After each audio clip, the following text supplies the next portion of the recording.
Correspondence between Rab and Cantor, February to November 1949. Sunday, February 13th, 1949.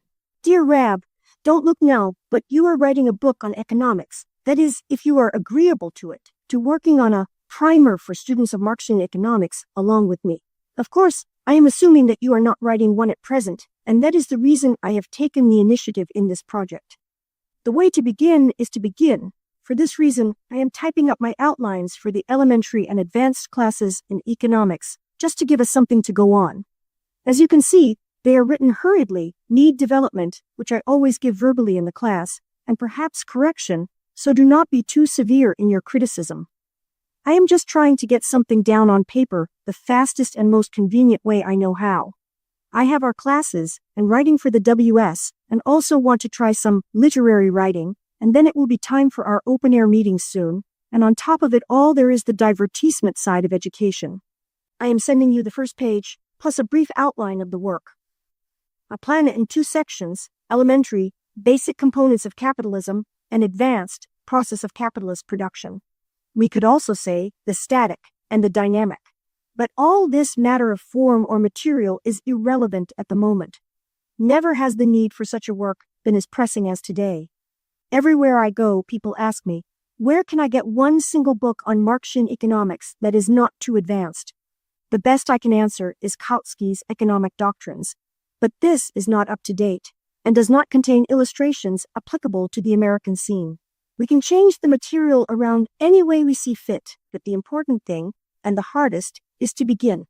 In German, I learned a proverb, and learned it well. Im Anfang, alles ist schwer.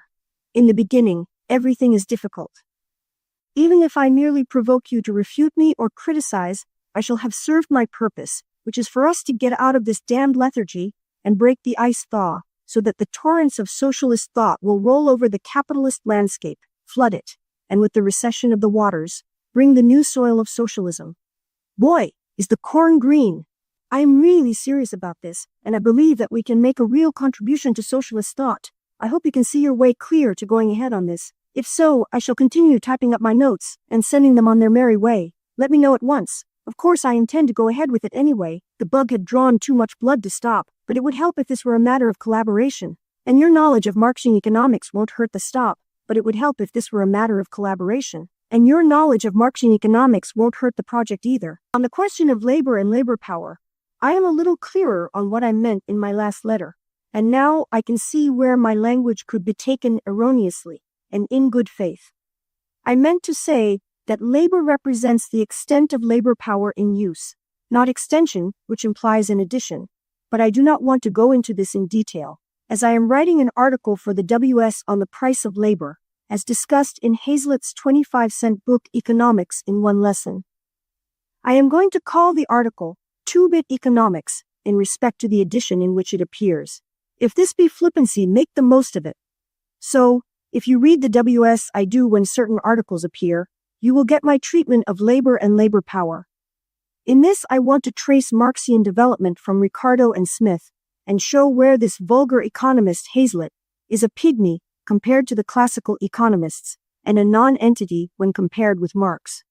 Let it go at this, and I anxiously await your answer on the above. Comradely, I.B. Cantor. Cantor is probably referring here to a 1945 film called The Corn is Green, which dealt with Welsh mining town where the capitalist landscape was particularly depressing.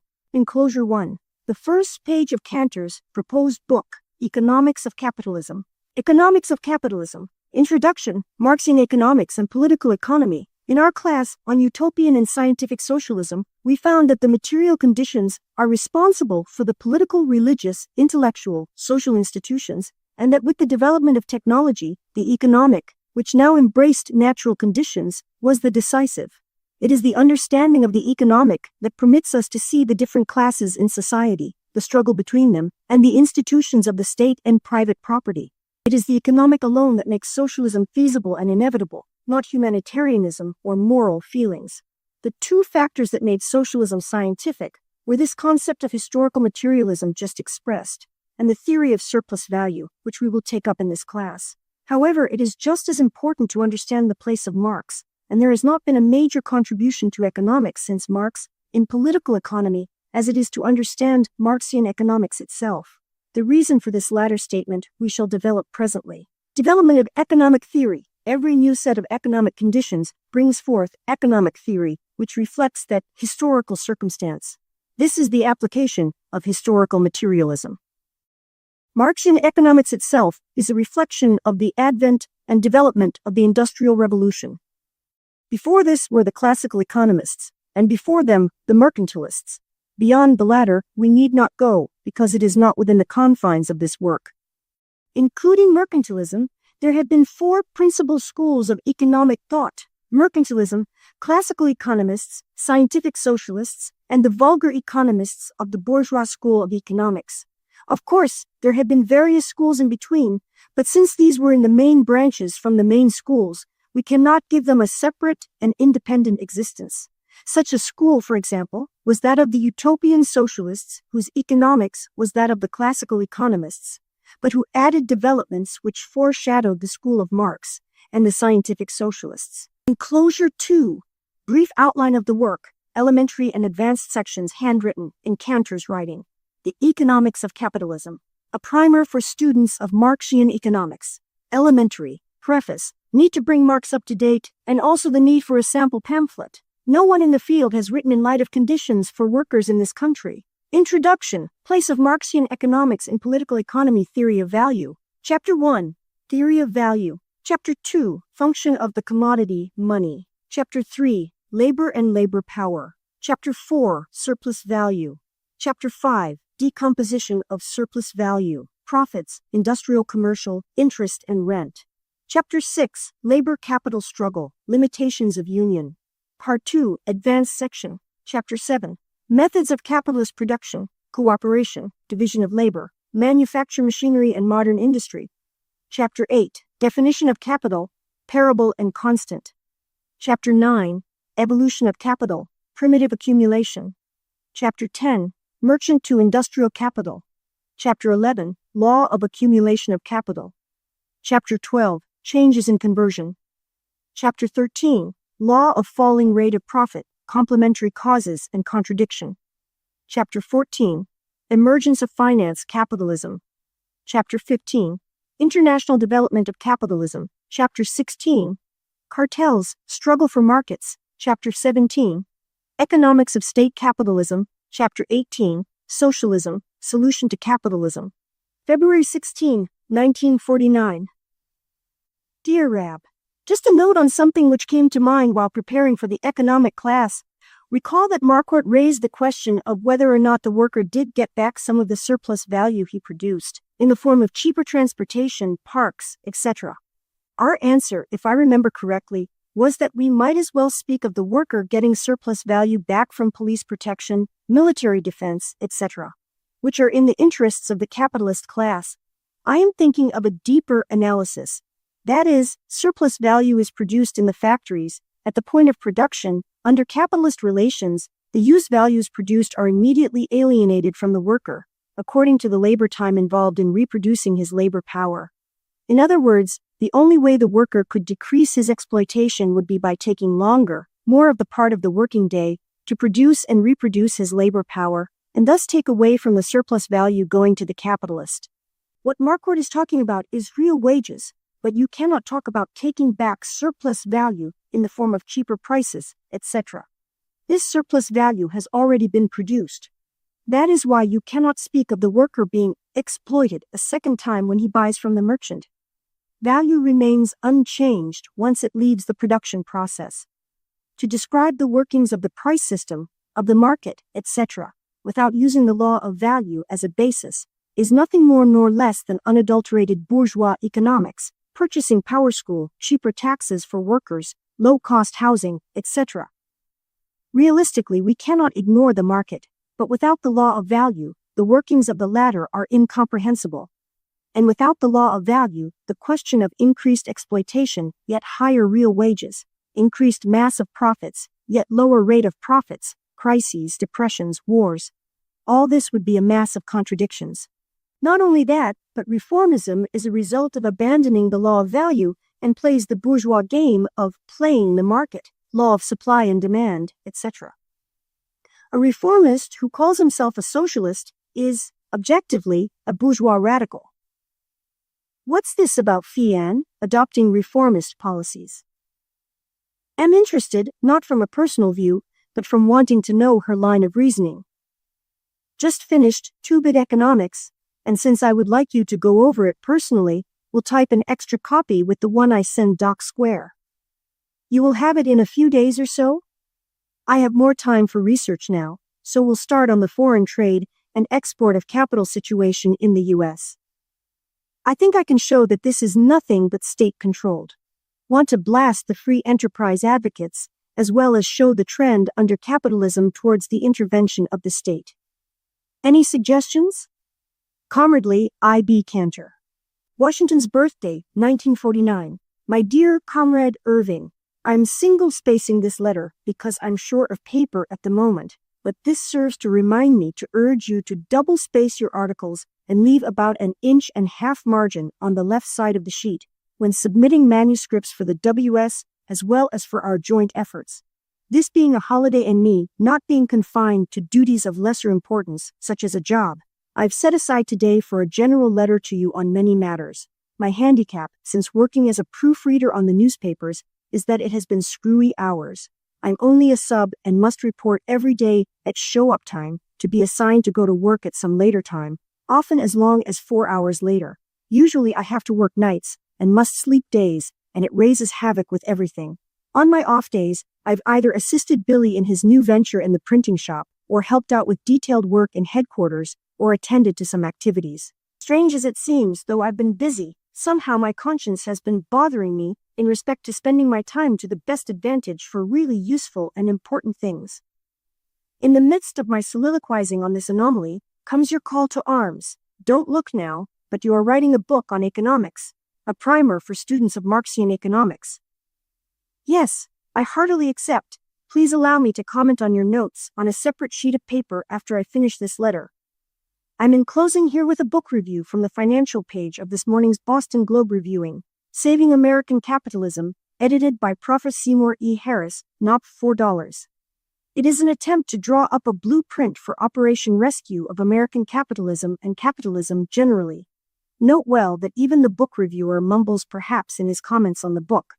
It occurs to me that this book might serve as a very useful and worthwhile subject for your economic notes in the WS.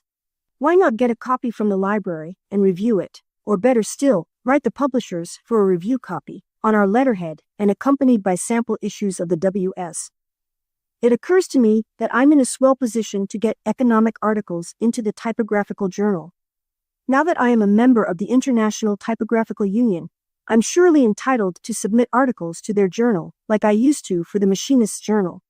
I shall condense and eliminate specific naming of socialism, your economic notes for the journal. I may rewrite my Machinist articles for it also. If time permits, I shall do this today so that I may enclose copies for you. If your economic note succeeds in getting printed in the Typographical Journal, I'll suggest that it be a regular feature of the journal with requests for questions from the reader. Good inspiration, is it not? If accepted, it will reach many more readers. Surprising was the fact that the Shackman Group challenged the Los Angeles local to debate the question of supporting a Labor Party. Gates is to represent the Trotskyites, and Fred Evans is to represent us. There was a close vote between Evans and Waldron. Many are disappointed that Waldron is not our representative, however majority counts, and both were eager to debate. It was also surprising that the Henry George Single Tax Organization in Boston challenged us to a debate. This is rather unusual for them, but what I personally like about it is that it is not just single tax that will be debated, but socialist economics. Apparently some discussion must have arisen about the validity of the theory of surplus value, so they desire a public debate on, is the theory of surplus value valid? Too many of our debates, by the very nature of our being usually the challenger, focus on a negative proposition about the evils of capitalism. This is unavoidable, I realize, but it is welcome to defend socialist theories for change. This next item should have been number 1 in this letter, really. At last night's meeting, the NAC approved of Mike Cooper's application blank. Please extend him my congratulations on this milestone. One of our weaknesses is we don't utilize and harness the energies and enthusiasm of new comrades. This is very important. Their very applying for membership is a token of more than just mere acceptance of socialism, but the expression of a desire to do something about it. The most useful thing they could do, aside from making new contacts, would be going house to house distributing old copies of WS and getting new subs. This is merely a suggestion. Oh yes, please extend my regards to Comrade John Steele. I don't believe I ever met him.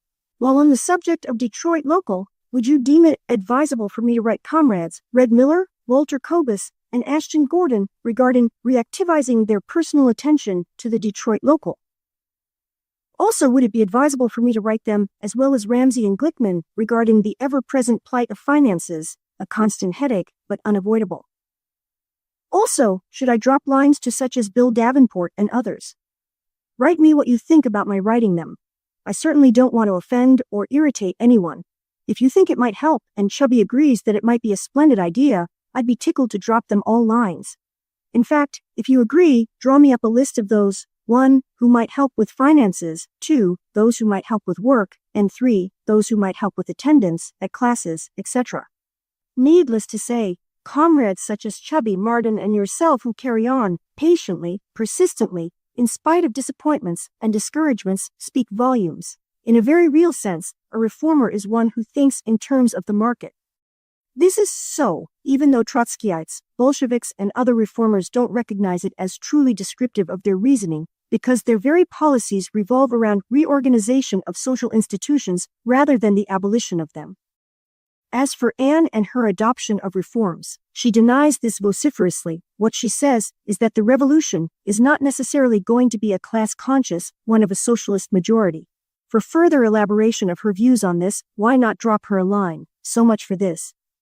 Now to rewriting your notes for the typographical journal, and then specific comments on our joint venture. Comradely yours. Regards to one and all, Rab. P.S. On second thought, instead of dealing in detail with your proposed outline, we should make a list of questions that dominate current economic thinking, including the popular Austrian school and college economists, and organize them in some order, with the intent being submitting them to the crucible of examination. Likewise, the same attitude to Marxian economics, i.e., not to praise but to re-examine in light of evidence. My first effort will be to visit Baker, Widener, and Boston libraries and list the newer important economic works to examine. Your outline will serve as a useful reference guide for correlating the development. We must not stress economics in a vacuum so much as interplay of material conditions, i.e., not only economics. For material on state-controlled U.S. capital, there must be a wealth of U.S. government documents. Important reading is Michael Young's Planning for Plenty, Rationalizing Labor England. I'll send you a summary of what I discover in libraries as possible starting points. Now I must lie down, as I have to show up tonight, even though it is a holiday. 5 Denison Street, Roxbury 19, Massachusetts, March 10th, 1949.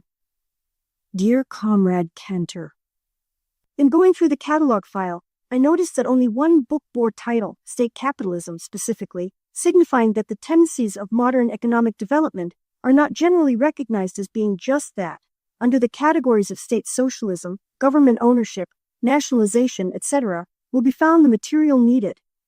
I've noticed the Presidential Report of Economic Advisors, not the correct title, but just published, which should be a veritable arsenal of material. I'm going to tackle it.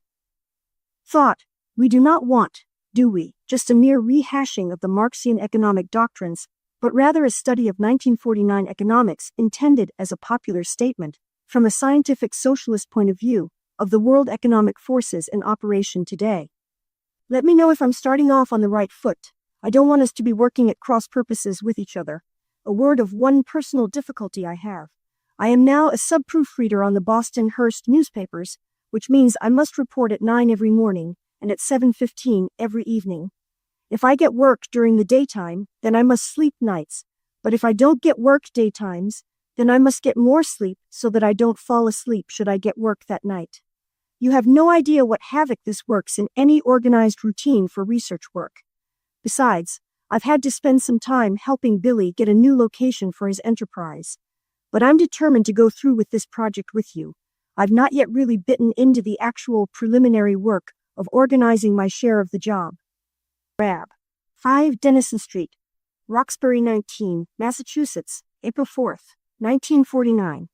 Dear Comrade Irving Cantor, making progress slowly but surely. Enclosed you will find a suggested outline submitted to you for your criticism and suggestions and additions. As you had emphasized, this work of ours must be in terms of 1949 realities and not merely a rehash of socialist economic truisms, i.e., merely our stating of value, price and profit and wage labor and capital using 1949 American figures. There's a difference, you know. Of course, I realize that it is not your intention that the whole study be devoted to state capitalism, but rather a 1949 edition of Marxian economics, which must include a review of Marxian economics as such, and should be brought up to date with 1949 American figures. Check and double check. Let me know if I'm proceeding in accordance with your wishes, and let me have your reactions. If I'm not careful, I'll soon get down to actual writing, but before I do, I want to collect all the data first, and then organize this data in a logical pattern to fit in with the outline enclosed herewith. As I mentioned previously, my working schedule on the newspaper job raises havoc with any set plan of study and working on this project. For example, today I've spent well over 2 hours on this task of ours and must go to sleep, 12:30 noon, so that I won't fall asleep on the job if I am hired for the night shift, which begins at 7:15 p.m. I am only a sub, and must show up morning and night show-up times to see if there is any work. Sad news about Liska Stark. She was avoiding us since her return from Europe. Though she did visit headquarters, she finally sent us a letter of resignation stating that her visit to Europe, especially Czechoslovakia, made her feel that the commies do merit our support. She did say that she was suffering from mental indigestion and wasn't sure of herself at present, and was not going to join the CP just now. Pity, but patience is called for in her case. For other news, I must refer you to Gloss, must close now hurriedly. P.S. If you wanted to write Liska, it might be a good idea, regards to all, Rab. Part 1. Why a popularized section of this study to be devoted to state capitalism. Section A.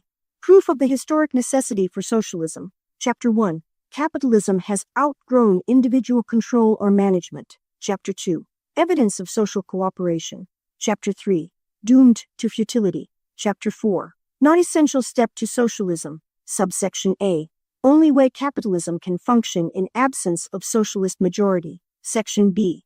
Effect of state capitalism on heads of workers. Chapter 1. Confused with socialism both by friends and foes. Chapter 2. Pressing demand for clarity because of its very nature. Part 2. What is state capitalism? Section A. Control, direction, regulation, and/or ownership through state machinery of productive and distribution processes. Chapter 1. Common characteristics. Subsection A. With capitalism as a social system. Subsection 1. Commodities, wage labor capital. Subsection B. With all state capitalist countries. Subsection 1. Legal measures and government agencies. Subsection A. Appearances of suspending normal capitalistic economic relationships. Subsection B. Concepts of private property. Chapter 2. Variations. Subsection A. No two identical state capitalist countries. Subsection 1. Totalitarian fascist countries, e.g. Russia. Subsection 2. Middle road socialist democracies. Subsection A, e.g. England. Subsection 3. Enterprise countries, e.g. USA. Part 3. American state capitalism. Subsection A. Special study. Subsection 1. Dominance of USA in world scene. Subsection 2.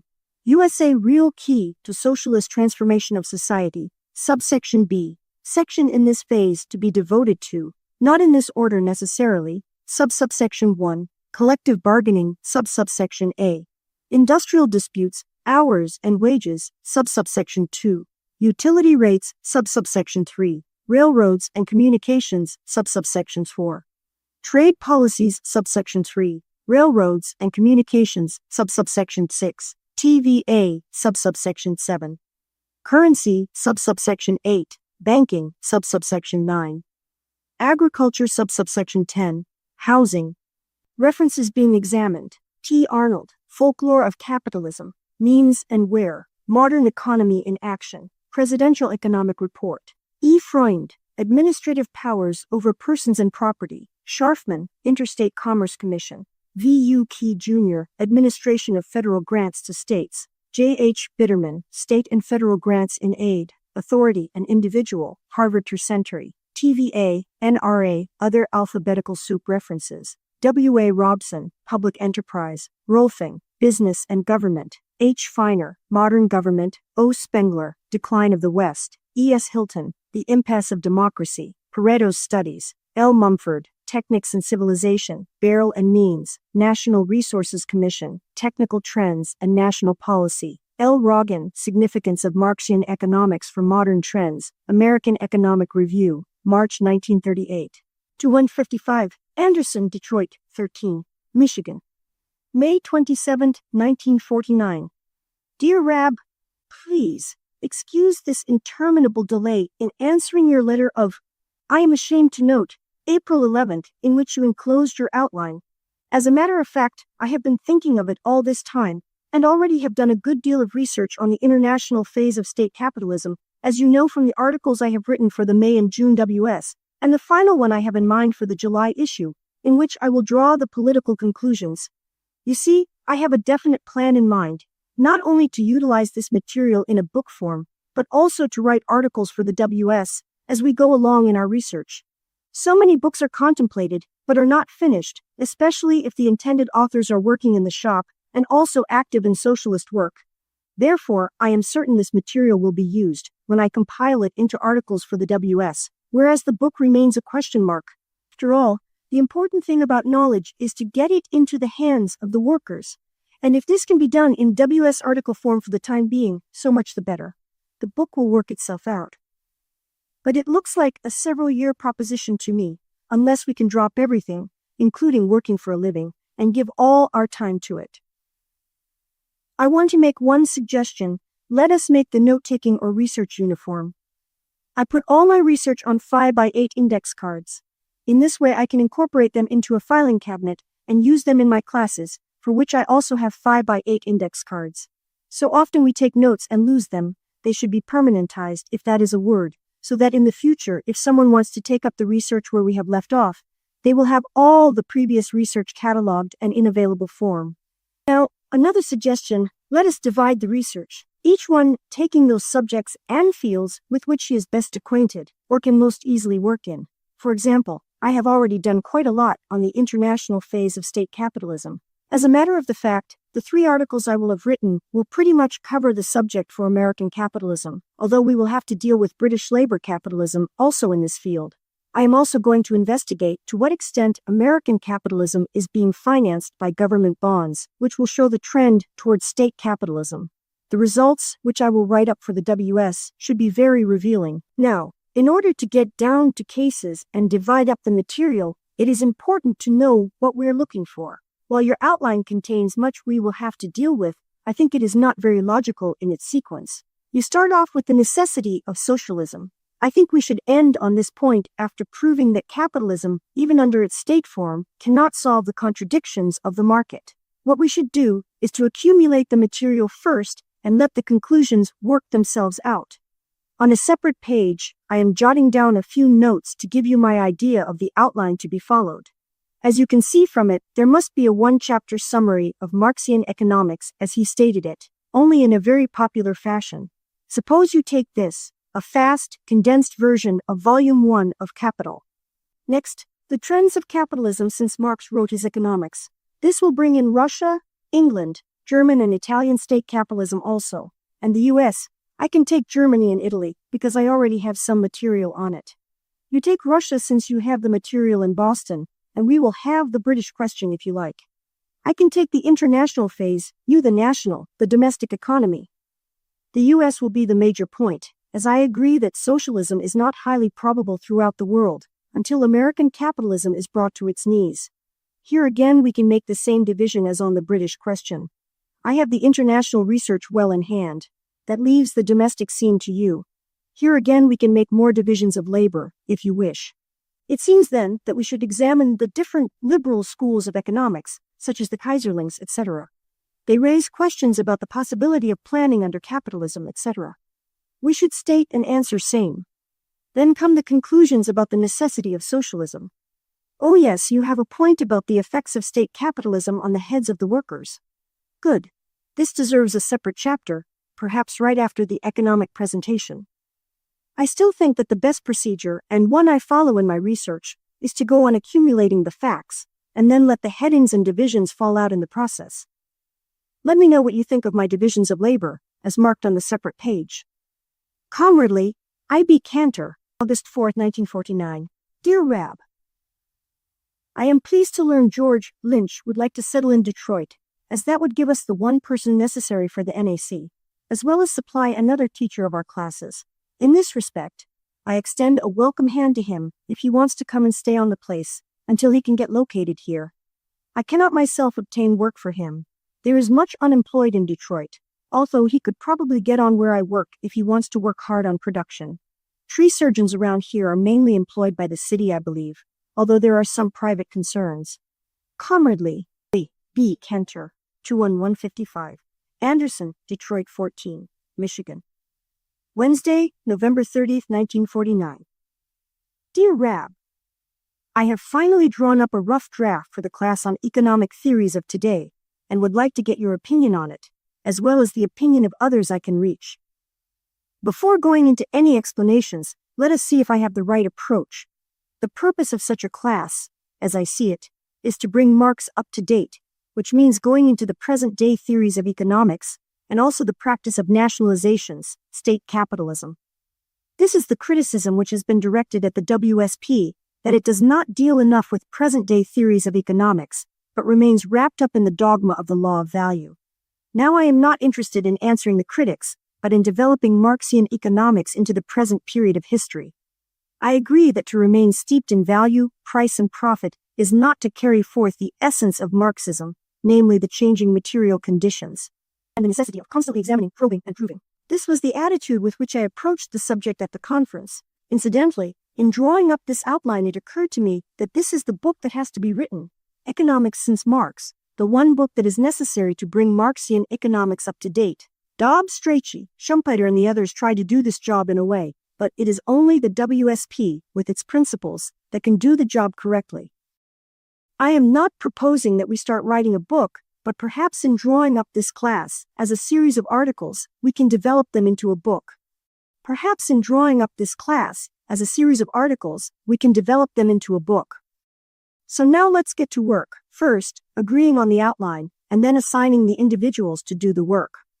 1. To begin with, I thought it necessary to state the law of value, both in its evolution from classical economy, and also the full implications of it as a key to understanding capitalism. Dobbs does this in his Political Economy, but it is not very well done, too obtuse, or perhaps it is I who is responsible. 2. Then, a criticism of the law of value, especially by such authors as Bohm-Bawerk, von Mises, and the Austrian school, also any of the modern economists who have seen fit to criticize the law of value. Blake has some good stuff on this, but I think we can improve on it. Boudin also is good.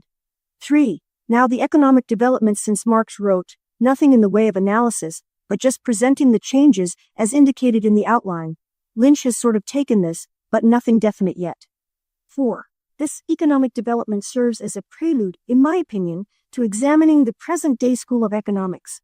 Perhaps I have not done too good a job on the three schools. Where do Schumpeter and Sweezy fit in? I have Schumpeter's Capitalism, Socialism and Democracy out of the library, and intend reading it soon. It may be because of the length of the class, this is getting more like a book, though, that each one of us will have to take more than one subject. I would like to take the chapter on Keynes myself, but as I say, we will each have to take additional ones. 5.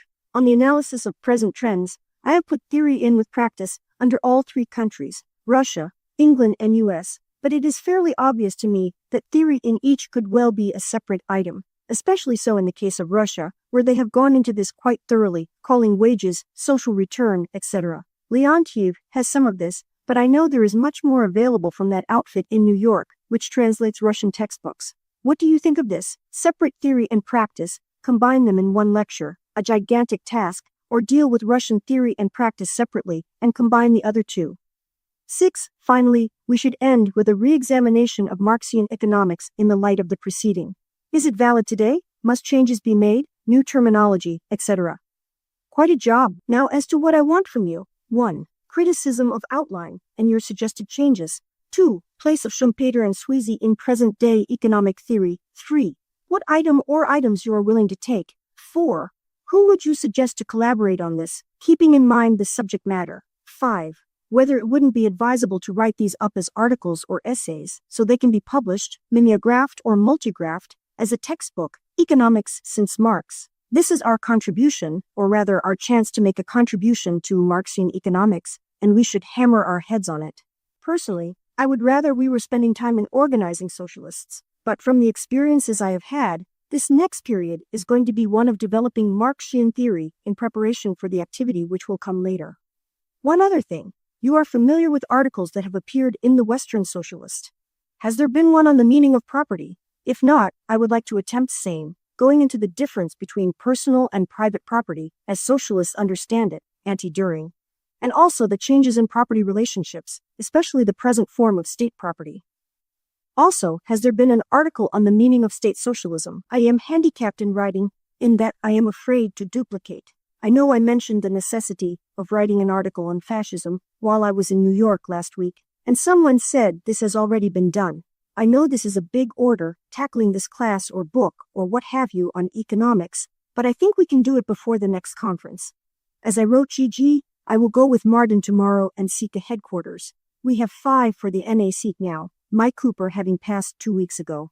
Hope we can get the NAC here within the next 2 weeks, as we are all raring to go. Comradely, I.B. Cantor. Selected letters. The photo above was taken by WSP Comrade Martin Cooper in the backyard at 62 Woodcliff Road, Newton, Massachusetts, Rab's home from 1950 until his death in 1986. I would like to offer this very brief introduction to these selected letters. Rab once wrote, I consider my function in the movement to be, first, a teacher, and secondly, a cohesive force, as long as that can be done without emasculating principles. As a matter of fact, that is exactly what he did. In an atmosphere where many lost tempers gave rise to tempests, Rab poured oil on those turbulent waters. He always had the good of the movement as his priority. Referring to another comrade, Rab once wrote, he is a fluent writer with a facile pen. I envy his ability to write so clearly and effectively. I sweat blood even writing a letter, not to speak of serious articles, etc. I rewrite several times and then it is not always satisfactory. Indeed, for several of the letters selected for this publication, more than one version exists in the WSP archive. I have generally transcribed the final version here, but sometimes the choice is not entirely clear. Throughout his adult life, Rab carried on a voluminous correspondence. When I was about 20, he started giving me carbon copies of letters he wrote that he thought I might be interested in reading, and I kept them. Later on, he asked me if, someday, I might do something with the letters, and I promised I would. My desire to keep that promise is what originally got me started on this project, but I have not limited its scope to only the ones he gave me. Below is a just small sample of the letters written by Rab, which are now in the WSP archive. These letters are arranged in chronological order rather than by correspondent or by subject matter. Some have been excerpted here and some have been edited. All the original letters are available in the WSP archive, where anyone may read them. To arrange a visit to the archive, write to WSP US at P.O. Box 440247, Boston, MA 02144. Although the archive also includes many letters written to Rab, and I have included some of those here, there is only one instance where Rab actually requested such a thing. He copied out a quotation from a letter sent him by Serge Hard, a Canadian comrade, on a scrap of paper, with a note to me, include in letters. Judging from the shakiness of his handwriting in that note, I think this was probably in 1979 or 1980, close to the end of his time. Here is the Hard quote. So I do not have a choice, good or bad results, even no results at all. There is only one way to go as a socialist, even if I must go that way slowly for the moment. Karla Doris Rab. April 2010. November 6, 1946. Letter to George Jenkins, SPC. Note, my dear fellow worker. It is a pleasure to take a little time out to explain the WSP attitude to the SLP and why. Were you to spend a week in headquarters and observe the busy bees devoting their enthusiastic cooperation, voluntarily, to the many details connected with the carrying on of socialist activities in all its facets, you would realize how precious time is. There is an increasing interest in socialism, and this has increased the burden of work. While we get quite a thrill out of this healthy situation, it does not ease the tasks. But of paramount importance is discussing the various questions we receive from readers of the Western Socialist. The material conditions of production have made the world overripe for socialism. The one factor that is standing in the way of the speedy introduction is the confusion in the minds of the workers. Once the majority of the workers become convinced of socialism, the capitalist class will have no alternative but to submit to the will of the people, whether they like it or not. For that reason, our primary need is to clarify the understanding of the workers. For convenience, I will number your queries as I reply to them. One prevents the two organizations from getting together. Of course it is, as you say, differences in programs. But the programs reflect the differences in theoretical analyses. So the real thing is the differences in theory. You will find that this difference in theory is really a difference in objectives. The difference in the theoretical understanding of the social forces working in capitalism gives rise to a different understanding of social forces working in capitalism, gives rise to a different understanding of socialism as a system of society. In other words, we do not have the same object. Let me stress, there cannot be two socialist parties in any one country. If another socialist organization appeared on the scene, then the only possible action that we could take would be to make immediate overtures for a merger. We would offer them the open arms of comradely greetings and unity. The Workers' Socialist Party and its companion party in Canada, the Socialist Party of Canada, are not organized to do something for the working class. In fact, we are not organized in the interest of and on behalf of the working class. Sounds strange, does it? This is just the foundation of our position. The working class must organize consciously and politically. Nobody can do anything for them but themselves. The working class, as socialists, must organize into a socialist party. The WSP is the party of class-conscious socialists. It is the party of the working class. Its small membership merely reflects the small number of class-conscious socialists. The real test of whether the WSP is the party of the working class is to be found in examining the position of the WSP, to discover whether it is the sound, scientific analysis of the laws of motion of capitalism and the correct statement of the workers' needs. So again, it boils down to the question of its understanding. It is the difference in understanding that prevents the two organizations from uniting.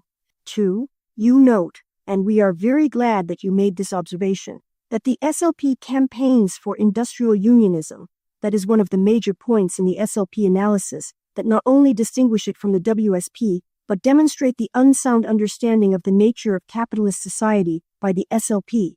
If the SLP were content merely to state that within the framework of capitalism, industrial unionism might be a more effective form of resistance to the encroachments of capital than the craft unions, there would not be any serious quarrels, and there would be no justification for two organizations on that score itself. But to them, industrial unionism is something far more than that. It constitutes a new contribution to Marxism. Not that Marx is a biblical prophet, and that there couldn't be further contributions to Marxian science since his days. But industrial unionism does not constitute any new addition to socialist science. In fact, it is erroneous when examined scientifically in light of the workings of capitalism. Let us examine industrial unionism in two aspects: A, as the road to power, and B, as the germ of the new society. As you know, the SLP maintains that the ballot is as weak as a woman's tears unless it is backed up by the economic might of the workers. This concept presupposes that workers who are clear-thinking socialists politically will not be socialists economically. It is inconceivable that people who are socialists in the political field are not likewise socialists everywhere they may be, whether at work, in the shop, going to the movies, or wherever they may be. People are not divided in half, one half of the body socialist and the other half not. Once they are socialists politically, they are by the same token socialists economically. Whoever gains control of the state machinery, and the gaining control of the state machinery is a political act, also, by the very same act, gains control of the economic resources. The capitalist class itself maintains its control and ownership of the economic resources through their control of the state machinery. The Revolutionary Act is the political victory of the workers, which puts them in a position of power with the resulting control of the army, radio, every organ of propaganda, the police, courts, etc. The objective of the socialist movement, i.e., a socialist working class majority, is accomplished by the conquest of political power.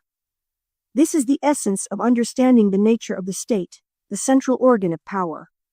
Furthermore, to talk of the economic might of the workers in their industrial unionism is not correct when society itself is examined. On the economic field, the working class is impotent. What do they possess, aside from their muscles and brains? They are propertyless. All that the workers can do on the economic field is to attempt to slow down the worsening of their condition, so far as wages, hours, shop conditions are concerned, but they cannot stop the direction, downward. If they go out on a strike, who starves first, the workers or the owners? The trouble is not that the workers are not organized into the proper kind of economic organization, but that they are not socialists. Socialists know what to do and will utilize all the tools and weapons that are available. Actually, the essential thing is the realization that in order to introduce socialism, the workers must first gain control of the state machinery in order to transfer the means of living from the hands of the capitalists to the hands of society, after which the state disappears, and in its place we have an administration of affairs. But to make bad matters worse, the SLP, strange as it may seem, do not want socialism and have no concept of socialism as a system of society. They certainly do not have the same object that we have, and are not fighting for the same things we are. Before I deal with their industrial republic of labor, where everyone votes from where he works, let me make a preliminary observation. Whilst we cannot make a blueprint of socialism, we can realize its general process because of our knowledge of the laws of motion of society. It is fundamental and basic to recognize that socialism would be but a fantastic, utopian dream if it were not for the fact that man has solved the problem of production and has become potentially the master over nature. Mankind is not confronted with the problem of how to plan and organize production. If he were, he would not yet be ready for socialism. In other words, the conditions for socialism would not be ripe if the problem was how to organize the productive forces and processes. This blueprint chart with the wheel of the various industries in socialism is merely the projection of capitalism into socialism.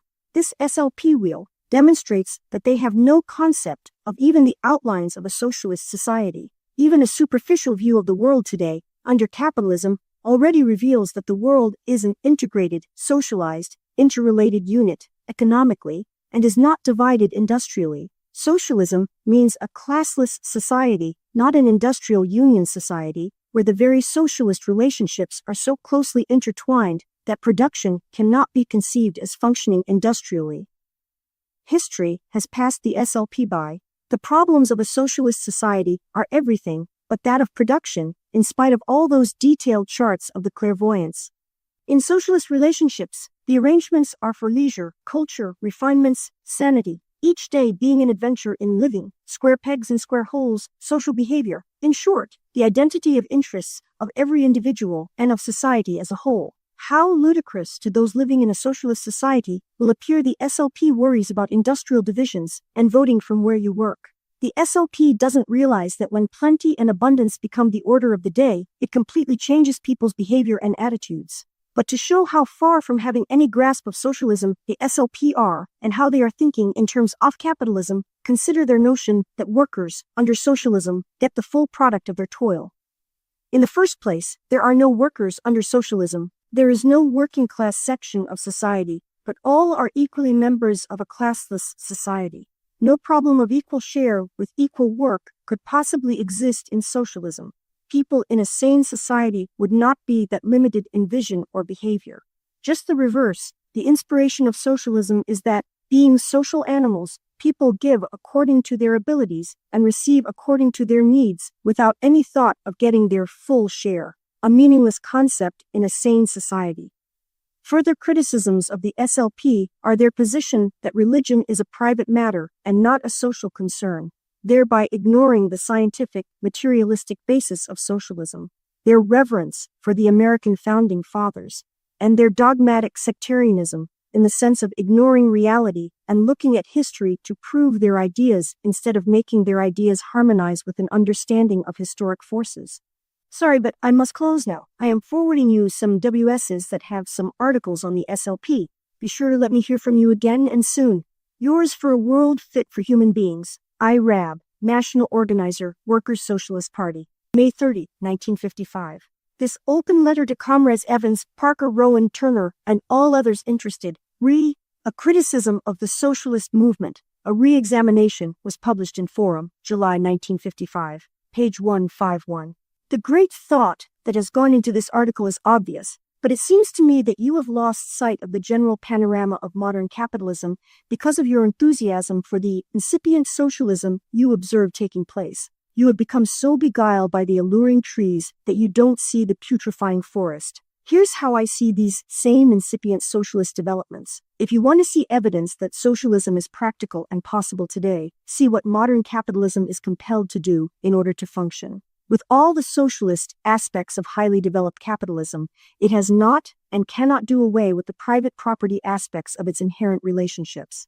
The very transformation of capitalist private property forms from owners, intimately and directly associated with products and their production, into the gigantic private property forms of today, which are more or less typified by varying aspects of state capitalism and absentee ownership, describes the process satisfactorily enough. Especially note that state ownership as well as cartels, monopolies, huge corporations, and other highly socialized appearances of ownership are but factors of a system in which the proceeds of that society, surplus value, in the last instance, belong to the eaters of surplus value.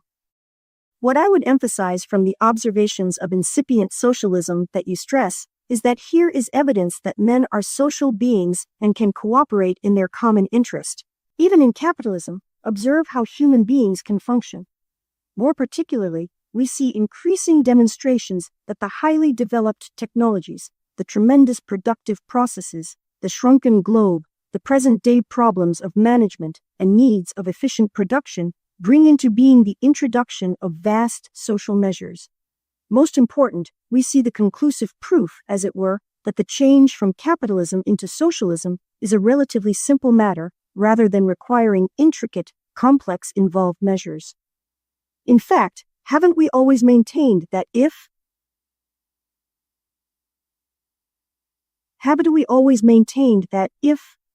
capitalism had not developed the technology for producing potential abundance, the conditions would not be ripe for socialism? The evolutionary changes laying the groundwork for socialism have taken place within capitalism. Identification with. There are two key words in your article that illustrate my criticism of your statement. At the close of section L, you say, "We can make people see that this is the general and significant direction of social change." I could wholeheartedly agree with this view, i.e., the identification of incipient socialist developments taking place today. However, quite a different attitude is presented in the concluding paragraph of your joint statement. There you urge identifying with society's incipient socialism. If words have meaning, it appears to me that you actually propose, in essence, that we participate in the administration of capitalism. To identify with can only mean, in my book, becoming associated with these measures in an active, direct fashion. What becomes of our socialist responsibility as social scientists to study these developments, draw the significant lessons, and arouse our fellow workers and fellow humans, for that matter, to understand and then act? Look now, by plugging their socialist-leaning element, aren't we rationalizing and condoning the status quo, and even justifying the glowing apologetics of those who prate on the virtues of capitalism?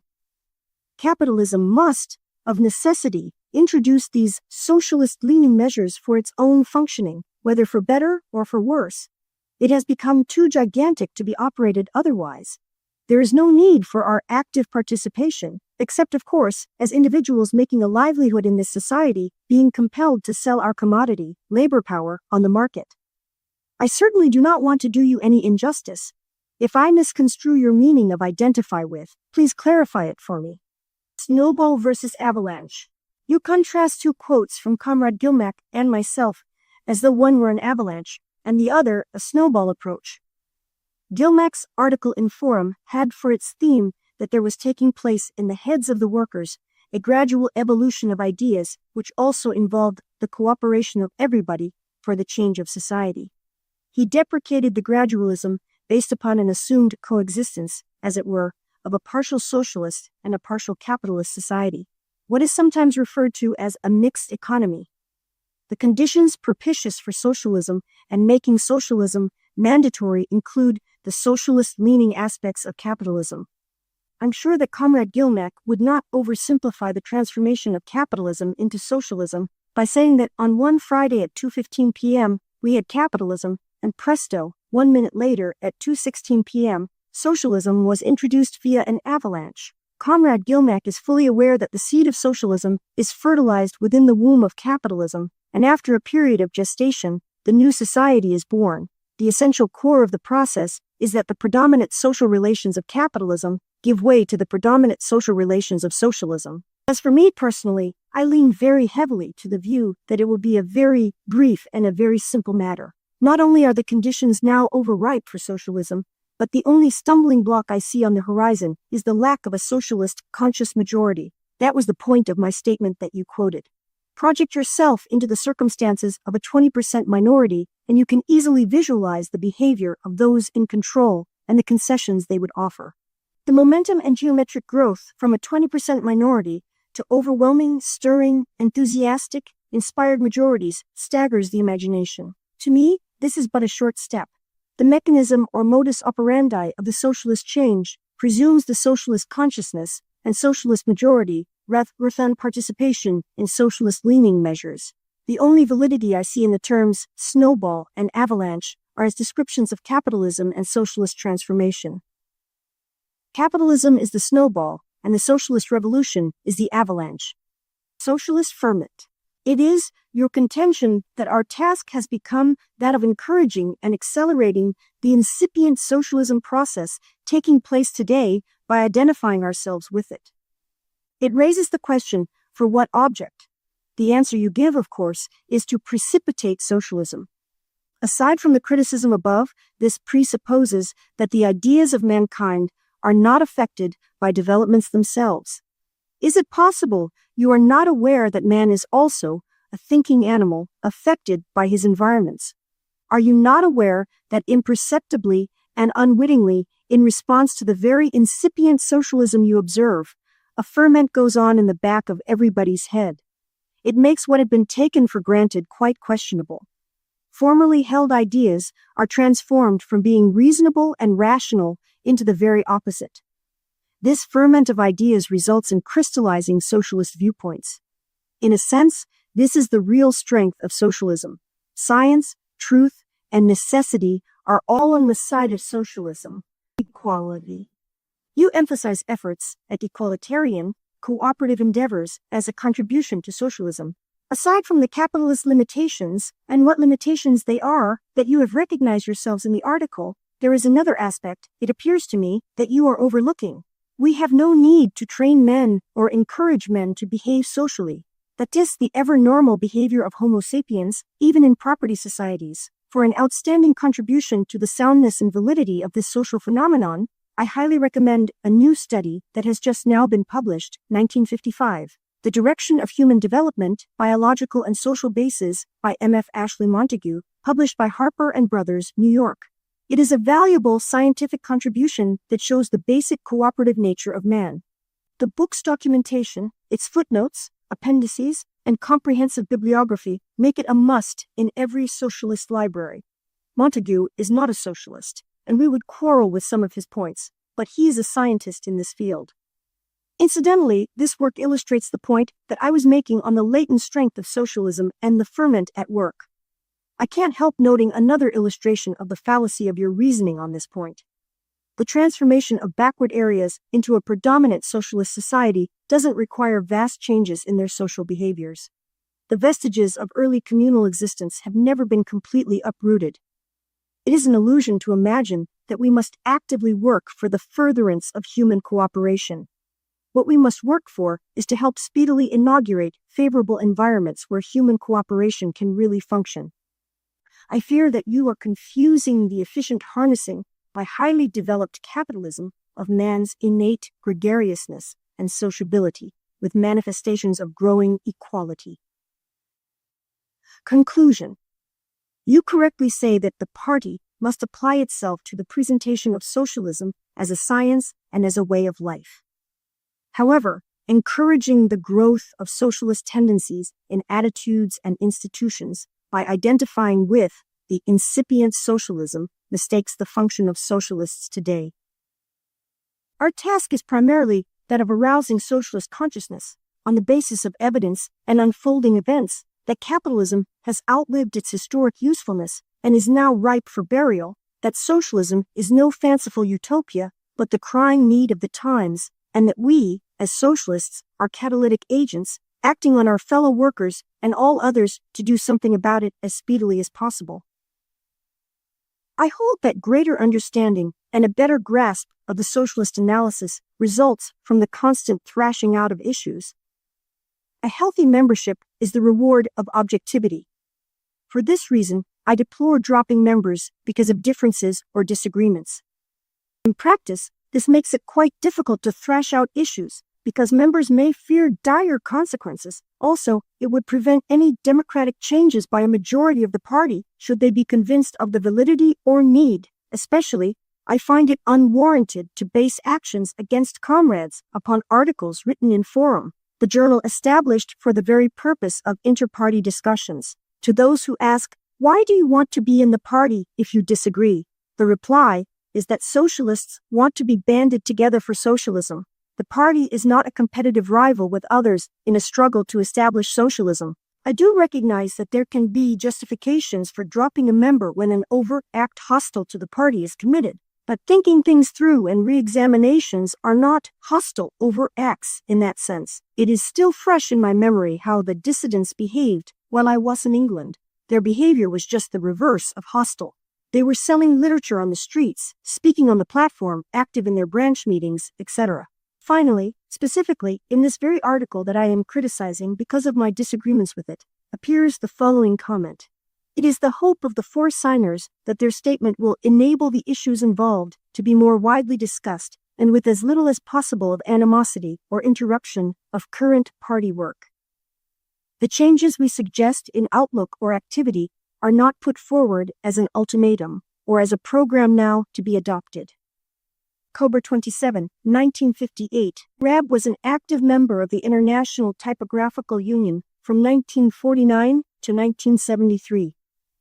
This next letter was written to a fellow member of the ITU. Dear Stan, there is a point of principle upon which I would disagree with you, that labor and management have a community of interests that can be jointly and intelligently settled over the bargaining table. Fundamentally, the interests of management must be to operate profitably. They are not in business for love or for the benefit of the employees, although often intelligent employers are benevolent because it means harmonious relations and is good business. Labor, on the other hand, is primarily concerned with wages, hours, and shop conditions. Without their unions, labor would be in a sorry plight, for capital is in the stronger position economically. Unions are the only weapons workers have.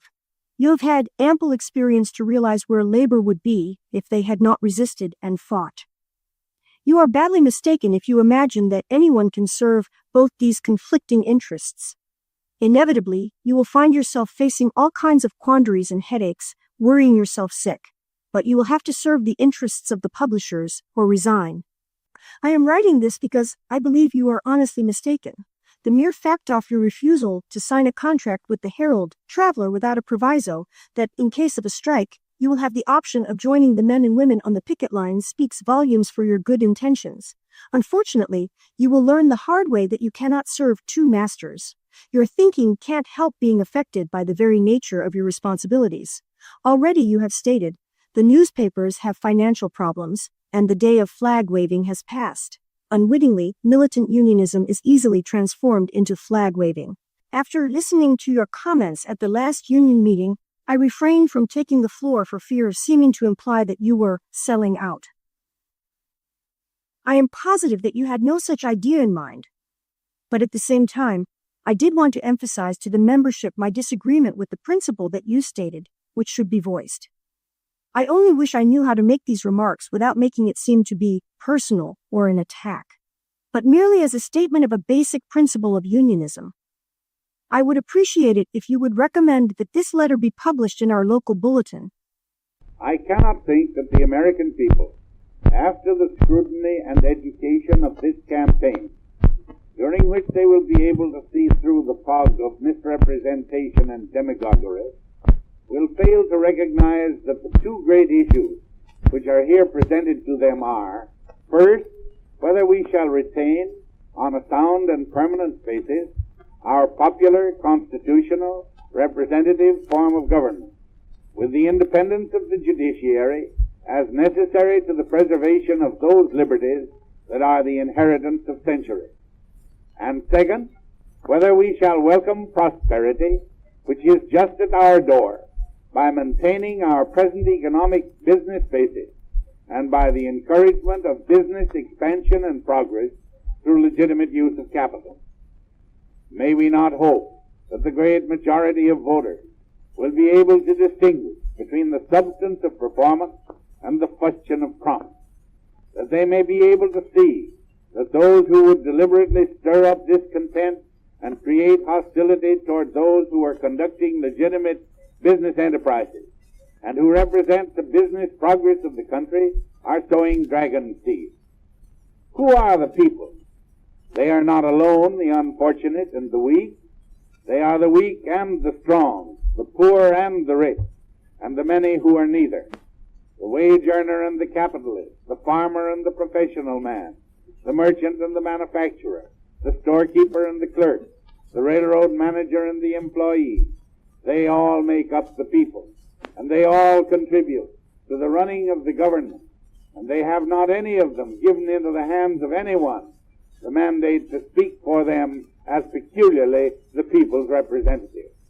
Especially does not he represent them, who, assuming that only the people are the discontented, would stir them up against the remainder of those whose government alike this is.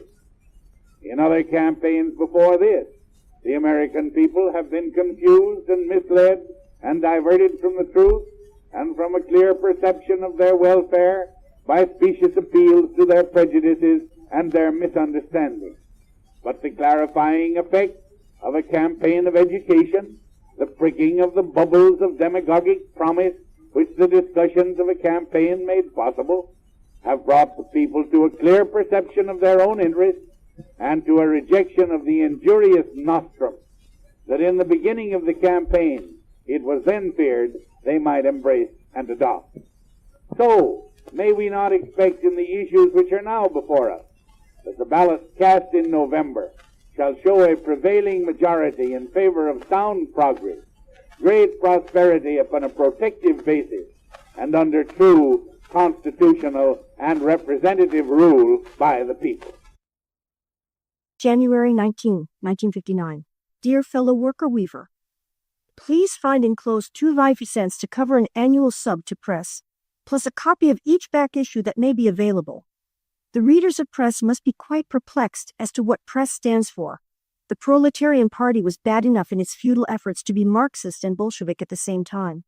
But press goes much further in its attempts to be all things to all men, well symbolized on the cover page of its last issue, which includes such figures as Nkrumah, Nasser et al., as heroes of the revolutionary socialist movement. Note well, press decries political parties, but sponsors a new labor party. It urges the class struggle, but supports colonial nationalism. It advocates the ballot, but sympathizes with anarcho-syndicalism. It bemoans reformism, and urges immediate demands on the political field. It alleges itself uncompromising on principles, shades of dogmatic sectarianism, but panders to all sorts of bourgeois confusions. The one thing press fails to do is spread socialist understanding. Press places its emphasis more on emotions than on science. Ironically, I'm writing as an emotional guy myself. Even press, with only a surface appearance of revolutionary fervor, having as its only asset sincerity, at times gives me a tingle down my spine. But, unfortunately, press is divorced from socialist agitation and propaganda in its very essentials, its scientific sense. The socialist movement is not only heart, but is a combination of heart and head. It is almost a truism to say that when the workers, as a class, Couple their latent revolutionary fervor with socialist understanding, they become an indomitable force sweeping everything before it. Nothing is more powerful than an idea come of age. It is more powerful than the strongest armies. One day, I'll write a short article for press on the theme that there is now in existence, in Canada, and has been for years, a socialist party dedicated to the proposition that the workers, as a class, must organize consciously and politically to introduce socialism. By the very nature of the socialist movement, there cannot be two socialist parties in one country. If perchance there were, steps would be taken to merge. Socialist parties are not rivals in the field, competing to emancipate the working class. A socialist party is the party of the working class, can be nothing else. Unity for socialism has no meaning unless based on the common realization that its sole object is to introduce socialism. See the latest issue of Dissent for my definition of socialism. I realize that impatience and disappointments give rise to such efforts as press. But experience is the best teacher. Press is but repeating already exploded errors and confusions.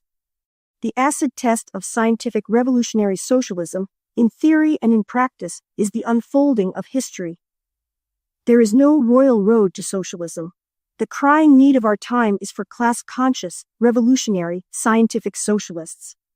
Ideas are the battlefield of today, and capitalism itself is our greatest ally. The workers are not dumb, merely confused. When they wake up, they will act. January 24, 1959. Dear fellow worker, Gabriel Colco. This letter is in the nature of a special appeal to you. In the winter 1959 issue of Dissent appears a superb article by you which gives factual evidence of the real economic prospects of today's capitalism. It is very useful research, uncovering data and raw materials for an analysis. But it stops there. I get the impression that you are hesitant about committing yourself, and I may be doing you an injustice as to your conclusions. It may be that you are counting on the awareness of the Dissent reader to recognize the analysis inferred by your findings. In the context of Dissent's generally superficial views on current topics, this is unwarranted. Unfortunately, the type of research to which your article is limited can be and is being done by able bourgeois economists, objectively seeking facts as such. Useful, valuable, and important as are these findings, they uncover no answers to basic questions, even though they reveal the basis for real answers. What is particularly distressing is the unfulfilled promise anticipated from the title of your article, Ferment in the Economy. The appetite is whetted for coming to grips with 1. What is it that is being fermented? 2. What is the fermenting agent? 3. What is the end product of this fermentation? And you let us down with silence. What could be more important, when the very subject is today's economy, than arousing the understanding realization that capitalism cannot be reformed, managed, or administered in the interest of society, mankind, or the working class? In a day and age when resistance, rebellion, and abolishment of the status quo is the pressing need, i.e., the introduction of socialism as a social system, would you, like so many of the Dissent fellows, dismiss this conclusion sneeringly and with contempt as dogmatic sectarianism? February 19, 1959. Dear Eve Smith, a former member of the Socialist Party of Canada, socialists welcome critical and searching questions. Thinking is not and never has been a violation of socialist discipline. Socialists are not dogmatic sectarians who are blindly and religiously faithful to socialist conclusions, despite the lessons of unfolding experience. Should an examination of the real world prove the case for socialism to be invalid, it would be a serious reflection on those who continued to be socialists. That is why socialists are open-minded, in contrast to being broad-minded. They do not tolerate exploded myths and superstitions, yet they should be patient with individuals groping to find out what the score is. Especially is this true in a day and age when the material conditions of existence are ripe for socialism, with the sole exception of maturity of social and political thinking. The only thing standing in the way of socialism today is the lack of socialists. The problem today is that of socialist education. Socialism cannot be rammed down the throats of the workers against their wishes.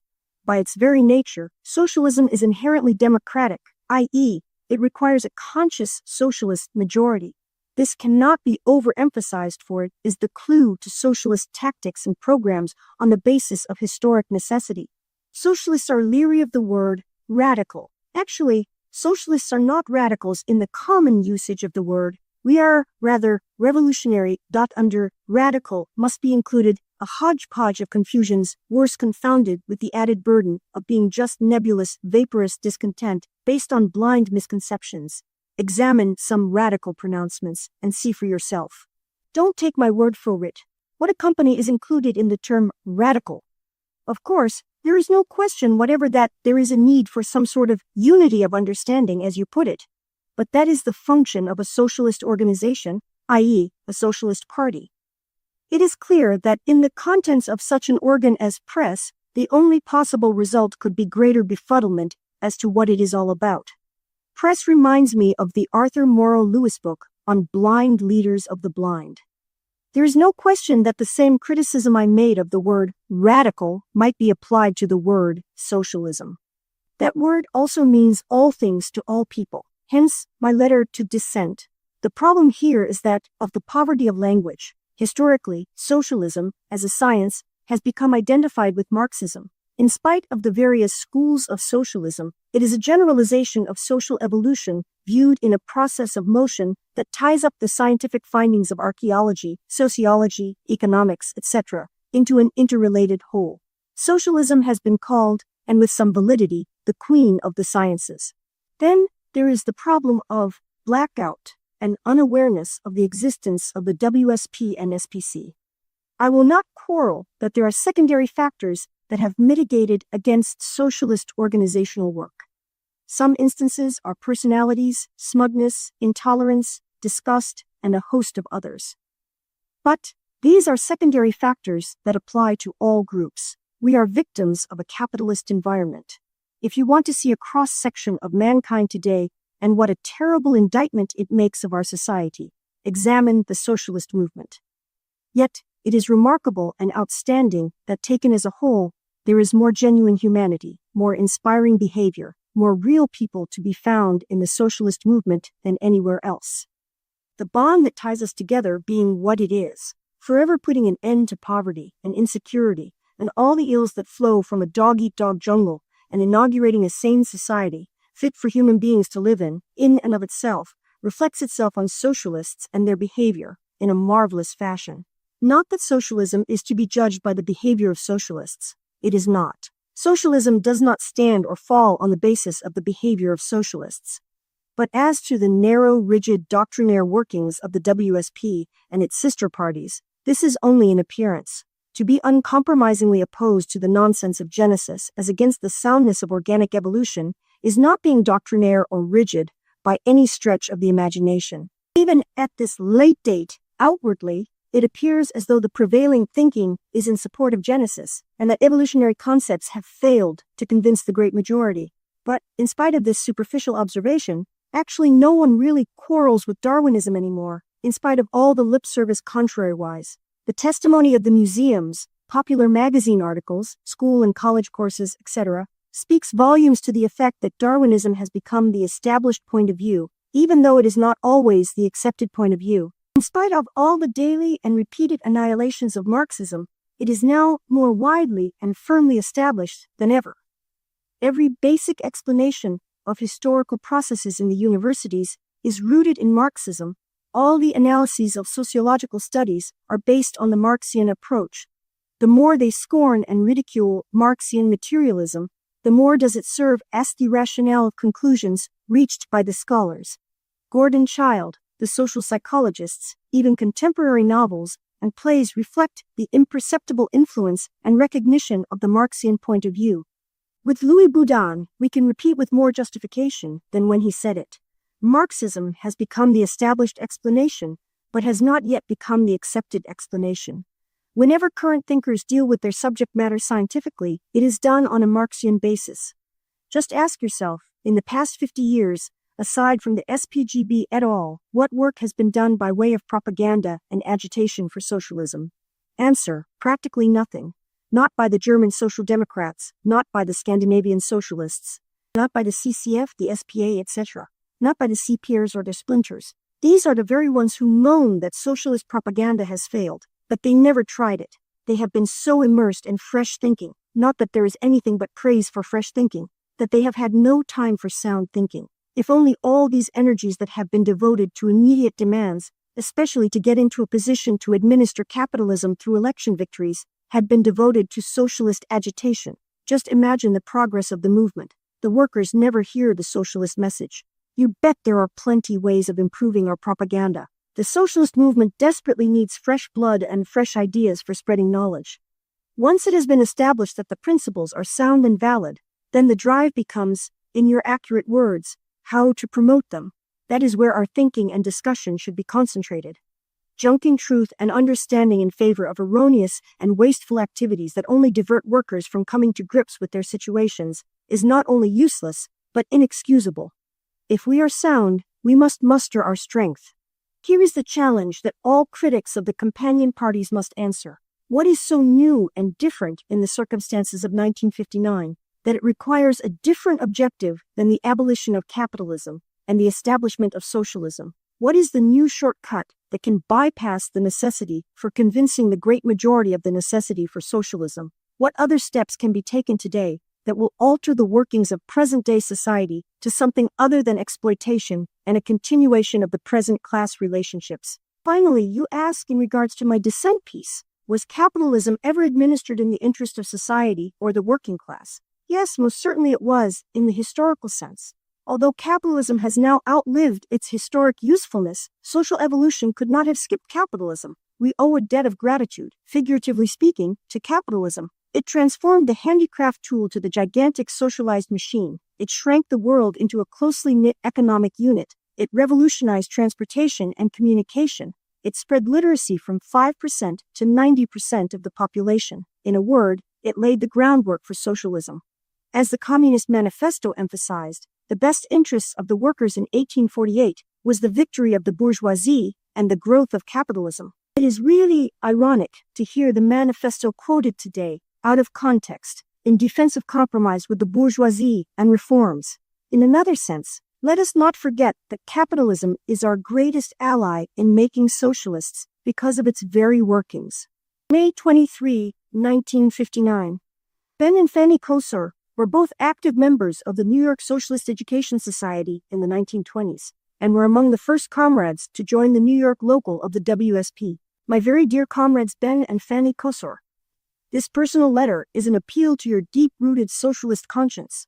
It is addressed to two comrades who know the real score, but who have become caught in a web of circumstances. The entire socialist movement, on the surface, is at a low ebb. There is a stultifying apathy pervading not only the socialist movement, but even the labor movement, as well as popular and accepted causes. This is a reflection of the times in which we live. However, imperceptible forces are at work undermining this apathy. This can be seen in some popular fiction and movies. They portray an undercurrent of stirring and awakening. Movies like He Who Must Die and Roots of Heaven are symbolic, even though they are not socialist in content. It is very significant that when socialism is explained to almost anyone in a scientific, objective manner, and without mentioning the word socialism, it invariably meets with agreement and acquiescence.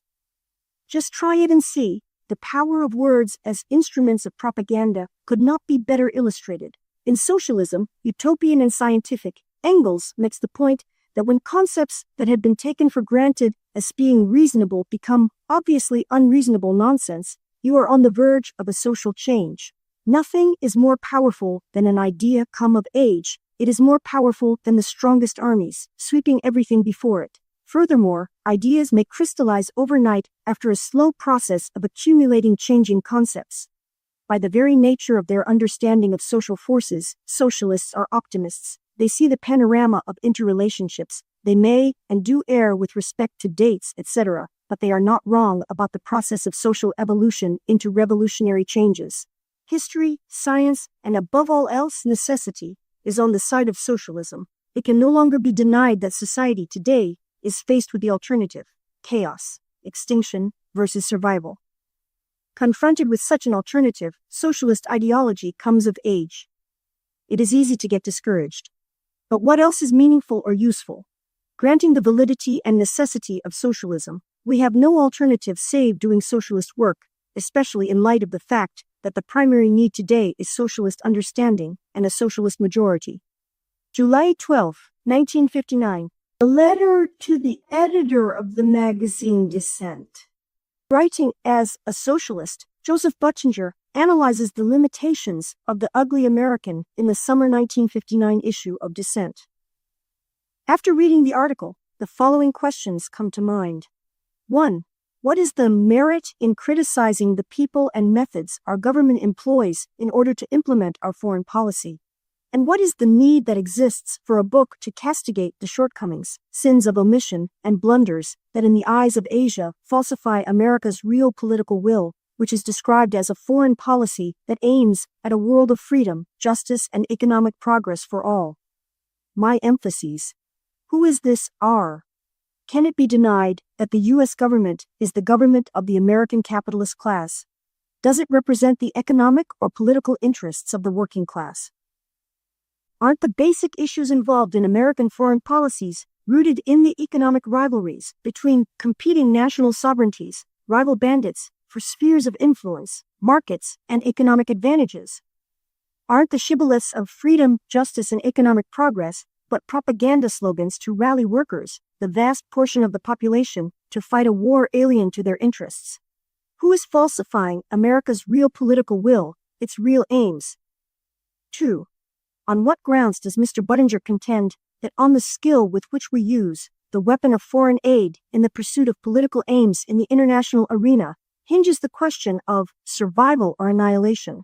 How can the weapon of foreign aid lead to anything else except war? Aren't such policies but phases and phrases of the Cold War, which itself arises from the workings of the market economy, i.e., the commodity society?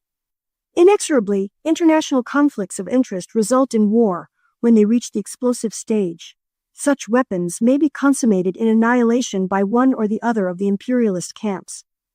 Are you deceiving yourself that the alternatives of survival or annihilation have any meaning in terms of communist Russia and the free world? The alternatives confronting mankind today are socialism, survival, or capitalism, annihilation. 3. Mr. Buttinger is correct in condemning Lederer and Burdick for neglect in producing any evidence in support of their contentions.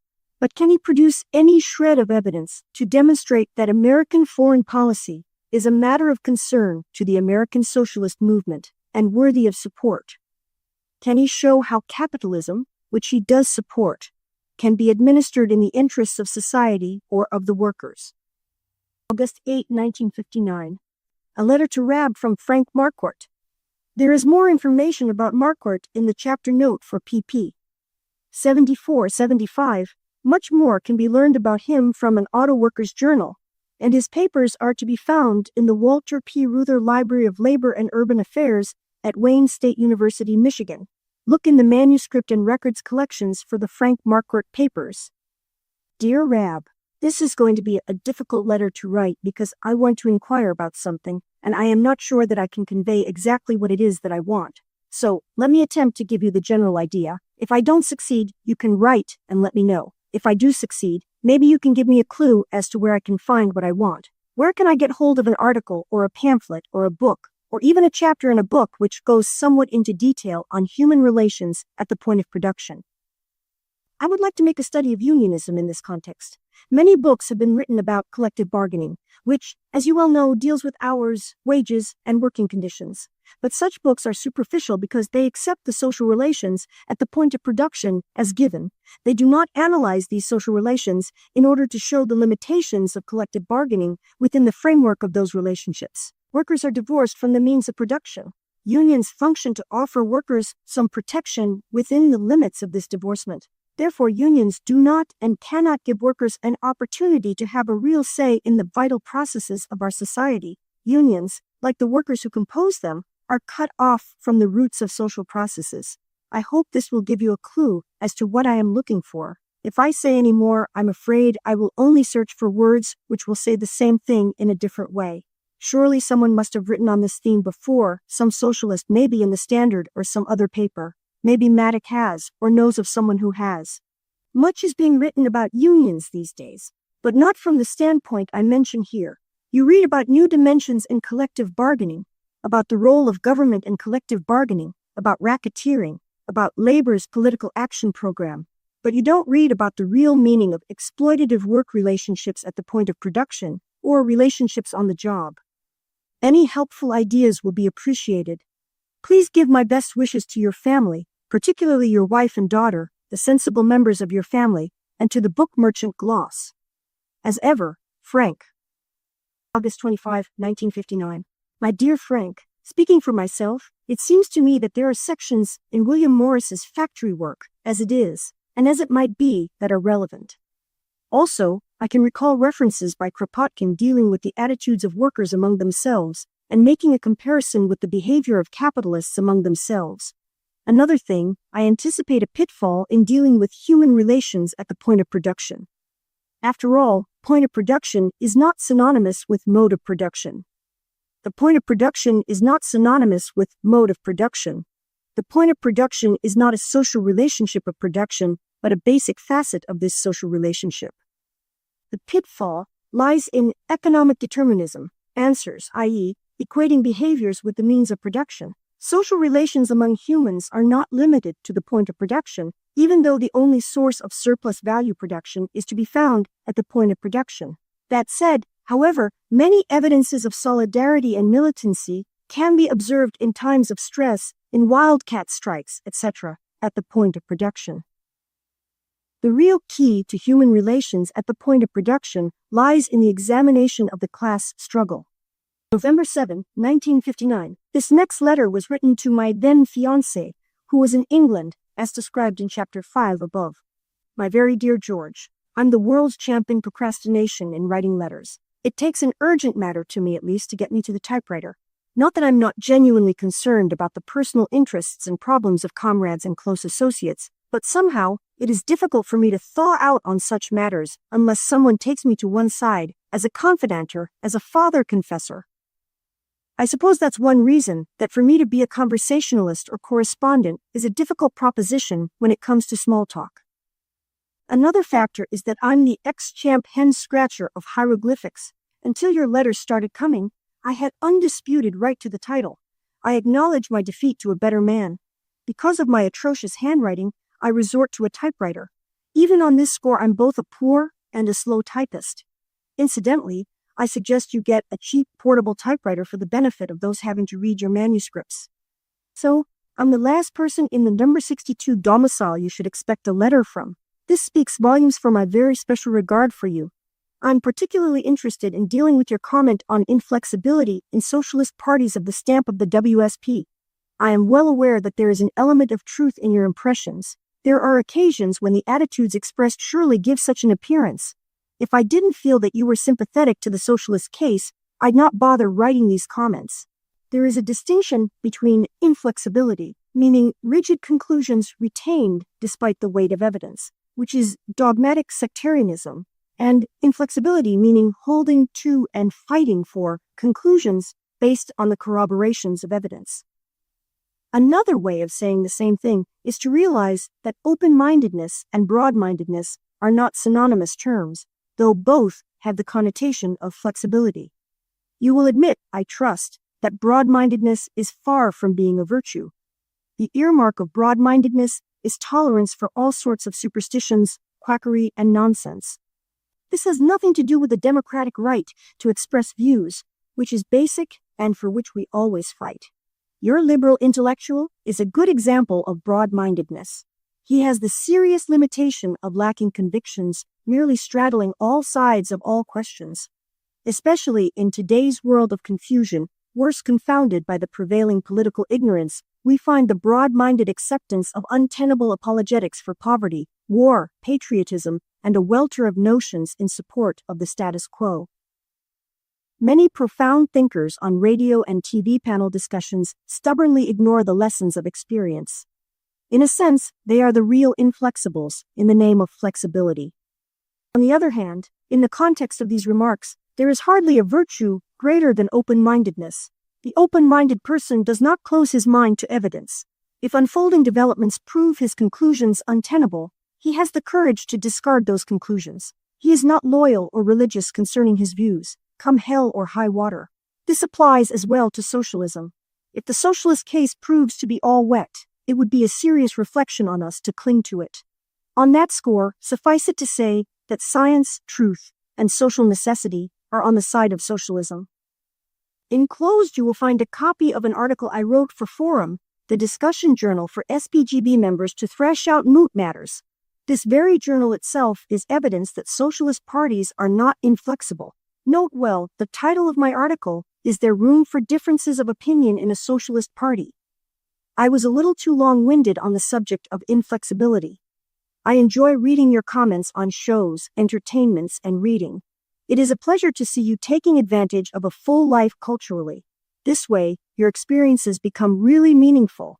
When you return to the environs of Boston, I'm looking forward to discussing your experiences with you, personal literary experiences and observations. I'm especially happy that you were able to spend some time with such as Gilmack, Hardy, Darcy, and Kersley. There are others also. I'll be able to swap impressions with you regarding London and England. Should you get to Glasgow or Burnley before you return, give McPhail Holt my best. Unfortunately, I do not have your letter in front of me, so I'll reserve any other comments for another day. By the way, the newspapers in Boston are on strike.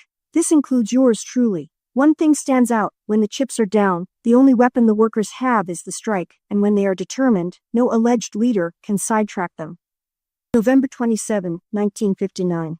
Dear fellow worker, as per your request, I'm enclosing the November 1959 Socialist Standard with its comments on the British elections. The new format and policies may induce you to renew your expired subscription. The recent British Labour Party campaign, coupled with the recent pronouncements of the German Social Democrats and the Australian Labour Party renouncing Marxism and the class struggle, which received such worldwide publicity, should make it abundantly clear how bankrupt of socialist objectives these alleged socialists are. The popular fad of the day is that recent developments within capitalism have repudiated the socialist analysis. Both left and right maintain that Marxism has been proven wrong, and that modern capitalism merely requires wise statesmanship freed from the obsolete theories of Marx. Capitalism, they insist, can function in the interests of progress in mankind. For the sake of the record, this is nothing new for the Social Democrats and Laborites. They never did give more than lip service to the Marxian analysis. Actually, the experiences of these so-called socialists are in no sense demonstrations of the failure of the Marxian point of view. Similar views come with far better grace from avowed defenders of capitalism, such as Adolf Berle. Too often Marxism is identified with Russian state capitalism, which only beclouds the issue. The only genuine concern of either the Laborites or their comrades, the admittedly bourgeois supporters of the status quo, is to do a better job of administering capitalism. The utter fallacy of this, based on evidence from the real world, is exposed by listing a few prevailing characteristics of the present scene. The inexorable moral decay, to use their phrase, that flows from the commodity dog-eat-dog jungle. The exploitation of the workers through the extraction of surplus value out of the sweat and hide, the brain and brawn of the workers, the big, all-pervading robbery that is so completely ignored and which puts to shame the petty crooks so much in the news. The worship of success with the widespread acceptance of cheating and lying. The congressional investigations reveal that the real crime is getting caught. What a shining illustration of the truth of the old cliché. The one word that typifies capitalism is hypocrisy. Juvenile delinquency, ever-increasing mental breakdowns, largely tied up with increasing fears and insecurities, lack of meaningful leisure, especially with material security, inability to harness the marvelous potential in the tremendous strides of technology. The economy is geared to defense spending on a fabulous scale. The big powers fear the economic consequences of peace. These will suffice.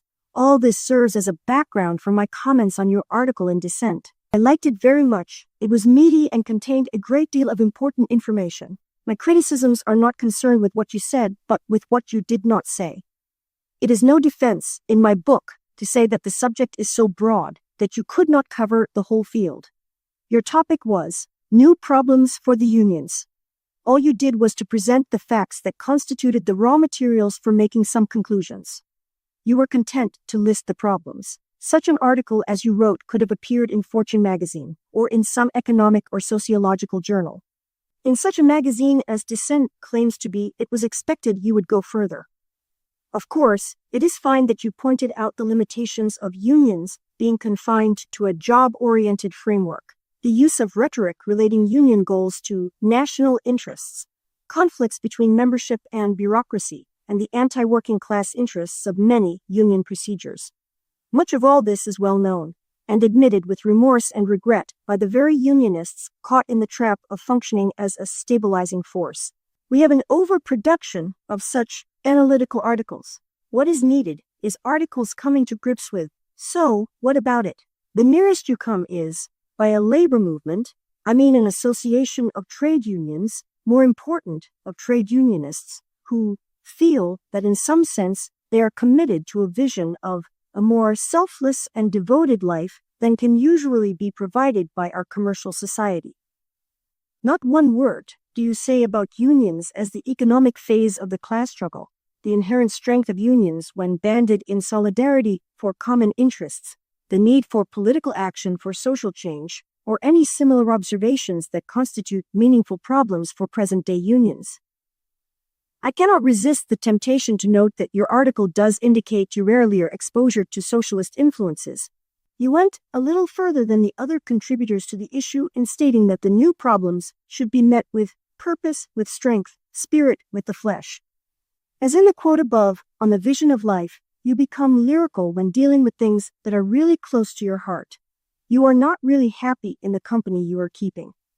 The pessimistic and gloomy tone of your conclusions is readily understandable to me.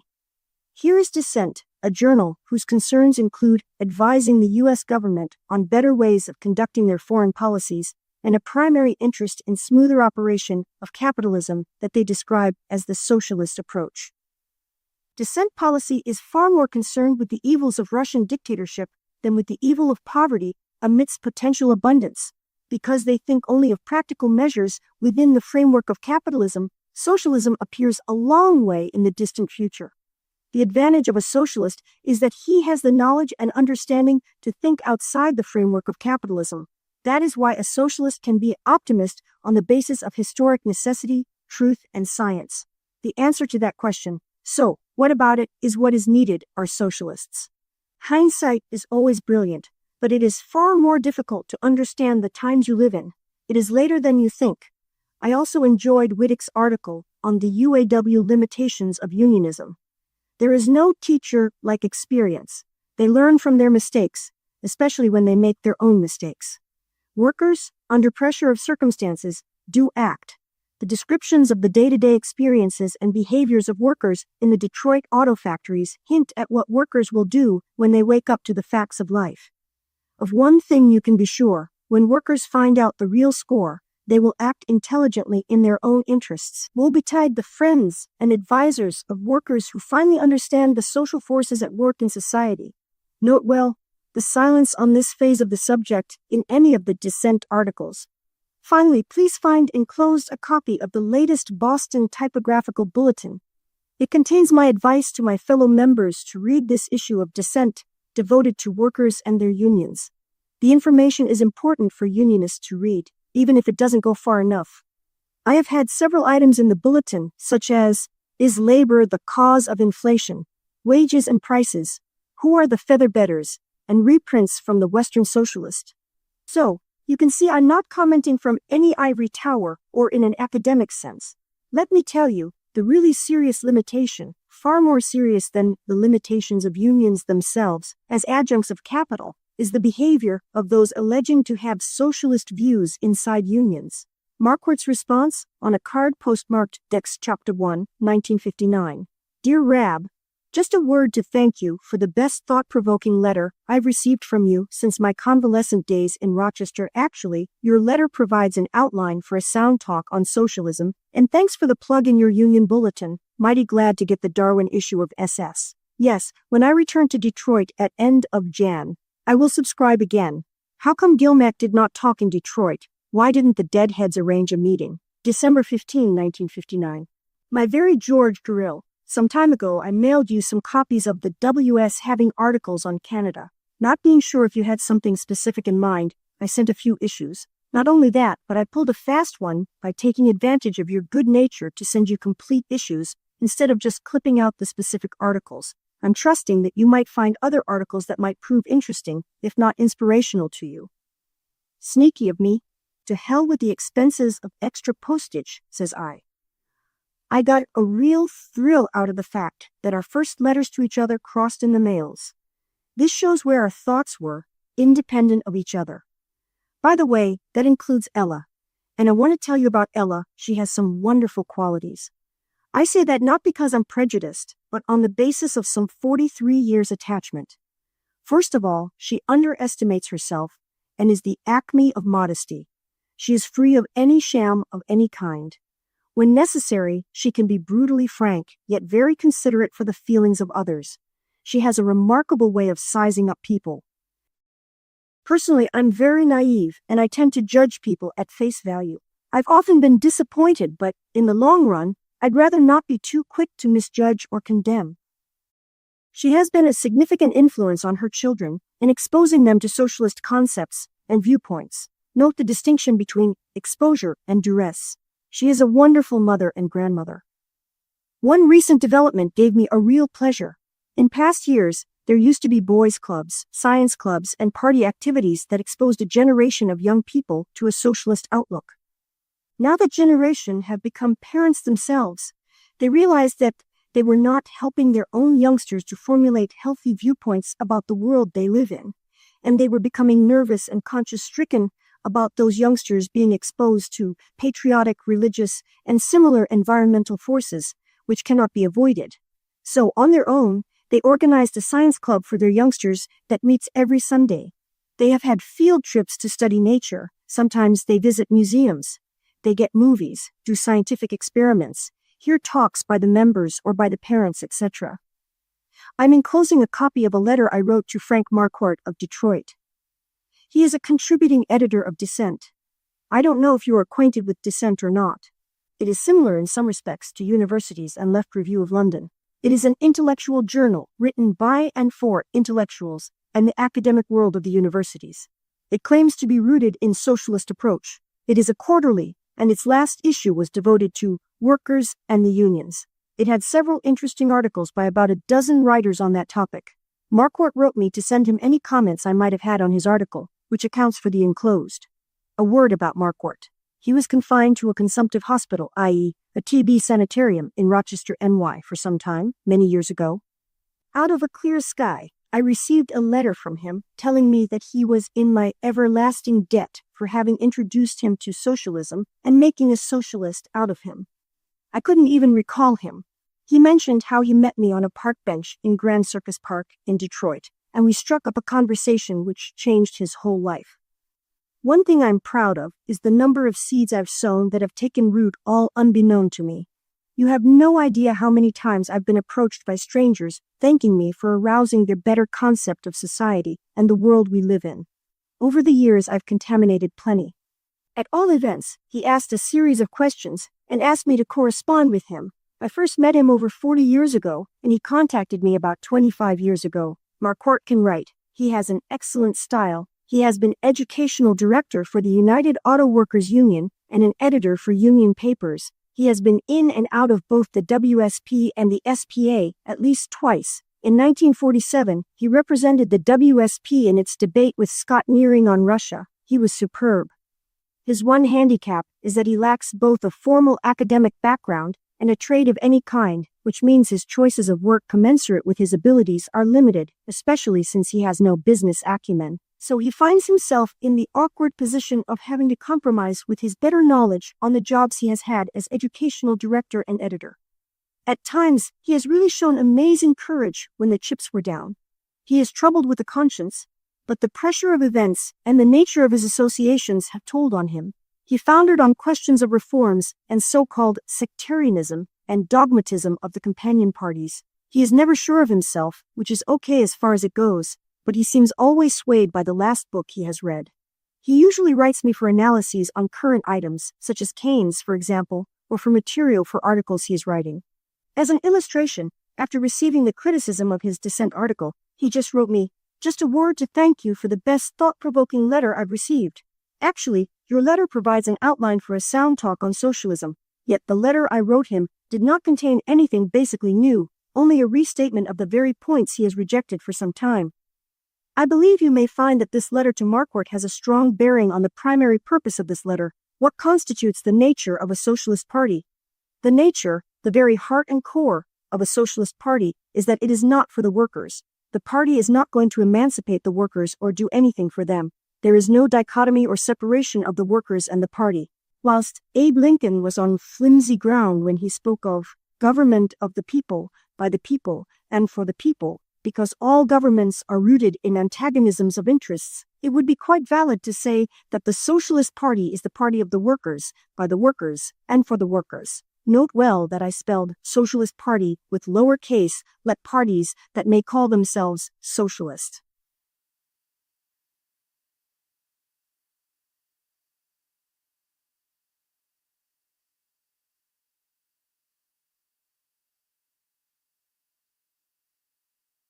The real Socialist Party cannot be apart and distinct from the working class. It has to be comprised of the whole human community. That is the general nature of any socialist party, without in any sense implying that quoting the Communist Manifesto is, of itself, proof of anything. Nevertheless, the manifesto phrases this matter very well. Section 2 starts off that the party, always and everywhere, represent the interests of the movement as a whole, and ends with the first step in the revolution by the working class is to raise the proletariat to the position of ruling class, to win the battle of democracy.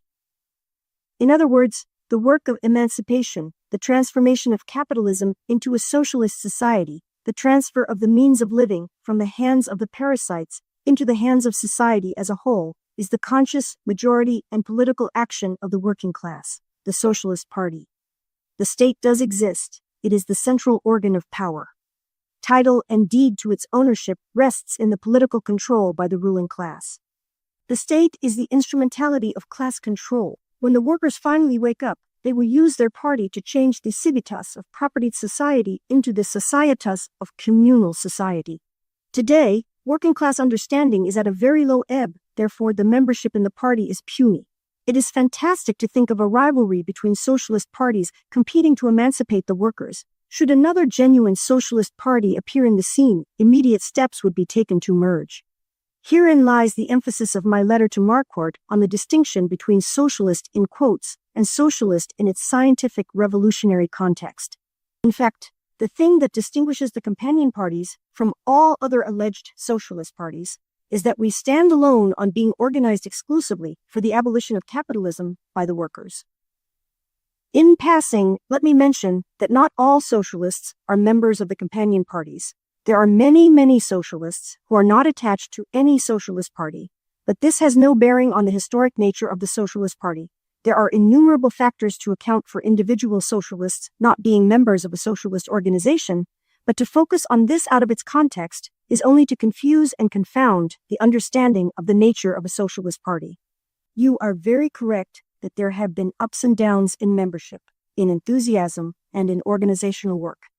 Many of these situations can be traced to personality clashes, personal problems, disappointments leading to discouragement, and the fact that we are all human beings with human failings and limitations. Possibly the biggest factor is that we are few in numbers and turn in on ourselves instead of outwards in much-needed organizational and propaganda activity.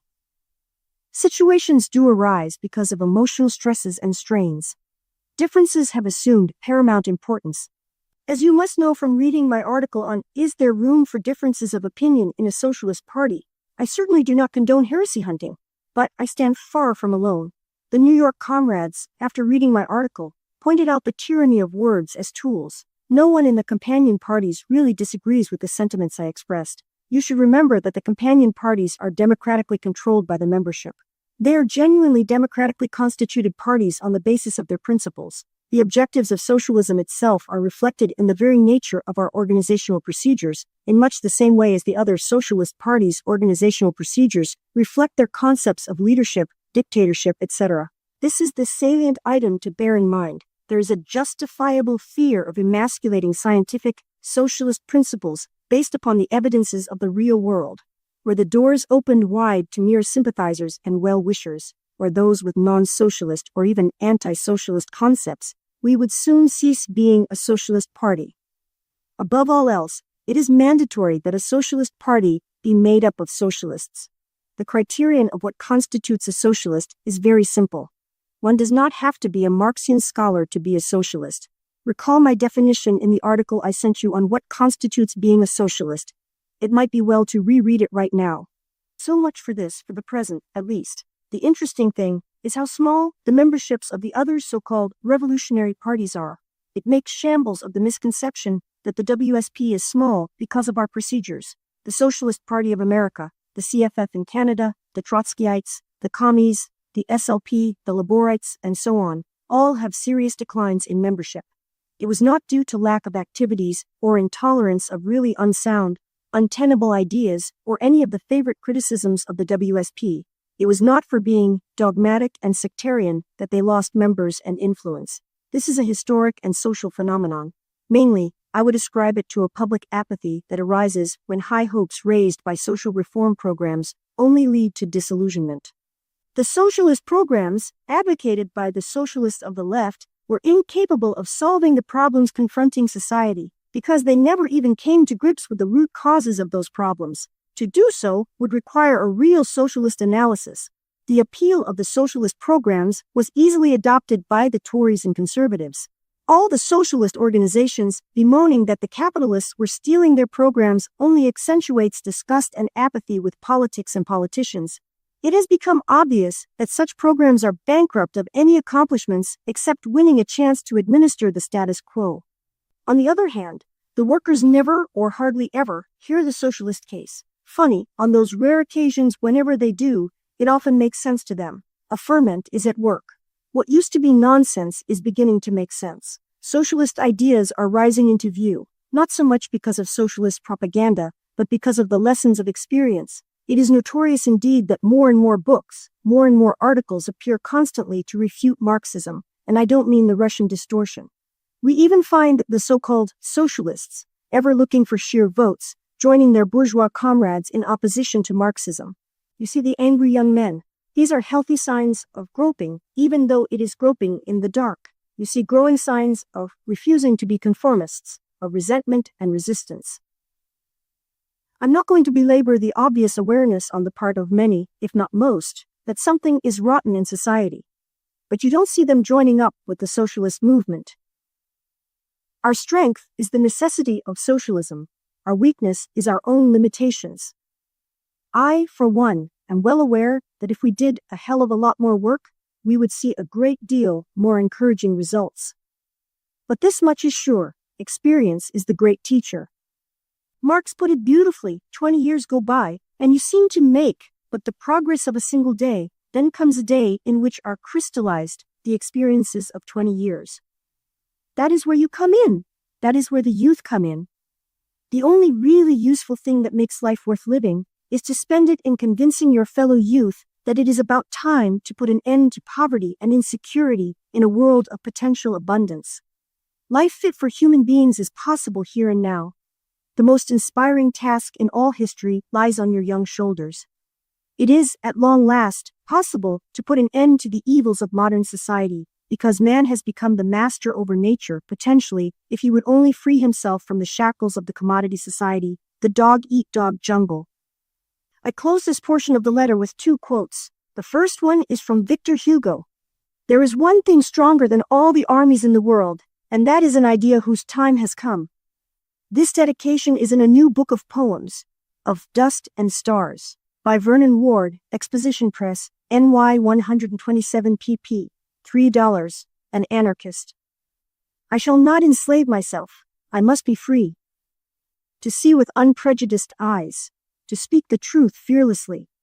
I must not be deflected from my course. My life, my living, my idling, my wandering, are for one purpose, to know the truth and speak it, to see beauty and reveal it. Please don't expect another letter like this from me in a long time. This is not my forte. The spirit is willing, but not the body. However, Don't ever hesitate to write on any specific problem or question that might be of concern to you. With deepest affection, Rab. P.S. Not one word about the contacts you met in London. I envy your associations with the likes of Hardy, Kersley, and the rest. You might do well to continue this discussion with them, if the mood strikes you. February 17, 1960. This next letter is in response to a question George had asked about the WSP's position on violence. My very dear George, first of all, to answer your question on violence and Marx, you're a wise guy, you know how to get me to write. Speculations on future events in specific details always impress me as crystal ball gazing and are actually irrelevant to the validity of scientific socialism. Especially is this true when such speculations are raised to the dignity of a principle. In applying this attitude to your question, two things become revealed. 1. Of prime importance is to come to grips with social processes that give rise to social changes and revolutions. The general nature of social transformation of capitalism into socialism is democratic, i.e., conscious, majority, and political. Only in this context does the expression inevitability of socialism, barring a catastrophe, make sense. The specific details of this democratic change will depend on the conditions and circumstances that exist at the time.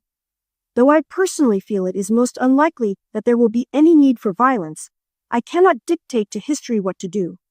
Especially do I find it difficult to visualize a violent revolution, just because socialism does require majority consciousness. Yet who can foresee the rise of unanticipated and unavoidable circumstances? Socialists will know what to do in special circumstances, and what they do, and how they do it, will be determined by the prevailing conditions.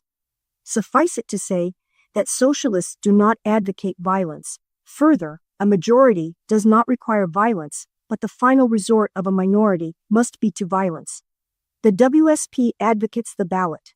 2. Antonio was not off the beam when he said, "The devil can cite scripture for his purpose." The same with Marx.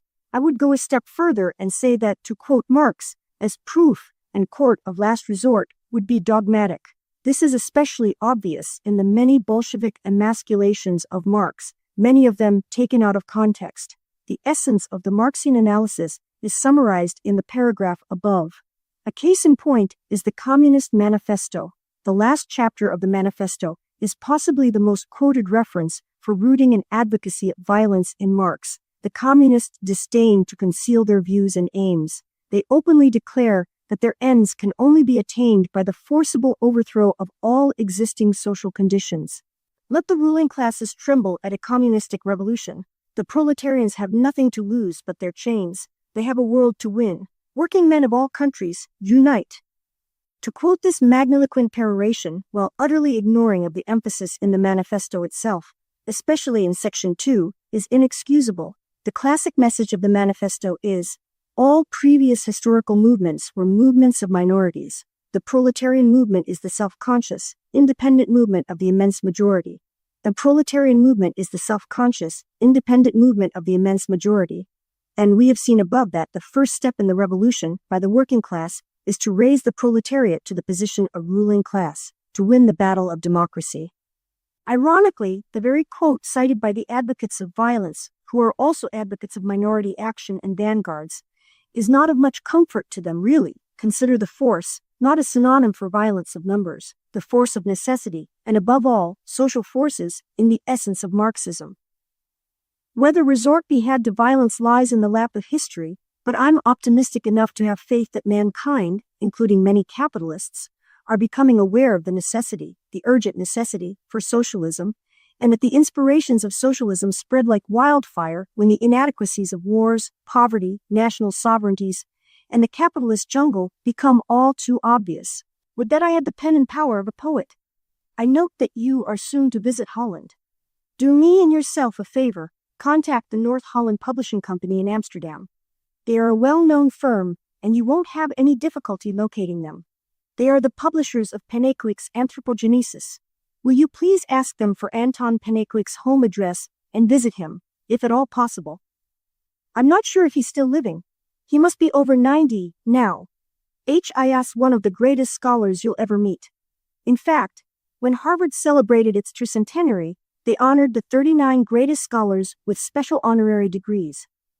Pennaquick was one of them for his work on astrophysics at the University of Leiden, I believe. He wrote Marxism and Darwinism, which is one of the socialist classics. He does not agree with us on the question of the ballot. He thinks the industrial workers will organize workers' councils and take and hold industry and introduce socialism. But on Marxian economics reforms, and especially the question of leadership, he is crystal clear. When he was in Boston to get his Harvard degree, he preferred the WSP environments to his Harvard intellectuals. He gave us the most inspiring talk on Russia I've ever heard. It was impossible to get in the hall. People were in the hall and stairs. His Socratic method of dealing with the Russian patriots was superb. Is that not so?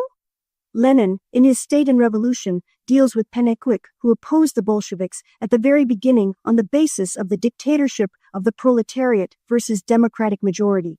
Be sure to make a special visit to him, and please give him my regards. Also the Boston comrades, and also give him greetings from Paul Matic in Boston. By the way, did you notice my reference to Pennaquick in my article on evolution in the WS? That reminds me, bring him a copy of that article. It will serve as a real introduction. March 29, 1960. The letter to which this is a response is available in the WSP archives. It is Watkins' formal request to join the WSP US. Watkins, a Canadian, lives near Vancouver, British Columbia. My very dear comrade Roy Watkins, Vancouver local, SPC. Hello, Mrs. Watkins. Here's my hand. I enjoyed your letter very much. I liked its spirit and admired your gifted style of writing. Unfortunately, I do not have it with me, as Comrade Morrison is to reply to it. But I've got to stick my 2 bits worth in, lest I forget to mention it. Your facile pen should be harnessed for the WS. We need humorous articles that can use satire a la Anatole France and Will Rogers. In my opinion, it makes effective propaganda. Also, your letter brought back fond memories of our brief meeting together in Boston, and I mean the both of you. It is thrilling to observe the socialist enthusiasm in your letter. I have been associated with the fringes and heart of the socialist movement all my life. Away back in 1893, my father was a member of the Socialist Labor Party, then he jumped with the other kangaroos into the Socialist Party of America when it was formed in the 1899-1900 period. In the 1919 period, he became a charter member of the Communist Party, to which he belonged until his death. I was far more fortunate. I joined the Socialist Party of America in 1909 and was a member until 1916. Luckily, in Detroit, I came into contact with so-called slackers escaping military service in Canada and England. They changed my whole point of view from reformism into revolutionary socialism. These comrades from the SPC and the SPGB wielded a great influence in Detroit with their study classes and street meetings and public lectures. When the WSP was organized in Detroit, Comrade Adolf Kohn and I sent out the postcards inviting those interested to form the WSP. I am the sole charter member still remaining in the organization since its inception in 1916. All this just to tell you that, in spite of trials, tribulations, disappointments, and there have been many, many of them, I have never lost my enthusiasm. I am often called the eternal optimist by those who have become cynical and lost their enthusiasm for socialism because of discouragements and disappointments.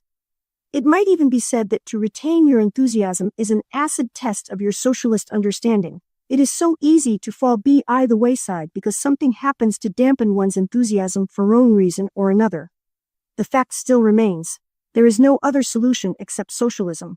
Who can deny that socialism is in harmony with social necessity and the evidence of unfolding experiences?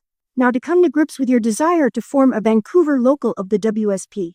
For convenience, I will number the points I wish to make.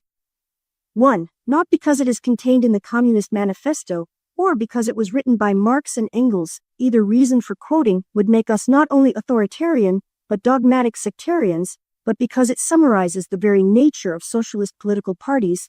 The following paragraph in Section I of the Manifesto is very pertinent. The working men have no country. We cannot take from them what they have not got.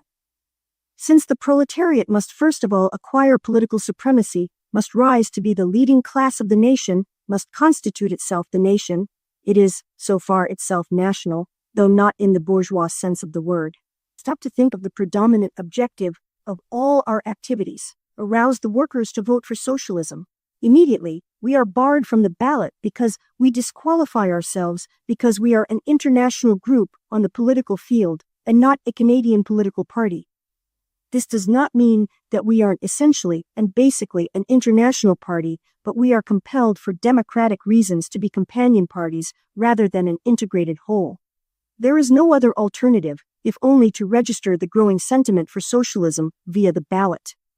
On this score, I have a strong hunch that in due time the names of the companion parties will be changed to World Socialist Party of Canada, World Socialist Party of Great Britain, etc., etc. Already, in several conferences of the SPGB, this proposal has been discussed with a seemingly growing sentiment in its favor. I seem to sense a groundswell in that direction. But, let me emphasize, this is a matter of opinion and not a basic principle whether the name should be changed or not. It would be no cause for a schism, as it were. After all, there is room for differences of opinion in a socialist organization. Thinking is no violation of principles, nor a violation of discipline. Furthermore, how can there be two separate socialist parties in the same country with the same socialist principles? We are not competing with anybody for the privilege of inaugurating socialism. Should circumstances see another genuine socialist party appear on the scene, the first thing on the agenda would be steps to merge together. We do not root ourselves in leadership or in personalities either. 2. Let me refresh your memory on an important matter that you know as well as I do. I'm not telling you anything you don't know. Nothing is more democratic than a socialist party.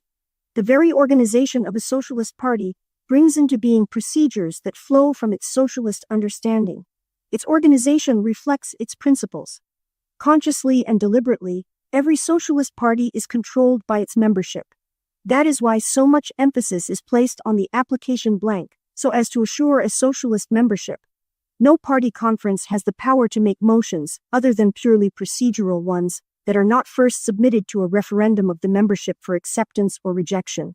That is why we in the WSP changed the name of our Central Committee from National Executive Committee to National Administrative Committee, in order to emphasize that the national office only carries out the wishes of the membership. It merely administers the work of the organization between conferences and referenda. In every sense of the word, the majority rules. There is no obstacle standing in the way of the Vancouver comrades to effect any procedures or policies they desire in the Socialist Party of Canada, providing they convince the majority. 3. As a statement of historic accuracy, the Socialist Party of Canada was reorganized in 1933. Note well, Rab is in error here. The SPC was reorganized in June 1932. Karla Doris Rab. At no time has it ever supported Russia or reforms. It should not be held responsible for the earlier history of the SPC. However, I, for one, speaking for myself only, pay tribute to the earlier SPC. There were a lot of confused and unsound statements in the old Western Clarion, but they established a real tradition of socialist work. They were the products of peculiar social circumstances which made it possible to carry on a great deal of valuable socialist work that was very inspiring indeed. There was a hodgepodge of all kinds of rubbish permeating through elements in the old SPC, but the valuable work of revolutionary socialists still dominated the scene, and we owe a great debt to them.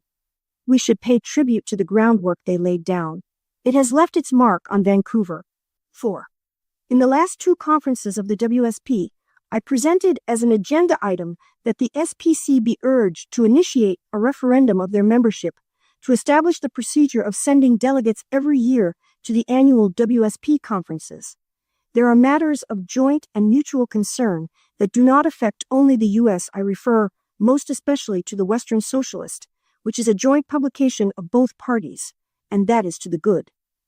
Yet the WSP, alone, decides on vital policies, etc.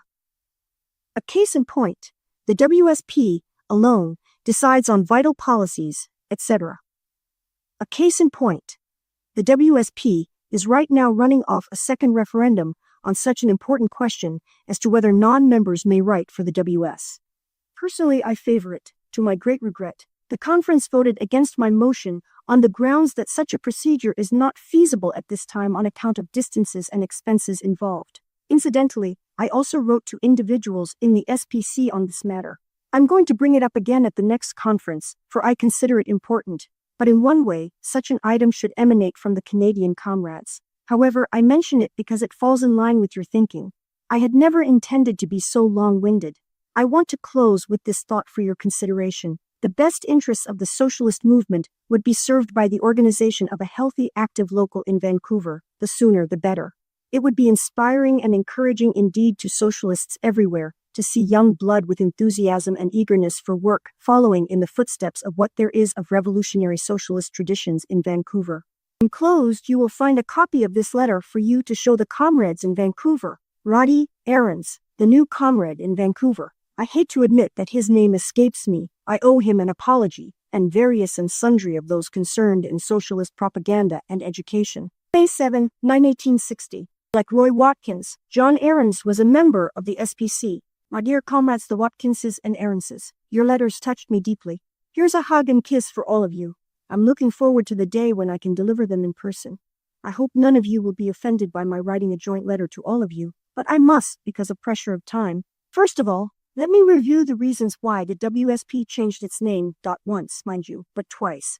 At the birth of the party in Detroit in July 1916, there was no such thing as a genuine socialist party in the United States. There was, however, a well-known and influential organization calling itself the Socialist Party of America. In our naivete, we called ourselves the Socialist Party of the United States to demonstrate that, at last, there had appeared on the scene a real socialist party in the United States. Within 3 months, the SPA challenged our right to the name. They even produced evidence that, on occasion, they had used the SP of US title. We simply had to change our name. We made a grievous error because we should have realized the inevitable confusions that were bound to develop. The membership voted on several alternative names and settled on Workers' Socialist Party of the United States. Time marched on, and in the 30s, the Trotskyite Socialist Workers' Party emerged. For years, we were confronted with bewildering confusions, let alone embarrassments. Even our own members, myself included, meeting pressures of having to identify ourselves at street meetings, would refer to our organization as Socialist Workers' Party through a curious slip of the tongue. One thing, at least, the U.S. Attorney General knew the distinction. At no time had he ever put us on any subversive list.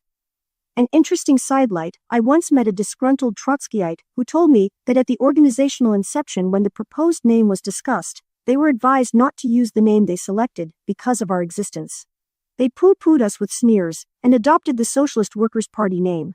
Not after all, their stock in trade is strategy and conspiracy. When you consider that their emphases are on infiltrating unions and other organizations to gain control, to foster and participate in all and any public demonstrations, to prey on fantastic immediate demands, and to critically support the degenerate worker state in Russia, we had no alternative but to again change our name, this time to World Socialist Party of the United States.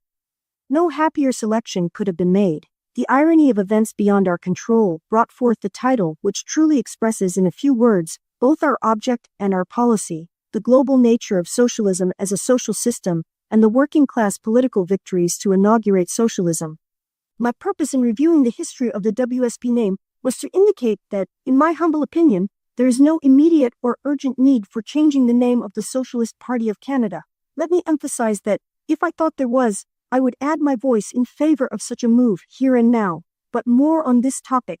You stress that there have been experiences under the banner of the SPC which are very embarrassing for socialists. Specifically, you refer to the 1920 and 1944 manifestos, to the lack of encouragement by Winnipeg to inspire young blood, and the greater receptivity to our movement in Vancouver that would ensue from a change in name. As for the preface to the 5th edition of the SPC manifesto, I agree with you wholeheartedly. In fact, I would go much further and condemn the 4th edition preface as worse because of its emphasis on concepts such as peaceful revolution as being illusory. I am not condoning the Russian slant of the 5th edition preface, but most basic to socialist science is the democratic nature of a conscious majority political revolution. The socialist majority has no need for violence. We surely do not advocate violence. There are interpolations in the text of the 1920 manifesto that are bad also. I can appreciate your feelings that it would have been advisable for the preface to the 1944 edition of the SPC manifesto to have made some clarifying statement on the limitations of the 5th edition. They didn't. But this was an error of omission, not one of commission. What your observation does reveal is the obvious need for a clarifying statement by the SPC explaining the events and background of the history of the SPC and its offshoots, etc. Such a statement would make inspired reading and would redound to the credit of the socialist pioneers who stimulated and stirred socialist consciousness in the early days and whose ideas have predominated over the long run to the greater glory of the SPC. It would also explain the reasons for the quarrels and confusions, etc., in the immature soil of those days. In this connection, I can think of a few fellows who could collaborate on such a task. Price, of the SPGB, a real old-timer in Canada. There is Jack MacDonald, Jack Kilgore, Fred Evans of the WSP. There are many old-timers in Winnipeg.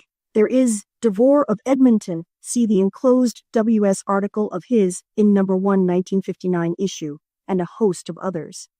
Pity that we missed the opportunity of harnessing old Bennett of Mexico, who died recently at 92. He had the most remarkable and accurate memory of anyone. He had a real flair for writing with a marvelous sense of humor. And do you want to hear something surprising, LeFaux?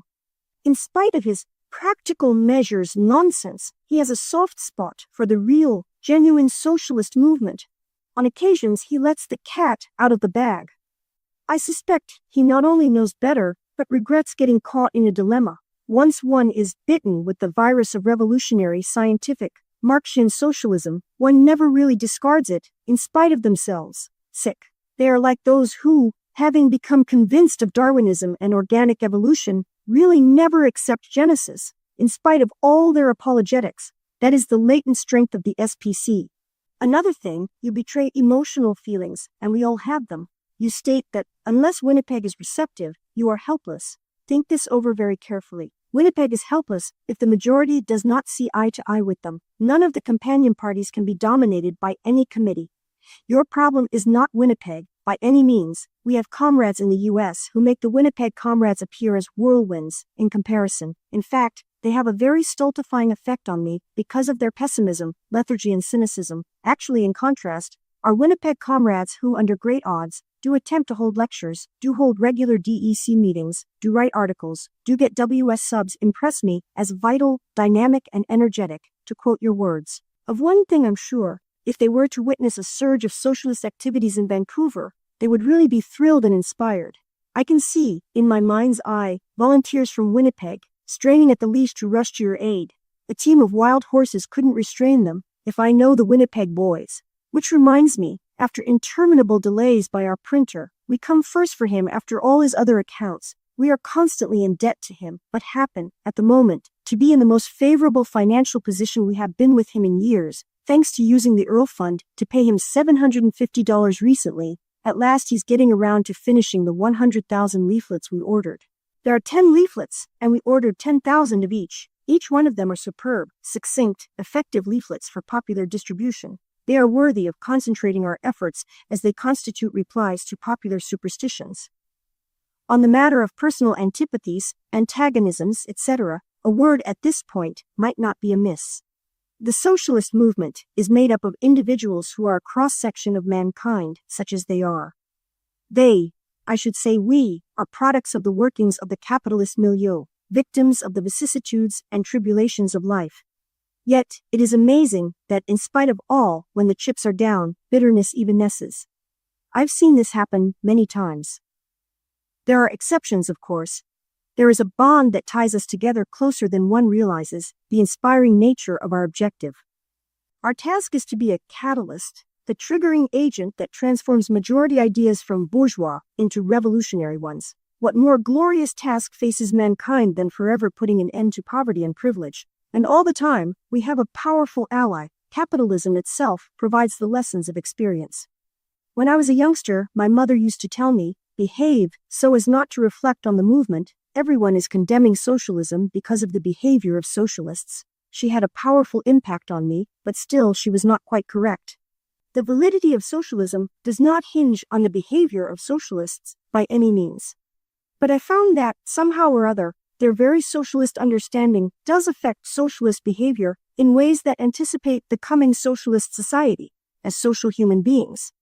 I say this in spite of some very sorry experiences.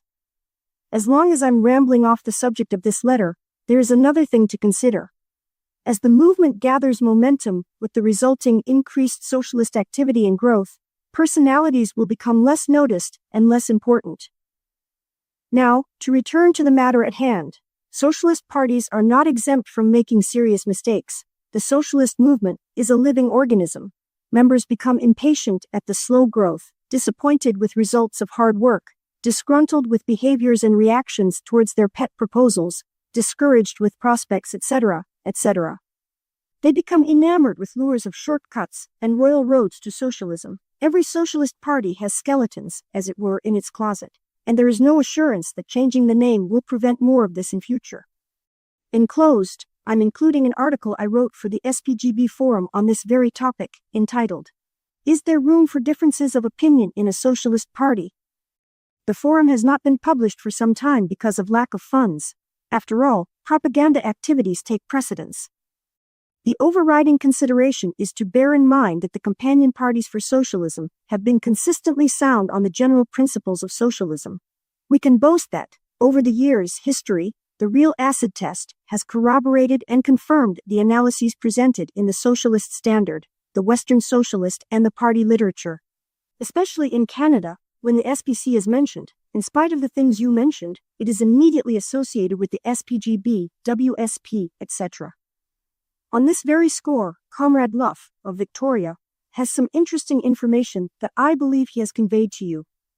All of you emphasized that your prime concern is for closer cohesion.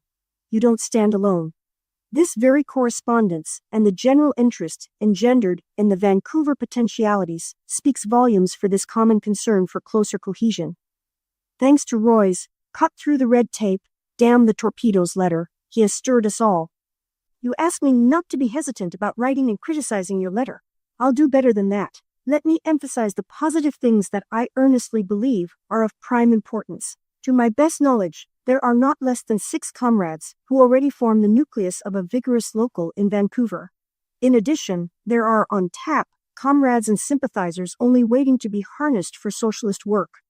That hodgepodge journal, Prose, with all its emotional confusions and straddling all sides of every question, seems to indicate the soil is ripe for a genuine socialist local in Vancouver. Can you fancy the James Kings, the Ralph Browns, the many other convinced socialists in Vancouver standing aloof just because of the party name? Finally, the clincher, I hope, local Vancouver should give serious consideration to sending a fraternal delegate to the WSP conference in Boston next Labor Day weekend. There are so many matters of common concern to be discussed and thrashed out. The Western Socialist editorial circulation, advertising, distribution, financing, format matters, ways and means of improving propaganda, review of the experiences and lessons of the past few years, the question of the party name and other referenda items that might arise from the conference for the consideration of the SPC. In fact, the last NAC meeting voted to invite Winnipeg to send a fraternal delegate to the next conference. Dixie et nim animam salvi. Marx's letter to Bracky. I have spoken and eased my mind. February 4, 1961, 62 Woodcliff Road, Newton Highlands, 61, Massachusetts. Dear Bob Killies, to answer your interesting letter seriatim, as it were, I have written your friend Normal Rush regarding a cure edition of Mutual Aid. I forwarded your personal regards to him. Does he deal in radical literature? Your sub to the WS has been referred to the circulation department. I received a copy of the World Labor News. I imagine it was forwarded to me through your good graces. There has been a delay in getting out the number 1, 1981 WS, due to the printer having been rushed to the hospital and the resulting havoc created in his shop. However, it now is ready for mailing and will be in your hands within a week. You will note an improvement in the cover. It gives more room on the cover to feature the contents, and we hope it will increase store sales. We are indeed encouraged by your kind words. The mail we have been receiving speaks volumes for the growing influence and prestige of the WS as an organ for revolutionary scientific socialism. To me, this is a healthy indication of the ferment going on in men's minds. You may recall Engels' statement in the last section of Socialism, Utopian and Scientific, that a revolutionary situation develops when mankind becomes aware that its unquestioned, accepted ideas no longer hold water. the gap between the established ideas of revolutionary socialism and the accepted ideas of capitalism is closing up. The imperceptible social forces at work are the great ally of socialism, convincing the great majority of the historic necessity for socialism, else extinction. My short item in the last issue of the WS, Two Straws in the Wind, had for its theme that the necessity for a sane world fit for human beings is now an established concept. On some level, the vast majority recognize that what seems sensible is no longer as sensible as they had thought. It goes without saying that not only views and comments, but anyone desiring to do so, always have the right to reprint items from the WS. In fact, the industrial worker has done so many times. Our only concern is for revolutionary socialist knowledge and understanding to be spread as widely as possible. No vanguard has a monopoly on socialist concern. The work of emancipation is the job of the entire working class, not of any party or organization. Our whole position is rooted in the understanding that the WSP is but the party of the working class, in the sense of the Communist Manifesto. The WSP is not going to do anything for the working class except to arouse their fervor, determination, and enthusiasm for socialist objectives. The aroused, class-conscious workers will use their party as the lever of emancipation. I'll go into this more in some brief comments on Bakunin and Marx later. I was happy to see your note that Harry Fonts had sent you a stack of back copies of the WS. Thinking of Fonts reminds me of the importance of persistent, patient, uncompromising work for socialism, regardless of any disappointments and discouragement. There is no instrument I know of for measuring the results of our work. By keeping on, we sow seeds that fall on both sterile and fertile soil. Our friend Fonts symbolizes the fertile soil. How often we find unexpected evidence confirming the importance of persistence, realizing that the acid test of experience confirms the validity of the socialist case, realizing as I do, that thrashing out the merits of the issues often leads to clarity. I'm sure that a discussion contrasting the positions of views and comments and the Western socialist would prove valuable. As for the WSP's attitude, we are primarily concerned with issues, not personalities. Ad hominem arguments are meaningless and prove nothing. But such discussions develop normally out of certain situations. Should you find an analysis in the WS that you believe should be repudiated, we would welcome the opportunity to come to grips with your criticism. In fact, most issues of the WS contain an invitation to critics to submit their criticisms to us.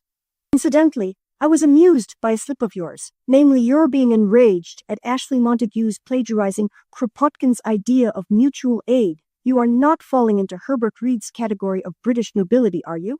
Since when are anarchists devotees of private property and copyright laws? The very essence of the book Mutual Aid is the recognition of social contributions to knowledge. Accumulated knowledge is not a personal prerogative. Are you saying that if it were not for Kropotkin, there would be no mutual aid? That is like saying that if it were not for Kropotkin, there would be no mutual aid. That is like saying that if it were not for Darwin, there would be no organic evolution, or if it were not for Marx, there would be no scientific socialism. Although there are variations of ability among human beings, evolving knowledge is the social product of unfolding social evolution. The great man theory belongs in the limbo of outworn superstitions. But then, you know that as well as I do. I don't have to convince you that the ideas expressed by Darwin, Marx, or Kropotkin were the products of their times. The conditions were ripe for their expression, even if Darwin, Marx, and Kropotkin had never lived. I can sympathize with your dilemmas of a home life immersed in Catholicism. However, inflexible, rigid Catholicism is not one whit worse than flexible, wish-washy Unitarianism with its cowardly, shame-faced materialism. At one time, I had the very great delight of being asked to a non-public debate with a Jesuit priest in the Sacred Heart Church in Newton on Catholicism versus socialism, and as a result, 2 of the parishioners left the church and joined the party. I would advise your contributor, Harold Henry, to read W.M. Bonger's Criminality and Economic Conditions. In my opinion, this is the classic development of the socialist analysis of crime. It argues that crime is, basically, a violation of property rights. Surprising as it seems, Bonger, who was a Dutch scholar in the field of criminal law, was commissioned to write this volume by the American Institute of Criminal Law and Criminology. It can be obtained in the public library. Harold Henry's article seems to stress that crime is the result of mental disturbances. I'm sure that Views and Comments knows better. Now for the Borkenau quote. Comparing Marx and Bakunin. Borkenau's basic misunderstanding of Marx is made clear by his statement. Marx viewed progressive capitalism as including parliamentary and political action within capitalism for purposes of administering capitalism. This is a complete misinterpretation of Marx's writings. Rereading The Civil War in France and the Gotha Program will reveal that Marx made a distinction between the revolution overthrowing feudalism and establishing capitalism, and the revolution overthrowing capitalism and establishing socialism. Historically, socialism arises out of the conditions of capitalist development. Capitalism was a necessary stage in social evolution. Thus, in the conditions of the early and mid-19th century, when Marx was writing, it was in the best interests of workers to support the speedy introduction and development of capitalism. Capitalism was to transform handicraft and individual production into the gigantic socialized machine of today, thereby creating an economy of potential abundance.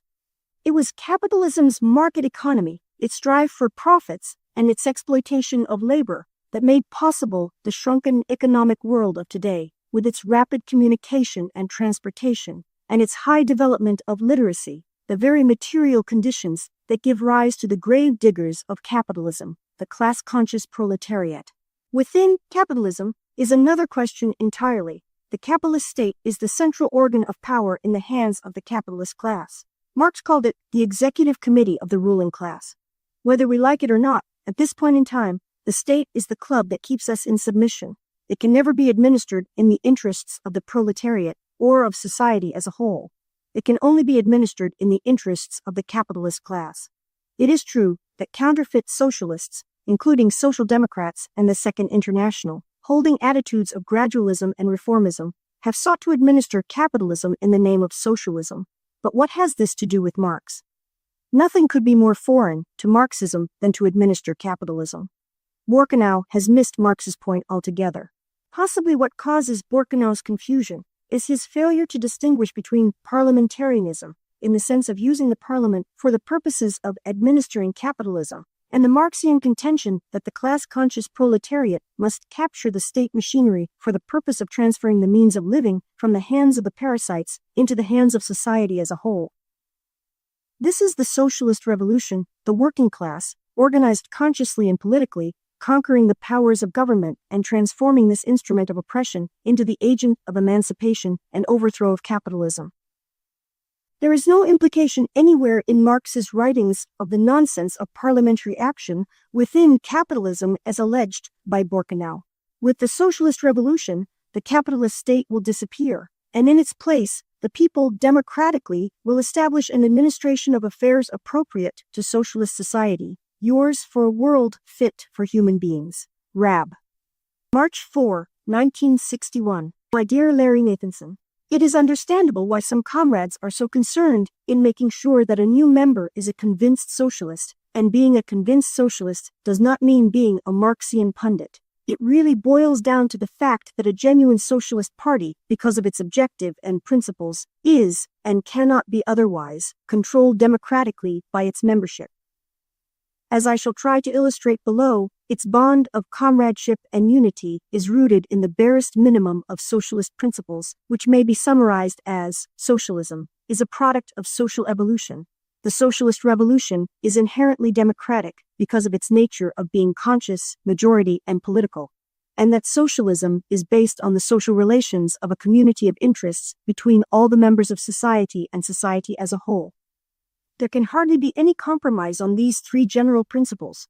Further, a socialist is one who recognizes and realizes that capitalism can no longer be reformed or administered in the interest of society or of the working class, that capitalism is incapable of eliminating poverty, war, crises, etc., and that the times call for arousing the majority to become socialists to inaugurate socialism, now possible and necessary. There exists the danger that if membership were extended to confused sympathizers, alleged socialists, even non- and anti-socialists, then the party could easily become transformed into such expressions as seen below. This will illustrate, I hope, the validity of the fear that the WSP would cease being a genuine socialist party. Incidentally, there is a book review in the next issue of the WS by Comrade Milne of Winnipeg, dealing with the history of the Socialist Party of Canada, which is quite pertinent and revealing. 1. The Second International. Under this category is included the parties of social democracy, the labor parties and socialist parties in Europe, Asia, the antipodes, etc. Tolerance of every kind of confusion typifies these parties. In common, they are all things to all men. In the acid tests, when the chips are down, they are revealed as supporters of wars and willing administrators of capitalist governments. In a very tragic sense, they have diverted the workers from socialism and been the cause of so much disillusionment with socialist futility, because avowed capitalist parties stole their programs. These practical parties have hindered the growth of the socialist movement. The Tory socialism of Churchill and the creeping socialism of Truman and Kennedy proved more practical in successfully accomplishing the goals of such organizations as the British Labour Party and the Socialist Party of America.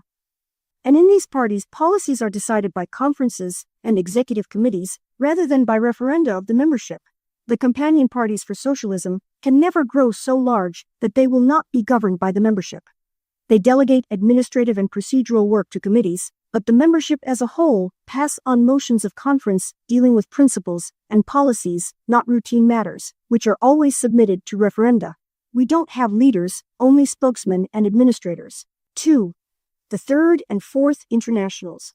These Bolshevik groupings, including the communist parties over the world, the Trotskyites, and all the various splinter groups, usually revolve around personalities and leaders. They are dominated by the concept of a vanguard of professional revolutionists. It is the responsibility of the vanguard to guide and lead their followers. They have the appeal of being conspiratorial in nature.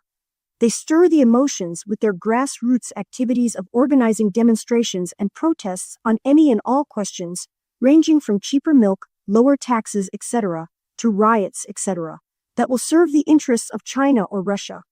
Their concepts of the dictatorship of the proletariat and the transitional period are reflected in what they call democratic centralism. The control of the organization is from the top, who inform the membership of the line. 3. The Socialist Labour Party. Prior to about 1903, the SLP was a true socialist party. However, around 1903, de Leon made the discovery that the industrial union is not only a more effective type of economic organization for the workers, but that it is a revolutionary weapon and the nucleus of the new society, socialism. Up until that time, with some minor and relatively moot exceptions, the SLP was sound on political action, reforms, and Marxian economics. But this industrial union concept altered their concept of socialism and of the socialist revolution in a way that is not borne out by either evidence or analysis. Note that prior to about 1903, there would have been no reason to establish a WSP in the United States. The World Socialist Party is not in competition with other organizations for the privilege of inaugurating socialism, and the SLP was such an organization until then.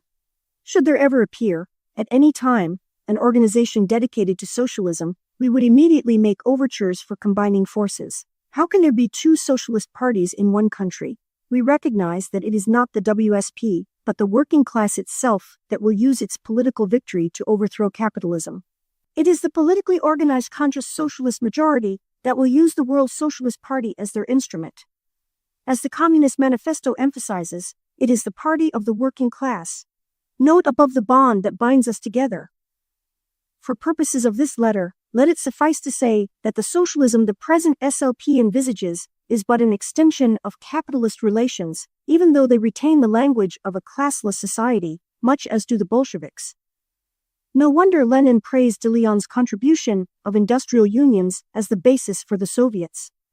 Their socialism is the Industrial Republic of Labor, and they have a blueprint, the famous wheel, to illustrate its operation. The outstanding historic factor that lays the groundwork for socialism is that socialism is based upon abundance made possible by the strides in the means of production, technology. This very technology is no longer industrial, but overlapping and integrated into a cohesive whole. Production is socialized, in almost a literal sense, today. Socialism is not confronted with problems of the organization of production, but rather with problems of leisure, full lives and conditions worthy of human beings. How far superior and more scientific is the Marxian projection of socialism? The present SLP and the WSP do not have the same objective. Further, this misconception of socialism arises from their viewing the Industrial Union as the revolutionary weapon. It can be conceded that the Industrial Union has advantages as economic organizations of resistance for workers within capitalism over craft and trade unions. But the SLP goes on to project the Industrial Union as a revolutionary weapon. The ballot is as weak as a woman's tears unless backed up by the economic might of the workers. This splitting of the workers into two sections presumes that the majority of socialists who vote for socialism will support capitalism in their economic activities. In spite of some fine SLP pamphlets on the nature of the state, they have forgotten that whoever controls the central organ of power, the state, gains control of economic power by the same token. Peculiarly enough, they have confused economic basis, economic influence, etc., with economic power. It is the development of economic social relations that gives rise to the state, but it is state power that gives rise to economic power. In order to get economic power, the new rising social class must first get in possession of the state powers. The classic illustration, of course, is the revolution from feudalism into capitalism. Also note that no two revolutions are the same, but here we are dealing with the materialist conception of history. Here is another distinction between the SLP and the WSP. It can truly be said that the SLP is dogmatic and sectarian. Thinking is a violation of SLP discipline. Try to attend one of their classes as one interested in socialist theory and see what happens. In about 6 weeks, you will be told you are no longer welcome unless you are sympathetic to their views. Try to get the floor in discussion at one of their lectures. They will only allow questions that they approve. It is true that they do not object to questions obviously opposed to socialism. Arising out of their theories, like the Bolsheviks, they drop members for the most peculiar reasons, and the organization is dominated by the central body. They have for years refused to debate the WSP, though they did in 1918 and in 1936 or thereabouts, but will no longer. They even refuse to exchange publications. I had no intention of going into this in such length. I intended only to indicate the bond that ties us together and why we exist as a party. Now, I'll return to the main purpose of this letter. The object of the application blank is common agreement, in the light of unfolding evidence, on the validity of the socialist case. Like any written document, there is always room for refinements in phrasing. This applies to our declaration of principles as well, and to all scientific writings. In the case of the WSP and its companion parties, such matters are and have been decided upon by a referendum of the membership. Another reason for assuring ourselves of a socialist membership. I do want to differentiate between specific statements and general analyses. We can often get involved in specific speculations, reservations, quibbles, etc., and then raise them to the dignity of a principle. As an example, we emphasize that the ballot is the lever of emancipation. We do this just because the conscious socialist majority takes political action in order to be in a position to transfer the means of living from the hands of the parasites into the hands of society as a whole. The ballot symbolizes the nature of the socialist revolution. We advocate the ballot because we cannot visualize the need for a socialist majority to use violence. Violence does not symbolize the socialist revolution. However, we can get all tangled up in speculations of projecting possible contingencies that may exist in a future event. History may make liars out of us in predicting the workings of social forces based on scientific analyses. When we say that socialism is inevitable, it always implies, barring unforeseen catastrophes such as astronomical collisions or the wiping out of the human race. However, given capitalism and its laws of motion, the next stage in social evolution is socialism. That is why I enjoyed Lenny's emphasis on the attitude in answering questions on the application blank. This leaves 2 more items, civil liberties and reforms, and H-bomb protests. We fight for civil liberties, i.e., free speech, etc., because it strengthens our opportunities for socialist propaganda and not as a reform of capitalism. To call civil liberties for the propagation of socialism a reform is a far cry from our point of view. The vital distinction arises from the objectives and not from the thing itself. Our opposition to reforms and reformism are just because their objectives are palliative in nature and are fought for in order to make the system function more smoothly. Though we do not advocate reforms nor fight for reforms, that does not mean that we refuse to accept reforms, as though we could if we wanted to. Historically, reform activities have dissipated the earnest energies of so-called socialists from doing any socialist work whatsoever. The need for reforms is an all-time job. There is no end to ever present pressing emergencies that need immediate attention. A very conspicuous characteristic of capitalism is burning issues. Likewise with H-bomb marches, etc. They are, understandably, worried about the alternative facing mankind, survival of the human race or extinction, which translated into their language means abolishing atomic weapons. But note well, if you please, their utter failure to realize the alternative that really exists in point of fact. There is no, and let me emphasize, no assurance that capitalism can function without war, and the conditions for war existing, atomic weapons, are in the cards. Wanting a sane nuclear policy, they imply they are opposed only to the present insane one. Note that the activities are not directed against war, as such, or against capitalism that breeds war. Confusion, worse confounded. If they are fighting for the peaceful uses of atomic energy, then they are fighting for the market economy with its production of commodities for profit. The peace they are supporting is the struggles over conflicts of interest that breed wars. To summarize, all such activities still leave the job left to be done, the only job worthwhile and meaningful, making socialists. Here we see the basic reason why we are small today. The great mass of the workers never hear the socialist message. Had all the enthusiasms and energies of the past 50 years been harnessed for the spread of socialist knowledge and understanding, imagine how much more advanced the revolutionary movement would be today.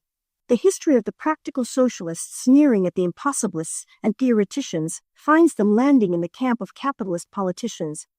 There is no shortcut to socialism, short of socialist determination. Our latent strength lies in the fact that science, truth, and above all, necessity is on the side of the scientific, revolutionary socialist movement. There are encouraging signs on the horizon. The latest news from Ireland and British Columbia are inspiring indeed.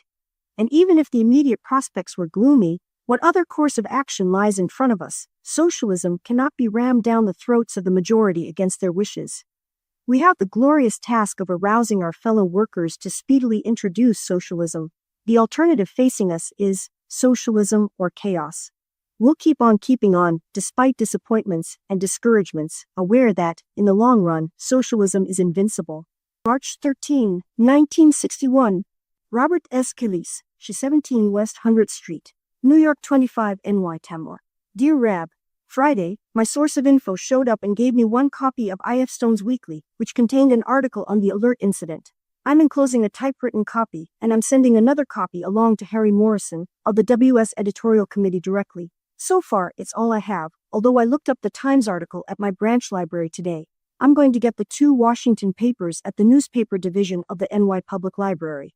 Also, I'm going to check it in The Guardian and also the National Guardian, which I understand ran some info on it between November 15 and December 15. So far I'm disappointed because, from the way I had originally received the story and the way I passed it on to you, the high-level alert went in, and there was exactly 10 minutes left before our planes crossed the fail-safe point. My source assured me that that is the way the National Guardian wrote it up. I'm going to do a good deal of research on this deal, and I'll forward carbons of all the articles I dig up so that you can see them. On second thought, I'm pretty sure that all these papers are available in the newspaper room of the Boston Public Library, so it might be faster for you, if you're in a hurry, to check them yourself. I'll send the carbons along anyway, unless I hear specifically from you that you've gotten them in Boston. In that case, I won't bother. At our last business meeting, I gave a 2-hour hysterical dissertation on how lousy our magazine was, going over it page by page. Then I handed out your current issue and went over that page by page as an example of what a good radical magazine could be like, and what ours is goddamn sure going to be like. I'm going to reprint your flyer on charity in either this issue or the next issue, giving proper credit, of course. I think those flyers are a wonderful idea, and they're extremely well done. Oddly enough, the one I probably enjoyed the most was the one on the Labor Party, which I was not going to order in the first place. My opinion on that subject is substantially in agreement with Sam Weiner's in his article in the August issue of Views and Comments. Lo and behold, you people take an identical position in that flyer. I had expected that you'd endorse such a party, and instead you denounce it just as we do. Keep plugging because time is fast running out. I don't figure us for having 10 years left. Bob, March 15, 1961. Dear Bob, K.E.'s. Talk about timing. Just as I'm sitting down to type you a letter, the mailman rings the doorbell, and a letter from you is among his deliveries. You will find enclosed a letter from Gonzales in Havana, asking for information about the Libertarian League and views and comments. Please return the letter to us after you have noted its contents. Our National Administrative Committee decided not to forward your address to him without consulting your organization. We feel we have not got the right to forward your address since we have no real knowledge about Gonzales and his position in the Cuban regime. There is the possibility of reprisals on your Havana comrades. This may be an unwarranted assumption on our part, but the history of the commies, like all patriotic nationalists, is far from clean. It could not be otherwise, rooted as they are in the theory of the vanguard of professional revolutionists, and the so-called transition period with its dictatorship of the proletariat. Incidentally, neither of these concepts is Marxian, in spite of Lenin's emasculations of the Gotha program, etc. Actually, the new native nationalisms spreading throughout Asia and Africa, including Cuba, are but examples of emergence from feudal or tribal social relations into those of the Industrial Revolution and capitalism, in much the same way that the social system emerging in Russia and China is state capitalism and could be no other. More on this score anon. I think you are unnecessarily harsh with your criticisms of views and comments. It so happens, I'm a member of the International Typographical Union and know a little about layout, etc. I happen to have right at my elbow your number 39, August 1960, V&C. You should be proud of the fine craftsmanship in the voluntary labor that produced it. It is, in a sense, reminiscent of William Morris, a great printer and artist in so many varied fields. You can tell it was a labor of love. It just goes through my mind that Paris Commune Day is in the offing. We remember the Paris Commune partly because it demonstrates the untapped capacities of mankind when they are released for the common interests. The reactions of the bourgeoisie indicate that this first striving for a sane society struck fear into their hearts. However, views and comments, in my view, does deserve criticisms for confusing economic power by the workers within the framework of capitalism with lever of emancipation, which it is not, viewed scientifically as a process of transformation. This flows from a failure to realize the nature of the state. Unfortunately, I must drop this letter at this point, as I must take a nap before going to work. I work nights. But the contrast of the Labour Party leaflet and the Labour Party illusion article in V&C No. 39 will serve as a useful means of clarifying our differences.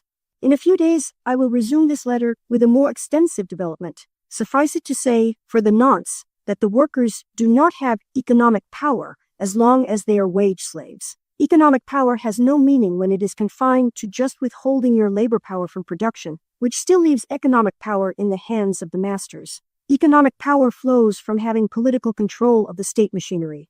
Remember, in spite of all their growing economic influence, prestige, and advantages, the rising bourgeoisie were choked by the control of the state by the feudal aristocracy. The success of the bourgeois revolution, capture of the state, transferred economic power into the hands of the new rising bourgeois class. I see I'm continuing in spite of myself, so until I resume this letter, Rab. March 20, 1961. Dear Rab, your letter arrived like a deus ex machina because of the Gonzales enclosure. We had a private debate with the Fair Play for Cuba Committee, and I read that letter as a minority viewpoint attacking the official Libertarian League position. Also, I sent Gonzales the last 2 issues of V&C so that he could read our views on Cuba. Evidently, he writes to all the publications on the left because M.S. Arnone, editor and publisher of Minority of One, was present at the debate at my invitation. He glanced down at Gonzales's letter and said, I think I know who that's from. He writes to me all the time, and I recognize the handwriting. As it happened, I didn't get Gonzales's address from Arnone, though, but rather from another fellow to whom I mentioned the existence of a critical letter from Havana, without even mentioning the source, mind you, and the guy said, I bet I know who it's from, just like that. The whole situation struck me as unique. Everybody seemed to know who he was without even hearing or seeing his name. Back to Arnone. He will be speaking at the community church in Boston on the 24th, so you might take it in if your own meeting doesn't conflict.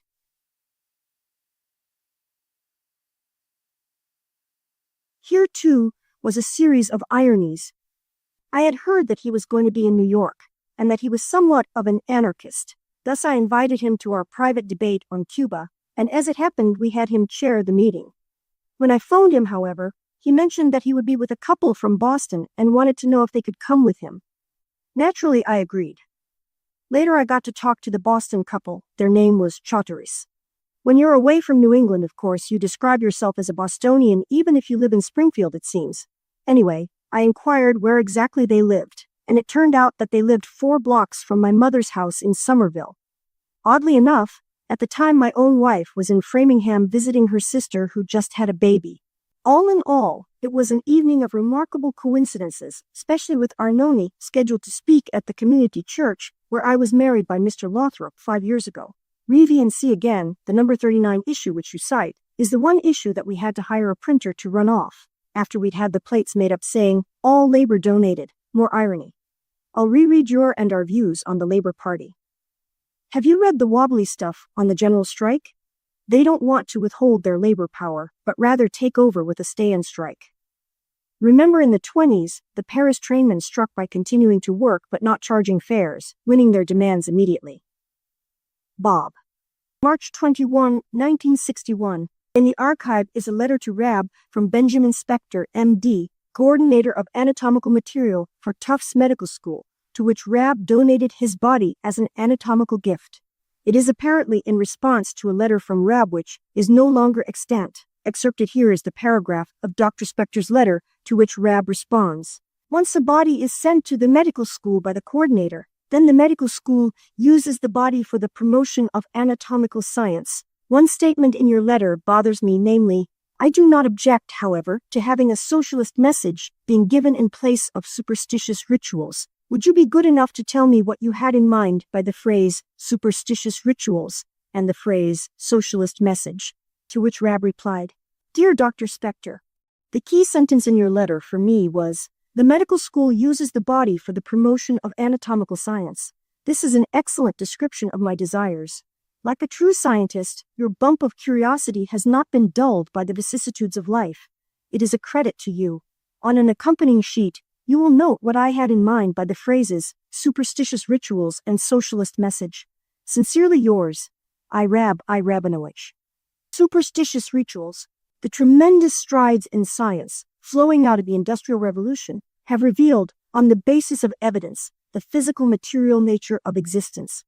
At long last, man has become aware, for example, that biologically he is the product of organic evolution, that life itself is but a more complex organization of the inorganic, that the earth had its origin in the sun, etc., etc.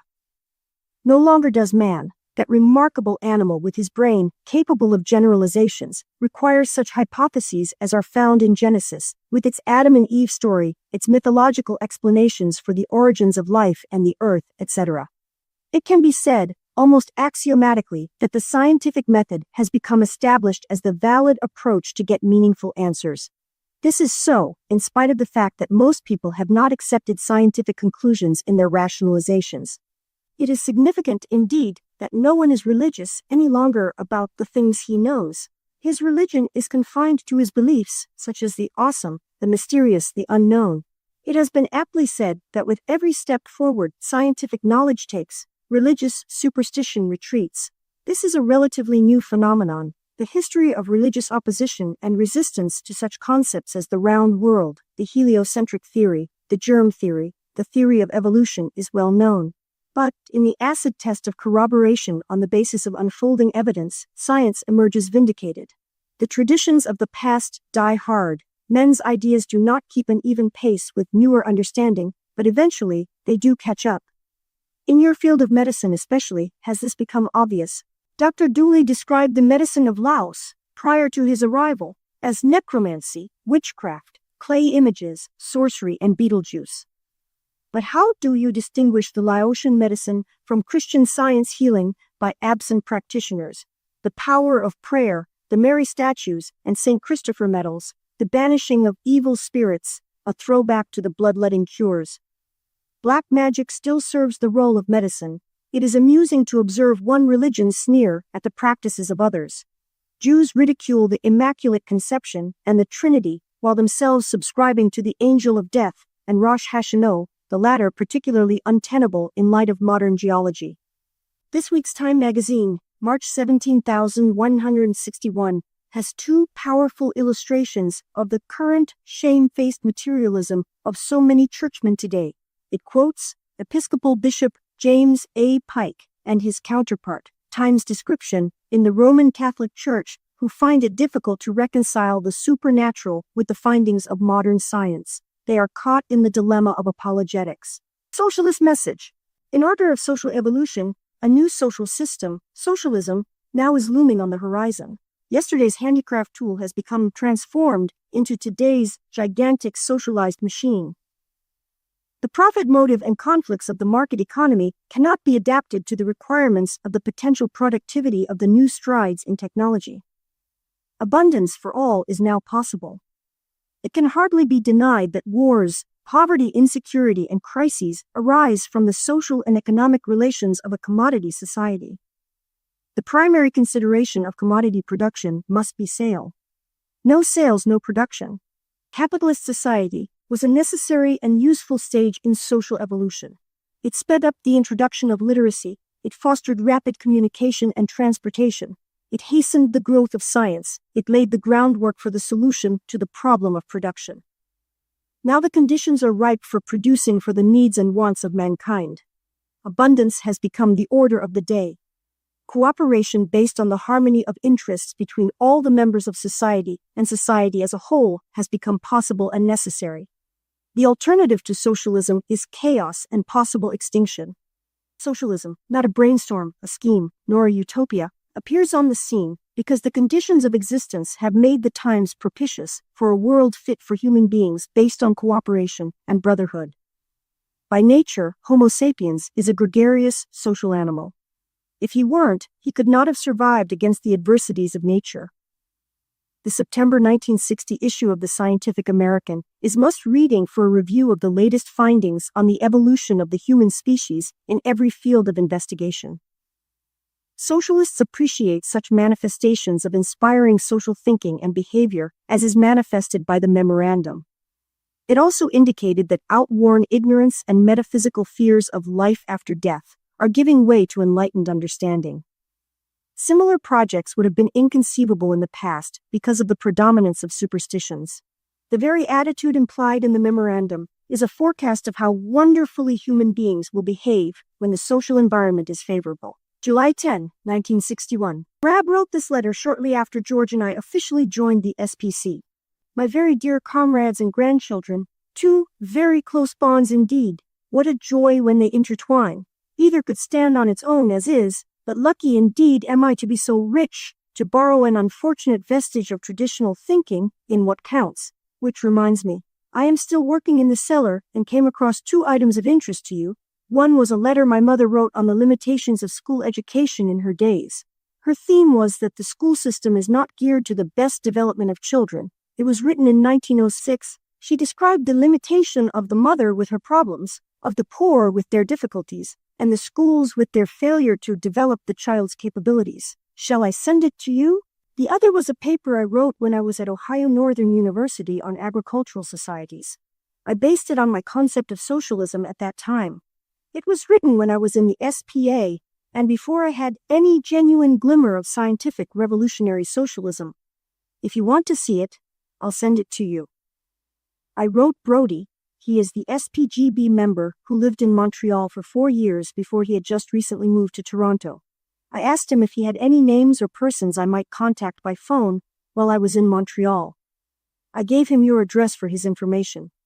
I am looking forward to seeing you both when I arrive in Montreal for 2 days, July 27 and 28.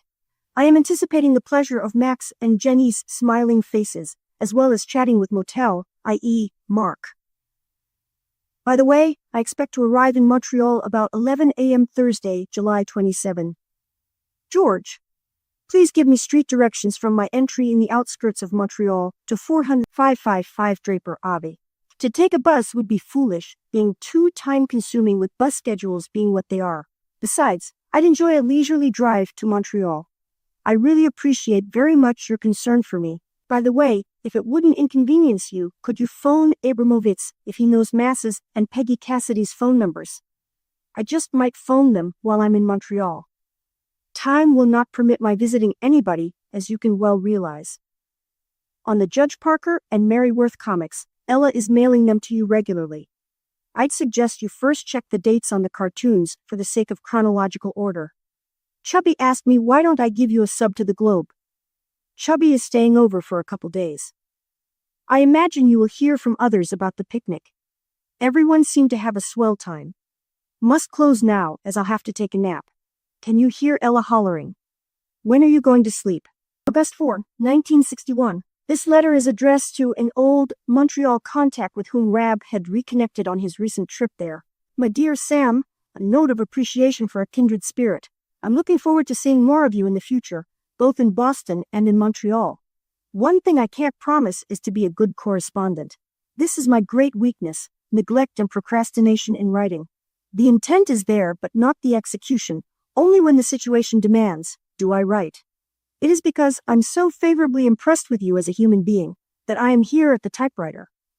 What tricks mental lapses play on us. When you showed me Jones Brighter Than 1,000 Suns, I was thinking only in terms of a book on theoretical physics. It so happens that Paul and I were discussing some recent books, such as The Strange Story of the Quantum by Barish Hoffman, which he recommended highly, that my mind was working cockeyed. The minute I started reading the book on the plane, I remembered reading it when it first came out. I also had read another book by the same author on his visits to various inaccessible high-priority research centers. It was a remarkable book of keen reporting and significant observations. I can't recall the title of the book. I consider both books important documents of the times. After letting Harry Morrison look through it, I shall mail it to Karla with your compliments. As long as I'm at the typewriter, I can't resist a few words on that much-abused word, clichés. In a very real sense, it belongs in the same category as dogmatic and sectarian. These are the favorite clichés that are applied to Marxism, in general, by the hosts of bourgeois critics of Marxism, the intellectual dilettantes, the reformers and do-gooders, the progressives, the labor parties, and the leftists. Not that I'm tagging you as a bedfellow of these schools of thought. These labels are the favorite criticism of those who consider themselves as being practical and realists. Ironically, these practical realists are impractical as can be in coming to grips with the social problems of the day, and, especially, in knowing what to do about them. The word cliché has become a shibboleth hurled against Marxist thought. From your use of the phrase Marxian methodology, I realize you are but echoing the theme of one train of thought I developed in my talk. Recall, if you will, my emphasis that socialism is not a matter of belief or faith, that socialism is a matter of knowledge based on a scientific understanding of social forces, and that if the evidence of unfolding events repudiates socialist analyses and fails to corroborate socialist conclusions, it should be discarded. In my talk, I also mentioned that I felt it essential to establish a sound understanding of the nature of capitalism as developed from socialist knowledge in order to make an intelligent appraisal of the new party nonsense. Yet, these new party supporters fancied themselves as well acquainted with Marxian clichés, of which they really had no inkling. Another aspect of the same general import, when scholars really come to grips with scientific problems and they search for objective answers, they reach Marxian conclusions, whether their fields are in the exact or in the social sciences. No longer is it possible to get meaningful answers without recognizing the physical material nature of existence, which is the heart and core of Marxism. Thus, we see the greater strides in the exact sciences than in the social sciences. Capitalism does not fear the truth in the exact sciences because of the very needs of capitalism itself. Note on this score how this applies to Marxian economics. In particular, I'll make the unqualified statement that nothing has taken place in recent developments during the past 20 years that has even remotely repudiated the wage, labor, and capital basis of 1961 capitalism. This also applies to the following. The prime object of production is the production of commodities to be sold on the market with a view to profit. That the accumulation of capital is accompanied by and concomitant with the production of surplus values. That there does take place a class struggle, both economically and politically.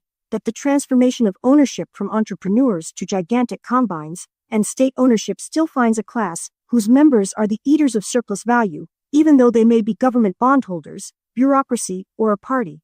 The general analyses of Marxian economics, even on problems of inflation, money, gold, etc., have not been found invalid. But we have seen, time and time again, new fads in modern economics come and go, popular today and forgotten tomorrow. Keynes is a good example. All of which brings me to the thing that really concerns me most of all. What is the task of those dedicated to arousing their fellow workers to become socialists? It is first of all to help uproot superstitions and to spread knowledge and understanding. Only the workers can emancipate themselves. The only factor in all the material conditions of today that I can see standing in the way of socialism is the political ignorance of the workers. Socialism is possible, necessary, and practical today, the moment the great majority become conscious of their interests. The notion that the workers are dumb is plain hogwash. They are confused, especially the friends of socialism, speaking in the name of socialism. It still remains the case that, aside from the feeble voices of the world socialist movement, the great mass of the workers are not exposed to socialist fundamentals. Our task is hard enough as it is, but despite the discouragements and disappointments, it takes a heap of understanding to realize the forces working for socialism. The greatest ally we have is capitalism itself. The greatest teacher of all is experience. Eventually, all the groping and mistaken diversions into futile efforts of reforming and administering capitalism will run their course. People learn from their mistakes. Necessity is the latent strength of socialism. Truth and science are on the side of socialism. Nothing is stronger than an idea come of age. These are not just trite cliches. It is easy to be cynical and sneer at socialist efforts. But with mankind facing the alternative of socialism or chaos, you don't have to be a Pollyanna to realize that we are on the eve of significant social changes. Already, you have seen indications in this direction in the thinking of men everywhere. But I had no intention of writing any such letter as this. I got immersed in this train of thought. When you can, send me your Cuba article. September 29, 1961. My dearest Karla and favorite George, I'm all alone in the house, and this will enable me to concentrate a bit on rambling remarks as they occur to me. This will be an unofficial answer to various and sundry matters of interest, so overlook any incoherencies or illogical, irrelevant non sequiturs. First of all, I love you both and miss both of you very much. Besides, I'm proud of you both. On my trip to Detroit and Chicago, I was tempted on several occasions to brag about you both, but refrained because I didn't want to interfere with proud parents' and grandparents' moments of glory. All I ever said was that my children were socialists, and as for their accomplishments, let their works speak for themselves. How was that for restraint? I don't distinguish generations when I think of my children. Believe it or not, I've always felt as being of the same generation, slightly less so in the case of Denise and Carl, but definitely so in your case. I'm hastening to answer your letter that just arrived about an hour ago. One healthy and wonderful improvement in headquarters work resulted from the recent conference. Every Monday and on an occasional Friday, there are members working in headquarters on clerical details. We are having a party business meeting tonight, and your requests for pamphlets, etc., will be turned over to them for immediate processing. You got the circular letters all right? I'll tell them to rattle off an extra 100 for safety's sake. I assume you received the first batch.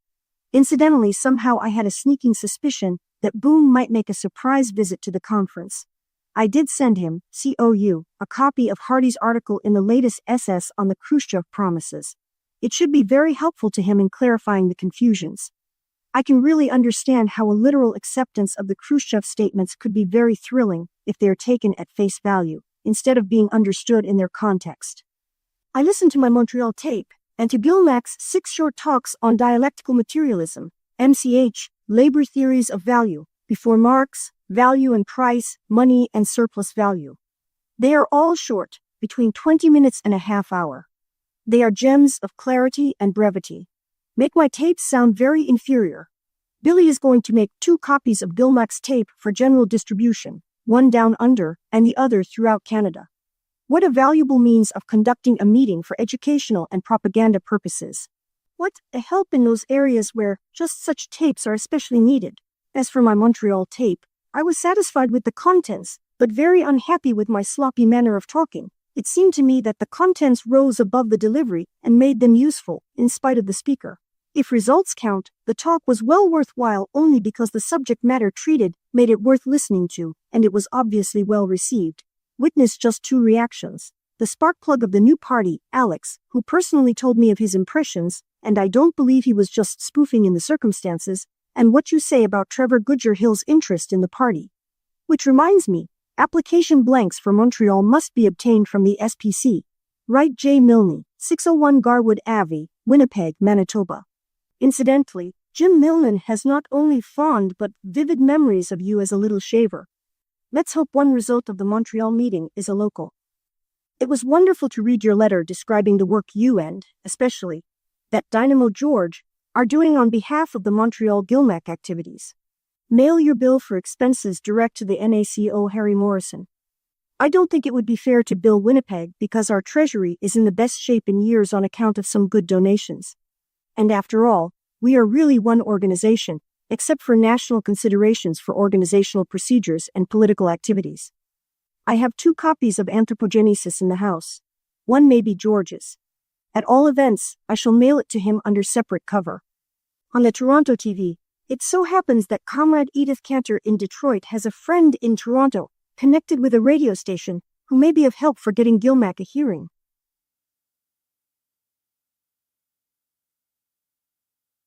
She has written the cats, but I don't know what has resulted as yet.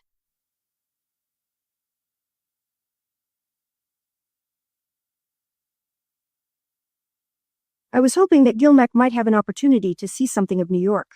And he still can. I don't see why he must return to Boston on the 12th. He can return on the 14th just as well. This may work out very well. For I know Gilmac puts party first, last, and always. However, as long as he is in New York, he should see the Museum of Natural History, Bronx Park, top of the Empire State Building, and other things he will never have another opportunity to see. At all events, I'll take it up with the local party meeting tonight and get their reactions. If they agree, I'll write Sam Orner pronto. Incidentally, I had 2 letters from England, from Hilda, Gilmac's wife, and Harry Young. They both emphasized, take good care of Mac, he is priceless. The Youngs have friends in Norwalk, Satan, are thinking of coming to the USA next year. By the way, he is a school teacher and one of the better SPGB speakers. Unfortunately, you did not meet him in England. He just came back from guiding a group of American school teachers through Europe. He has the same impression of Spain you had. He writes an interesting letter, as does Mrs. Young. They sound like a wonderful couple. He writes under the pen name Horatio in the SS. Her letters speak volumes for her concern and understanding, and she has a mind of her own, and is not afraid to think and express her views. She usually writes on behalf of Harry, because he has my negligent habits in correspondence. By the way, when you see Sam Abramovitz, remind him I'm looking forward to getting the French magazine with the article he referred me to. Also, we got a letter from Peggy Cassidy in Montreal. Have you met her yet? If not, try to contact her. We are trying to cooperate with her in getting information about her parents, as you may have seen in the last NAC minutes. A word on the Detroit-Chicago tour. In Detroit, there was organized a discussion group. It seems that it will succeed in filling a gap that exists in Detroit today. There is no activity worthy of the name taking place in any of the so-called radical organizations. There was a desire apparent for just such an activity by the WSP. 2 committees were elected to get a permanent hall and to get furniture for the hall. Ask Gilmac about Detroit. Edith Cantor is going to arrange socials and entertainments. In fact, she had a good folk singer at this organizational meeting with his guitar and working class and revolutionary songs, besides a buffet lunch and social time at the Glismans. But you can have Gilmac fill in the details. Martin was down to 2 of the 4 meetings in Detroit. She told me that she has really missed WSP contacts. It was a pleasure to see how she desired closer associations with real work. She has problems, as you know, 4 sweet children and housework and school teaching and other time-consuming tasks. If you remind me, I have interesting news to tell you of a personal nature that I'm proud to have been a factor in straightening out, but this can wait until another time. You will be amazed to see the real planetarium that Dalton is building.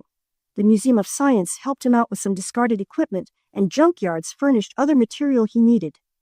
You know how intricate and complex such an instrument is. He is building it for Joe Lyle, who has an idea of showing it at schools, 4-H clubs, boys clubs, etc. As for the Chicago phase of the propaganda tour that Sam Orner and I carried out, we did get 4 newsstands to display the WS. These were all stands that featured out-of-town papers. This is an idea for Montreal, both SS and WS. What do you think about it?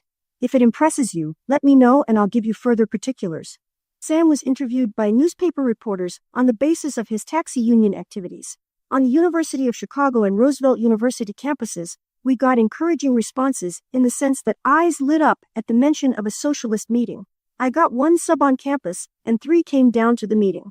I forgot to mention, we got a new member in Detroit and laid the groundwork for reviving the Detroit local. In Chicago, we have 2 good prospects for new members. We have a lot of spade work to do in Chicago, for we never did have any activity there. Next year we are thinking of going to Philadelphia and Baltimore. Now for more personal matters. I changed over your closet into a linen closet. I built 5 shelves in it, plus making the bottom drawer really work. Besides, I used the backboard of the hutch that Anne had hand decorated for a leaf extension on the radiator cover for the telephone. It always looked like a nice piece of furniture. Now it really looks unique. Anne was the designer and I was the artisan. Dr. Friedberg was here for a visit from Miami. As you may have heard, it seems that, all unwittingly, we were very callous with him. We really did not realize what his object was in coming. He wanted to get into the home for the aged, and we were not aware of this. We all feel terrible about this. Especially cruel was that the relative that invited him, she shall be nameless, you don't know her, but it was one of Becky's relatives, was anxious to send him right back to Miami and complicated matters. We got a scorching letter from Marshy in Miami, berating us as fine examples of socialist behavior. To tell the truth, I don't blame him, for it has all the appearances. It only proves what I've always contended, it is easy to condemn. I've been called Jesus Christ so often for being naive and trusting and so forth. We always assume we know, and more often than not, we really don't know the true facts. It is very easy to assume a position of judging. Unfortunately, we ask logical questions, why and how do you explain, etc. I call such questions district attorney questions. Another thing, we have lost that very precious thing, sympathetic understanding. It is a pity. I didn't mean to get off on this tack, but I'm just taking advantage of you to unburden myself. Better not mention anything about this. I can't help but say that one of the severest indictments of capitalism is what it does to human beings. I'm surprised that George objects to his instructor who understands the Christian basis of ethics, society, literature, and what have you. He must be one of those damned atheistic materialists. What kind of guy did you marry? All joking aside, here's wishing him the best in his schoolwork. If he can be involved in worthwhile studies, all the better. I see you are now working in the McGill Library. Maybe you can squeeze in some extra educational credits, or am I out of order? If so, just overlook it. I'm coming to the end of the page, and I've been a couple hours on this letter. That's the kind of typist I am, so I'll close now. I warned you it would be an incoherent jumble of rambling thoughts. With all my love to you both, comradely and affectionately, Rab. P.S. Denise is arranging a talk by me at Weeks Junior High. October 13, 1961. Faneuil Hall. School? Boston 9, Massachusetts. My dear comrade Mike Stimac, the National Administrative Committee, as you already know, has approved your membership in the World Socialist Party of the United States. Here's my hand, especially since I had the thrill of witnessing, at close hand, your enthusiasm and devotion to socialist aims and activities. There are 2 items in your application blank that could be misunderstood by those who did not have the opportunity to speak with you personally, as Comrades Orner, Gilmeck, and myself did. The NAC has instructed me to write you about these 2 points, and to enclose another application blank for you to fill out for the records only. Both items appear in your answer to question 5. Must we have leaders to obtain our object? Your answer was, yes, to educate the workers politically and economically towards socialism and community government. The primary objective of this question was to discover if the applicant believes that we must have leaders, great men, to direct their followers, blind supporters, into a socialist society.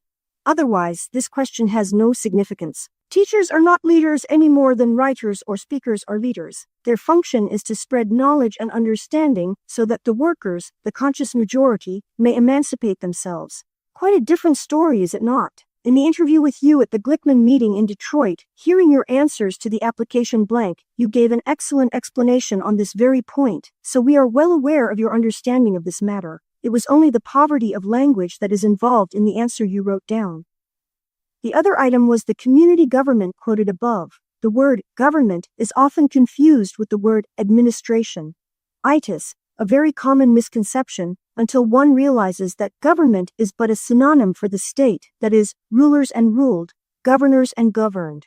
Although all governments have a secondary function of administering social affairs, it is a secondary function that is subordinate to its primary function of ruling society in the interest of the ruling class. Where the social relationships of private property exist, there is a need for state machinery, a government, to keep the people in check and under control, as well as to protect the national ruling class interests against the rivalries of foreign enemies. Thus, we have had governments in chattel slave, feudal, and capitalist societies. Primitive tribal societies were typically administered communally and had no governments as such. Socialism is a classless society without rulers and ruled. A genuine democracy where there exists a real community of interests between all the members of society and society as a whole. It is a social administration of affairs where everyone cooperates in the common interests according to his abilities and desires, where human beings live useful, interesting, and meaningful lives. In this connection, question 3 on the application blank has special significance. It asks, to establish socialism, must the workers first gain control of the powers of government through their political organization? It is the recognition that the state is the central organ of power in the hands of the capitalist class. By gaining control of the powers of state, the socialist majority are in a position to transfer the means of living from the parasites, who own them, to society, where they belong. This is the only function or need the working class has of the state government. As soon as the revolution has accomplished this task, the state is replaced by the socialist administration of affairs. There is no government in a socialist society. Yours for a world fit for human beings, here and now. October 13, 1961. The following note was enclosed in the same envelope as the above letter to Mike Stimac.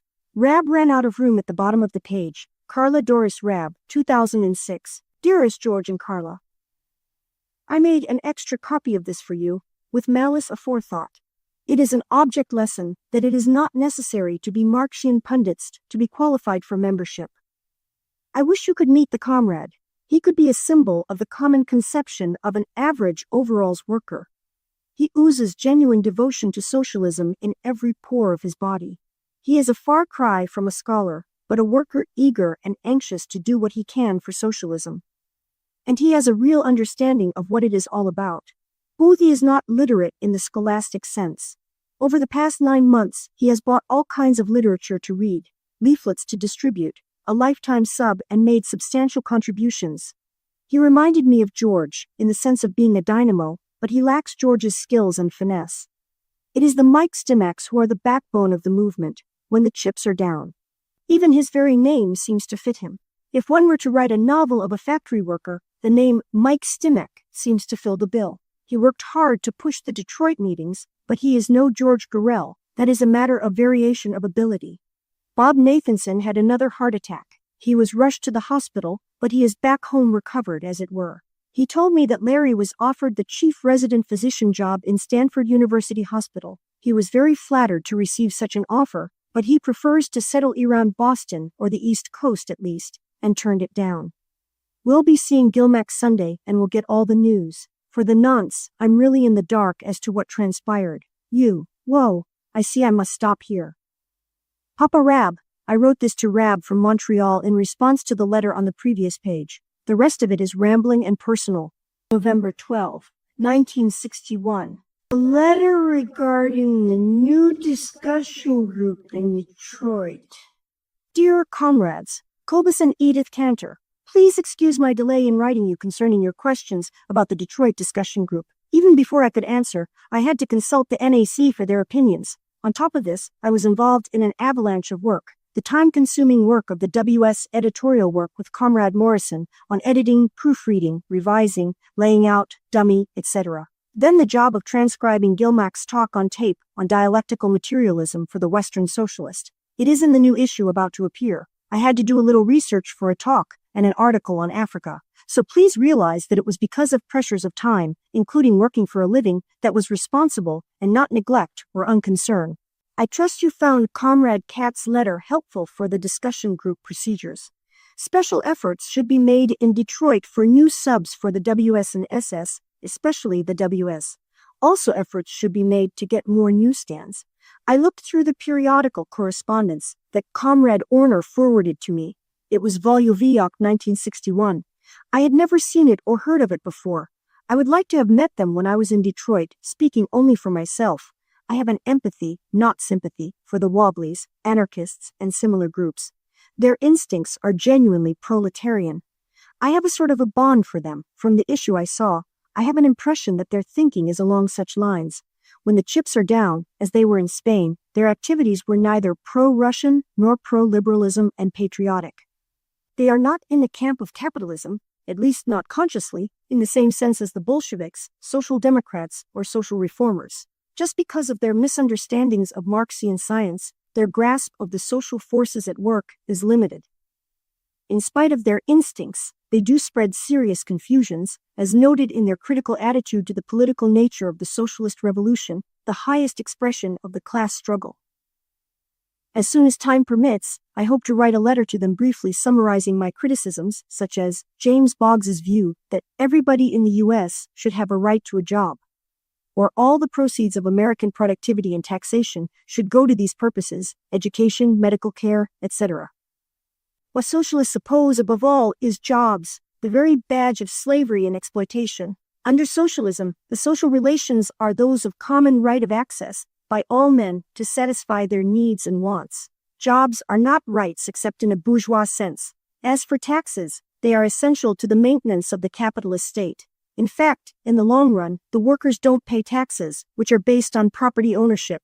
All that happens is that the workers function as transfer agents via withholding taxes, sales tax, and the like, resulting from the quarrels among the various sections of the capitalist class to shift the burden of taxation. As far as the workers are concerned, these taxes are but a reduction in wages. Then there is Frank's report on Cuba. I liked it very much. It was objective, and he can write. We could use his abilities and style in the WS, but he sees a socialist humanity in Cuba. I only wish it were true. What he actually saw were encouraging signs of growing maturity and evolution of thinking, as well as indications of what can take place when an idea comes of age.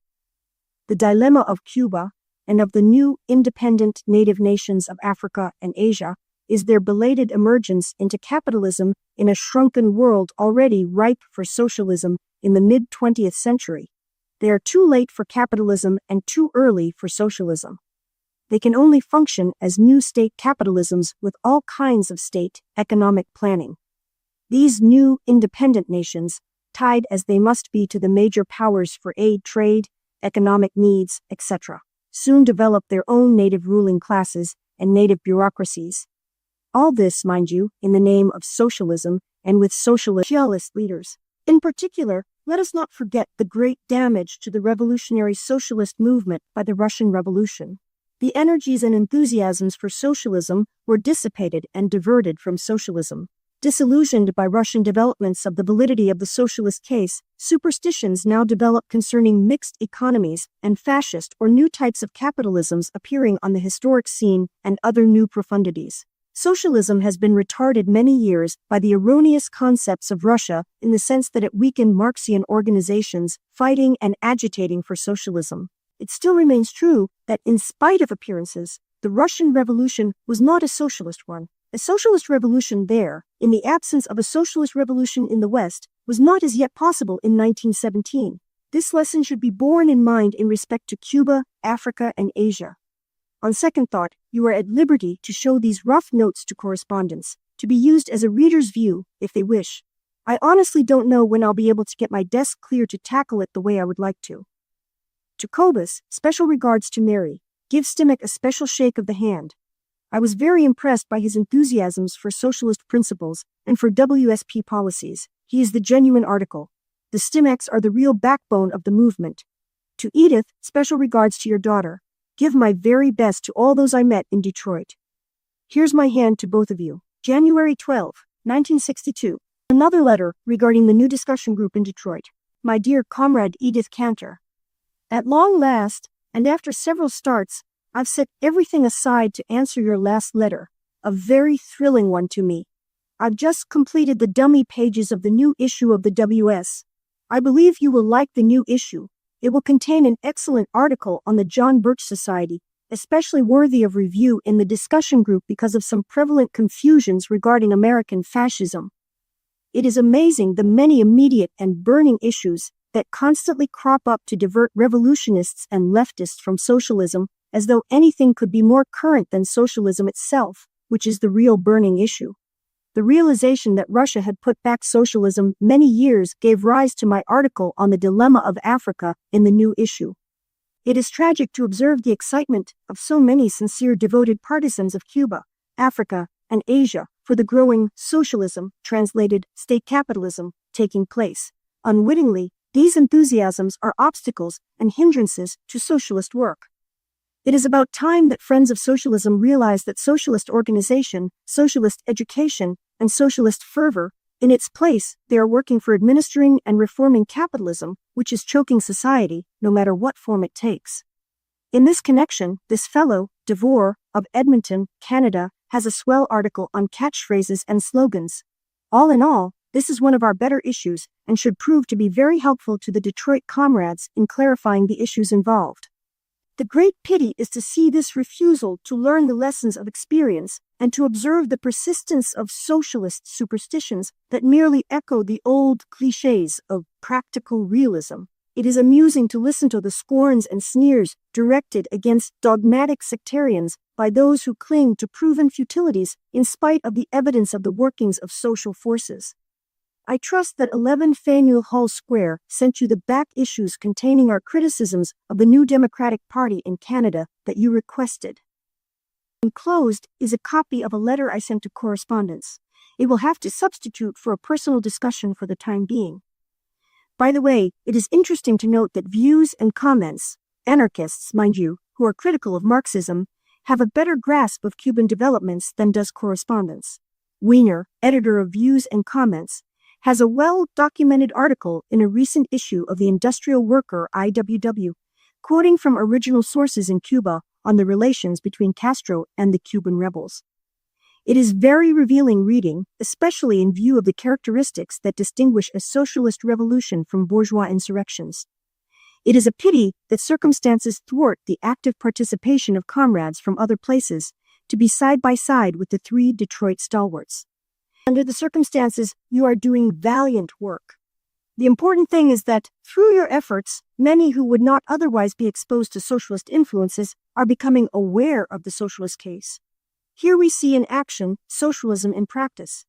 Note well, you cannot separate socialism in practice from socialism in theory. The very essence of socialist theory is democracy, the conscious, majority, political nature of the socialist revolution. Socialism is not the result of blind faith, followers, or, by the same token, vanguards and leaders. Nothing is more repugnant to socialism than clever strategy and conspiratorial tactics. Socialism is not possible without socialists. What makes socialist work stirring and inspiring is not that there are shortcuts and royal roads, but that there is nothing else worth a tinker's dam. The seeming failures, the disappointments and discouragements, the slow growth, only indicate that socialist work is not an easy task. Our satisfaction is that the latent strength of the movement is that it makes sense, and when the great majority wake up and socialist ideas come of age, then socialism, a world fit for human beings, becomes invincible. I enjoyed your descriptions of the discussion group activities. It was an objective report. It reminded me of the past. It recalled to memory the picnics, concerts, dances, singing, socials of bygone days in the movement. The growth of a social life and esprit de corps tied to socialist emotions and determination is a true barometer of growing maturity. The eve of socialist revolution will be dominated by such thrills. When rooted in the drive for socialism, it becomes an indomitable force. The great indictment of the Bolshevik fever and its counterparts today is just this. It diverts the growing fervor for socialism into channels alien to socialism. I attended Socialist Sunday School from 1899 to 1907. I joined the SPA in 1909. I have seen ups and downs in socialist emotions.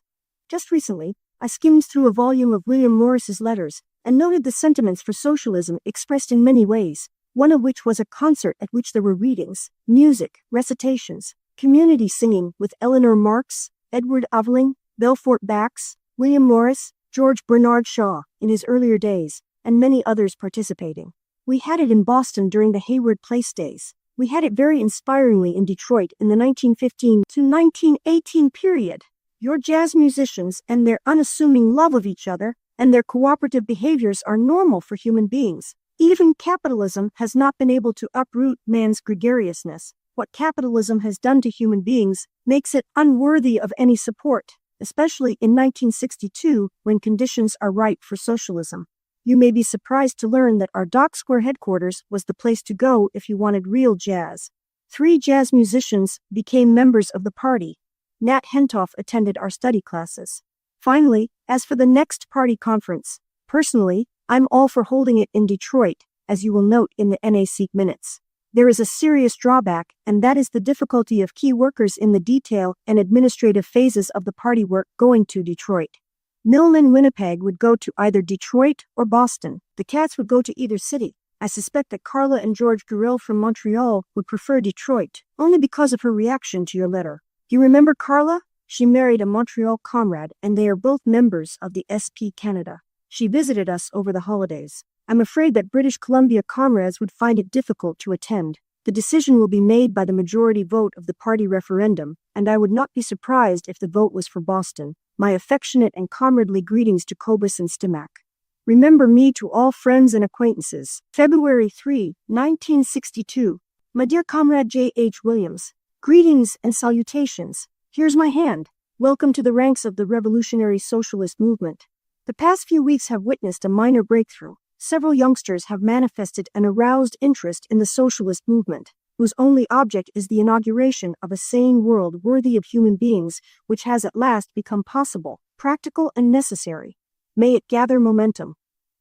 Just this week still another young fellow wrote in, I'm a student in a state teachers' college, and your publication stimulated my hope that there remains in the Western Hemisphere a party advocating true, democratic and scientific socialism. I have learned that socialist parties are all too often either archaic hero worship cults or mere appendages of the Democratic Party. Judging by the Declaration of Principles of the WSP, however, the WSP is a modern, intelligent working-class party and one that merits the support of every socialist. I'd like to get in contact with the nearest local or nearby member. I would like to learn more about the WSP and the international movement of which you are a part. Alan E. Feinberg, 76 17th of Paterson 3, NJ. Maybe you'd like to write him. This influx is indicative of a growing maturity of scientific understanding, coupled with revolutionary fervor.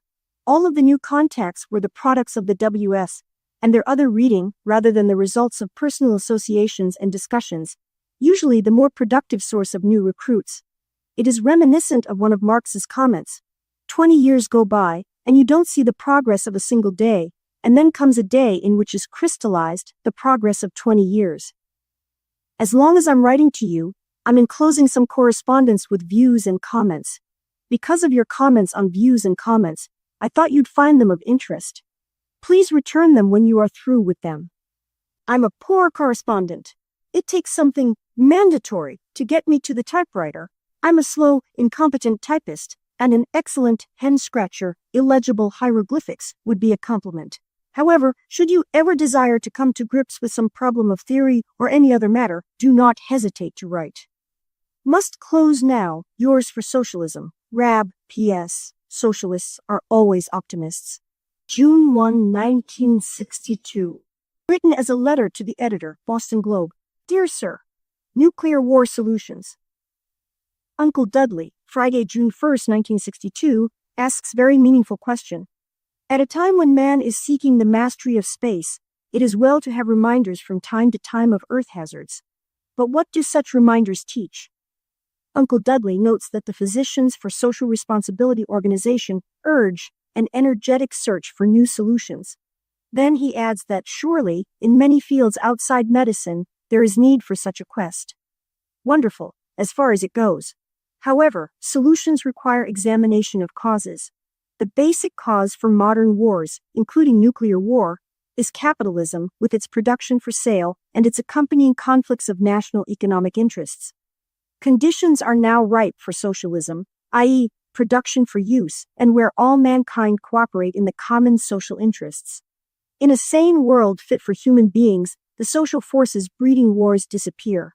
It is time for a breakthrough to a society in harmony with the tremendous technological developments of the last 100 years. June 7, 1962. The young man to whom this next letter is addressed was the recipient of a letter from Rab welcoming him into the WSP in a letter dated Feb 3, 1962 above. After a few months, the young man resigned from the party. Dear Comrade Jim Williams, needless to say, we are reluctant to accept the resignation of a comrade whilst he is coming to grips with the fundamentals of socialist analyses. Thinking and re-examination are not violations of socialist discipline. It is no question of heresy that is involved, rather a matter of examining the evidence and basing our ideas and attitudes on this evidence. In this letter, I will attempt to establish what is a socialist and what are the qualifications for membership in the WSP. A socialist is one who understands that capitalism can no longer be reformed or administered in the interests of the working class or of society, and that capitalism is incapable of eliminating its inherent problems of poverty, wars, crises, etc. Further, a socialist recognizes that since the material conditions, with the single exception of an aroused socialist majority, are now ripe for the inauguration of socialism, socialism can offer a viable solution for those social problems. The WSP is made up of socialists who share a unity of agreement on the above simple generalizations. Note that we are not engaged in a competition with other organizations in a contest to emancipate the workers, because we recognize that the workers are fully capable of emancipating themselves once they become socialists. Just for the above reasons, it is quite unlikely that there would ever be two socialist parties in any one country. The WSP would have no other alternative but to merge with any other group of real socialist workers appearing on the scene organized for the same purpose as we are. On the other hand, we do oppose all the so-called working class parties which compromise with capitalism and do not uphold the socialist case. When the workers become socialists, they will not need a vanguard party to lead them. They will organize consciously and politically to emancipate themselves.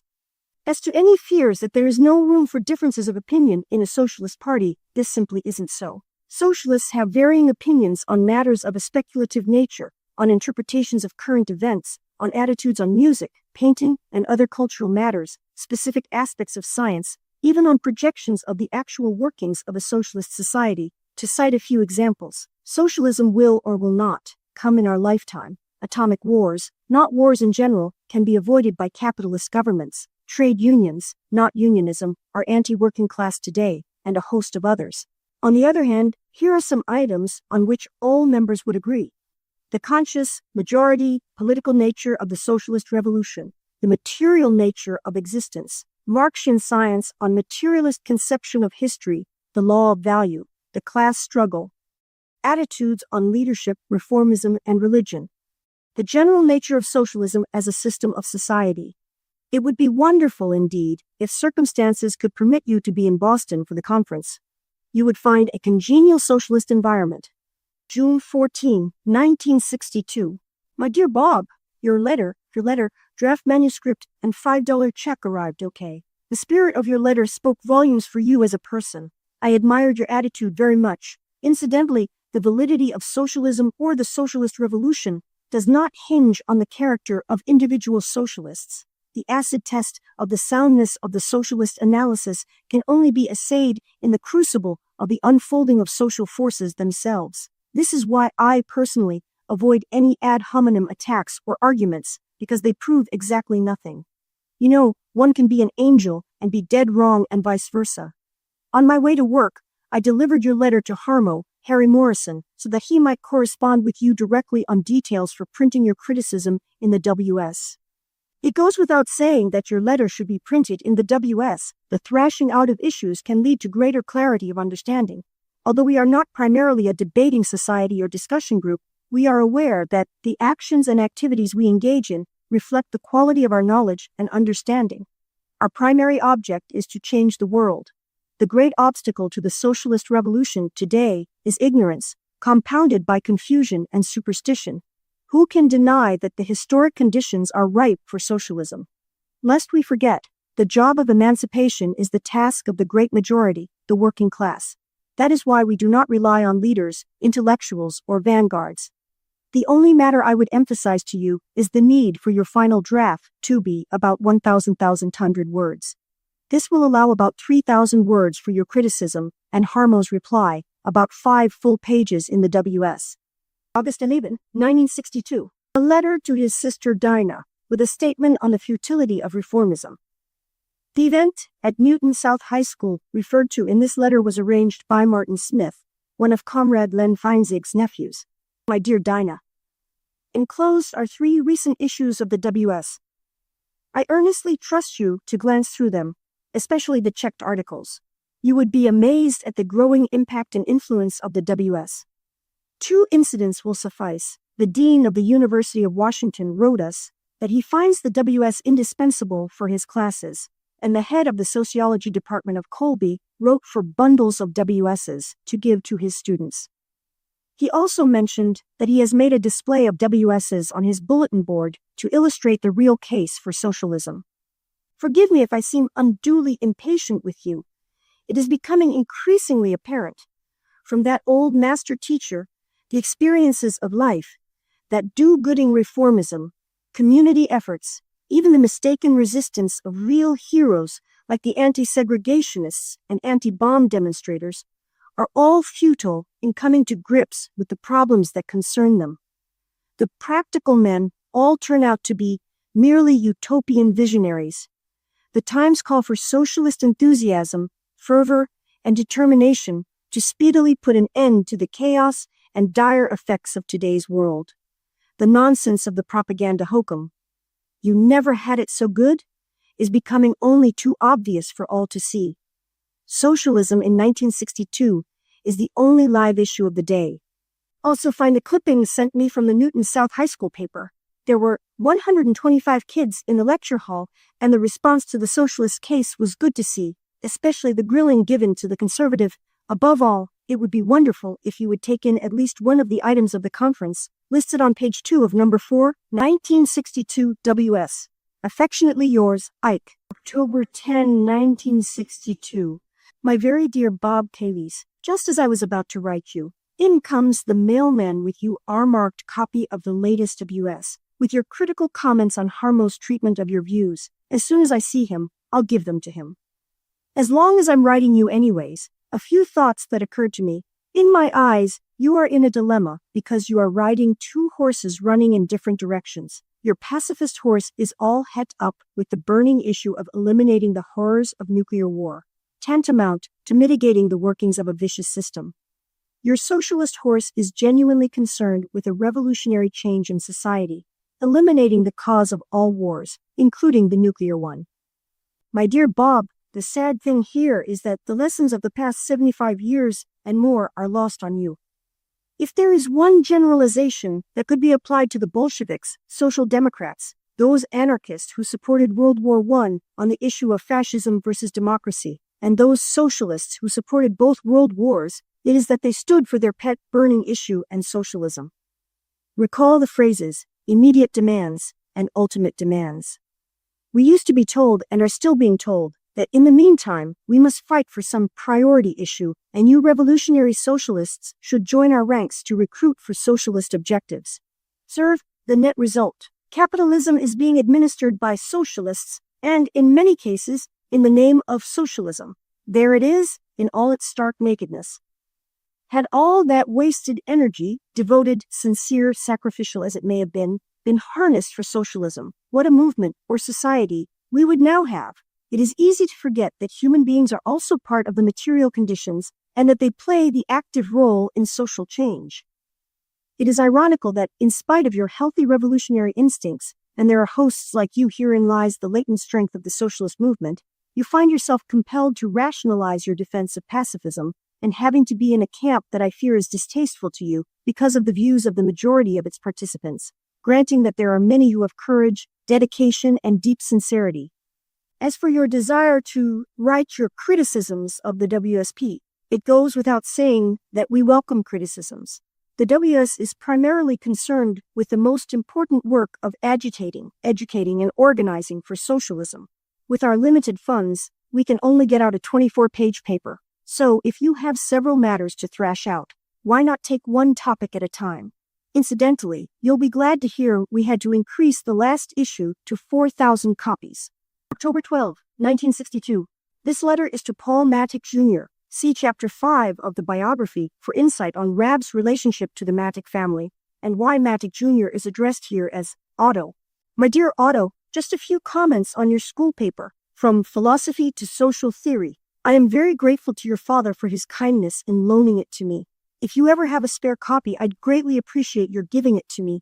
This essay gave internal evidence of your having really digested your significant reading. Your knack of selecting just the right quote with the precise shade of meaning illuminated your analysis. You succeeded in placing Marx where he belongs, not as the creator and architect of scientific socialism, but as a brilliant thinker who drew general conclusions about the developments of his time. Note your statement. The essence of Christianity, Feuerbach, could be followed only by the Communist Manifesto.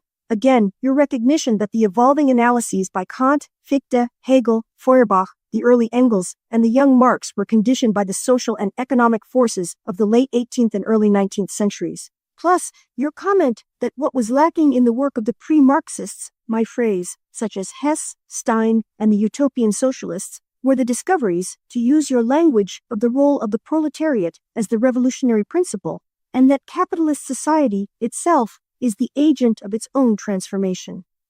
In a word, scientific socialist theories were ripe for expression.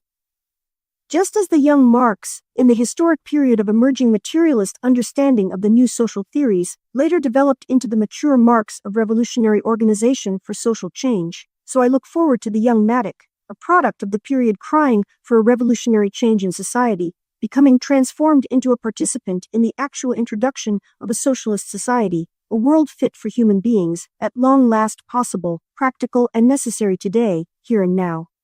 In closing, is not the outstanding lesson of the past 75 years, and more, that the only meaningful and worthwhile task today is arousing our fellow workers in their mighty numbers to unite for socialism? Is that not tantamount to unite for survival? Your present concern with the burning issue of stopping nuclear wars with the distasteful associates lined up with you in this effort is but an echo of other burning issues through the years. There have been so many who wanted reforms and immediate demands, and the ultimate goal, socialism, or democracy and socialism instead of totalitarianism, colonial freedom and socialism, etc. Now note the net result of all that energy spent on burning issues while real socialism stays on the back burner. Capitalism is being administered by socialists, and in many cases in the name of socialism, but we still don't have socialism. The anti-fascists have turned into fascists, and the pacifists have turned into warmongers.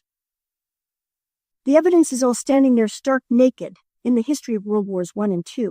What a movement or society we might have today were it not for burning issues.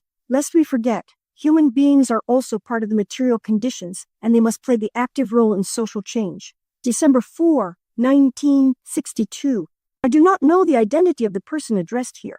Stuart Hughes, referred to in the letter, ran as an independent for seat in the U.S. Senate, vacated by J.F. Kennedy's election as president. His campaign was largely based on his opposition to nuclear warfare. Karla Doris Rab.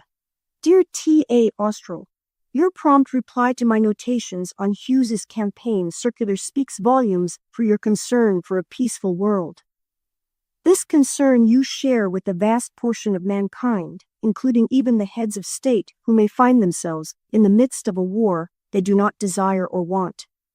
The essence of these few remarks is, the obstacle to a peaceful world is the existence of a peaceful world, pieces of the market, pieces of territory, spheres of influence, raw materials, trade routes, and other phases of capitalist society. I am sending you, under separate cover, the following items: the Communist Manifesto, 10 leaflets, and 2 past issues of the WS. These are unmarked, but I would lay special stress on the running theme, as it were. Elaborations of the distinction between nationalism and the class struggle. I trust that you will realize, after reading them, that the distinction between we and they is not a mere quibble, nor an exercise in mental gymnastics. Have you seen the 17-page mimeographed a platform statement by Stuart Hughes? Its theme is, in Hughes' own words, an all-out nuclear war will destroy American democracy. My emphasis. This defense of U.S. capitalism emphasizes where Hughes really stands. He is not opposed to the sham counterfeit of a democracy, i.e. American democracy. There were counterparts of Hughes, equally sincere, equally courageous, voicing quite similar convictions in England, France, and Germany prior to both World Wars I and II. They were disturbed mightily with the burning issues of human destruction. With the outbreaks of war, because of their nationalism and patriotism, they became supporters of their countries on grounds of new burning issues, such as the Kaiser and Hun brutalities or Hitlerian fascism and Japanese treachery. These shining examples of pacifism included anarchists and socialists. As for the internationalist views of Hughes, his internationalism is not a socialist world without national sovereignties. Hughes's internationalism is but worldwide state capitalist alliances. It is far easier, far more intelligent, far more in harmony with the world of 1962 to work and fight for socialism than to expect capitalism to function without wars. What is capitalism? That is the key question. Capitalism is a commodity society where goods are produced to be sold in the market with a view to profit. Capitalism is rooted in the social relations of production revolving around exploitation, capital wage labor.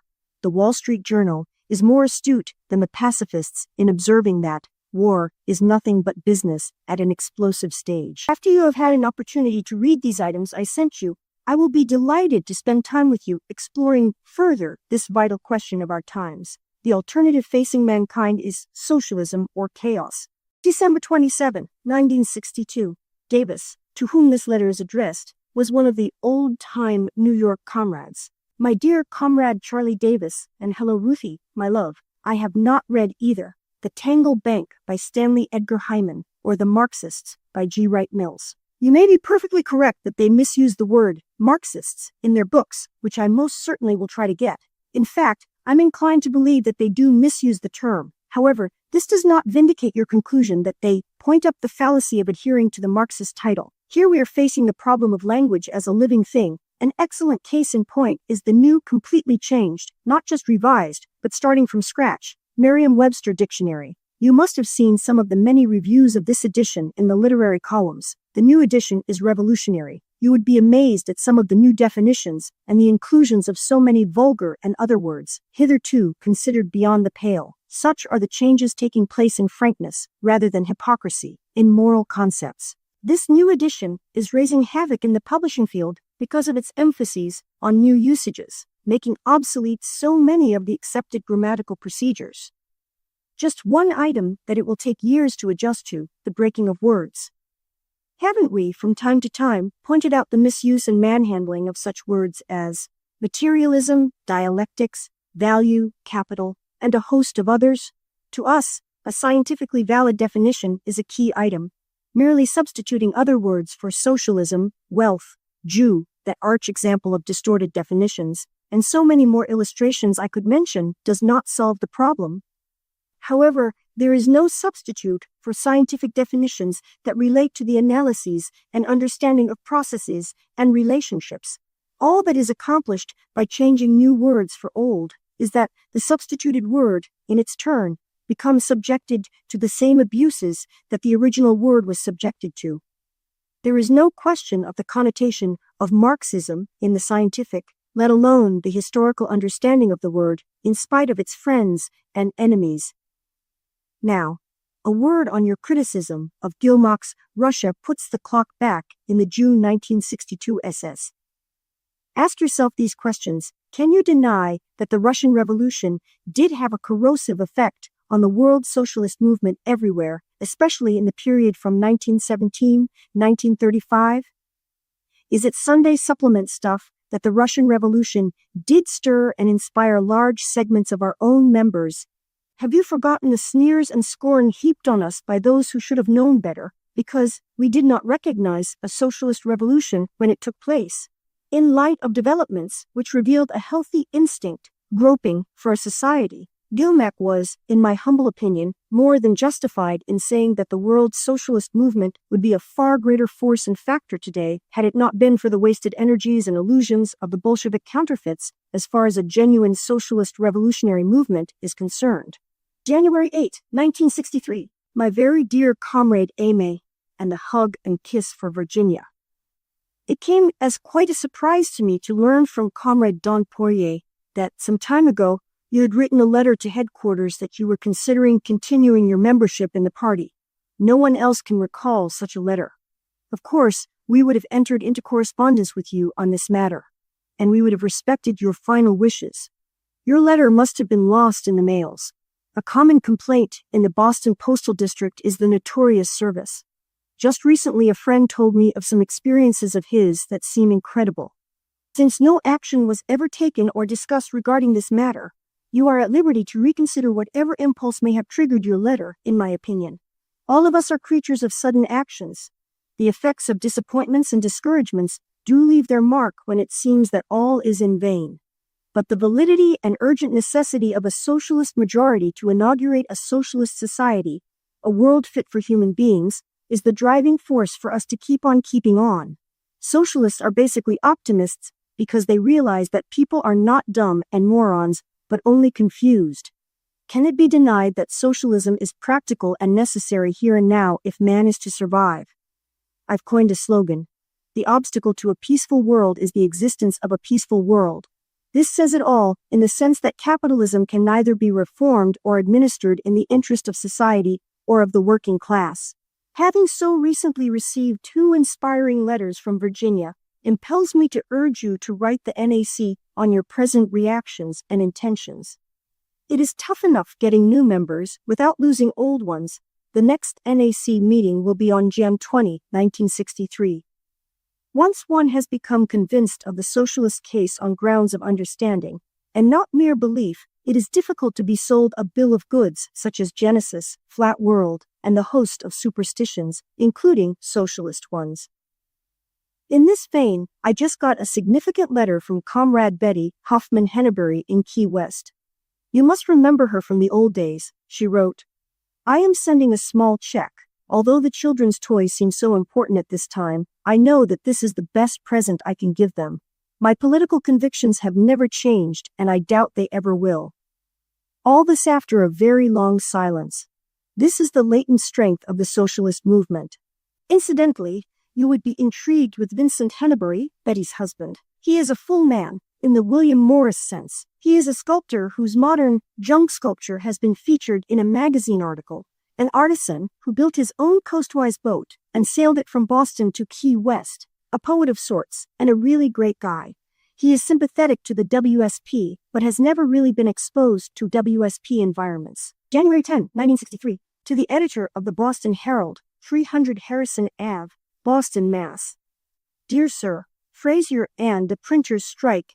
At my expense, the man is grabbing for glory and yet he refuses to speak to me, complains George Fraser in the Boston Herald, Jan 8, 1963. In his typical malicious manner, he attacks the printers in the New York newspaper strike. After all, it is my business if I must spend $3 a month in newspaper guild assessments. There must be a better way to do so than to build up Bertram A. Powers. I'm a working man too, for God's sake. Even Time magazine, in its Jan 4, 1963 issue, described Fraser as possibly the most despised man in Boston, with the habit of erecting insults on the very borderline of libel. Let's take a brief glimpse at the basic issues involved in the New York newspaper strike. The membership of Local 6, Big 6, New York Typographical Union, was faced with obstinate publishers who demanded that newspaper printers accept a pattern established by the publishers. The door was closed to negotiations. When the patience of the New York printers was exhausted, they voted overwhelmingly to strike.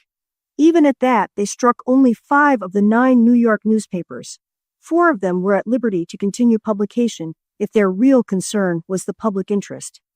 It is not because of the printers that New York City is without newspapers, despite the hypocritical preachings of the sanctimonious moralists with their public be damned attitudes arising from their workers be damned point of view.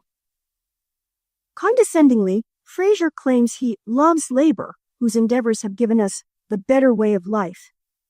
But when labor seeks to obtain a better way of life, Fraser opposes it for not being reasonable.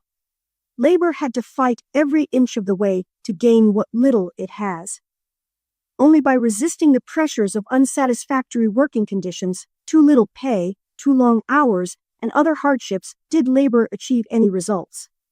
Fraser proposes as a cure-all that labor and management sit down and not arise until both sides have accomplished working conditions without woe.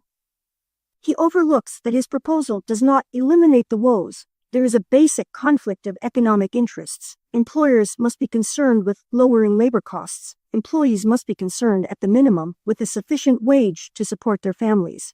It is as simple as that. This fact of life is what gave rise to unionism in the first place. Smug Fraser purrs that the labor movement was created for the comfort, not the distress of the working man. Thus he reveals his ignorance of the history of unionism. The labor movement was not created by philanthropists. The International Typographical Union was organized way back in 1848, making it the oldest, continuous union in the United States.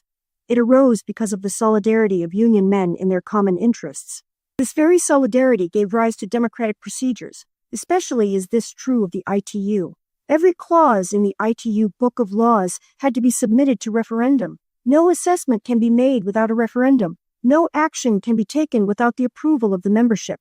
The members are watchdogs, constantly on the alert for abuses of sound unionism. The union is controlled by its members and not by any officialdom. To paraphrase George Fraser, there are better ways to protect the interests of labor than by sniping at those deeply involved in the struggle to improve their economic conditions. His griping over his $3 monthly assessment approved by the members of the newspaper guild only indicates that he is not in sympathy with his brother members, especially those on the picket line in Cleveland fighting his battles for him. Rab, member of Local Number 13, Boston Typographical Union, January 15, 1963. This is another letter to the editor regarding the New York newspaper strike of 1963. Unfortunately, it is damaged and partially illegible. Dear brother, Jim Higgins, if space permits, the following may be suitable for the next bulletin. Automation and the Printers Strike Business Week, in its Jan 5, 1963 issue, contained a story on the New York newspaper strike and lockout that went to the heart of the bitter dispute.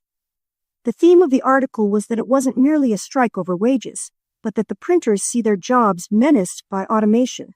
It pointed out the threat in the immediate future of the teletypesetter, and farther in the future of facsimile tape and other innovations.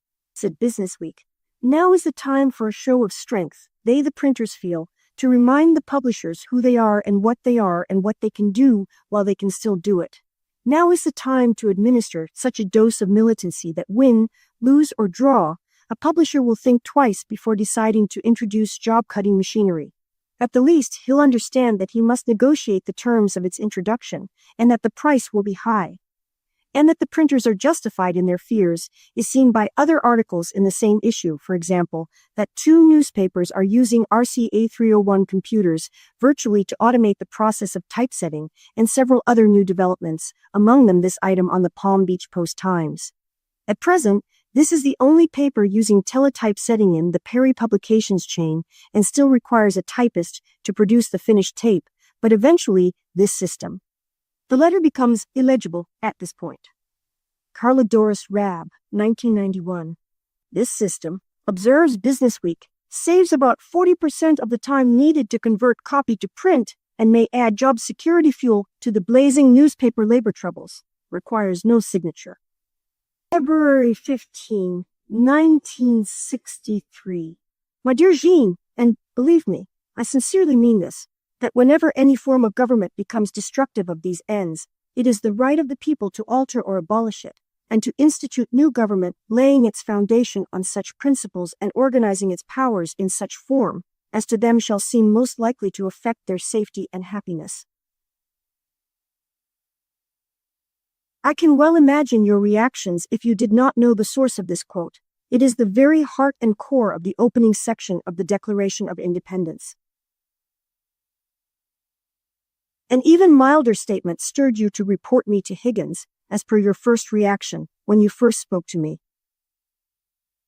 I hold no ill will against you because I'm only too well aware that, like many millions of others, you have preconceived and predigested notions about socialism. Most people have never had access to what socialists themselves say, only to what others claim that socialists say. In fact, you told me that you did not even care to find out what we had to say by reading anything I might offer you. Nothing could be more alien to genuine socialism than the sham and counterfeit of Russian and Chinese state capitalism. Socialism has nothing in common with police state dictatorships, in spite of the lying, hypocritical claims of the Bolsheviks that they have established socialism. You are blissfully unaware that goals influence actions. The commie goal is class rule over the people. The socialist goal is common ownership and democratic control of the means of living by and in the interest of society as a whole. Thus, the basic action of socialists is geared to the understanding that socialism can only be brought about by a conscious majority, through the ballot, voting for what they want, socialism. There is no other way. A majority of determined socialists is invincible, because an idea come of age is more powerful than the strongest armies. Though this may surprise you, it is the people, not leaders, as distinct from representatives and spokesmen, who are really not leaders, who will introduce a sane society fit for human beings to replace today's dog-eat-dog jungle, with its depressions, wars, nervous breakdowns, crimes, and corruptions. The encouraging thing is that men, including Eugene, do learn through the lessons of experience. People are losing many of the superstitions and preconceived notions that they once took for granted without question. One example of that is the assumption that man is by nature selfish, grasping, and pugnacious, which has become discarded because of the latest findings of anthropologists. See Father Hubbard's work among the Eskimos as an illustration that man is, basically, gregarious. Mutual aid and cooperation is so deeply rooted in human behavior that even capitalism could not eliminate it. Mankind is also outgrowing national sovereignties in the rapidly shrinking modern world, which has become inextricably interrelated economically. Poverty amidst plenty no longer makes sense when abundance for all is, at long last, potentially available. In all these areas, men are groping for answers and what to do about it. This is enough. I had no intention to be so long-winded. This letter only indicates my high regard for you. March 22, 1963. My dear Comrade Ahrens, at the very outset, let me say that I anticipate a vital, inspiring Vancouver local will soon see the light of day. I base this hope on such factors as your own tape recording, which spoke volumes not only for your concern, but for those comrades who are members at large and others on the sidelines. To which I would add the influence of Victoria Local and its experiences, the enthusiasm and drive of fellows like George Jenkins and Don Poirier, and the traditional rebellious spirit in the Vancouver air with its impact on the memories of old-timers and their heirs. I say this with knowledge of the limitations of much of Vancouver's past. Whether there is or there isn't a legal Vancouver local is only an academic question in my book. Were it not for the illegal locals over the years, the groundwork for a sound, revolutionary socialist movement would have suffered immeasurably. We have 2 locals in the WSP that have become reduced to less than 5 members, but have persisted in spite of little or no activity to preserve the skeleton for socialist organization. We cannot always afford the luxury of legal locals when the all-essential consideration is to keep on keeping on, despite difficulties, disappointments, and discouragements. Suffice it to say for the nonce that thinking is no violation of socialist discipline. Further, we should never stop re-examining our policies, procedures, and even our socialist analyses in the light of experience and unfolding events. The acid test of socialism is found in the workings of the real world.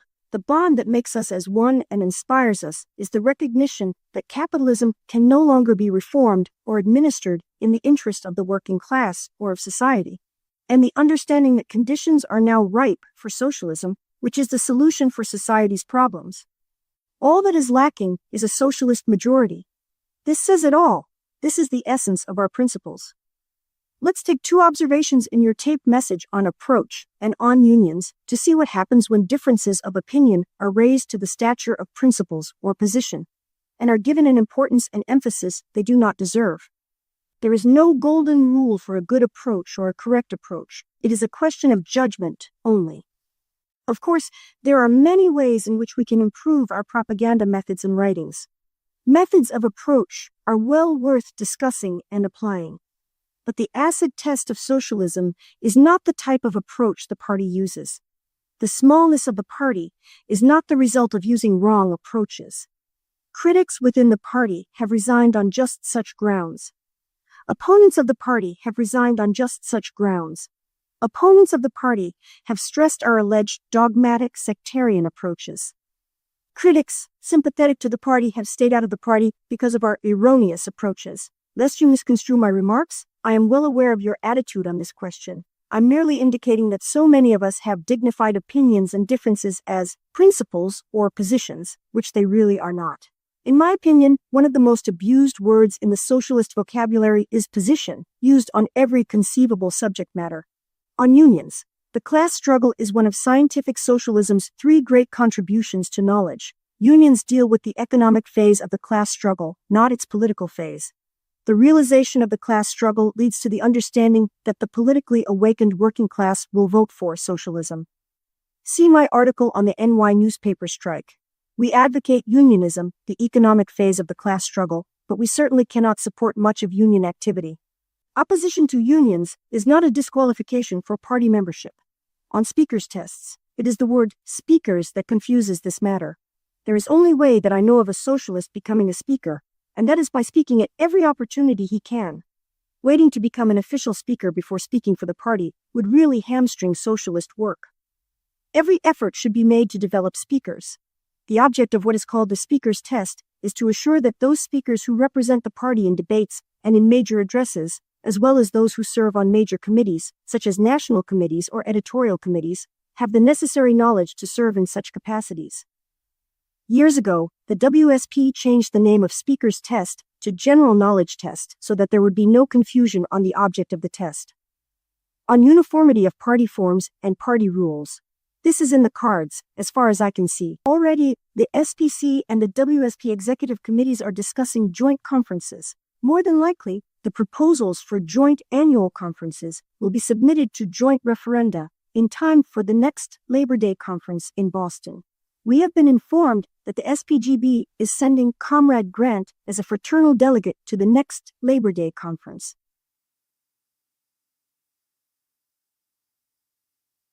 This closer cohesion is making our conferences more international in character. These developments lead to standardization of application blanks, dues forms, party rules, and general knowledge tests, etc. I can think of two reservations for national purposes, e.g., WSP historical questions on the repeal of the Corn Laws on the speaker's tests. On the election manifesto, I cannot conceive of anything more unworkable than a referendum on an election manifesto. The time-consuming discussions of specific wordings would prevent the publication of such a document in time for the elections. I wholeheartedly agree with you that socialist work is as much emotional fervor as it is understanding. What could be more stirring than putting an end forever to poverty and insecurity by working to introduce a world fit for human beings? Socialism couples the head and the heart. Socialist bonds make shambles of the sham fraternalism of the professional do-gooders. The attachments of the comrades are revealed in conference times at socials and in the exchange of photos, etc. As for pictures of comrades in our periodicals, if it happens spontaneously on account of some special circumstance, it may be okay, but as a deliberate policy, I would question its merits. If you want to see real comradeship, it becomes visible in most unexpected moments, as I have witnessed many times. March 29, 1963. Written for the Reader's Views column of correspondence. Dear fellow workers, there are too many ways of classifying human beings to list them. But when it comes to separating people into classes, the only reference that makes sense is to social economic classes. Class, in this sense, is determined by how individual human beings stand in relation to the produced wealth of the world. Social economic classes are not separated by color, sex, religion, etc. All propertied societies, from the warrior chieftains of the early nomadic tribes to chattel slavery, right down to modern times, have consisted of various social economic classes. Today, in modern capitalism, there are but two classes remaining, the working class and the capitalist class. The working class, regardless of color, sex, religion, etc., do not have access to the wealth produced by society as a whole. They are propertyless, in the real sense of the word. They obtain their main source of income from selling their labor power, muscles, and brains for wages. They are the vast bulk of humanity, even in the now emerging new African and Asian countries. On the other hand, the capitalist class derive their income by virtue of their ownership of the means of producing and distributing wealth. They, therefore, are the ruling class. I'm not speaking here as a radical or as an intellectual. Both appear to me to be bankrupt of understanding today's world. I'm speaking as a revolutionary socialist who recognizes the class nature of capitalist society, its dog-eat-dog jungle with its vicious conflicts that permeate its every fiber. It keeps workers divided into warring camps with patriotism and national loyalties. The concept that the Negro worker is exploited by the white worker is but another form of that nationalism that contaminates modern society. The great need of our times is working-class solidarity to overthrow capitalism and establish socialism. The inspiration of the red flag of socialism is a symbol of the red blood that courses through the veins of all human beings. We are all members of one species, Homo sapiens. May 18, 1963. Mr. William R. Cloud, editor, The Typographical Journal, P.O. Box 2341, Colorado Springs, Colorado. Dear Brother, Kennedy and Cope. The primary objective of unionism is the fight for improving wages, hours, and shop conditions. It is the urgent need of the workers to resist the encroachments of capital on their economic interests that produced the unions in the first place. The inspiring history of the early struggles of unions demonstrates that our strength lies in solidarity and militancy. We just saw anew how this was confirmed to the hilt in the recent New York newspaper strike. Can anyone question that Big Six never would have won their major demands without resorting to the strike? In the May 1963, The Typographical Journal, there are two items that are significant in light of the above comments. 1. C.F. Schemp's justifiable letter in Vox Populi, condemning President Kennedy's double cross of the ITU, demonstrates again the untrustworthiness of labor's friends. Sooner or later, we will recognize that we can only depend on ourselves and not on our friends. 2. There also appears an appeal for Cope in the same issue. Is Cope really worthy of our support? Let's see. The roster of those congressmen in both houses who voted for measures such as Taft-Hartley and Landrum-Griffin only demonstrates how some of our friends really think when the chips are down. It is a fallacy to expect liberals, with their abstractions of justice, progress, the good fight, etc., to grasp labor's problems. In fact, the ITU's opposition to arbitration is rooted in our realization that these broad-minded, impartial arbitrators examine both sides without understanding the issues involved. Real progress can only come when we fight our own battles. May 31, 1963. Written as a letter to the editor of the Wall Street Journal, The Appeal of Communism, your lead editorial, May 31st, concludes that in an honest competition of ideas, communism wouldn't stand a chance against a free society. In the spirit of an honest competition of ideas, let us examine this editorial. 1. Just where in Marxian writings will you find the contention that communism is the theory of equal sharing regardless of ability? The goal of communism, a synonym for Marxian socialism, has always been from each according to his ability to each according to his need. Marx, dealing with this very question in the Gotha program, points out that the concept of equal rights is a bourgeois one. It arises out of the exchange of commodities as far as this is an exchange of values. In the exchange of commodity equivalents, a given amount of labor in one form is exchanged for a given amount of labor in another form. In contrast to the market economy of capitalism, communist socialism is the common ownership and democratic control of the means and instruments for producing and distributing wealth by and in the interest of society as a whole. 2. By equating Russian state capitalism with communism, you have erected a straw man which is alien to an honest competition of ideas. True enough, there is a bitter competition between the USSR and the USA. It is a power struggle over markets, trade routes, raw materials, spheres of influence and domination, which eventually may culminate in a hot war. Note the similarity of accusations each of the powers hurls at the other: imperialist bandits, dictatorial and totalitarian, warmongers, slave societies, etc. And they are both telling the truth. Both sides support satellite dictatorships. Both use foreign aid as a weapon in the Cold War. Both have racial problems and discrimination. The populations in both worlds live in fear and insecurity. Both face the same dilemmas of poverty, crime, and corruption. Above all, in both camps, there is an exploited working class and an owning ruling class. Despite their different labels, in both camps we find commodities, capital, money, wages, surplus value, and all the other appurtenances of capitalism, whether corporative or nationalized. Even their propaganda campaigns to arouse national patriotism for the looming war are similar. One calls it a free communist world, the other calls it a free society. In both powers, there is the same basic problem. Capitalism has become outmoded because of its own tremendous strides in technology, creating a potential abundance that cannot be harnessed for the benefit of mankind as whole. Both can only thrive on waste. Both powers have no alternative but a war economy and fear of the horrors of peace, closed factories, and lack of markets for goods. The competition of ideas between capitalism and communism socialism revolves around the issue: capitalist production for profit versus communist socialist production for use, i.e., chaos or socialism. The appeal of communism socialism is a world fit for human beings. June 20, 1963. Dear fellow worker. As I was about to write you, in comes your request for 10 copies of number 3, 1962. It is always gratifying to receive favorable responses to the efforts to spread a clearer grasp of what's to be done to get rid of the mess we're in, and, more importantly, to introduce that kind of a world because it is possible and practical here and now.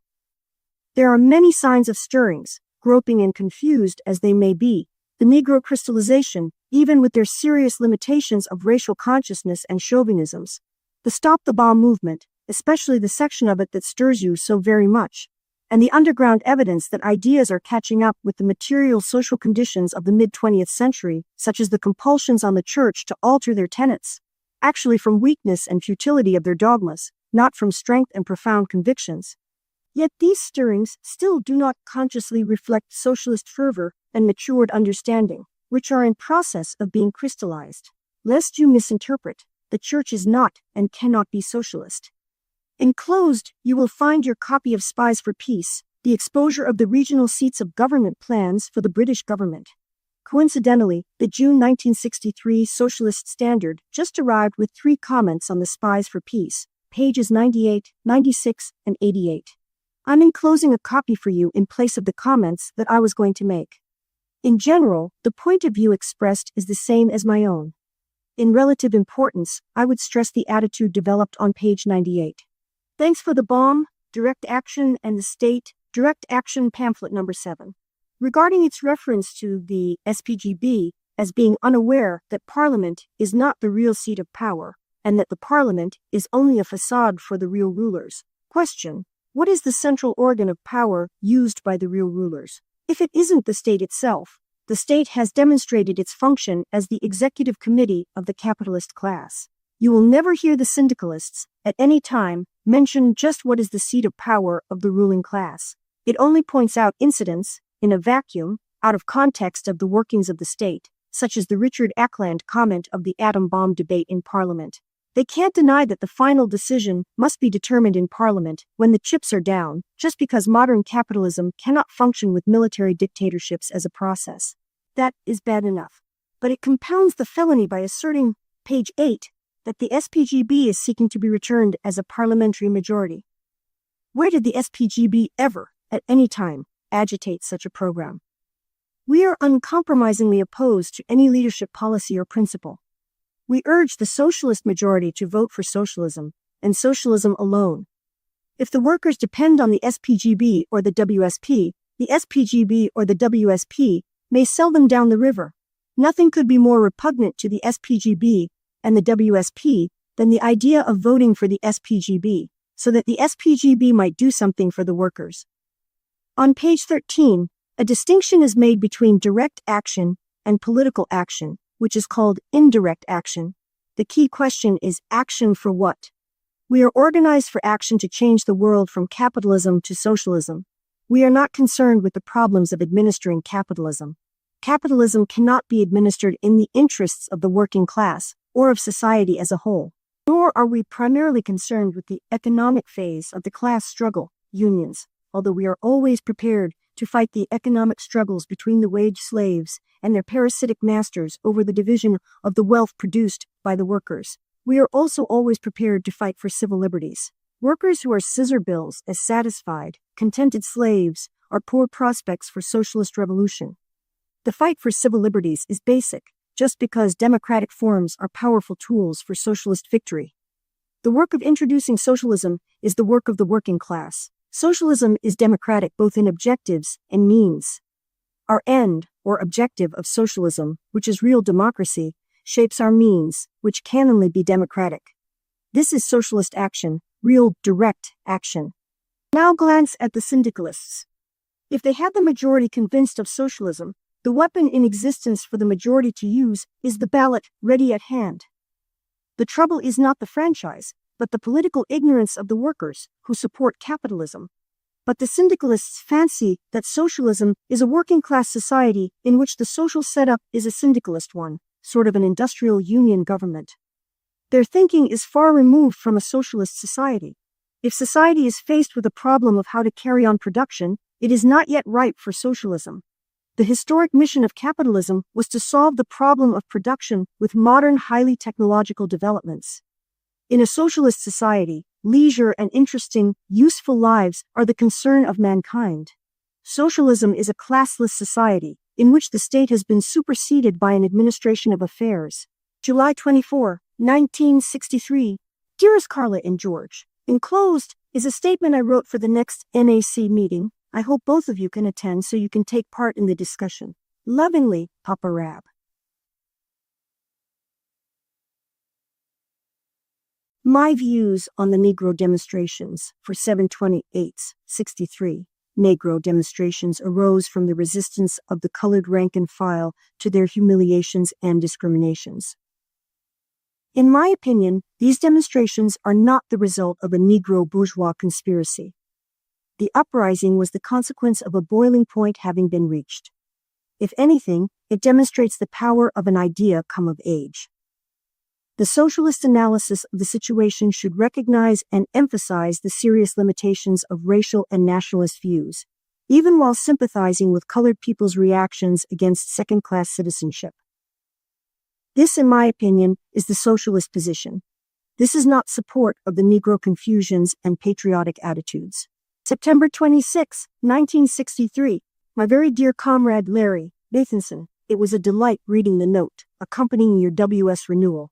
It spoke volumes for your concern. Your offer of cooperation, within the limitations of the pressures of your other obligations, is most welcome.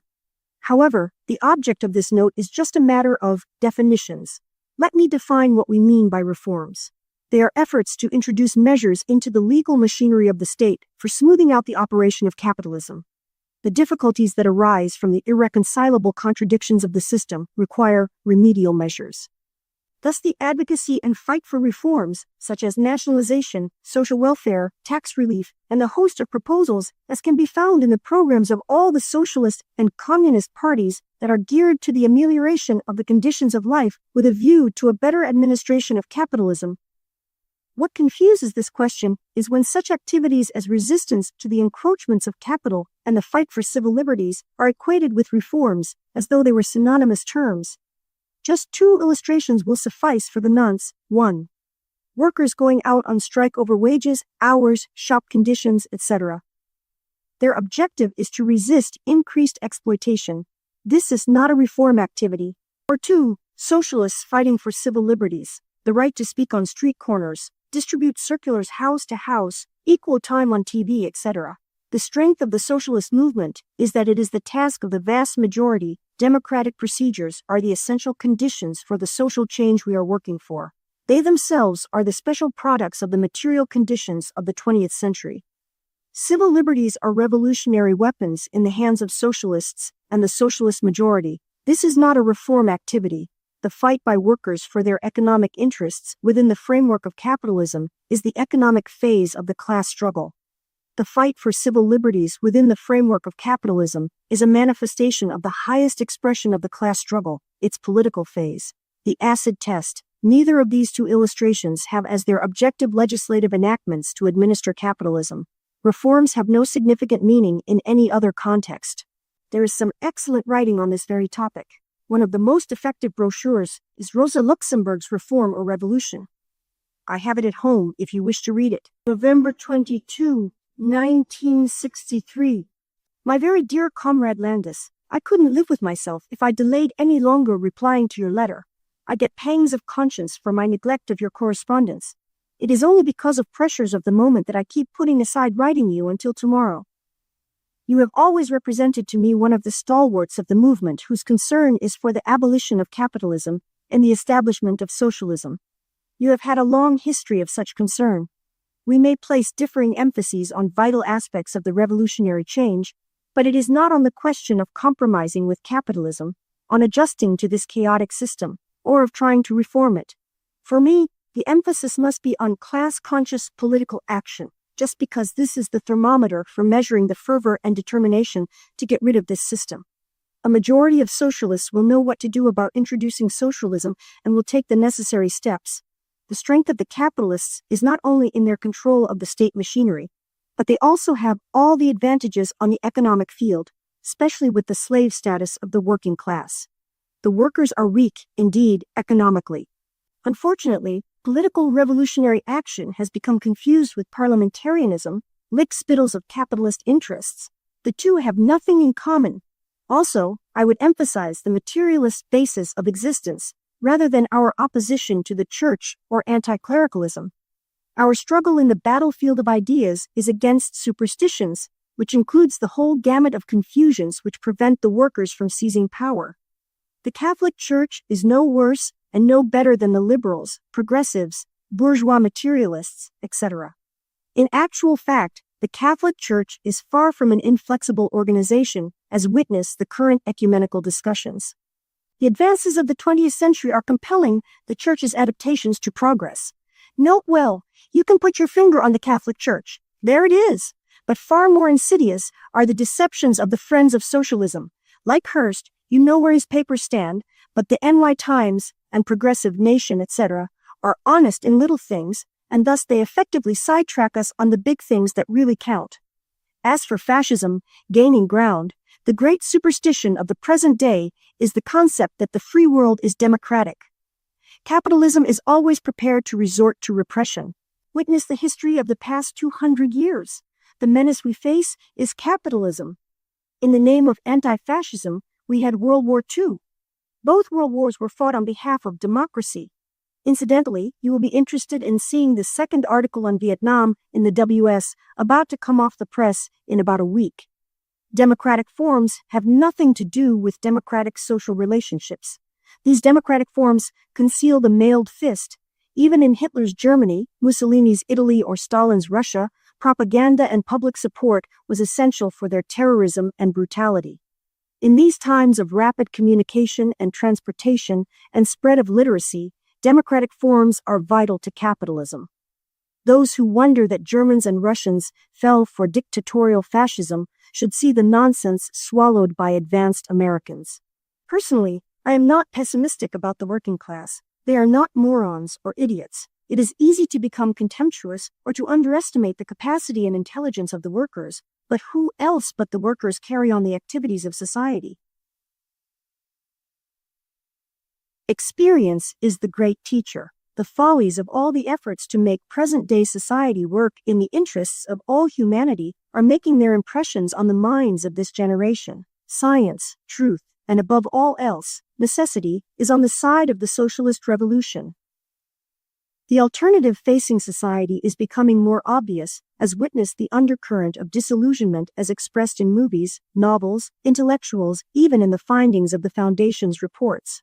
One lesson of the materialist conception of history is that mankind, facing the alternative of socialism or chaos, will not choose chaos. Having no crystal ball, it would be rash to specify dates, but we live in a period of social change in which the social forces are in the direction of socialism. Only a socialist can be an optimist in these dire times. November 29, 1963. Carl Senna belonged to the WSP briefly during the 60s. Dear Comrade Carl, the sentiments expressed in the letter just received from you touched me deeply. To your credit, be it said that your withdrawal from the party was not a withdrawal from the inspiring goals of socialism. You phrase it, I must commit myself to work in something I feel is most effective in bringing about the goals we commonly hold as right. In short, there must be total commitment of self, myself specifically, without any reservation as to the effectiveness of the organization, to whose goals I am dedicated. Your implied quandary, where are the socialist masses? This lack of results must be due to ineffective organization. There must be something wrong with the tactics and strategy of the WSP if it has failed to rouse the mass of workers for socialism. For the past 75 years, we have witnessed the success of a procession of practical efforts to rally workers to socialism by clever policies. We have seen the transformation of these advocates of socialist goals into supporters of the status quo, rebels who have been converted into adjusters of the system. Their trademark has become reforming, improving, and administering capitalism. Need I cite the list, ranging from social democrats to Bolsheviks, from Cuba to the new Afro-Asian nations? Question: where are the convinced socialists they were going to make? Two very striking experiences in your own short lifetime may be useful in illustrating lessons to be learned. Suppin 1. Peace and anti-bomb demonstrations. The ardent fervor, the stirring emotions, and dedicated struggles have proved incapable of either preventing the production of nuclear bombs or of establishing peace. They cannot even claim that the Test Ban Treaty was the result of their efforts. Many sections of the peace movement are now having sober second thoughts that their energies should be directed to examining the social causes of war. See the brilliant retrospective hindsight on their mistakes in Peace News. London, the leading journal of the peace movement. This is indicative of the latent strength of socialism. It is later than you think. 2. The Negro explosion. When the colored masses started demonstrating against their humiliations and discriminations, the concept of color blindness came of age. All strata of society rallied to the support of the Negro. We found the leaders of all shades climbing on the bandwagon. Unfortunately, most colored workers are primarily concerned with the serious limitations of national and racial thinking and with jobs and freedom, rather than with socialist goals. Though there are instances of groping for socialist answers. Again, it is later than you think. Here's how I see these developments. If you want to see evidence that socialism is practical and possible today, see what modern capitalism is compelled to do in order to function. With all the socialist aspects of highly developed capitalism, it has not and cannot do away with the private property aspects of its inherent relationships. The very transformation of capitalist private property forms from owners, intimately and directly associated with products and their production, into the gigantic private property forms of today, which are more or less typified by varying aspects of state capitalism and absentee ownership, describes the process satisfactorily enough. Especially note that state ownership, as well as cartels, monopolies, huge corporations, and other highly socialized appearances of ownership are but factors of a system in which the proceeds of that society, surplus value in the last instance, belong to the eaters of surplus value. What I would emphasize from the observations of incipient socialism that you stress is that here is evidence that men are social beings and can cooperate in their common interest. Even in capitalism, observe how human beings can function. More particularly, we see increasing demonstrations that the highly developed technologies, the tremendous productive processes, the shrunken globe, the present-day problems of management and needs of efficient production bring into being the introduction of vast social measures. Most important, we see the conclusive proof, as it were, that the change from capitalism into socialism is a relatively simple matter, rather than requiring intricate, complex, involved measures. In fact, haven't we always maintained that if capitalism had not developed the technology for producing potential abundance, the conditions would not be ripe for socialism? The evolutionary changes laying the groundwork for socialism have already taken place within capitalism. November 30, 1963. Dear Bob and Phyllis, Kaylees, it's always a great pleasure to receive your meaningful letters. Your last letter was of special interest. A word on your plea for solidarity. Solidarity is the very heart and core of revolutionary socialism. Every issue of the WS urges that the workers of the world unite for socialism. You have nothing to lose but your chains. All the companion parties insist that the work of emancipation is the work of the working class itself, and not of leaders nor even of the parties. Should any other organization or group appear on the scene dedicated to the proposition that the working class must organize consciously and politically for the sole purpose of getting rid of capitalism and to inaugurate socialism, we would have no excuse for separate existence. Immediate overtures would be made to merge with such a group. Had you said that a socialist does not necessarily require a sound grasp of Marxian economics, and specifically the distinction between labor and labor power, I would agree with you 100%. Understanding this distinction is no acid test of whether a person is a socialist or not. However, it is true that there is a distinction between these two terms when it comes to describe the nature of capitalist exploitation. In my opinion, the acid test of socialist convictions hinges on such factors as capitalism cannot be reformed or administered in the interest of the working class or of society. Capitalism, as a social system, is in the interest of the ruling class, albeit that capitalism, historically, is an essential stage of social evolution. Socialism is the solution to the social problems and irreconcilable contradictions of capitalism. Socialism cannot be rammed down the workers' throats against their wishes. The socialist victory hinges on the fervor and enthusiasm of the determined, conscious socialist majority. These are the characteristics of a socialist, a coupling of the head and the heart, theory coupled with action. Thanks for the peace news. It is a very interesting paper. We are reprinting the Buick letter you marked for our attention. Have you seen Change Over, edited by Virginia Nave, a swallow paper book? It has several quotes from Peace News. Unquestionably, fellows like George Clark realize that the more pressing need for freedom from poverty, equality, justice, etc., is more essential than the policies of the CND that he criticizes. For his guts and convictions, including his more severe, panning your description than the SPGBs of the CND, all credit to him. But for your charge that I owe him an apology, I am bewildered. For what? Your point is that it is the job of radicals to pull the civil rights movements and the CND to the left. Some questions: how do you define a radical? In my observations, radicals are a host of strange bedfellows, some of them avowedly pro-capitalist, others avowedly pro-socialist, also some vociferously anti-capitalist, some others vociferously anti-socialist. Are these the elements for your solidarity? How can these radicals pull anyone to the left? I'm assuming that by left, you mean socialist. But then we find the word left, another muchly misunderstood term.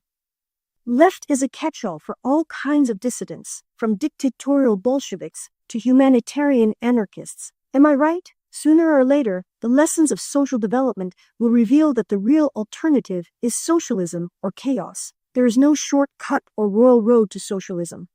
Experience exposes the folly of all these distractions from revolutionary socialist answers based on knowledge and the evidence of unfolding events.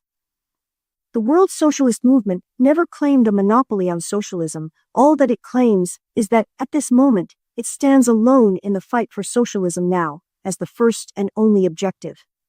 We are making every effort to rally everyone, including radicals and the left, for this objective. This is the solidarity we seek. I think you will enjoy the new issue coming off the press in a week. We have an article on Uncle Sam and the new Vietnam regime. In light of the Marxist assassin of Kennedy, we will have a short statement on Marxism versus assassination. We genuinely appreciate your approving appraisal of the WS. It is gratifying that we see increasing influence of the WS, in such contrast to our few numbers and small number of printed copies, 3,250. Here's my hand in personal attachment. December 13, 1963. Dear Socialist sympathizers, Shosh and Hank Fine, though I am aware that you receive the WS regularly, I am taking the liberty of sending you a marked copy of the latest issue. Of course, your statement that gradualism precedes the socialist revolution is correct, but not in the context you put it.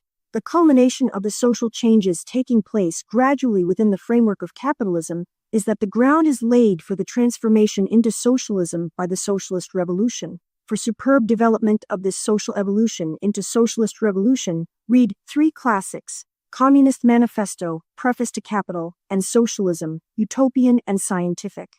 Proof par excellence of the fallacy of this gradual evolution into socialism by socialistic measures and practical efforts is in the result of 75 years of just such efforts on the part of the British Labour Party, the European and down-under social democracies, and today in the new socialist countries of Africa, Asia Minor, and Asia. Rebels become transformed into administrators of capitalist states, recruiters for capitalist wars, etc. Success? Question. Where are the socialists they have roused to abolish capitalism and institute socialism? Was it not socialist governments in France and England who shot workers on strike? On Israel, have you seen Abraham Friend's Israel, a Political Portrait, in the latest New Politics? It is an objective study of the Arabs' plight in Israel, the capitalist relations contamination of the kibbutzim, of the strikes, and the worsening of workers' plight in Israel. Like Russia, Israel can only operate capitalistically in spite of any socialist terminology. You can't blame them for that. But you can condemn those who deceived and sidetracked the workers by raising false hopes and diverting enthusiasms, emotions, and fervor away from socialist work. Finally, the irony is that the conditions of life are ready for socialism now today. The need today is for socialists. There is plenty enough confusion as it is without contributing to it. 1964, undated letter. The following letter is undated, but was sent to me in the same envelope as some other items, which indicate it must have been written in early 1964. Karla Doris Rab. Dear Comrade Mike Lamb, happy as I am to see you doing your own thinking, I must point out the unsoundness of your views on Vietnam in light of the economic and historic factors involved. First of all, let me stress that capitalism breeds wars. They are part and parcel of capitalist social relations. This applies with a vengeance to the Vietnamese War, and it is a war, despite the apologists. Long before the wholesale murderous attacks by Uncle Sam on peasants, villages, children, women, etc., when the French were defeated at Dien Bien Phu, the United States stepped into the vacuum that resulted from the French withdrawal. The history of the American intervention since that time is an open book. The violation of the Geneva Agreements, the control of the synthetic manufactured South Vietnam with its succession of dictators, demonstrates American policies of safeguarding its interests in Southeast Asia, especially against its imperialist rivals, termed the Communist Menace, reminiscent of the Hun's menace of World War I and the Fascist menace of World War II.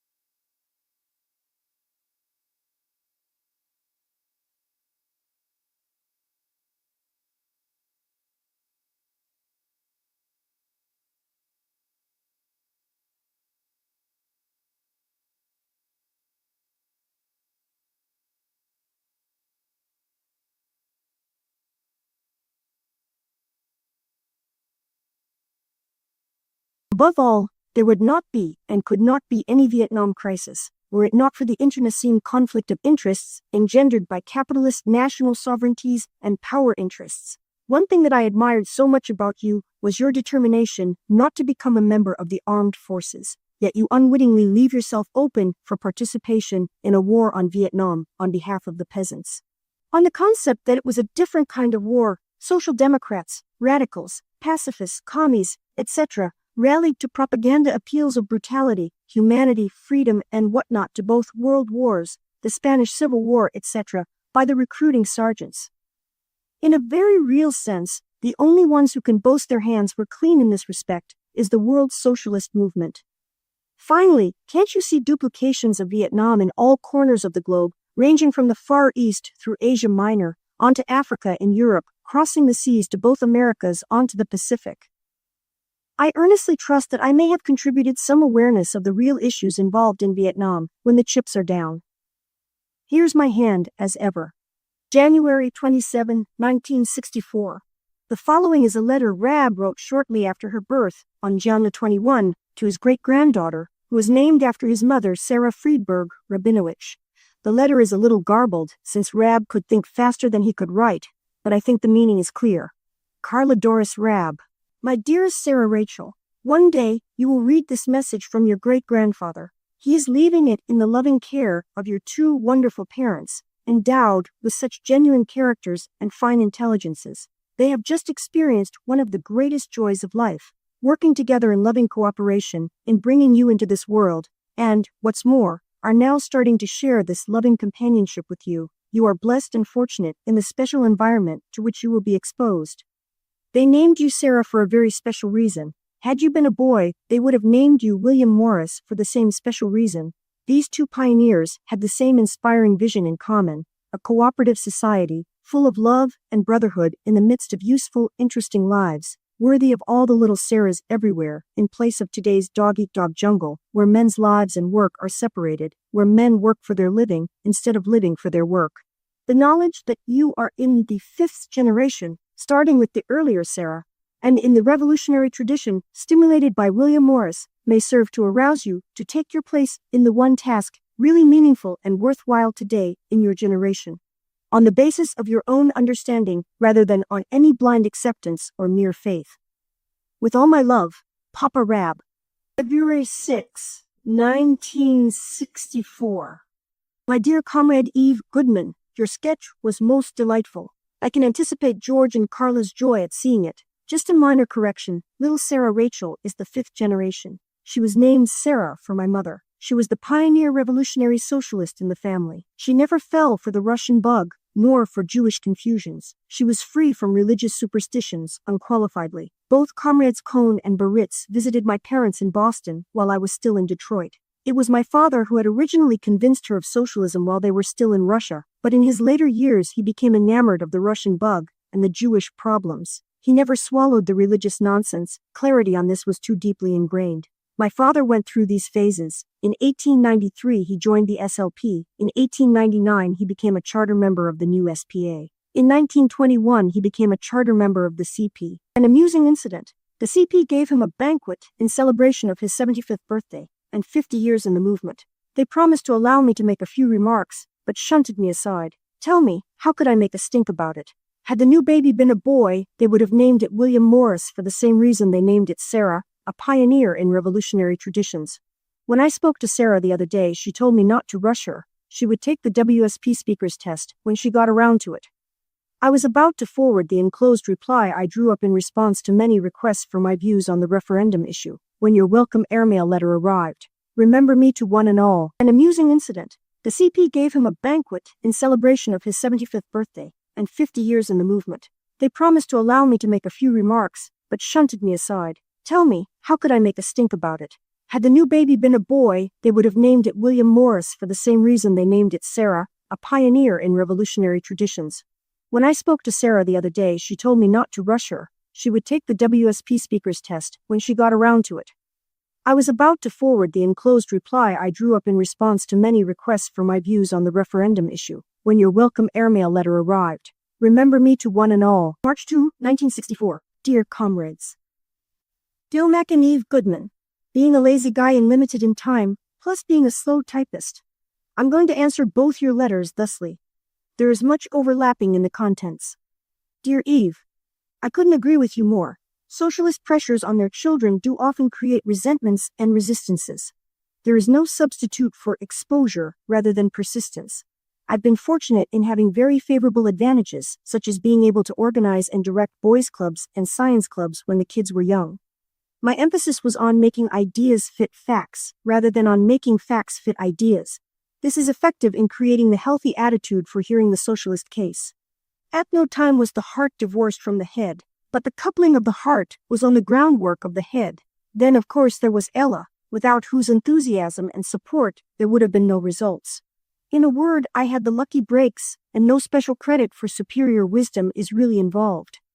To both Eve and Gilmac, we have received letters from comrades everywhere, bewildered picturing a serious schism in the WSP. We were asked, what is going on in Boston? We were roundly criticized by many. The NAC, involved in so few doing so much, carrying on party work, had no spare time to clarify the facts, which would have diverted us from genuine socialist work. We are all voluntary workers, who have to work for a living, and the pressures of more important work, like getting out the WS as one instance, deter us getting involved in proving the inaccuracies of allegations. At all events, Comrade Davis of New York Local and a member of the NAC wrote us a scathing letter saying that we should proceed to act democratically. We immediately contacted Comrade Davis to come to Boston and attend the next NAC session. Comrade Davis attended the NAC yesterday, March 4, 1964, and now understands the situation. I'm the first to recognize that inefficiencies are bound to creep in when we are drowned in so much detailed work. The wonder is that there are so few errors and boo-boos. It would take a staff to handle all matters in a fashion that reaches perfection. So much for that. I had no intention of devoting so much space to this. Within 5 days, we have received 3 letters from prospective visitors to Boston. In addition to UMac, there is A.L. Buick, who desires to come during July-September if he can get a job in Boston, and Steve Ross, who expects to visit Canada and the U.S. in June. To all 3, I read an item in the papers recently of the price war between the Iceland airline and the big 3 airlines. Apparently, the regular fares on the Iceland line are cheaper than even the excursion rates on the others. Why not inquire at the London office of the Iceland lines and get all the facts for the information of all comrades? Incidentally, they could meet the Reykjavik sympathizers at the same time. I recently got a letter from there urging me to advise one and all to go via Iceland and have comrades drop in on them to say hello. December 18, 1964. My dear Sophie, this would have been Sophie Levin, a member of the Democratic Socialists of America. Please accept my apologies for poking you with my fingers in emphasizing the points I was making. I was totally unaware of my actions. I don't recall having done this on any previous occasion. The only extenuating explanation I have is that in front of me, I saw the personification of the futilities of the radical friends of socialism. I don't mean this in any ad hominem sense. You epitomize to me the prevailing popular notions of Marxism among the profound socialist thinkers of our times. Prior to writing to you, I had prepared notes re-examining your premises in light of unfolding events, especially to document the important consideration that in the mid-20th century, the times are now ripe for socialism. Then I recalled that you told me, one time, that you knew my oversimplifications and generalizations as well as I did. They were very elementary, so I decided not to impose on your good nature by including that material in this letter. However, I'm hoping against hope that you might welcome a reasoned, objective review of the limitations of your present views concerning the socialist activities so essential today. For the nonce, let it suffice merely to note that much of today's criticism of Marxian revolutionary socialism proceeds from poorly digested reading of the Marxian fundamentals, such as the materialist conception of history and economics, on the one hand, and relying on second-hand interpretations and commentaries on the other. This situation can only result in half-knowledge and misconceptions. Marxism is the science of social evolution in much the same way that Darwinism is the science of organic evolution. What disturbs me, especially, is the function and role of the Social Democrats as obstacles and stumbling blocks to the spreading of socialist class consciousness. In the name of building up a socialist movement among the masses, they have emasculated and compromised socialist principles. When elected, they have actually administered capitalism in the only way it can be administered, in the interest of the capitalist class, even to the extent of supporting capitalist wars and crushing workers on strike. They have complained that capitalist parties have stolen their planks, as though any capitalist party could steal a socialist program. Look at the net result. Where are the socialist masses? As far as numbers are concerned, the Social Democrats are not much better off than the WSP. Their practical, realistic policies have proven worse than illusory. They have failed to make socialists. Yet they continue to heap scorn and sneer at the world socialist movement for our small numbers. With smug omniscience, they dismiss the WSP as ivory tower utopians, dogmatic sectarians, impossibilists, etc. The real question is, who have ignored the lessons of experience? Contrast the record of the Social Democrats with that of the WSP, which has carried on socialist work patiently and persistently. The WSP have never become so cynical as to fancy that the average man is not a rational being. They realize that socialists are not superior intellects. The only distinction of a socialist is that he has become emancipated from bourgeois confusions and misconceptions. Would that could be said of many SPers. The essence of socialism in action is the work of emancipation, is the work of the working class. Thus the ranks of the world socialist movement can never be greater than the number of convinced revolutionary socialists. Our task today is to carry on the work of spreading socialist knowledge, in order to speed the day when the conscious majority can take political action to introduce socialism. Finally, who are the real humanists? Is it the SPRs concentrating on joining with fellow humanitarians to fight for crumbs and palliative measures? Or is it the revolutionary socialists who are involved in that most inspiring and emotionally stirring task of putting an end, forever, to poverty, and this dog-eat-dog society which has outlived its usefulness? If it is socialism you want, then your place is in the ranks of those dedicated and organized for that objective. How can there be two socialist parties in any one country who have the same objective? Should there appear on the horizon another party determined to fight for socialism and socialism alone, the WSP would immediately take steps to merge with that party for its common objectives. Dixie et meme animam salvavi, December 29, 1964. This letter is addressed to Dave Butterfield, an older brother of Steve Butterfield. It contains an interesting account of some of the events in Chapter 3 of the biography. Dear Comrade Dave, it so happens that I am on a 2-week vacation, so what better way of spending it than doing socialist work? I'm relieving Comrade Harry Morrison of one job at least, by answering your inspiring letter. Unfortunately, your letter arrived on Monday, a day too late for the NAC meeting. The next meeting takes place on January 10th.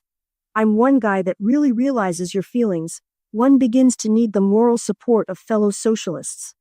It is no cinch being a lone voice for socialism. For 7 years, I kept plugging away at socialist work in Boston, 1921 to 1928, before finally a second member was recruited. A short year later, 4 more joined the ranks, including Eddie Seifert, whom you have met.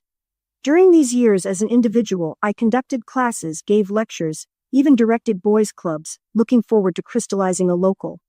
At first, the reaction was, who does he think he is trying to organize a new party? He wants to be a big fish in a little pond, etc. No one in Boston had ever heard of the SPGB or the SPC. Eventually, as a result of the classes, both the SPA and the CP asked me to conduct classes for them. This is hard to credit, but they looked on me as a sincere but posted crackpot. I did agree to conduct classes in their halls, but not under their auspices. They agreed to those terms. One thing I would not do is to emasculate socialist principles. You should know how many fakers got their Marxian training from me. Even to this day, once in a while, a spokesman for the CP or SPA will express gratitude to me, even though it could be said that I trained the enemies of socialism. A scattered few were recruited for socialism. In fact, even after the local was finally organized, an innocent front group for the Trotskyites asked me to conduct the economics section of their social studies seminar, composed of university professors, etc. They billed me as the leading Marxist in New England. That was nonsense. The local granted me permission on the grounds that it was not being done under the auspices of another political party. It is so easy to get discouraged and disappointed at the lack of results, and all the time you are sowing seeds, unbeknown to you. There is no substitute for keeping on keeping on. It takes a tremendous amount of socialist understanding to withstand the fear that you are wasting your time, or that there must be something wrong with the socialist case when adherents to socialism are conspicuous by their absence.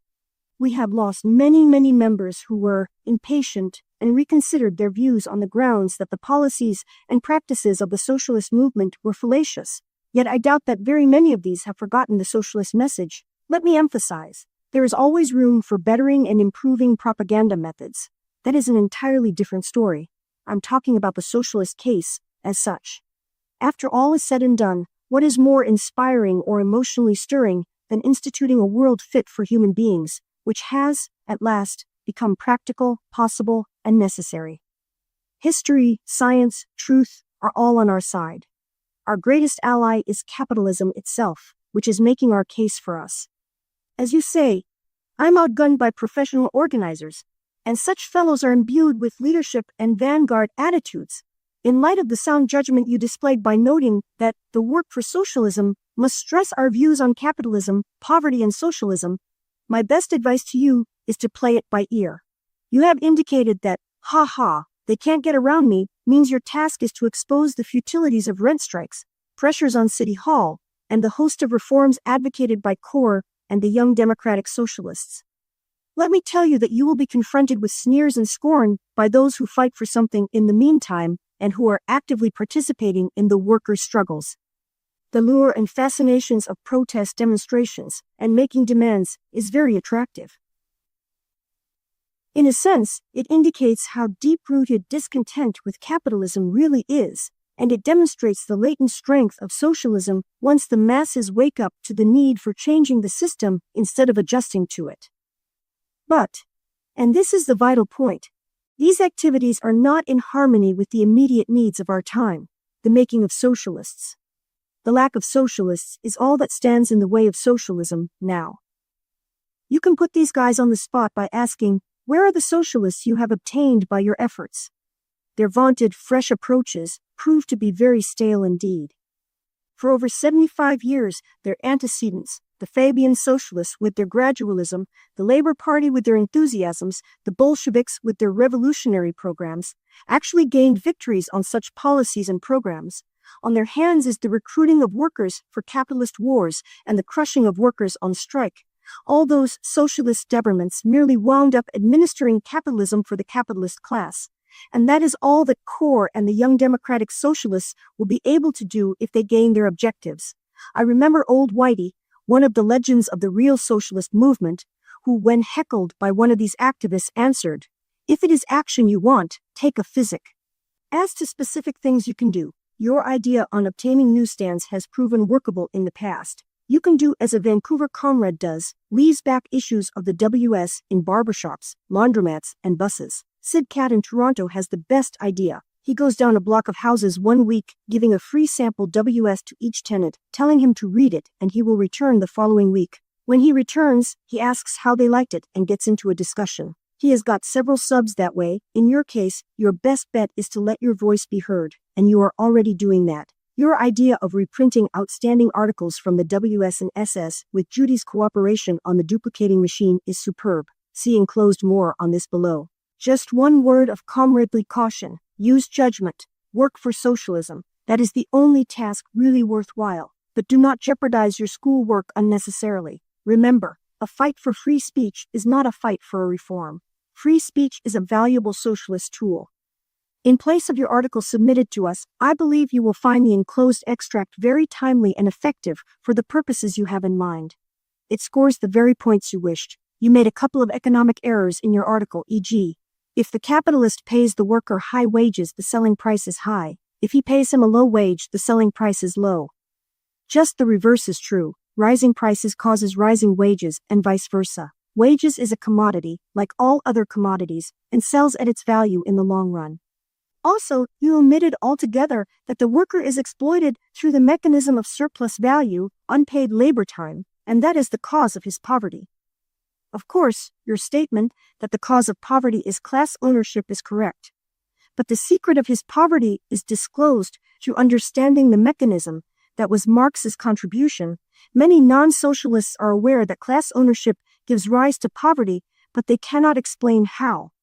And as for cost of production, that can only come out of previously accumulated capital, which itself is extracted out of surplus value. I was happy to read that you are studying Volume I of Capital.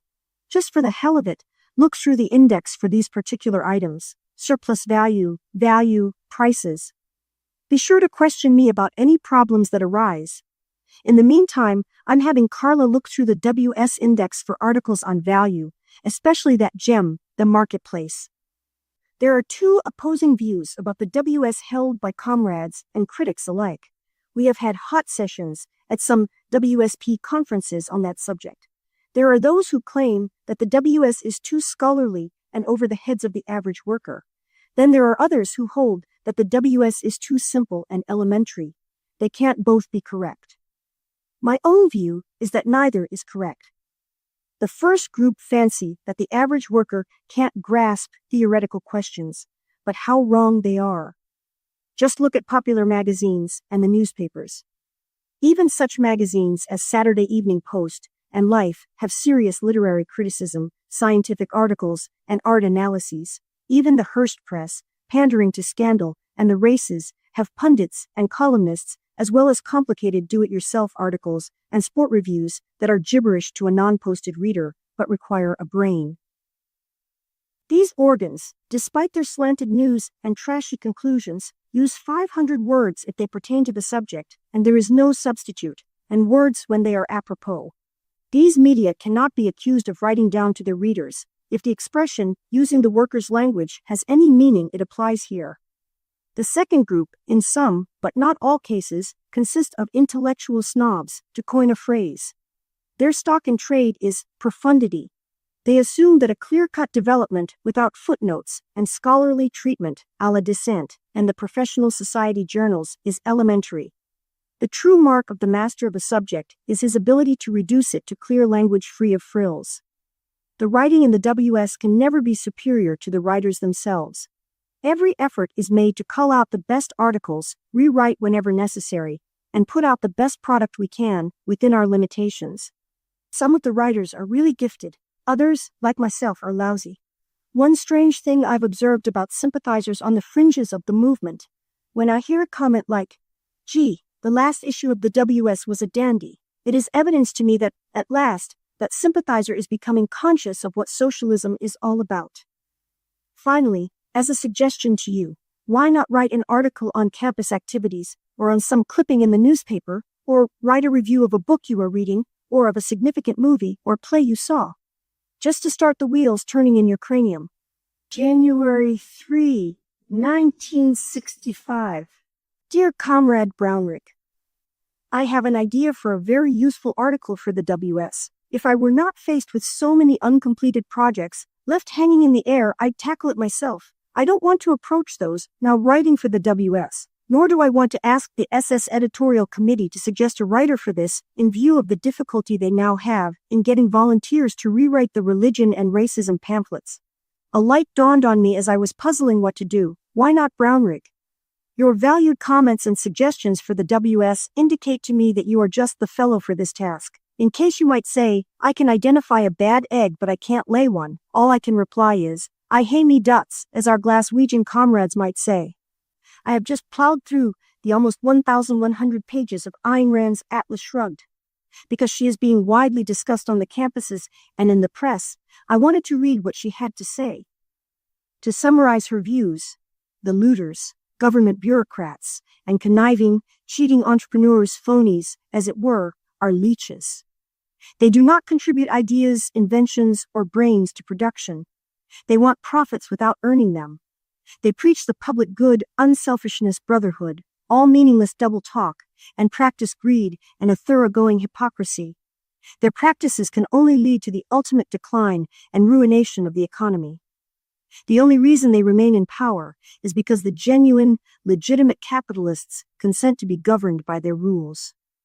The real brains should withdraw their participation from the present setup and let the inevitable consequences of the illogical, brainless activities of those in power destroy the whole economy as it exists at present. Then a new regime becomes necessary. The brains will come into their own.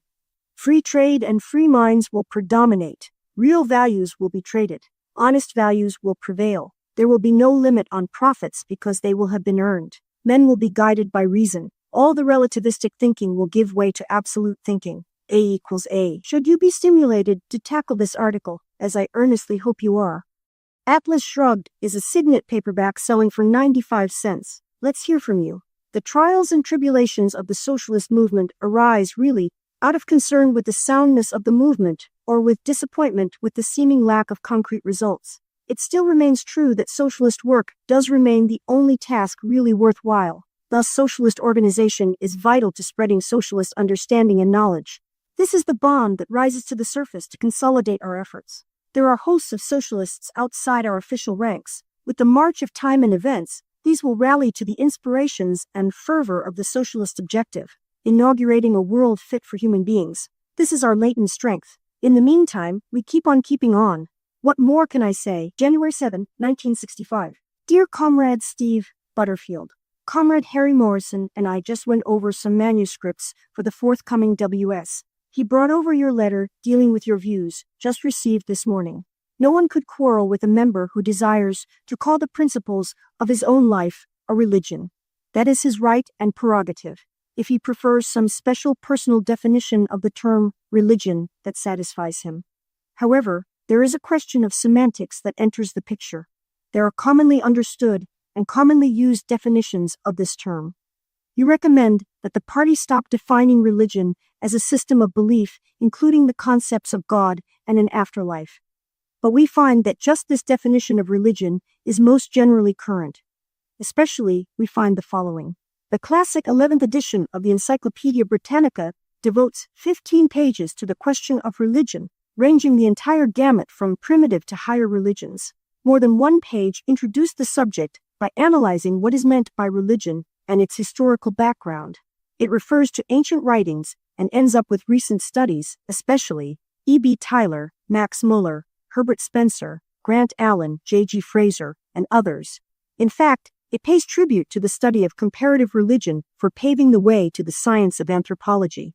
This introductory development stresses, by all means, let universal characterization be attempted, and, with favor, it quotes Tyler, a minimum definition of religion is the belief in spiritual beings, and Fraser, by religion is understood a propitiation or conciliation of powers superior to man, which are believed to direct and control the course of nature and human life. Interspersed throughout this analysis are such expressions as belief in ghosts, worship of the dead, magic, totemism, souls, fetishism, animism, and so on. I'm enclosing the SPGB pamphlet, Socialism and Religion. I treasure this copy, so please return it when you're finished with it. The two most pertinent chapters are Socialism and Ethics, and Socialists and the Religious Conflict. My impression of what you are saying is, if by religion you mean a system of belief including the concepts of God and an afterlife, then you do not subscribe to such views. That is all that is necessary to state.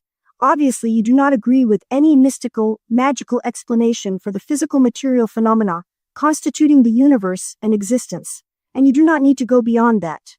After all, religionists and religion are not synonymous terms. Reformation theology was not free from religious superstitions, but Reformation theologians acted socially in response to the conditions of their times. Religion, as defined above, is hostile to scientific socialism. Religionists are affected by their experiences and can become socialists when they lose their superstitions. Appreciative of the spirit of your letter, also yours for a strong WSP. Rab responded to this undated letter from George Jenkins, SPC, on January 14, 1965. I have reproduced here the holiday card referred to in Jenkins's letter, which was created in 1964 by Louise Gloss, daughter of WSP member George Gloss, and which has been in use intermittently ever since. Karla Doris Rab, to Dear Comrade Rab, thanks for the card and greetings and unbounded enthusiasm. The card was nice in that it is seldom we see a socialist greeting card. Although one of the comrades here wondered why the picture suggested piracy. I have been intending to do up a greeting card or two for several years now and still haven't gotten round to it.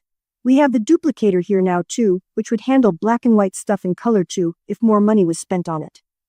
Our study group session for last night was cancelled, not enough were able to show up. We have a new member coming up, Dave Ross, well educated formally, who may be able to give us a lot of help with grammar, writing, speaking, etc.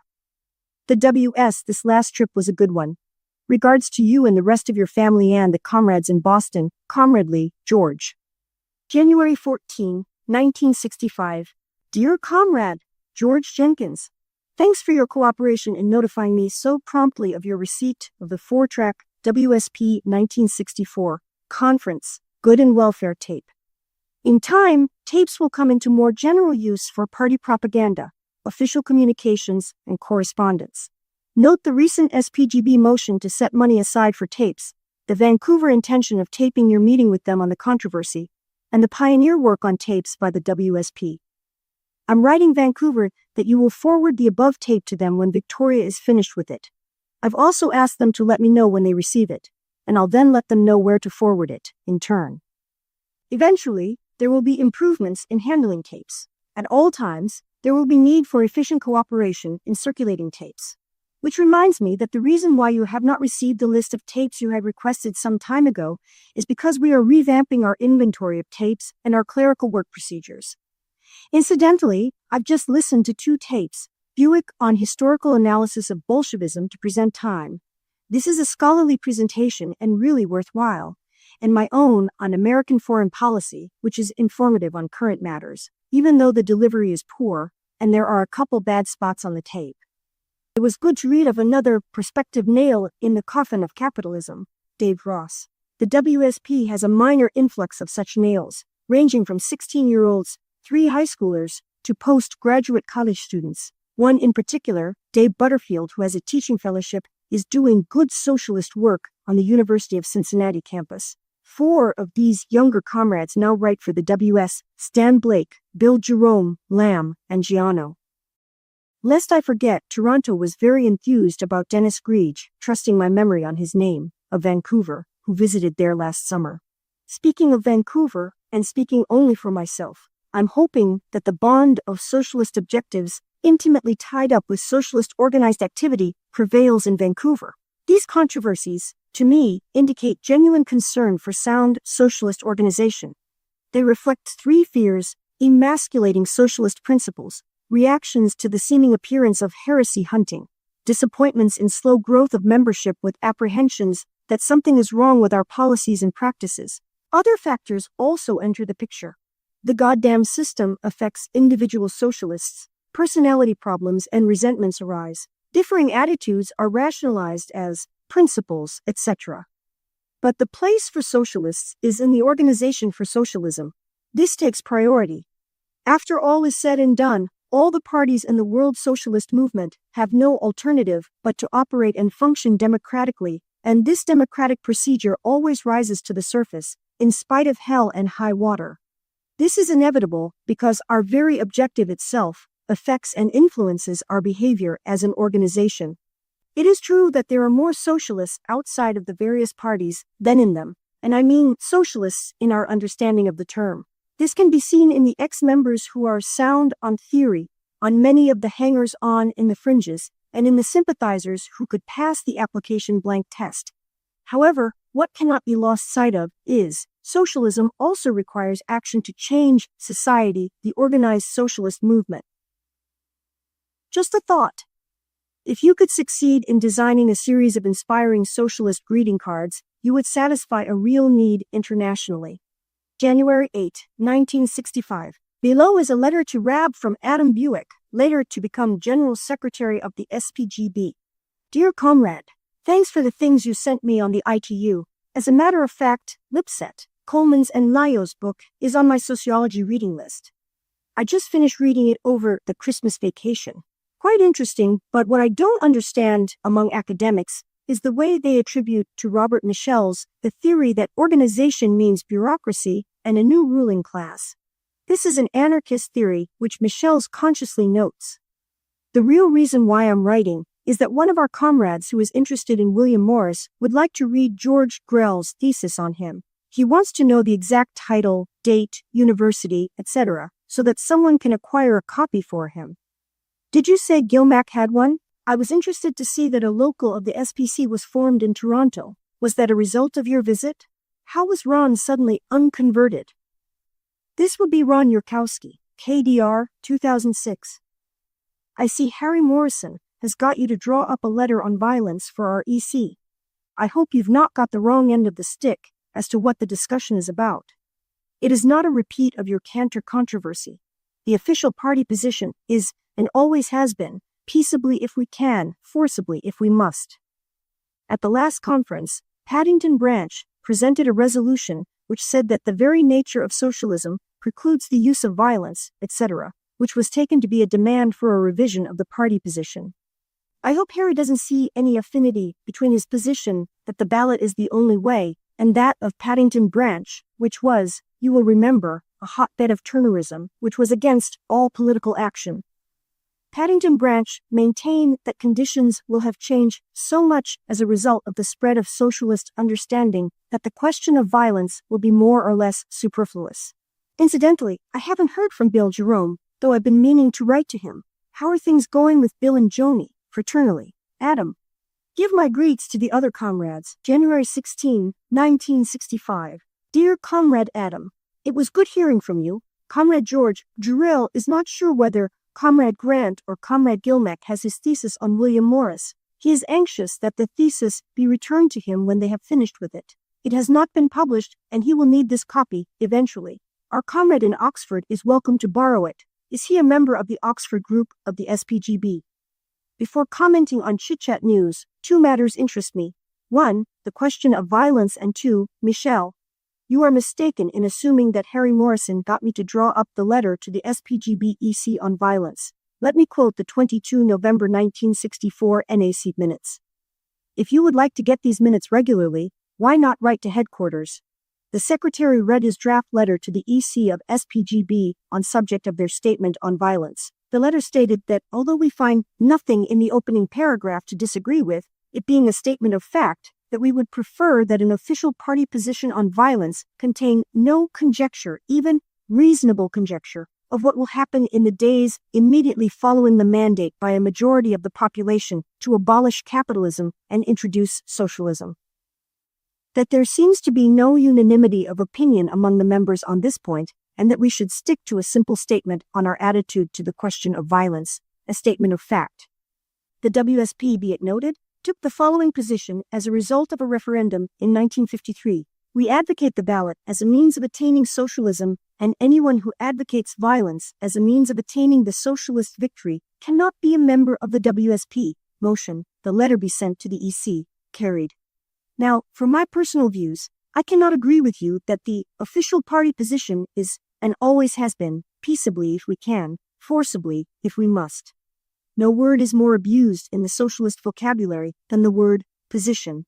How can we take an unqualified positive position on some specific detailed event in the future? The very conjecture belies that it is a position. There are very few indeed statements that we make that can be dignified with the description, position. We do have a position on the socialist victory, all right enough. It is, the socialist revolution is political in nature, and it will be accomplished by the conscious socialist majority. And that is sufficient. The reason we always emphasize the ballot is clear. The ballot is the symbol of the politically conscious socialist majority. The trouble is that, unfortunately, force and violence are not synonymous terms. When they are used as substitute terms for each other, they lead to quibbles, such as seen in your letter. By force in the context of the socialist revolution is meant the power to accomplish our objectives, and this force includes social and economic forces, developments. I would recommend your rereading of Engels' Anti-Düring. The Communist Manifesto, page 80, SPGB edition, political power, properly so called, is merely the organized power of one class for oppressing another. If the proletariat, during its contest with the bourgeoisie, is compelled by force of circumstances to organize itself as a class, if by means of a revolution it makes itself the ruling class by winning the battle of democracy, p. 79, and as such, sweeps away by force the old conditions of production, then it will, along with these conditions, have swept away the conditions for the existence of class antagonisms and of classes generally, and will thereby have abolished its own supremacy as a class. And hereby hangs a tale, the horror of the bourgeoisie, that the Communist Manifesto advocates violence with their hypocritical condemnation by quoting, out of context of the manifesto itself, the final paragraph of the historic document. They openly declare that their ends can be attained only by the forcible overthrow of all existing social conditions. Note the last three words. While we are at it, Engels' comment in this preface, page 56, the practical application of the principles will depend, as the manifesto itself states, everywhere and at all times, on the historical conditions for the time being existing, does not apply to the analysis of force, but does apply to the so-called peaceably if we can, forcibly if we must, as a principled position. Finally, Paddington's ballot is the only way is as good a way as I know of stating the essence of the class-conscious socialist democratic nature of the socialist revolution. This is not telling history what it must do. It emphasizes that we advocate the ballot. Turner's opposition to all political action merely lines him up with the anarchist spokesmen who say the same thing, but find themselves involved in political actions despite their theories when the chips are down. Now, for Michels. I confess that I'm bewildered by your reference to Robert Michels. Maybe you are assuming that I'm acquainted with Lipset, Coleman and Shaw's work on sociology. I'm not. However, as a strange coincidence, I'm in the middle of reading The Anarchists, edited by Irving L. Horowitz. On my recent birthday, Karla and George made me a present of 2 paperback books. The above was one of them. Horowitz has several references to Michels, which I looked up on account of your comment. His summary on him was, Robert Michels, who along with Max Weber, was the father of the general theory of bureaucracy, was an anarchist, and makes his criticisms from the point of view of the psychological insights gained from sympathies with, and ultimate rejection of, anarchist ideology. So far, I found this work very worthwhile. It is reminiscent of the SS articles on anarchism during the late teens and early 20s, when the anarchists were a very vocal force. Like the Standard, he emphasizes that there are many schools of anarchism. He deals pretty thoroughly with 7 of the schools. The old Standard once said that there are as many schools of anarchism as there are anarchists. Also, like the Standard, he pointed out that most schools of anarchism are really bourgeois in essence. His introduction indicates the dilemmas arising from their conflicting views and their limitations in analyzing social forces. However, like myself, he has a strong sympathy for their spirit, as it were. I phrase it, they err on the right side. I don't hesitate in recommending you to go through this work. It could be helpful to you. The other book that Karla and George gave me was Isaac Deutscher's The Age of Permanent Revolution, a Trotsky anthology. I've only read one chapter dealing with Trotsky's visit to the U.S. in 1917. He visited Detroit in 1917 while I lived there, but Deutscher did not mention it. It would not be wrong to assert that our visit was a strong impetus to the organization of the local there. At present moment, it is the White Hope. Judging by their minutes, they are carrying the Jimmy Higgins work that is bound to bear fruit. As for Ron Yurkowski, after reading Karacher's How the Gods Were Made, he became satisfied with the validity of our stand. Bill Jerome recently became the father of a baby girl. Why not surprise him by dropping him a note of congratulations? His address is 14 Buswell Street, Boston, Massachusetts, 02115. Bill is now both local and national treasurer. I'll give Louis Peters your regards, as well as all the other comrades who often mention you. Karla just passed her comprehensives for her master's degree. She eventually will get her license to practice. That's a joke, comrade. I suppose you will see Lenny, Abe and Ann at the Easter conference. Incidentally, do you know your plans as yet for next summer or fall? Needless to say, we are all interested in them. Give my best to the Oxford comrades. As ever, yours for socialism, Rab. January 21, 1965. Dear Comrade Mike, just got your letter and hasten to reply. A word on the Negro question. First of all, the fight for civil liberties, which includes free speech fights, house-to-house canvasses, selling periodicals on the streets, etc., is not a reform. Socialists have participated in just such demonstrations in the past, and will again in the future when the occasion arises. After all, civil liberties are important socialist tools and weapons to carry on socialist education and propaganda. Note well, our attitude has always been that we will march side by side with others, but never under the banner of others. We will not be identified with non-socialists. This has happened in London on occasions even, on May Day celebrations. Let me define reforms. They are measures that require legislative action by the capitalist state to improve the operation of the system, or at least that is their object. This typifies the Negro movement generally. This can be seen by the emphasis on establishing equal social position of Negro and white capitalists, as well as equality of rights for Negro and white workers. You will observe the constant emphasis that this constitutes good Americanism and is the highest patriotism. What have we in common with the prevailing confusions, superstitions, and aspirations, essentially bourgeois, of Negro and white supporters of the system. Socialists are, literally, colorblind. Our sympathies are with the exploited of all colors. If you recall, my quarrel with the objections to my article on the Negro question was that a few comrades wanted me to eliminate my comments of sympathetic support, as it were, for the civil liberty phase of the Southern Negro resistance, a spontaneous demand of the colored workers that had overwhelmed the Negro spokesman. These leaders found themselves followers who were led by a historic demand that had come of age. But this no longer typifies the situation. This can clearly be seen in the concentration on bourgeois demands being made by the Negro organizations. They have become respectable. Like the successful victories in Asia and Africa, they are only concerned in a better administration of capitalism. February 1st, 1965. William Davenport, to whom this letter is addressed, is mentioned frequently in Chapter 2 of the biography. Dear comrades, Bill and Vivian, is my memory correct?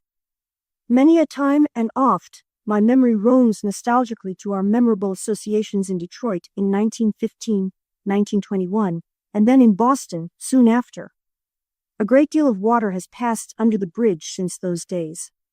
But first, the reason for this letter arises from a request for Jack London's autograph, which could be helpful for party funds, if we could locate it.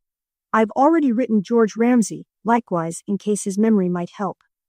As you recall, London's letter to the newly organized WSP in 1916 was addressed to you as our first national secretary.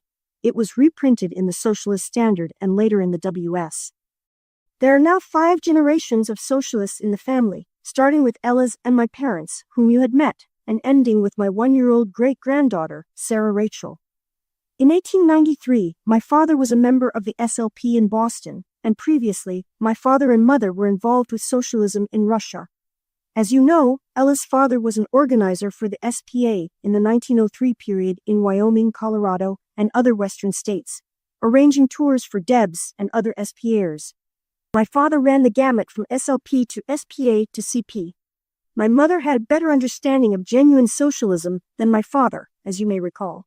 From 1902-1907, one was a member, with my brother and sister in the Boston Socialist Sunday School. Pity there are no such things anymore. One of the highlights was the massive Moyer-Haywood Pettibone Parade of labor unions and other organizations. The Sunday school led the procession, and I was the proud chief marshal in 1906.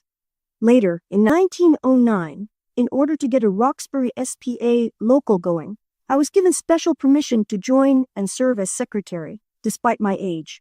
It might even be possible for you to revisit Boston and reminisce on the old Detroit days with the 3 younger generations, as well as with the Boston comrades who are now carrying on the one task that really counts. The only time I met your wife was when she dropped into a party conference in New York some years ago.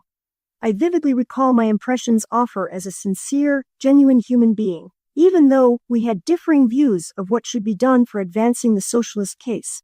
She had a good mind and made some valued comments to the conference.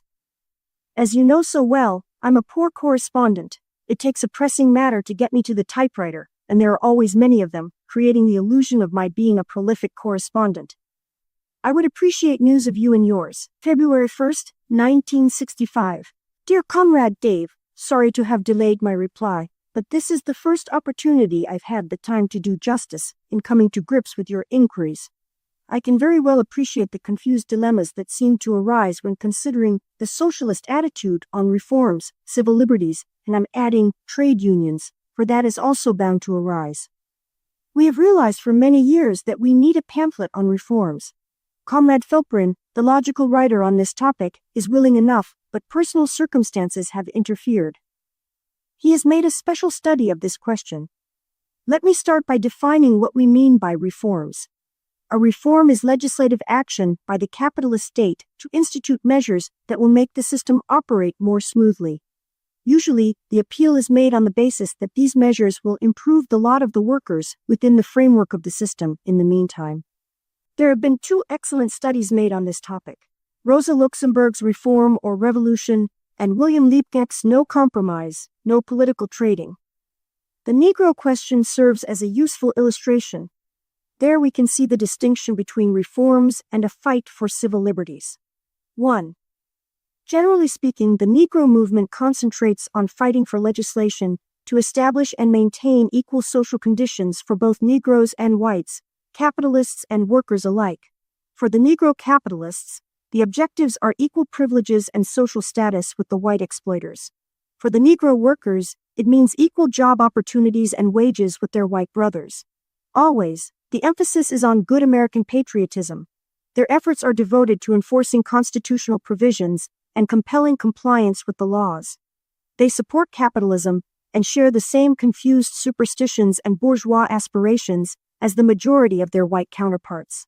They think in terms of race and color, a people apart, similar to other forms of nationalism. The goals of the Negro movement are reforms, and not a change in the social structure. Socialists are distinct from this movement since they are colorblind on the Negro question. 2. Coincidentally, there also exists the fight for civil liberties aspect of the Negro efforts. The fight for civil liberties, as such, is not a reform. What is meant by civil liberties in the socialist vocabulary, as it were? First of all, the socialist revolution is the conscious majority obtaining political power in order to transfer the means of living from the parasites who live off our backs to society, as a whole, where it belongs. Such measures as free speech, house-to-house canvassing, selling periodicals on the street, removing restrictions from the franchise, and similar activities strengthen the revolutionary weapons to get rid of capitalism, and have nothing to do with reforming the damn system.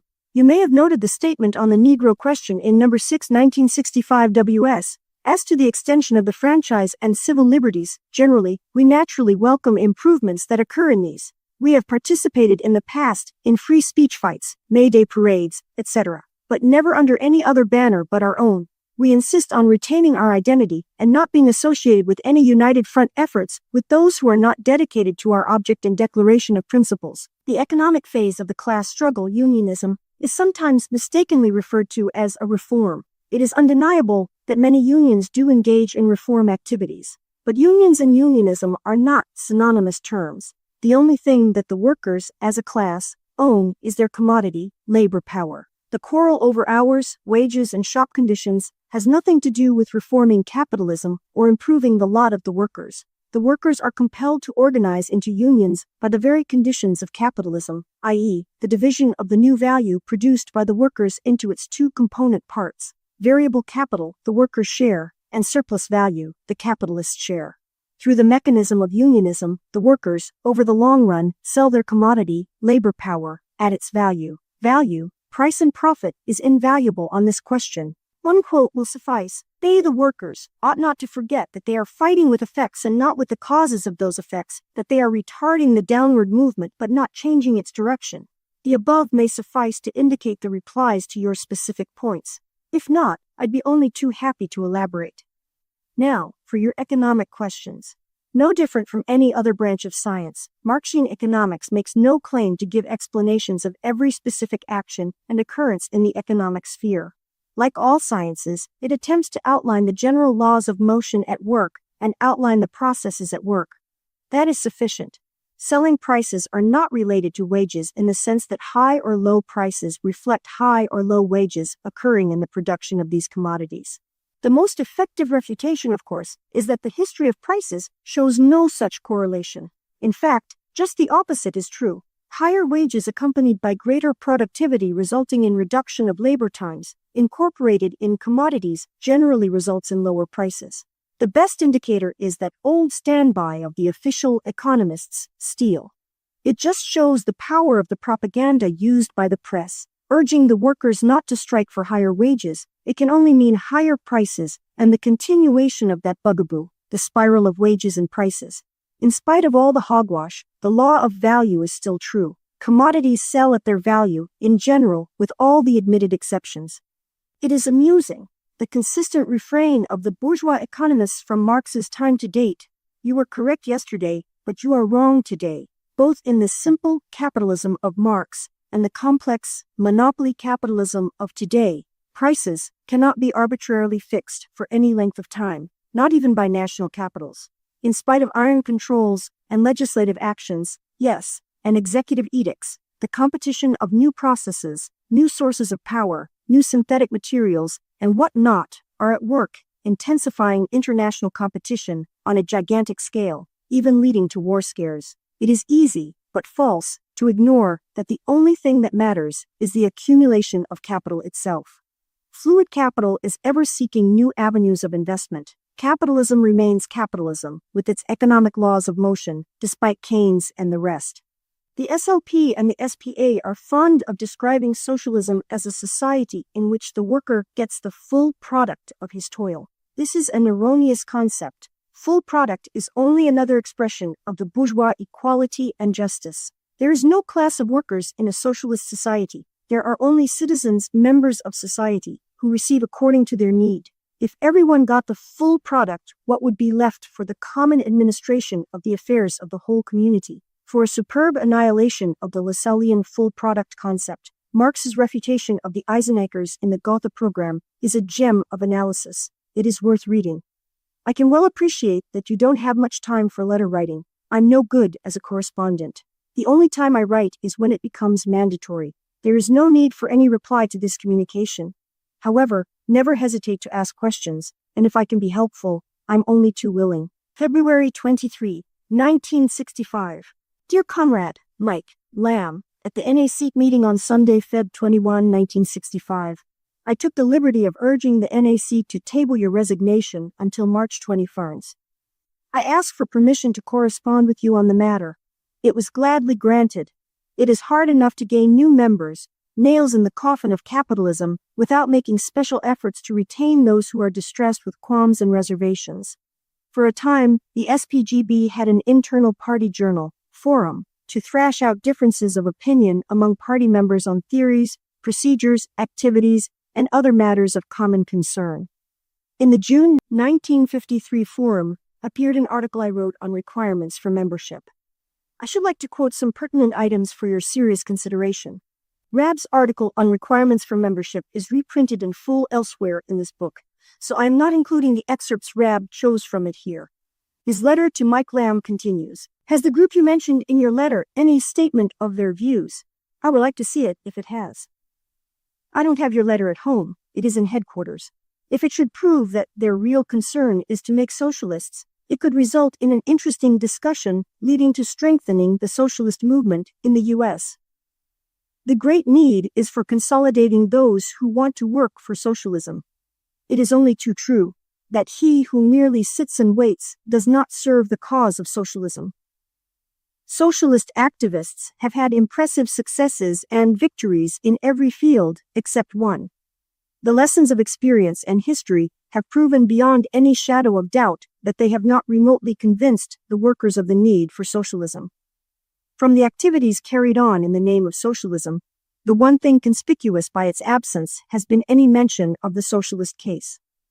In common, the efforts of socialist activists, ranging from anti-bomb demonstrators through fighters for equal rights to the administrators of both the social democrat and communist varieties, have been geared to an attempt to reconcile the irreconcilable contradictions of capitalism. With contempt, they sneer at the dumb workers and their backwardness. Such groups have been guilty of disillusioning the workers about real socialism. The great indictment of these activists is that they divert the workers from the genuine socialist movement and have hampered the growth of socialism by many years. Were all that tremendous energy and enthusiasm harnessed in the genuine socialist work of making socialists, how much more the movement would have been advanced. The practical realist has proven to be an impractical utopian. The activist has proven to be the occupant of an ivory tower. Dear Comrade Mike, I'm fully convinced that your main concern is socialism. Isn't your place in the ranks of the organized revolutionary socialist movement, with all its limitations, disappointments, and frustrations, fighting within the party for those improvements that will strengthen our common socialist endeavors? Here's my hand. April 22, 1965. Dear Comrade Marchioni, there are really no extenuating excuses for my long delay in greeting you into the comradeship of the party. I feel very guilty about it. What could be more inspiring than to witness another teenager taking a meaningful step in the direction of speeding up a world fit for human beings? Here's a shake of the hand from the oldest WSP member to one of its newest and youngest recruits. Taking advantage of this opportunity to make a suggestion, this letter is being typed on the back of a form letter an invitation to an event at the Boston headquarters, with malice aforethought. A similar letter might be useful for the New York comrades in trying to get schools and colleges to hear socialist speakers. Next to the WS, our greatest efforts should be directed to getting a hearing of the socialist case by youths. The times are ripe for the hearing of the socialist analysis. I'm particularly delighted that you are so concerned about the problems of socialist propaganda. We should always be on the lookout for improving our procedures. Also, it is noteworthy that you are not afraid to think for yourself. After all, thinking is no violation of socialist discipline. Without getting involved in your current correspondence on religion, I'll take the liberty of an old-timer to make some personal comments of my own. First of all, I agree with you that Marxian socialists are not militant atheists, capital A, killing gods. Such an attitude makes no contribution to any understanding of the question of religion. Several articles in the WS have made a distinction between atheists and atheists. The former are, speaking generally, bourgeois materialists. Their conclusions are based on mental exercises and logic gymnastics, in a vacuum. Their refutations merely emphasize the nonsense of the God theory in a manner that is a far cry from a scientific analysis. In contrast, the latter are materialists who grasp the social forces which gave rise to the concepts of gods, souls, etc. Religion began as the science of its day. Religion was not maliciously created for the purpose of deceiving people. Secondly, I would like to call your attention to such men as the Blanquists of the Paris Commune days, who were anti-God. They were anarchists who glorified the rights of man and the philosophy of individualism. Essentially, they were the vestiges of the spirit of the French Revolution and bourgeois revolutionaries in their fight against the church and clericalism, i.e., they were anti-religious. Note well how the anti-religious revolutionaries, once they were in power, re-established the respectability of religion in defense of their new control of the state, including the USSR. Read Plekhanov, Lafargue, and Mering. Their prior anti-religion was rooted in resistance and defiance of the aristocracy and the status quo, in which the church was a major partner. Incidentally, personally, and speaking for myself alone, I've always had an empathy for the anarchists, in spite of anarchism being the philosophy of capitalism, merely because, in the main, they are found on the right side of the fight when the chips are down, e.g., Paris Commune, Spanish Civil War, etc., even though they act for the wrong reasons. Next, there are the rationalists and agnostics, as well as many freethinkers. Very aptly, Engels describes them as shame-faced materialists. In all their arguments and explanations, they use the materialist analysis, but they leave the door open for contingencies, despite the overwhelming evidence for the validity of the physical material explanations for the origins of life, geology, etc. Unfolding new evidence only confirms the fallacies and futilities of metaphysical supernatural concepts and corroborates the scientific conclusions on the God theory. Question: who are the dogmatists? A much more serious item, however, is the question of religion being a private matter. There are a host of issues that socialists can disagree on, but religion is not one of them. Unlike so many other items, religion is not merely a matter of personal opinion. How can the religious explanations of existence be reconciled with the materialist conception of history? But that alone would not justify us in denying that religion, a private matter. The overriding reason why religion is not a private matter is that religion today is a social force standing in the way of socialist objectives. Here's just one question to mull over. Besides ignorance and confusions, what other obstacles are there to a socialist transformation of society? Ironically, nobody is really religious any longer, simply because religious explanations no longer make sense in the modern world. Note that religions today emphasize rationalizations rather than blind faith. Also note the emphasis on ethics and morals. It is amusing to read the recent writings of theologians on even the God concept itself. Take almost any issue of Time magazine and read the religion section. The rulings of the ecumenical councils would have been inconceivable a few short years ago. But the traditions of the past weigh like an Alp on the minds of the living, as Marx said. And that is true whether Marx ever said it or not. The religious teachings of humility, servility, obedience, faith, with its teachings of work and pray, live on hay, you'll get pie in the sky when you die, are social forces also, in the same category as patriotism.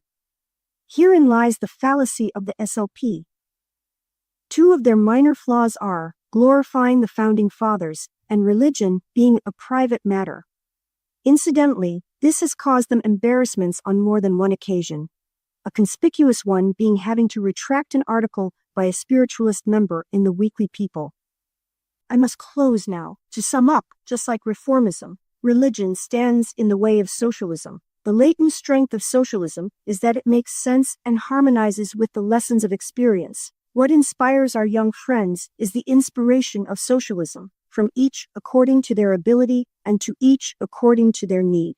Religions no longer can stir men's souls the way socialism does, once they lose their superstitions. If man is to survive, socialism is the answer. Comradely greetings and welcome to the ranks. Dated 1965. This was written as a letter to the editor of the New York Times Magazine. To my knowledge, it was never published. Is there a Negro Revolution? Letter to the editor. At the massive Reverend Reb Memorial demonstration on Boston Common, one of the speakers asked the question, "What are you going to tell your children when they ask you, what did you do during the Negro Revolution?" More likely, our children will ask us, "What did you do during the Socialist Revolution?" In the 1960s, we are witnessing the coming of age of the general recognition of and determination to alleviate the social plight of the American Negroes. But we are not witnessing anything that does away with this social plight. All we see are legalistic measures being enacted, which require coercion and duress for their enforcement. And, in the diplomatic arena, the driving force behind the official support of the Negro equality movement is admittedly the necessity of creating a favorable image of American freedom and democracy in the Asiatic and African continents with the reactions on European chancelleries. Negroes of the South, would you see your future? Just go up north and ask your brother Negroes about the alleged blessings of Negro equality and freedom. The passage of civil rights measures and the so-called abolition of discriminatory practices have not, in any way at all, altered the predominant social relations. The primary characteristic of a social revolution is to change the social relationships. The social revolution, called for in the historic conditions of the 1960s, is to supplant production for profit, capitalism, with production for use, socialism. Inherently, capitalism breeds prejudices, bigotry, and hatreds. Kenneth B. Clark, in the NY Times Magazine, 4/465, bemoans the delusions of the white liberals. Unfortunately, both Negro and white liberals, as well as Negro and white reactionaries, suffer the same delusions. This very concept of race is a fallacy, speaking scientifically. Negroes of the South, would you see your future? Just go up north and ask your brother Negroes about the alleged blessings of Negro equality and freedom. The passage of civil rights measures and the so-called abolition of discriminatory practices have not, in any way at all, altered the predominant social relations. The primary characteristic of a social revolution is to change the social relationships. The social revolution, called for in the historic conditions of the 1960s, is to supplant production for profit, capitalism, with production for use, socialism. Inherently, capitalism breeds prejudices, bigotry, and hatreds. Kenneth B. Clark, in the NY Times Magazine, 4/465, bemoans the delusions of the white liberals. Unfortunately, both Negro and white liberals, as well as Negro and white reactionaries, suffer the same delusions. This very concept of race is a fallacy, speaking scientifically. Negroes and whites are essentially social categories, as can be seen by examining differing behaviors and attitudes throughout the globe. Homo sapiens is but one species. Capitalism is a class society, despite the apologists and pundits. The Negro and white capitalists have common interests, and the Negro and white workers have common interests, and the Negro and white workers have common interests. It is an illusion that Negro capitalists have common interests with Negro workers, any more than white capitalists have common interests with white workers. Arthur Robinson, April 24, 1965. Dear Comrade Mike, Stimac, you couldn't have been admitted to a finer school than U of C, Berkeley. Have you made up your mind on what your major is going to be? Your selection has an excellent reputation as a superior school of learning and information. Note that I did not say education. To me, education implies more than a host of specifics and details, per se. Education includes an understanding of how the storehouse of information is tied up in their interrelationships, and in a process of growth and development. In the final analysis, science is not only accumulated knowledge, but the methods of acquiring this knowledge. There is but one science, it is an integrated whole, in spite of all the vast gaps in our knowledge and our colossal ignorance. But there are branches of science galore: astronomy, chemistry, physics, and the other so-called exact sciences, as well as history, economics, sociology, and the so-called social sciences. They all overlap, and none of them exists independently, in a vacuum. Unfortunately, universities must be geared to job training as their major objective, rather than education, as outlined above. However, with the march of time, more and more emphasis is being placed on correlations. This is true of MIT and may also be true of U of C Berkeley. It is a significant sign of the times.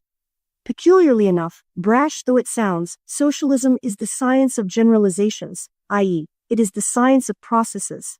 Really, only the socialist is capable of viewing science objectively, without moral reservations and ethical compunctions, when the chips are down.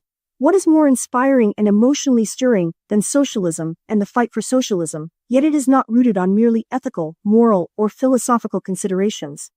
This is because our historic task is not only to understand the world, but more importantly, to change it. The distinction of socialism is that it is materialistic rather than metaphysical. What distinguished the early Marx from the mature Marx was just this. The dilettantes and intellectuals emphasize the humanism and alienation of Marx's Hegelian youth and ignore his basic contribution of historical materialism. Not that Marx forsook his condemnations of the inhuman and alienating features of capitalism, but there is more to it. Heartiest congratulations on your efforts at the San Francisco rally. Yesterday, 3 comrades gave away many thousands of leaflets, and not one was seen thrown on the ground at Martin Luther King's parade and rally on Boston Common. June 12, 1965. Dear Comrade Mark Gioni, yes, I agree that a belief in a supreme being does not necessarily, your emphasis, prevent an individual, my emphasis, from opposition to capitalism. Note, I omitted your adjectives, complete and effective, because they are absolute terms. Of course, an individual religionist may become a revolutionary socialist despite his superstitions, but this is not true of religionists as a whole.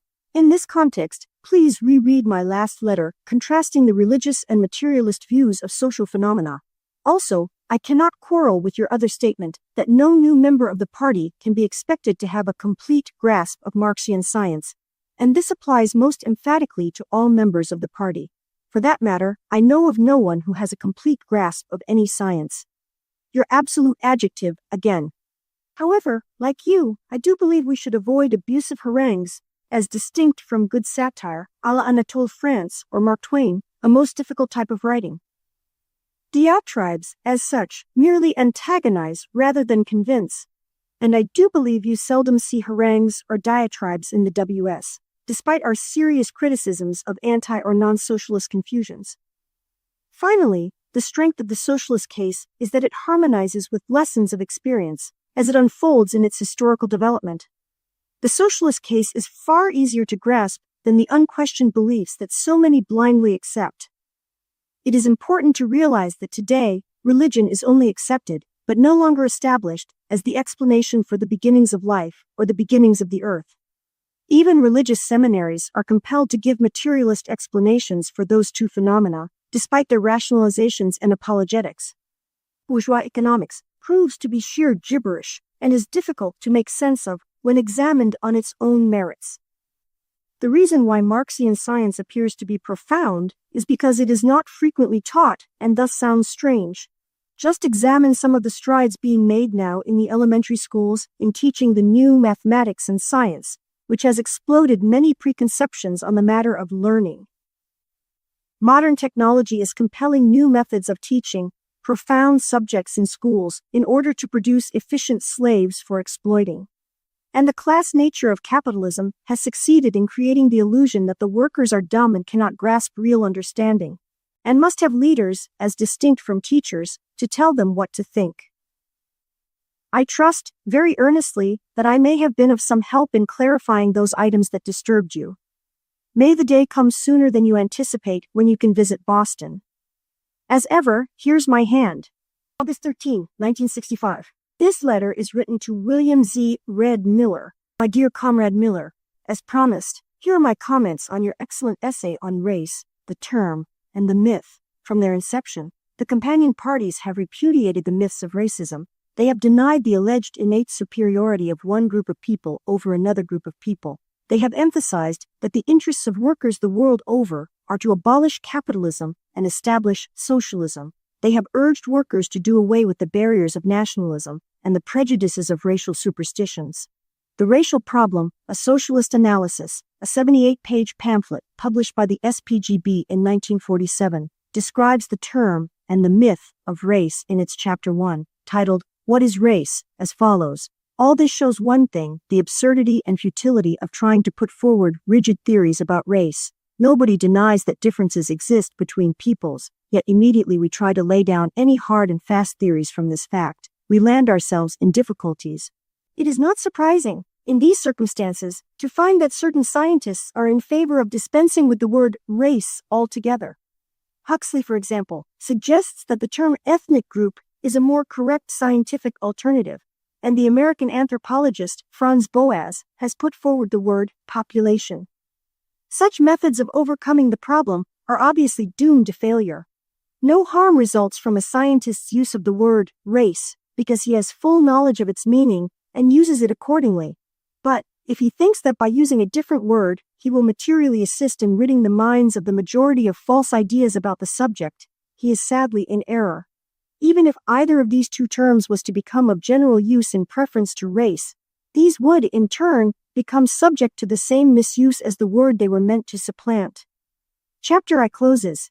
To summarize briefly, firstly, race is a scientific term used to signify the possession by a group of the human species of a certain set of inherited physical traits. Secondly, that though it is obviously possible to draw broad physical distinctions between people of the world, scientists are still unable, and most probably will always be unable to fix rigid lines of demarcation between them. They can do little more than acknowledge and accept the overwhelming difficulties that confront them in investigating such a subject. What we emphatically repudiate are the doctrines of racialism which deliberately ignore or misuse the findings of science and seek to convince by clothing themselves in a mantle of scientific jargon and primitive emotionalism. Possibly the most serious and objective study yet made on this and related topics is The History of Mankind, Its Cultural and Scientific Development. The work was sponsored by UNESCO. It was the collaborative product of the best scholars in their respective fields. Unwittingly, this work gives a hint of the future when objectivity, truth, and the common interests will be the considerations for scientific study. This is even true today in the exact sciences only because of the needs of the commodity society. Two unusual features of this study were, 1. Whenever a moot question arose over interpreting the evidence, the varying attitudes were presented, and 2. The social and economic summaries seemed to be influenced in large measure by the materialist conception of history. This reflects that Marxian science has become established as valid, even though it has yet to be accepted. Reminds me of Boudin's comments on this phenomenon. It can be said that physical anthropologists agree, in general, that there is but one species, Homo sapiens, and that within this species, there are groups possessing broad, general physical distinctions called races or ethnic groups. We can recognize that there is a valid use of the word race, also.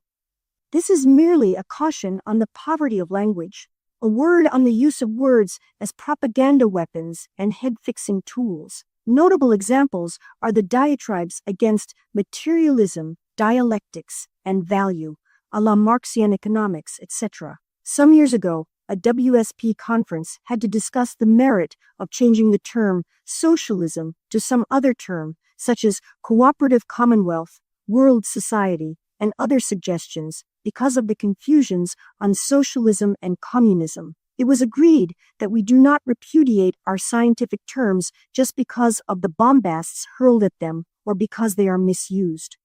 Our job is to define and explain our terms. It was to the credit of the SPGB that the last chapter in their race pamphlet was devoted to the definition and explanation of the term race.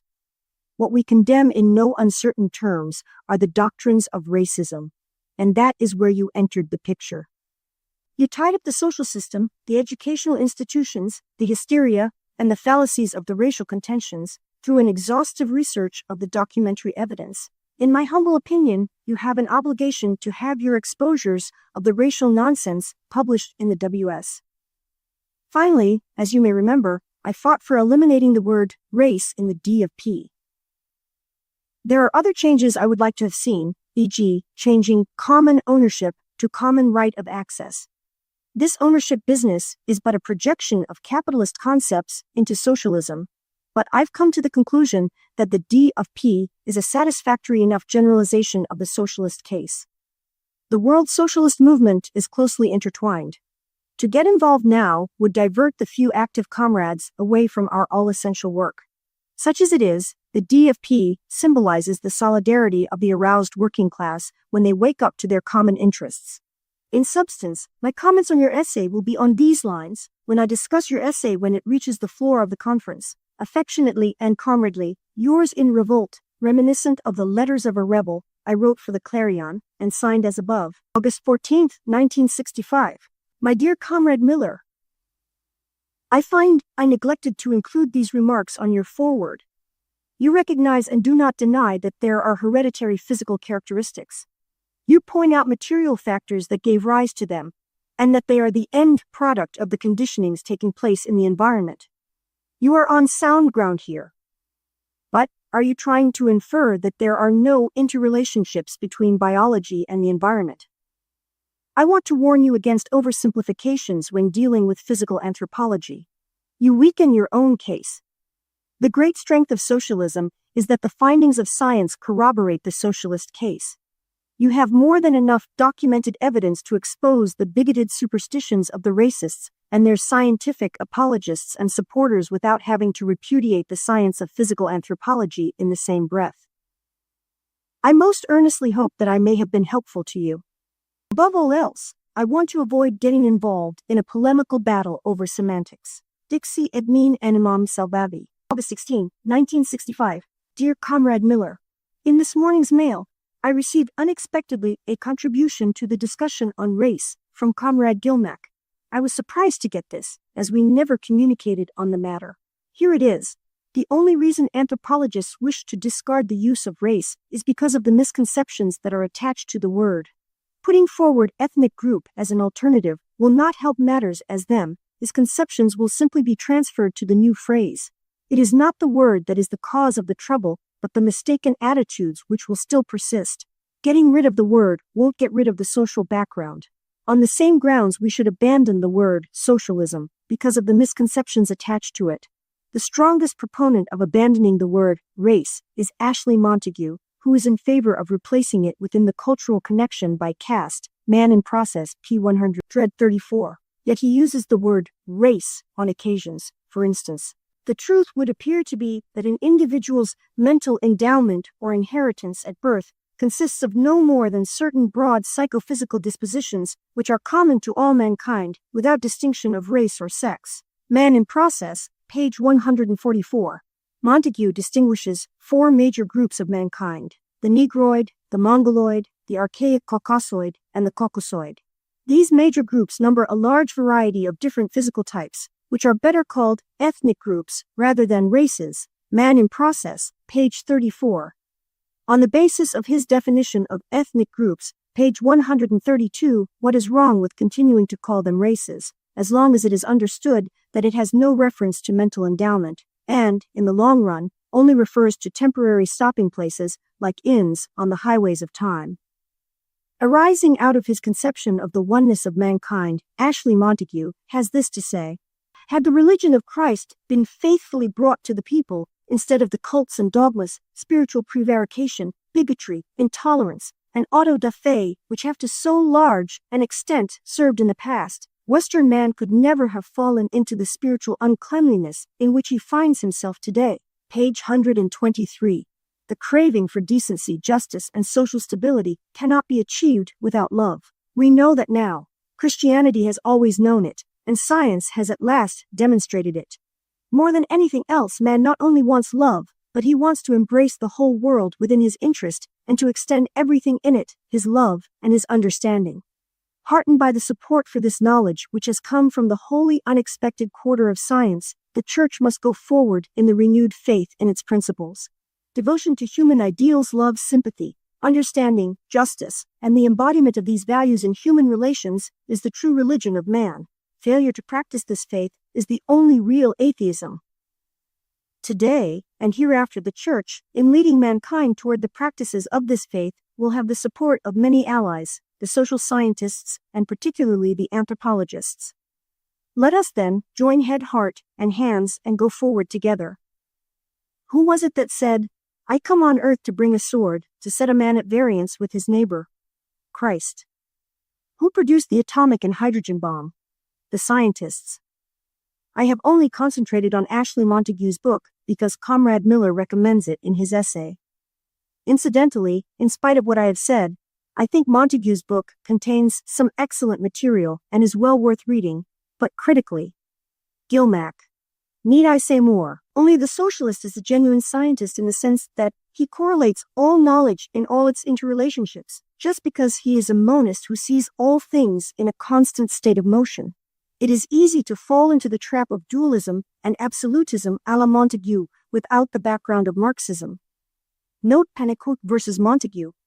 Again, may I warn you against repudiating the findings of the science of physical anthropology. The trouble is not physical anthropology, but the physical anthropologists. They are not Marxists. It boils down to the realization that man is still colossally ignorant. There are far more gaps in our knowledge than actual information. But the great contribution of Marxism, notably Dietzschen, at long last, we realize that when answers are found, they are always physical material ones. There are no unknowables, only unknowns. Here's my hand. Rab. P.S. I just happen to think of how much more sound is Kropotkin than Montague, in spite of Montague's justifiable tribute to Kropotkin. Kropotkin was largely influenced by Marxian science. Note in particular his An Appeal to the Young. We printed a section in the WS recently. If you ever meet a good prospect among university students, there is no better introduction to scientific socialism. September 24, 1965. Dear Comrade Brownrigg, going through my pile of unanswered letters, I came across yours of June 1st, so I'll take advantage of you by sounding off on a pet claim. There is a growing ferment for socialism going on today. Many comrades deny this on the basis of the facts. They contend I have no proof or evidence in view of the small membership of the world socialist movement. Unfortunately, such reasoning only takes account of superficial appearances. One can't ignore the imperceptible social processes at work. The lessons of experience impress themselves on men's minds long before they reach their lips. How often new members and sympathizers have said they have always been socialists even before hearing of us. Long before the round earth and organic evolution theories were finally accepted, they had already been established in men's minds. Louis Boudin, in his theoretical system of Karl Marx, has a tremendous development of this point. That the socialist analysis has become established can be seen in many of the newer novels, plays, movies, etc.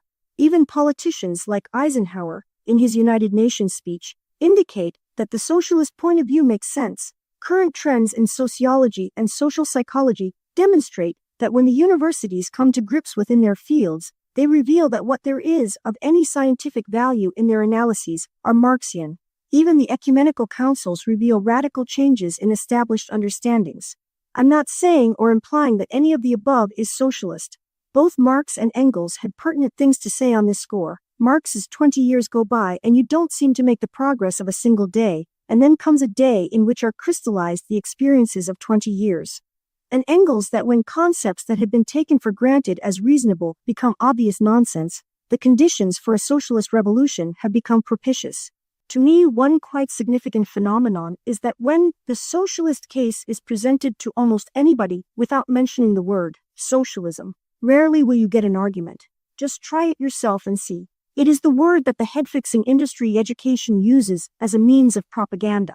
It's significant that the idea of socialism makes sense. The head-fixing industry is fighting a losing battle in spite of the confusions, superstitions, and opposition to socialism by the majority. To summarize, this is the MCH at work. We do have a manpower problem in headquarters. We have always been short of manpower. But, with the advertising we've been doing, there is an increasing influx of mail requiring immediate attention.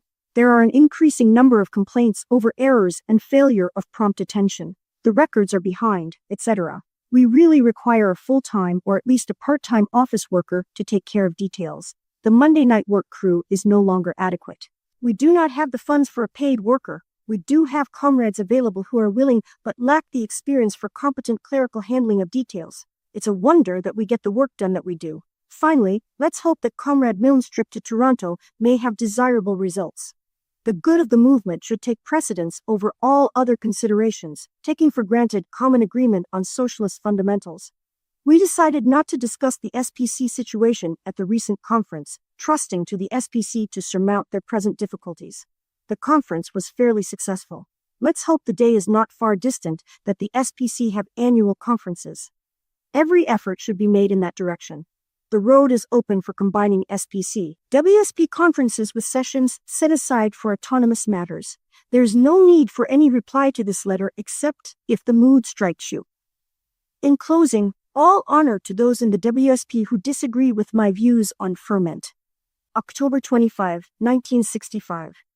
The following letters is addressed to Eva A. Spear. Dear Mrs. Guy, E. Spear. Your welcome letter received with great pleasure. I would appreciate the opportunity of reading your booklet on New Hampshire Indians. Have you ever run across Lewis Henry Morgan's Ancient Society, published in the mid-1870s? It is the classic study of the lines of human progress from savagery through barbarism to civilization. Morgan was professor of anthropology at Yale. He was the first American anthropologist recognized in Europe as a first waterman in his field. He spent 40 years with the Iroquois and was adopted as a blood brother by one of the tribes. The Indian Museum in Albany, NY, pays tribute to him. He was a member of the National Academy of Science. Like his contemporary, Joseph Henry, the first secretary of the Smithsonian, he has become somewhat forgotten for the present, but both are destined to become universally recognized for their contributions to human knowledge. As for your recipe for old age, being active in mind and body, may I add an additional ingredient, living in the present. I'm very optimistic about the young generation.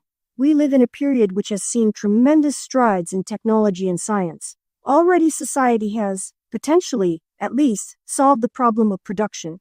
The present problem is the failure of social relationships keeping in pace with the revolution in technology. No longer can anyone say the reason people are in want is that we can't produce enough. It is so easy to condemn the juvenile delinquents and the criminals instead of the system. Our bodies are in 1965, but our thinking and minds are in 1865. We live in the midst of a welter of confusions. We take our assumptions for granted and never question them. Suffice it to say, the vast majority of mankind have become divorced, alienated from their work. They don't live for their work, but only work for their living, at whatever job becomes available, and these jobs are becoming less available, especially for youngsters. With the increase in automation, at long last, human beings could enjoy their leisure doing interesting and meaningful work according to their talents, tastes, and desires. Biologically, there is no such thing as a lazy man. Human beings have energies they must expend, be it only whittling wood or fishing in the streams. November 27, 1965. Dear Comrade Red Miller, hello Gertrude. At long last, I got the information I promised you last September. By the way, I trust this letter finds you in improved health. Professor W.M. Bascom, director of the Robert H. Lowy Museum of Anthropology at University of California, Berkeley, and physical anthropologist, vociferously disagreed with Kuhn's racial theory that the Negro race is at least 200,000 years behind the white race on the ladder of evolution in a panel discussion over Channel 2, Boston. He was not able to reply to my letter earlier. He has just returned from a trip to Africa. Professor Bascom sent me a review of Kuhn's The Origin of Races that was written by Professor Morris E. Opler of Cornell University and referred me to two other sources. One, A Four-Letter Word That Hurts, by Professor Morton Fried of Columbia University in the Saturday Review of October 2, 1965. 2. Professor Sherwood's presidential address to the American Anthropological Association entitled The Study of Race, presented by the special request of the Executive Board of the Association. This was printed in American Anthropologist, Volume 65, 1963. The major criticism of Kuhn revolves around his contention that all living races of man do not descend from Homo sapiens origins. Instead, he traces races of man as products of descent from Homo erectus. They put that the probability that the same species could evolve 5 times from a genus substratum are slim to the vanishing point. And even with the 5-fold scheme, there are a lot of loose ends. Then they list some of these loose ends. The concluding paragraph by Opler is worth quoting. Kuhn is essentially a technician. He is at his best when he is describing the physical characteristics of Tarsier or the latest Australopithecine find. In spite of a breezy style and abundant self-assurance, he cannot convincingly write human history, even racial history. He will have to acquire more knowledge, more compassion, and more humility for that.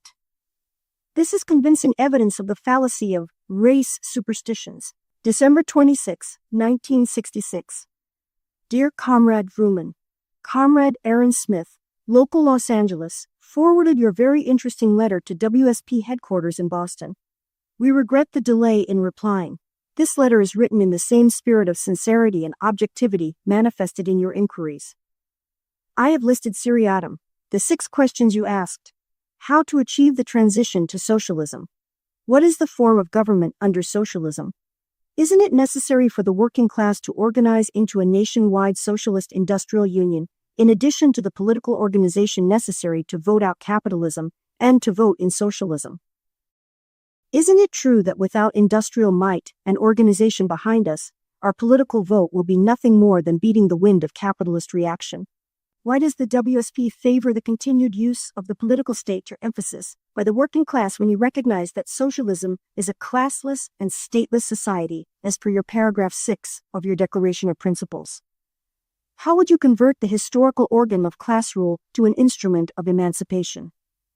With the addendum, are you Leninists? I earnestly trust that the following comments clarify the questions you raised. However, they will not be answered in seriatim order.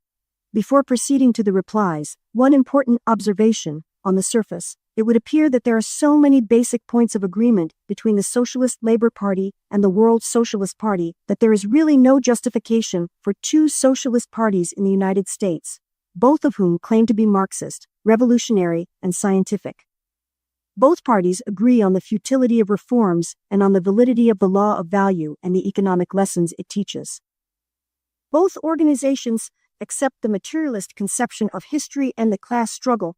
Granted, there are some differences between the 2 parties. The WSP holds that socialists are materialists and cannot be religious at the same time.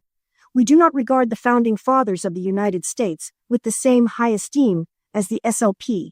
We consider Russia to have the social relations of state capitalism, and that the material conditions in 1917 were not ripe for any socialist characteristics, and the world socialist movement has taken this position ever since the Bolshevik Revolution. But the basic and primary distinction between the 2 organizations is that we have different objectives. If both the SLP and the WSP had the same goals, there would be no valid reason for the existence of the World Socialist Party in the United States. Up until the early years of the 1900s, the SLP was the voice of Marxian socialism in the United States. De Leon's What Means This Strike is a classic of socialist analysis. The object of the World Socialist Party is the establishment of a system of society based upon the common ownership and democratic control of the means and instruments for producing and distributing wealth by and in the interest of society as a whole. The object of the Socialist Labor Party is to inaugurate the Socialist Republic of Labor. In this industrial republic of labor, workers cast industrial ballots for a gradation of councils from a plant council to a local industry council, to a national industry council, and finally to an all-industry council, the Socialist Industrial Union Congress, composed of manufacturers, public service, construction, food supply, lumber, farming, and transportation. It also includes wages of a sort, in the form of checks which represent the full product of their toil. The concept of socialism, held by the companion parties of the World Socialist Movement, is a social system which is possible, practical, and necessary today, here and now. Due to the workings of capitalism, mankind has already solved the problem of production. Potential abundance prevails today.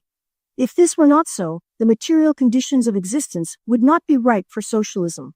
Socialism is not a blueprint or a utopia, but a product of social evolution. The times are now propitious for a harmony of interests between all members of society and society as a whole.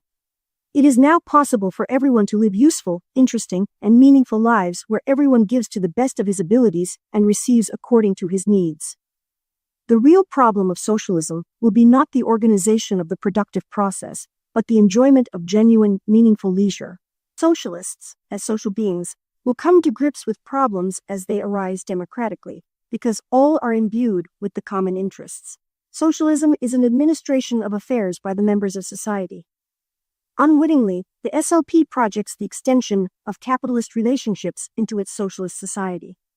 The separate branches of industry of the 1904 to 1905 period no longer typify the closely interrelated socialized technology and production of 1966.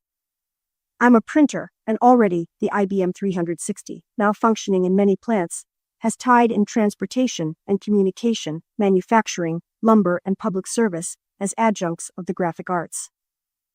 The SLP chart, like so many other plans, has been bypassed by the march of events. But equally sad is their stress on labor in a socialist system. You correctly emphasized that socialism is a stateless society. It is also a classless society. Labor, as such, is a meaningless term in describing socialist relationships. The discovery of the Industrial Republic of Labor proved to be merely a matter of sounder union tactics within the framework of capitalism and nothing more. In fact, the craft graphic arts unions are in a bind on account of the overlapping of the new processes which are driving them into union mergers. It is no wonder that the SLP has never really described the economy of Soviet Russia. For a long time, they maintained a critical but friendly attitude to the socialist nature of the Bolshevik Revolution. Later, because of unfolding events, they branded Russia as bureaucratic statism and other similar terms, none of which describe the social relations. At no time, up to the present, have they recognized that the system that prevails in Russia is state capitalism. This attitude flows from the similarity of the SLP's concept of the industrial union basis of the Socialist Republic and the Russian Soviets' form of the dictatorship of the proletariat. Thus, your queries on the transition period. You yourself formulated one of the finest descriptions of the transition period that has ever come to my attention. The political organization necessary to vote capitalism out and to vote socialism in. My emphasis. Question: what stands in the way of socialism today? It is not the limitations of technology, nor of the material conditions of existence, with one exception. It is not the lack of literacy, scientific information, or democratic forms. The only material condition lacking is a majority of class-conscious revolutionary socialists determined to inaugurate the new social system. Building that majority is the task of the socialist movement. Our great ally is the workings of capitalism and the lessons of experience. That is the latent strength of socialism. Once the workers wake up and the ideas of socialism spread like wildfire, they have the tools ready to hand, the ballot. All that the capitalist class can do is to submit to the inevitable. Significant, isn't it, that there is no reference in any major work of Marx and Engels to the transition period? This gives me the opportunity to come to grips with some popular boogaboos, really superstitions, concerning the working class. For example, without the industrial might and organization, the political vote would be nothing. Can you conceive of a worker being a socialist in the factory and not, at the same time, a socialist in the voting booth, or vice versa? And strange to relate, the proportion of workers in production is growing less, and just what strength has the worker got industrially?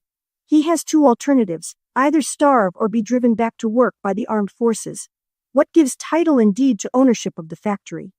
It is the state, the central organ of power. As you surely know, the highest expression of the class struggle is the political phase.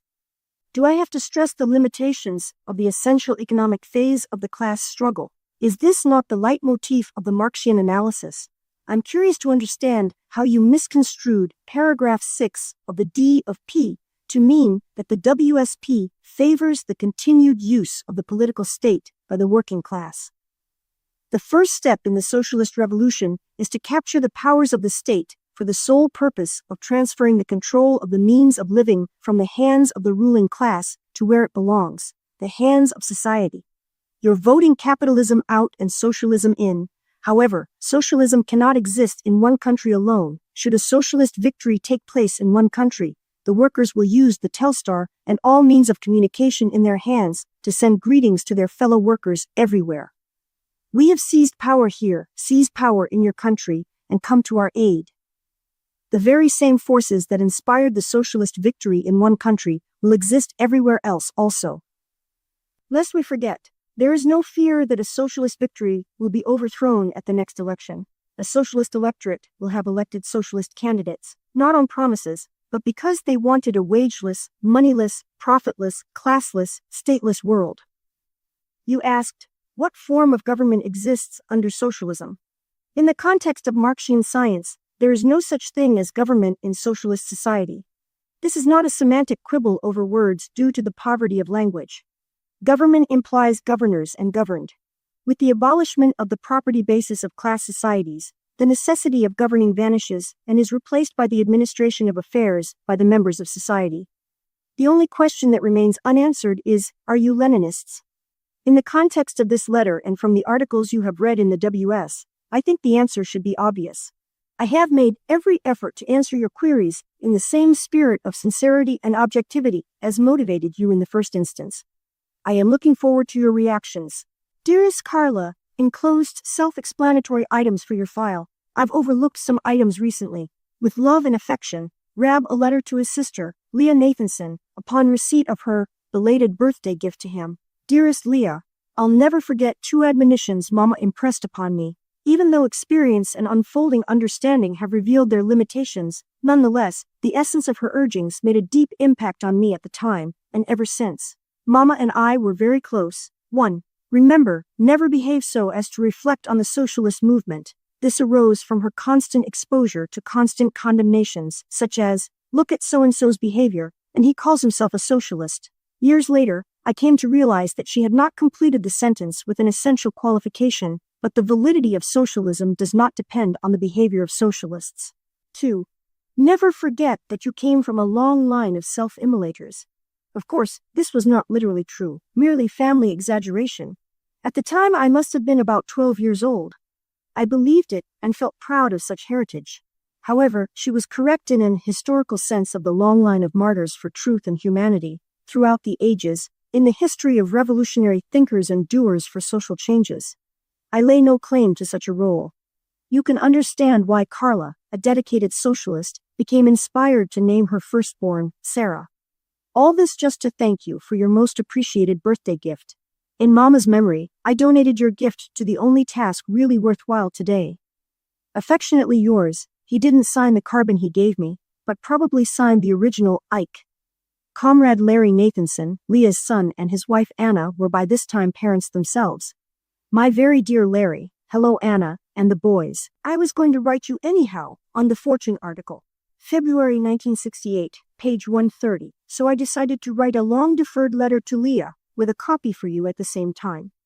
Of course, I realize the article, The New Attack on Killer Diseases, is not news to you. However, it is a demonstration of an important object lesson. Socialism and preventive medicine are, essentially, synonymous terms.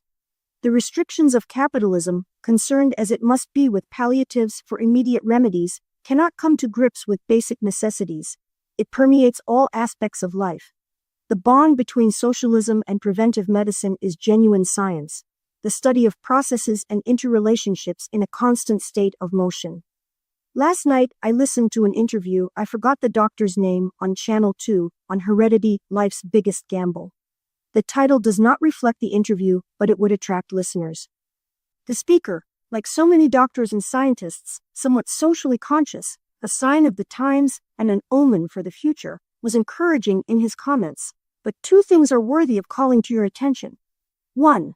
The interviewer was troubled by moral considerations. Who is going to decide on making the suggested genetic changes in human beings?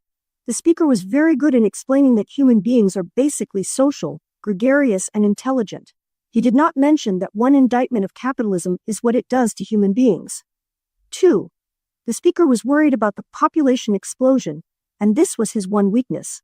He does not realize this is a strata class society that gives the illusion of overpopulation dilemmas. Within the confines of capitalism, the emphasis on eugenics truly raises the question, who is going to judge the judges? Here again is illustrated the contrast confronting mankind today. As ever, yours for socialism. Again, unsigned in the carbon. All three of these letters were in the same envelope, and so I have reproduced them all together here.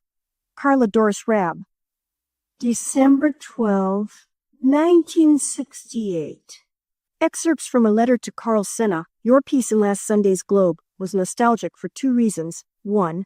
Our past associations, and 2. My early days, especially 1902, 1913, in the area from Mass Ave to Vernon Street and from Columbus Ave to Hampton Street. It was reminiscent of the close association I had with William Monroe Trotter for a long period. We had a bond of common attachment, yet had many theoretical differences. Not only did I spend time in his store, but I also accompanied him on his walks doing errands on behalf of the Guardian. Because of my parents' friendships and discussions with a coterie of inspiring persons in the neighborhood, including Trotter, I spent time with such persons as List's individuals and where they lived or did business. Then there was Mr. Cook. He was practically a member of the family, but when Marcus Garvey loomed on the horizon, he became an ardent supporter of Garvey's cause. You can picture the discussions, but in no way did it interfere with personal relations. They had one thing in common: genuine human beings. I should have mentioned that my father had a tobacco store on Washington St., just across Ball St. He also supplied small stores with their tobacco needs. I used to go over the route to take orders and to deliver bundles. His store was a gathering place for discussions. My parents would preach socialism to the customers. I should mention the reverends, several black and one Catholic, who joined the discussions. One black reverend took me as a special project, to convince me of my errors and to save my soul. Incidentally, my father was boycotted by religious Jews for opening his store on sacred holidays because of their superstitious nature. And strange to say, he was regarded as an authority by the same Jews on the Bible because of his youthful studies. His great advantage was his evidence of the fallacies. There was only a small sprinkling of socialists, such as they were, in the neighborhood. There was a mixture of black and white socialists, sufficient to organize a local of the old SPA in Roxbury, in a Pal's tailor shop on Washington St., near Sterling St., in 1909. I was only 16 years old at the time. The national office in Chicago gave me special permission to join, and I became its first secretary. We held several meetings in small halls on Tremont St., and had a few colored speakers of the stamp of Randolph of the Porters Union. One especially was a powerful speaker. The meetings were poorly attended, however. This reminds me of the Socialist Sunday School on 88 Charles Street. They had wonderful, inspiring teachers, 2 of them public school teachers. It lasted for about 8 years, 1899, 1907.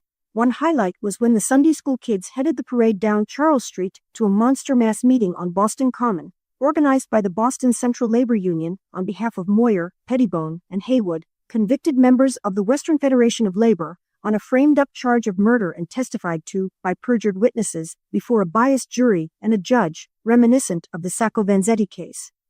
The one basic indictment of the system is the class struggle, which underlies, in the final analysis, the radical conflicts of our times. The primary conflict is not between blacks and whites. It would be difficult indeed to classify common interests of blacks as such and whites as such. But it is apparent, even on a superficial glance, the common interests of black and white capitalist masters versus black and white wage slaves. Oh yes, I quite forgot an interesting item. I went to Dearborn School as well as to the Aaron Davis School. In the 6th grade, I was expressing radical views to a bunch of kids. It was not long before I was brutally attacked by a gang of enraged kids in Orchard Park because of my remarks on the church and patriotism. The favorite remark, "You goddamn Jew, you killed Christ!" And all the time this was going on, I felt sorry for their ignorance and superstitions and didn't hold any grudge against them. To this day, I hold with Einstein on this one point. Anyhow, the poison that contaminates the human race is nationalism. To which I would add this applies to Jewish nationalism, black nationalism, American nationalism, ad nauseum. Yours for a world fit for the Carl Sennas of today. Here's my hand. April 14, 1969. Rena was a daughter-in-law of Sam Orner and the wife of Sam's son Merwin, also a comrade. Dearest Comrade Rina, let me be the first to welcome you to the ranks of those organized in the world socialist movement for the purpose of spreading socialist knowledge and understanding so as to speed the day when sanity replaces the present insane world. It is not the world socialist movement that will emancipate mankind from the shackles of outworn capitalism, which has outlived its social and historic usefulness. Rather, it is the vehicle whose principles will be the inspiration to the vast conscious majority, and they will use it to introduce a world fit for human beings, where the interests of all individuals will be in harmony with the interests of society as a whole. To paraphrase the Communist Manifesto, the world socialist movement is the movement of the working class, and the work of emancipation is the work of the working class. Here's my hand to you in comradeship and affection. April 20, 1969. I do not know who the old mole was. The old mole, dear fellow worker. We would welcome a dialogue with you at one of our Sunday night sessions in which you present your views as expressed in Old Mole. We are not concerned with a philosophical discussion or with quibbles over ideological differences. Like Marx, we are not only concerned with understanding the world, but in changing it. While appreciating your determined courage and organizational ability in your struggles to ameliorate the inexorable workings of capitalism and your revelations of certain facets of the nature of the system, which you share with many others, nevertheless, the times call for the struggle to awaken the conscious determination of the great majority to establish socialism, which has now become the prime order of the day. The fact is that the very workings of capitalism itself have impressed themselves on the minds of the living so that there is a growing chorus of just such voices as your own. These are significant signs of the times. The crying need today is to spread socialist knowledge and understanding. This is the missing ingredient in all the activities being carried on. It cannot be denied that the one thing lacking is a majority of class-conscious, revolutionary, Marxian socialists to introduce socialism, the immediate, practical goal. There is enclosed, herewith, a copy of the latest Socialist Standard, March 969. This is the official organ of the Socialist Party of Great Britain and the World Socialist Party of Ireland. It contains two pertinent articles, Special Powers in Northern Ireland and the World Socialist Party election statement in the just completed elections there. Also, please note the ad on page 48. It is encouraging to observe the caliber of the new, young comrades joining the SPGB. May we look forward to your presenting your views very soon at one of the Sunday night sessions. Rab, on behalf of the Activities Committee, P.S. Kindly let me know the source of the old mole quote from Marx. P.P.S. May we ask you to put the following notice in your happenings column. Every Sunday night at 8:30 p.m. talks, discussions, an occasional film, taped message or social at World Socialist Party Hall, 2095 Huntington Ave, room 212, Boston. Listen to our radio programs every Sunday at 12:30 on WCRB 130:30 AM and 102.5 FM. The Western Socialist is on sale on many newsstands. July 15, 1969. My dearest Dina, for many years I've been only too conscious that we've not been very close. Yet, I always got the emotional reaction that there was a strong empathy between us when we got together. I plead guilty of being remiss, as we all have been, but it was not for lack of attachment, despite all appearances to the contrary. The trials and tribulations of life do exert their pressures in today's jungle world. I still work for a living. In addition, I'm engaged in the one meaningful task, arousing concern for changing the world. Almost a 24-hour day. How often Ella hollers up the stairs at 3 o'clock a.m., "When are you going to get some sleep?"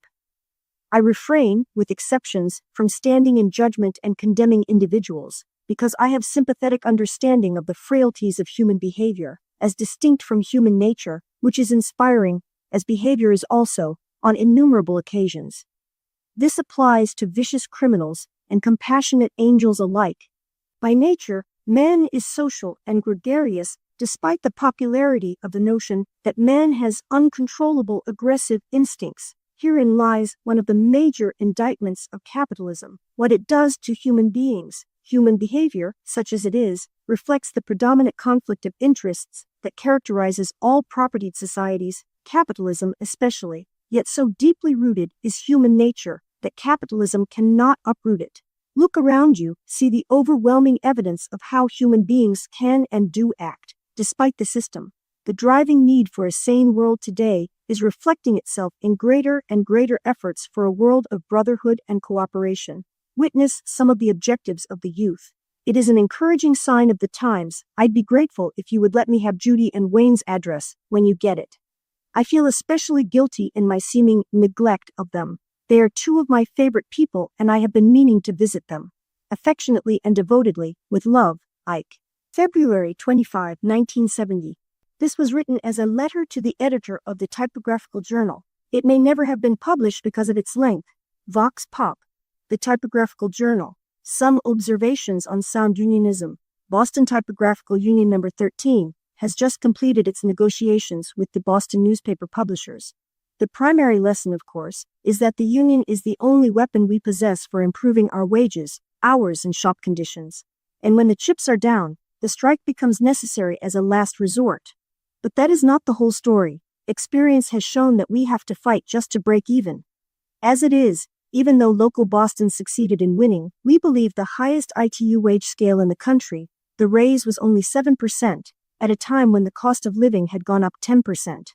Boston has one of the highest cost of living figures in the country, and the Scale Committee used this fact effectively in the negotiations. Now, just imagine what the result would have been without the union. Without resistance by workers in their unions, the tendency of capital is to reduce labor costs to the very bone in the interests of their profits. Invariably, capital, including the publishers, cry poverty, despite what the real facts might be. And the Scale Committee produced the real facts on that score. There is a conflict of interest between capital and labor because, in the final analysis, a reduction in wages results in an increase in profits. Conversely, an increase in wages results in a decrease in profits. Inexorably, wages are determined by the cost of existence of the workers. It is the rise in living costs that compels the fight for higher wages. In 1949, I had a documented article in the Typographical Journal demonstrating this very point. The superstition that a rise in wages causes a rise in prices is nothing but brainwashing propaganda on the part of capital. Here again is revealed the workers' basic need for unions. There are other lessons. It was sad to hear comments by a few members criticizing the original proposal of the Boston Scale Committee because of its ridiculous, unreasonable demands that made no sense. The Scale Committee was on solid ground. Who should decide what is reasonable? Certainly not the employers. I have spent vacations throughout the United States and Canada. I visited over 20 local unions and chapels. I have walked in the picket lines in Tucson, Los Angeles, Toronto, and with our French-speaking brothers in Montreal. In Toronto, I marched in the huge mass meeting in Queen's Park on behalf of the Toronto strike. Toronto was on the lever, unions forgot their pledges of solidarity with the printers. Toronto was, and is, a living proof of the conflict of interests between capital and labor. For many, many years, the Toronto local had most congenial relations with the publishers, without a single strike. But, at long last, capital revealed its true colors. For over a year, the publishers had not been negotiating in good faith with the union. They were training rats to replace the unionized composing room. One fine day, they posted new office rules, violating the ITU Book of Laws. They locked out our members. As has been recognized in ITU conventions and in our journal, there is a great need for a merger of the various graphic arts unions. With all the overlapping of jurisdictions arising from the new processes, the conditions prevailing today emphasize that such a merger is the best interest of sound unionism. We can be proud of the democratic nature of the ITU. Not only does the membership control through its referenda procedures, but its scale committees are subject to the decisions of the membership. When the membership is apathetic, it handicaps the scale committee, and the publishers sense it. No scale committee can be stronger than its membership. The sure guarantee for an effective scale committee is a concerned, determined membership seeing to it that their representatives carry out their wishes. That is genuine union democracy. A word on the new permissive legislation enabling reopening contracts for reproduction considerations. Personally, I earnestly hope that local Boston does not abandon our present reproduction practices. However, if the majority decide to sell reproduction, we should not sell it cheaply. The minimum should be a 27-hour week, more holidays, limiting the amount of tape, severance pay, wage increases that are not below the cost of living index, and the other demands we have been asking. Yours for Sound Unionism, March 5, 1970. The following letter was written to Rab by Frank Marquardt. Dear Rab, Nietzsche had a curious cyclical theory of history, according to which history repeats itself recurrently in cycles.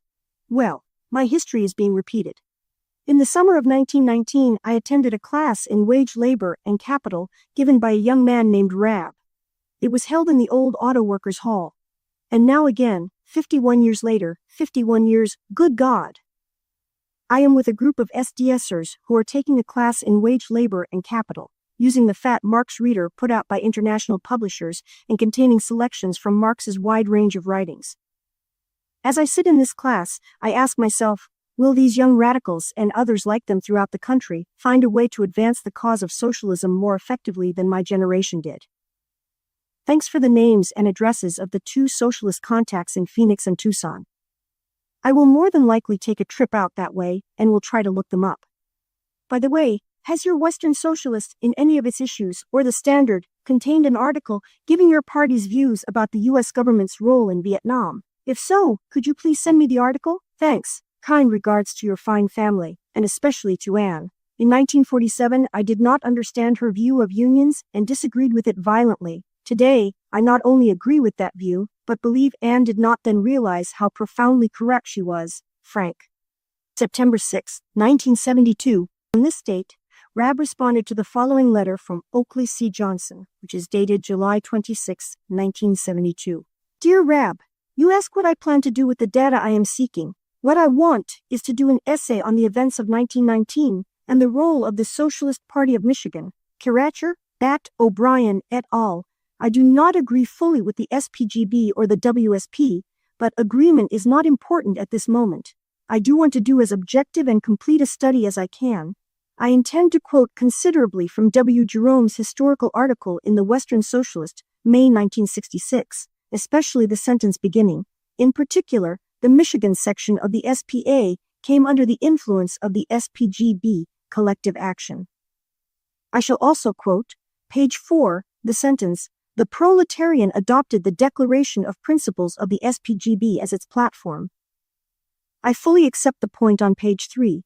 I also accept the statement on page 4, but I would like confirmation that the proletarian actually quoted the Declaration of Principles word for word. Is that true?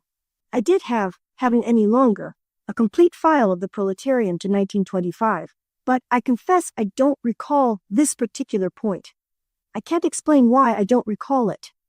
If you have access to such a file, can you send me a Xerox copy of the editorial page showing the statement to be a fact? I will certainly accept your own personal confirmation, and I trust you will give me such an assurance, especially if the Xerox effort doesn't work out. One other point. Who is W. Jerome? What has he done or written? Even if he is writing under a pseudonym, you could still tell me about him in general. My articles, some of them, have appeared in the Centennial Review, a quarterly published by Michigan State University, East Lansing, Michigan. One that appeared in the CR Spring, 1966, referred briefly to Adolph Cohn, John O. London. Fraternally, Oakley C. Johnson, to which Rab replied. Dear fellow worker Oakley Johnson, the cause of my delayed reply was the problem of finding all the first 12 issues of the Proletarian, 1918, 1919, 1919. I did find issues numbers 1, 2, 3, 5008, 11, and 12. They were yellowed, torn, and very brittle. Just handling them, they fell apart. Pity that I couldn't locate the missing issues. Should they be found, I hope they are in better condition, and especially that the issue you were interested in will be among them. Thus, I must trust a faulty memory. One of the missing issues had the top half of one page devoted to a tribute to the SPGB and its Declaration of Principles. I can visualize it in my memory. I will not say that it reprinted the Declaration of Principles word for word. I am hazy on that point. As you know, at that period there were many members of the Proletarian Party who were still members of the SPA, including its State Secretary John Karacher. The Proletarian Party had not yet been organized, and the hope was to transform the SPA into a genuine socialist party. The British and American comrades, slackers from the armed forces, congregating in Detroit in those days had had a powerful impact with their classes and open-air meetings, cooperating with the Reds as distinguished from the Yellows in the SPA, of which I, a Red, was one. A group of 19 SPA members resigned from Local 1, English-speaking branch, to organize the Socialist Party of the United States, our first name, which only lasted a short time under that name before we changed it to the Workers' Socialist Party. This was in July of 1916. With the advent of the Russian Revolution in 1917, we were all stirred with the outbreak of events. I could regale you with anecdotes of Karacher and myself during those days insofar as the Russian Revolution was concerned. However, we differed on our interpretation of the Russian Revolution. Our emphasis was that the only hope for the Russian Revolution was if the West came to their aid with a proletarian revolution of class-conscious socialists, since the material conditions were far more propitious for such a revolution there. And events have borne that out. Time marched on, and there came the organization of the Third International. What now distinguished the WSP and the PP was the interpretation they respectively made of Marx's civil war in France and Lenin's state and revolution. To summarize, Marx, in Civil War in France, stated that the working class simply cannot lay hold of the ready-made state machinery and wield it for its own purposes.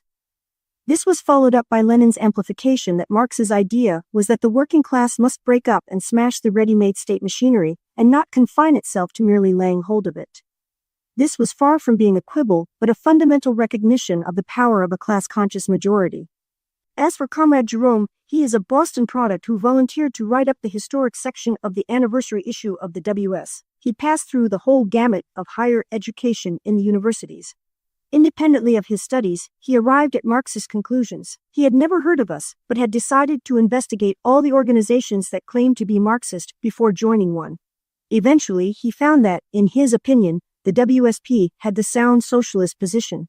He recognized that one has the need to do something about his convictions. Here's my hand in spreading socialist understanding, the sine qua non for the socialist revolution. September 16, 1972. This is a short excerpt from a lengthy correspondence between Rab and Comrade William Z. Red Miller on various theoretical matters. More of the correspondence is available in the WSP archive. Dear Comrade Bill Miller, I also do not wish to engage in any polemics on the word inevitably, primarily because there is nothing really involved. There is no dispute on the question. When and where have you ever seen a statement in the WS that socialism is inevitable? There is no design in nature, and everything in existence is in a constant process of motion and change. Absolute statements are foreign to scientific analyses. Further, things do not occur in response to scientific laws. Scientific laws, rather, are our explanations for things and are subject to the corroborations of unfolding events. That is the acid test. You accuse me of having a mechanical view of history. All I said is, material conditions give rise to socialists working for socialism. Who in hell ever urged passive sitting on the sidelines waiting for the inevitable? The sentence you quoted reads, "Its socialism is only possible when the great majority of the workers become socialists." You may conceive of some other society than socialism, following capitalism. To me, the obstacles to socialism are ignorance and confusions, and, barring physical developments such as atomic bombs, and I can't imagine mankind committing suicide, geological or astronomical disasters, and they are possible, socialism is the inevitable product of social evolution. This is amply demonstrated by the lessons of MCH, All Things Being Even, November 4, 1972. Another letter to Rab from Frank Marquardt. Dear Rab, my apologies for not addressing my letters to Rabinowitz. I've always known you as Rab. In fact, I believe if I had heard someone refer to you as Rabinowitz, I would not have known who he was talking about. Hell, Rab is an institution in the socialist movement. Yes, I know you belong to the old UAA and VW. How well I know it. I know it so well that in my memoir I tell about that class I attended in that Union's Hall, conducted by one I, Rab. To think that you have kept your faith all these long years, ever since I first met you in 1919. I envy you, you say. The hope is more Unionists become socialists. I used to share that hope. But in my experience I have seen all too many socialists turn pure and simple Unionists, especially when they became Union pork choppers, Then they denounced socialists much more than did unionists who never professed to having been socialists. Writing my memoir was a painful experience, for it was no less than painful to recall the role that former socialists played in the union once they got pie cards. But such is life, I guess. This is why I have so much respect for people like you and our late mutual friend Al Renner. You fellows stuck to your guns. If the WSP were running a candidate for president, I would vote for him. Of the two socialists running, I will vote for the SLP candidate. I would never vote for a Trotsky totalitarian. The UAW Coke people in Detroit are in a state of dismay and disarray. They are trying so hard to swing the blue-collar vote in favor of McGovern. But those workers, notably those who live in the suburbs, consider McGovern too radical. Now, if I were Davenport, I would ask you, is that what Marx meant by the historic mission of the working class? But I know those workers will learn the hard way what it's going to be like to live under Nixonomics during the next 4 years. What a pity Cantor had to go so soon in his life. His concerned unionists would be putting out their mimeographed bulletin, telling the auto workers what Nixon and McGovern stand for, and why really it makes little difference which one wins. Thanks for the SS. And in closing check, we'll be interested to read what the SS has to say about the so-called New Left freaks. 2 years ago, I offered to conduct a class on class struggles in America for the SDS here on campus. I gave up. They were impossible. Kind regards to you and your family, Frank. November 11, 1972. This letter is to Lawrence Late, of Tucson, AZ, whose father Samuel had joined the WSP when he emigrated from Great Britain, where he had belonged to the SPGB. My dear comrade Larry, your contribution was gratefully received, and your application for membership was a welcome surprise. In due season you will hear from headquarters. This is a personal letter expressing my views. For my benefit, please explain what you mean by educational value of various institutions within the capitalist system. Educational for a socialist understanding. Educational for revealing how capitalism works. You mention unions, anti-war, and feminine groups. It is true that unions represent the economic phase of the class struggle, but they are limited to hours, wages, and shop conditions. Socialists can do good work in unions, and many do, but they still have to learn that the highest phase of the class struggle is the political struggle. The issue-oriented anti-war and feminist groups are good sources for recruits to socialist consciousness, but in themselves, they are liberal and radical, and have yet to learn that the issues they address, war and man's world, are products of capitalism, which cannot be solved within the framework of that system.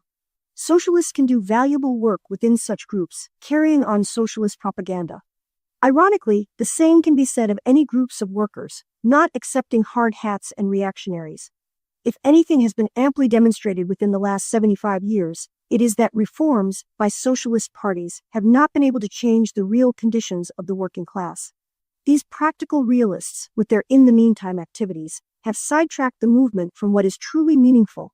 All those dedicated energies have diverted overwhelming numbers of workers from genuine socialism.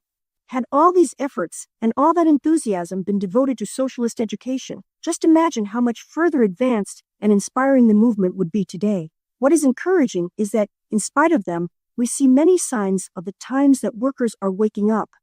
A final word. Working for free speech, removing property restrictions and qualifications for voting and getting on the ballot, etc., is not in the same category at all, nor is struggling for the right to sell socialist literature on the street and pass out leaflets, etc. Such activity, although many reformers support it, does not have the object of making capitalism run more smoothly. These measures are essential to carrying out socialist work. In the recent election, I voted for some referendum items on the above issues. They were the only items on the ballot worthwhile. You might be surprised to discover that there have been articles in socialist journals stating that if a socialist candidate were elected by a majority of socialists in a single area, he might vote for a measure that would benefit workers, knowing that the voters back home didn't support reforms and were aware that socialism only could solve mankind's present problems. Comradely yours, Rab, P.S. I also voted for S. Late on WSP ticket for president. February 9, 1973. Rab is responding to a letter from WSP Comrade William Z. Red Miller, which states in part, Dear Comrade Rab, you failed to answer my questions. If socialism is inevitable as it is claimed, does it really matter whether we bother about carrying on propaganda for scientific socialism? As socialists, we are not like the theologians, dear Comrade Miller. I'm afraid you paid no attention to what I had written you. I emphasized that I never said socialism was inevitable without qualifying the word inevitable. What I did say was that socialism was inevitable given capitalism, and barring catastrophes, which is another kettle of fish. If one ignores these significant qualifications, it is easy to build a case that I maintain a belief in designs of nature, fatalism, or any other teleological nonsense. Essentially, you are tearing out of context the word inevitable to prove a case that is foreign and repugnant to my views. Socialist propaganda is essential to scientific socialism. February 20, 1973. On February 3, 1973, Adam Buick, writing as Acting Overseas Contacts Secretary for Haringey Branch of the SPGB, wrote to the WSP's NAC. Our branch has been in contact with a student from the Flemish, Dutch-speaking part of Belgium. His name is Dirk Wouters. He is, to all intents and purposes, a socialist and at the moment is plowing through the collected works of Anton Pannekoek with a view to comparing his ideas and ours. I remember when I visited you some years ago, Comrade Rab telling me that Pannekoek knew your party well and in fact, went over for a scientific meeting in 1937 or 1938, instead of hobnobbing with the bourgeois scientists, came to address a meeting of the WSP. It occurs to me that anecdotes like this and any surviving correspondence between Pannekoek and WSP members could be very useful to Dirk Wouters. I wonder, therefore, could we ask you to write to him on this subject? The article he is writing, by the way, may eventually appear in the Socialist Standard if it is readable. Following is the letter Rab wrote to Wouters. Comrade Dirk Wouters. Comrade Dirk Wouters. Comrade Adam Buick asked the WSP NAC to send you information about Anton Pannekoek since you are comparing his views with those of the World Socialist Movement. He also mentioned that you were writing your thesis on the World Socialist Movement. Coincidentally, Comrade Horde of the SPC's Montreal group wrote me that you were contemplating a journal in Dutch publicizing our principles and policies. Pannekoek was a scholar as well as a Marxist, in the best sense of that term, and his Anthropogenesis is a classic that could only have been written by a Marxist. He well understood the interrelationships of different branches of science. Both he and his colleague, Paul Maddock, have written articles for the WS. We were very close in our views on most matters, except on workers' councils and on the ballot. His views on the ballot arose from his workers' council's concepts. To him, the road to socialism was via the economic organization of the workers. He stressed that the state was an organ of the ruling class. It could only function as the central organ of power. The ballot was a deception, merely a democratic form and not democratic essence. However, he overlooked that it is not the economic phase that is the highest expression of the class struggle, but the political phase. The economic phase by its very nature is limited to working within the framework of capitalism. It is the fact that state power is in the hands of the ruling class that stymies workers from revolutionary changes. Titles and deeds, the military forces, etc., are in the hands of the ruling class through its control of the state. The essence of Marx's writing, from the Communist Manifesto on, was consistent in stressing the need for political action, and this view has stood the acid test of unfolding events.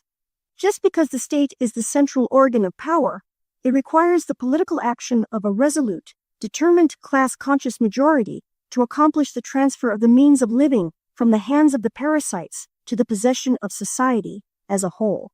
That is socialist political action. What confuses the question is the activities of social democrats and the Bolsheviks, who call themselves communists. Their political activities are confined to administering the capitalist state and instituting reforms for the smoother operation of capitalist state, and instituting reforms for the smoother operation of capitalism. No wonder Lenin attacked Pannekoek in his State and Revolution. Here's my hand in comradeship. June 8, 1974. Roland is Roland Paul Benjamin, a young member of the SPGB who visited the U.S., Boston, and New York for a few weeks in the mid-70s. Dear Comrade Roland, excuse the delay. In addition to being constantly diverted, I've been mulling over in my mind just how to reply to your interesting and important letter. I'll confine myself to 3 items. 1. what a socialist can do in a union as symbolic of socialist activities in general. 2. My impression of libertarian communism number 5, and 3. Who are the sectarians and ivory tower inhabitants? But first, a generalized summary. Members should not fear to express opinions. We should not discourage re-examination and questioning. We should bend over backwards to gain and retain members, allowing for differences of opinions, not differences on principles. We should be narrow enough to exclude all who are not socialists, but broad enough to include all who are. I believe there is no quarrel among us on what constitutes a socialist. Of course, it is understood that a representative of the party, speaking under party auspices, states the case as agreed upon by the majority and makes it clear whenever he expresses his own personal opinions. The paragraphs above are taken directly from Is There Room for Differences of Opinion in a Socialist Party, which can be found in selected writings, pp. 440-442. As to the first item, the enclosed documents on what a socialist can do in a union, for that matter in any non-political organization he or she may be associated with, will indicate the many socialist activities we should engage in. Also, please note, ad clipped from the WS underheading, What Can I Do? They make clear that the SPGB and its companion parties are all activists in the meaningful use of that term. Secondly, in Libertarian Communism number 5 appears this statement that confuses me. We should be free to participate in any struggle or to join any working-class organization which does not have anti-socialist objectives. But how does one define an anti-socialist objective? The third world countries all call themselves socialist, as do Israel and the social democratic countries. This also applies to many liberals, progressives, and radicals. I fear that anti-socialist is quite an ambiguous term. Is that not so? The circular distributed at the recent SPGB conference, titled Revolutionary Socialism, What Does It Mean Today?, contains a serious non sequitur. When did the SPGB ever state or imply that the class struggle limited attempts to defend living standards, separate from the struggle for socialism?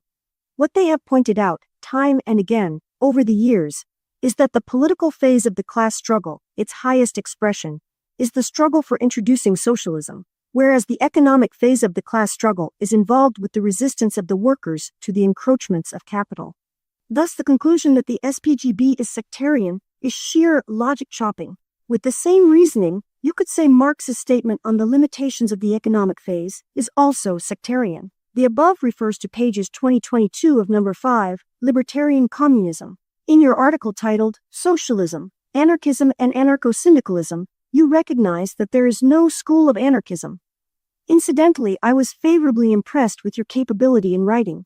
If there is one leitmotif that distinguishes most anarchists, it is the emphasis on individualism. The one shining exception is Kropotkin. His mutual aid and his appeal to the young are gems. In it, he speaks of the socialist movement and refers to himself as a socialist. It is as fresh today as it was when he wrote it. The two classic writings on the contrast of socialism and anarchism are Plechanov's work under that title and Adolf Kohn's articles in the SS during the 20s or thereabouts. Kohn demonstrated that, essentially, the individualism emphasized by so many anarchists really is a bourgeois concept. Personally, I have empathy with many philosophical anarchists, especially I admire the anarchists' actions in the Spanish Civil War. In contrast with the Bolsheviks, the Nazis, the great powers, and their dupes who used the situation to test their military armaments and strategies under the guise of fighting for democracy, the Spanish anarchists were really stirred by the goals of genuine democracy. Nevertheless, anarchism and socialism are not synonymous terms. That is why I disagree with your assertion. To link socialists and anarchists into one category to build up a sizable revolutionary organization to oppose the forces of capitalism must expand their propaganda output and develop a total critique. What does that mean? The third issue to be dealt with is, who are the sectarians and ivory tower inhabitants? Even a superficial examination reveals how sectarian are the bourgeois experts and authorities. Their analyses and activities have proven to be the result of ignorance and confusion of the nature of capitalism.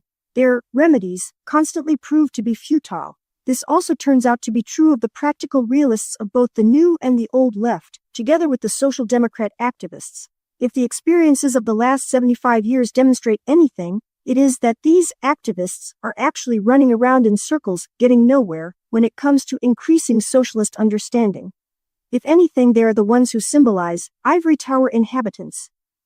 If success is measured in numbers, most of these leftist groups, with all their activities, are not much better off than the companion parties of socialism. Note their continuous self-criticism articles bemoaning their mistakes of yesterday. The complaints of the many splinter groups of the left, both new and old varieties, arise from disappointments and discouragements at their lack of results, despite their sincere and dedicated activism. One important factor is their feeling of being leaders and professional revolutionaries, even if this is not stated overtly. I can vividly recall when there was a great stirring in the Depression days of the 30s, especially in Detroit. The workers in the auto industries, without leaders or agitators, spontaneously wanted to organize into unions.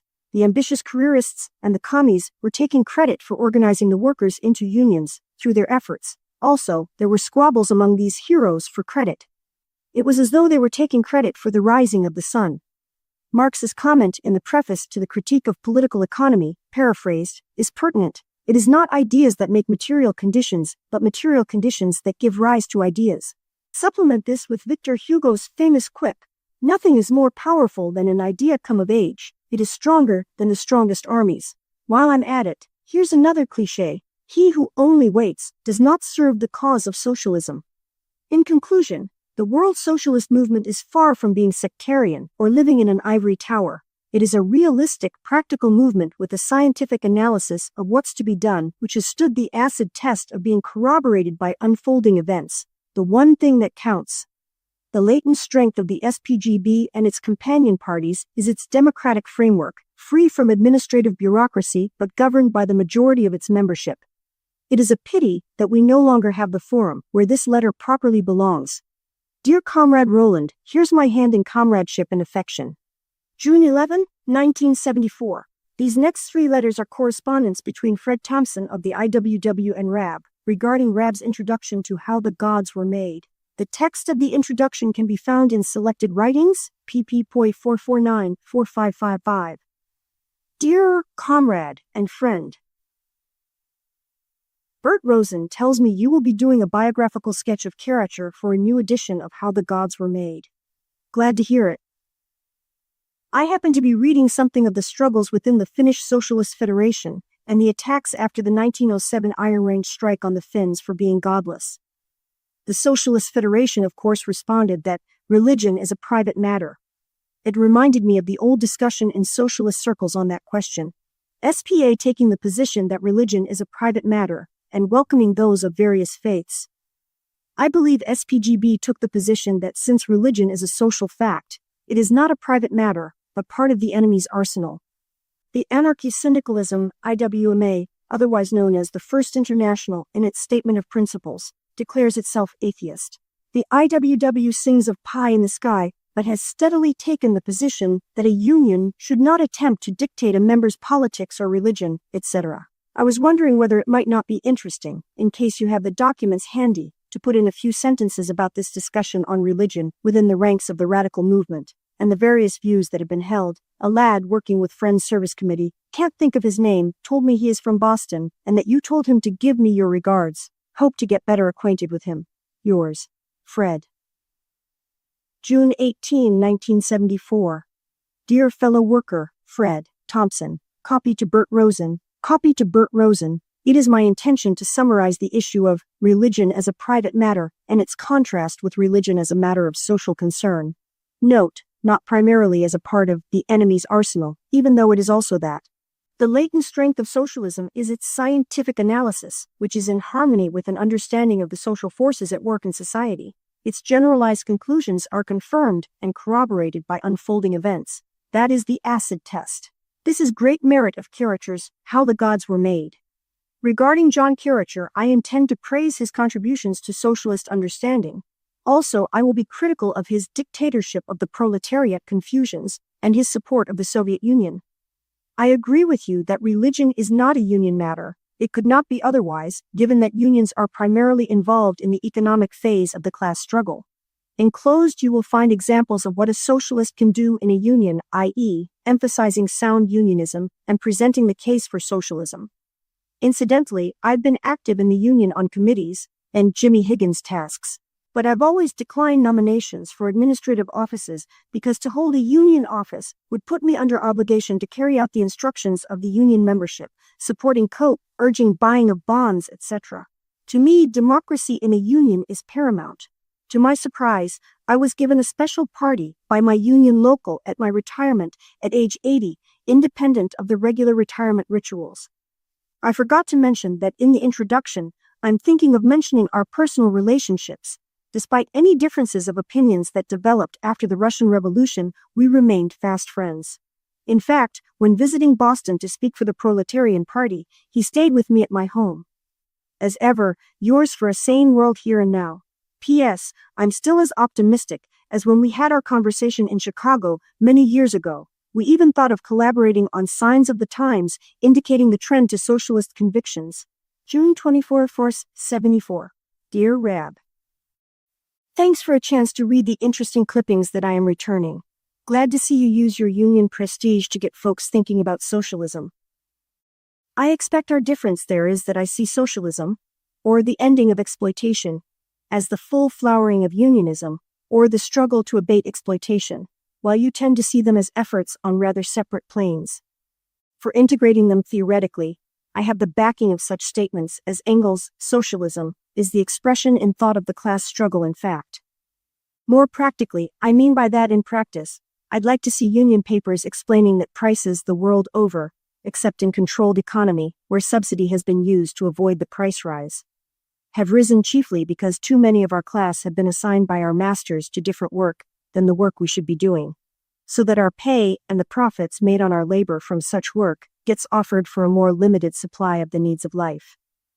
And that the basic remedy is for unions to start reckoning what work we should be doing instead, and pushing for that, and to certainly do something different than press for the right to do harmful and vicious work such as armament.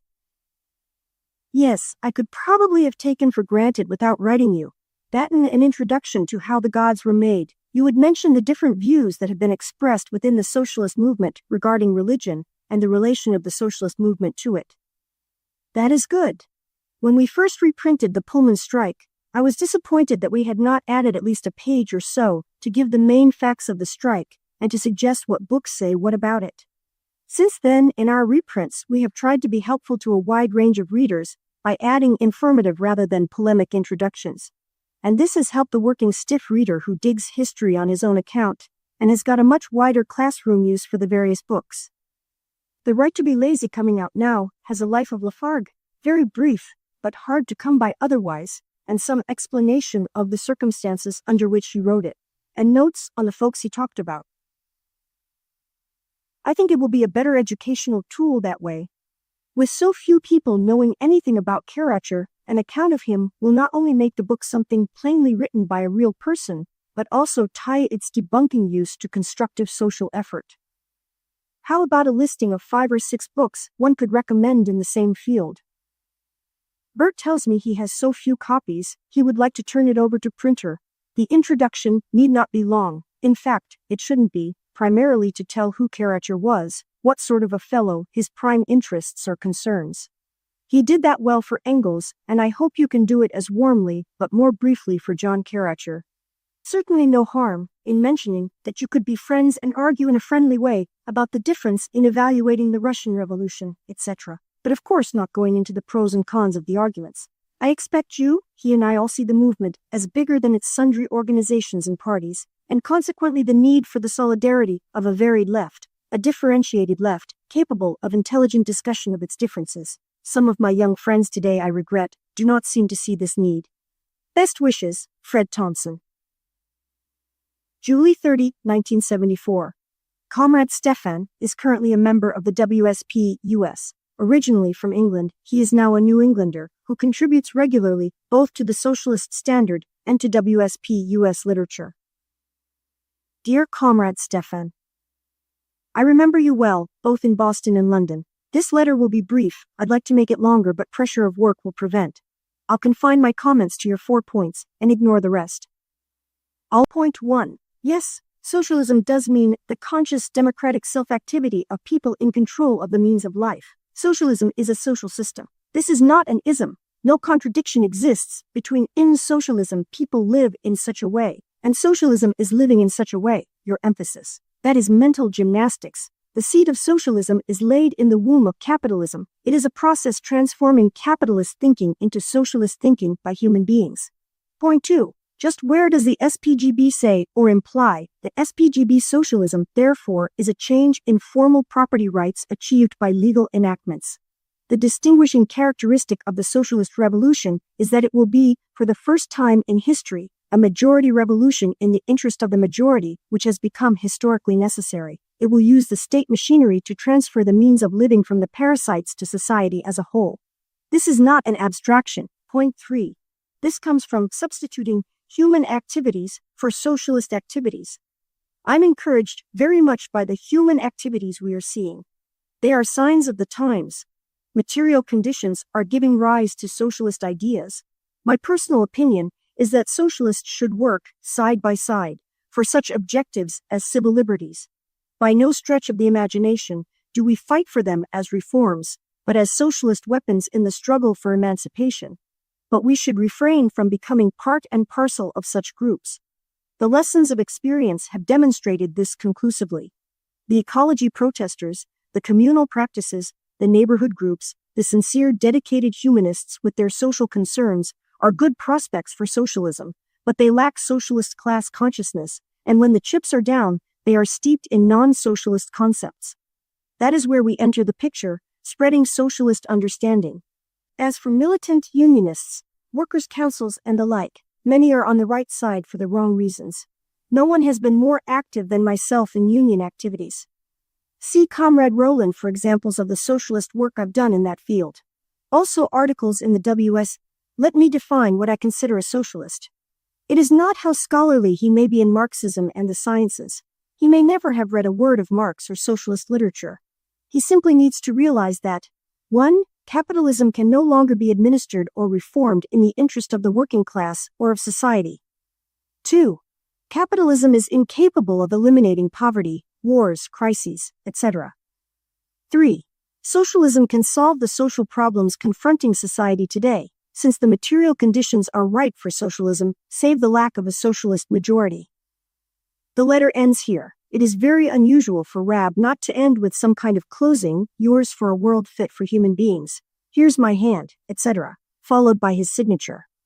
I think there is a page missing from the letter as we have it. Trevor Goodger-Hill, a former member of the SPC's Montreal local, sent the following letter, excerpted here, to Rab, undated. Rab's reply to it follows. Dear Rab, I guess Rab, I didn't make my request too clear, or else you feel that I may be on the side of reforms and amelioration of society's problems. Rab, I was well schooled by you and others in the party, and there is no way I would bother to write and print anything that I felt would not contribute to people understanding capitalism better and trying to persuade them to eliminate it. Some of your and my words may be different, and maybe our methods. I no longer believe a political party serves a useful function, but I have and intend to spend every available moment of energy left to me by capitalism to overthrow it by changing people's ideas. Never, Rab, would I ever ask for your or another socialist's energies for anything other than fighting capitalism. Certainly not to help get out of paying some tax bill. Incidentally, we paid the tax because I came to realize, partly through your letter, and partly through reading through part of the civil code on payments of debts, etc., supplied by a lawyer friend, that the argument I was trying to work into the letter wouldn't work. In this particular booklet I am preparing, my purpose is to publish correspondence between the school commission, who arrogantly order Lise to send her son to school, and letters from Lise written by me, in reply, confronting them with a different view. While it's not by any means a piece of socialist analysis, I am trying to point out to people that they are responsible for what they do and the type of society they create, a fact that comes out nicely, I feel, in the juxtaposition between the tone of the school commission and our letters. The correspondence is not yet finished, and I intend to write a short introduction to the booklet, pointing out a few other salient facts. Once we have the booklet finished, we intend to distribute it to newspapers, radios, teachers, etc., and get a bit of a controversy going since it could temporarily embarrass the government a little. It won't for sure bring down the government or capitalism, but if the publicity and reading of the book itself makes a few people stop, think, and comprehend a little, and hopefully leave them with the feeling that they can fight back, then we'll be satisfied. will certainly send you a copy for your criticism or applause. Best regards to everyone. My silence doesn't mean I don't think often of you all. And we really wish George, Karla, or anyone else who could make it, would visit. Best ever, Trevor. August 13, 1974. My dear Trevor and companions, you have your problems and headaches with your cooperative farming, as have your predecessors through the years. They will be honored for their efforts. At least you have the satisfaction of doing useful work for its own sake, and not for the cash nexus. In a real sense, you are a forecast of the future when human beings will be living meaningful, useful lives, doing the things they love and enjoy doing. It is good news that you are now ready for the next bout of work, which should continue until next fall. I can't resist the temptation to say a few words on your feeling that a political party does not serve a useful purpose. Without belaboring the matter, the one basic problem today is the prevailing ignorance, confusions, and superstitions. Just as soon as the vast majority wake up and become convinced of the necessity for socialism, and not sooner, they will take steps to introduce socialism. Only a conscious majority can accomplish that. The spreading of socialist knowledge and understanding is the function of a socialist political party. To transfer the means of living from the parasites to society as a whole requires political action. The central organ of power for the capitalist class is the state machinery. I trust you don't believe that human beings are incapable of understanding their own interests. It is simply not true. By the very nature of things, biologically human beings are not, speaking generally, idiots or morons. The fact is that they have been brainwashed by the head-fixing industry. There are many signs of the times, such as the communes being established, the great dissatisfactions with the status quo, even the songs, movies, plays, etc., indicating that wheels are churning in the brains but have not yet reached the lips. How's that for a mixed metaphor? But these signs are significant. But you know all this as well as I do. You yourself say, I have and intend to spend every available amount of energy left to me by capitalism to overthrow it by changing people's ideas, and they will learn to fight back in the only possible way by getting rid of capitalism. You recognize that your booklet will temporarily embarrass the government a little. It won't bring down the government of capitalism. I'm looking forward to receiving a copy of your booklet. The family and comrades send you their regards. Wishing you all the best, October 27, 1974. Dear Frank, coincidentally, just as I was about to reply to your inquiry, isn't there something new about this inflation problem today? In comes the latest issue of the SS, Sept. 1974. It will save me the headache of coming to grips with the gobbledygook of the radical pundits' analyses of the new causes of inflation today. I couldn't do anyways near as good a job, however, it gives me an opportunity to deal with socialists as generalists, i.e., as scientists. The common characteristics of Marx, Darwin, Morgan, Einstein, and others were their generalizations. They have stood the acid test of corroboration and confirmation by the one thing that counts: unfolding of events. They were all generalists dealing more with processes, interrelations, and the common characteristics than with specifics and particulars. All of them made serious errors so far as detailed specifics are concerned.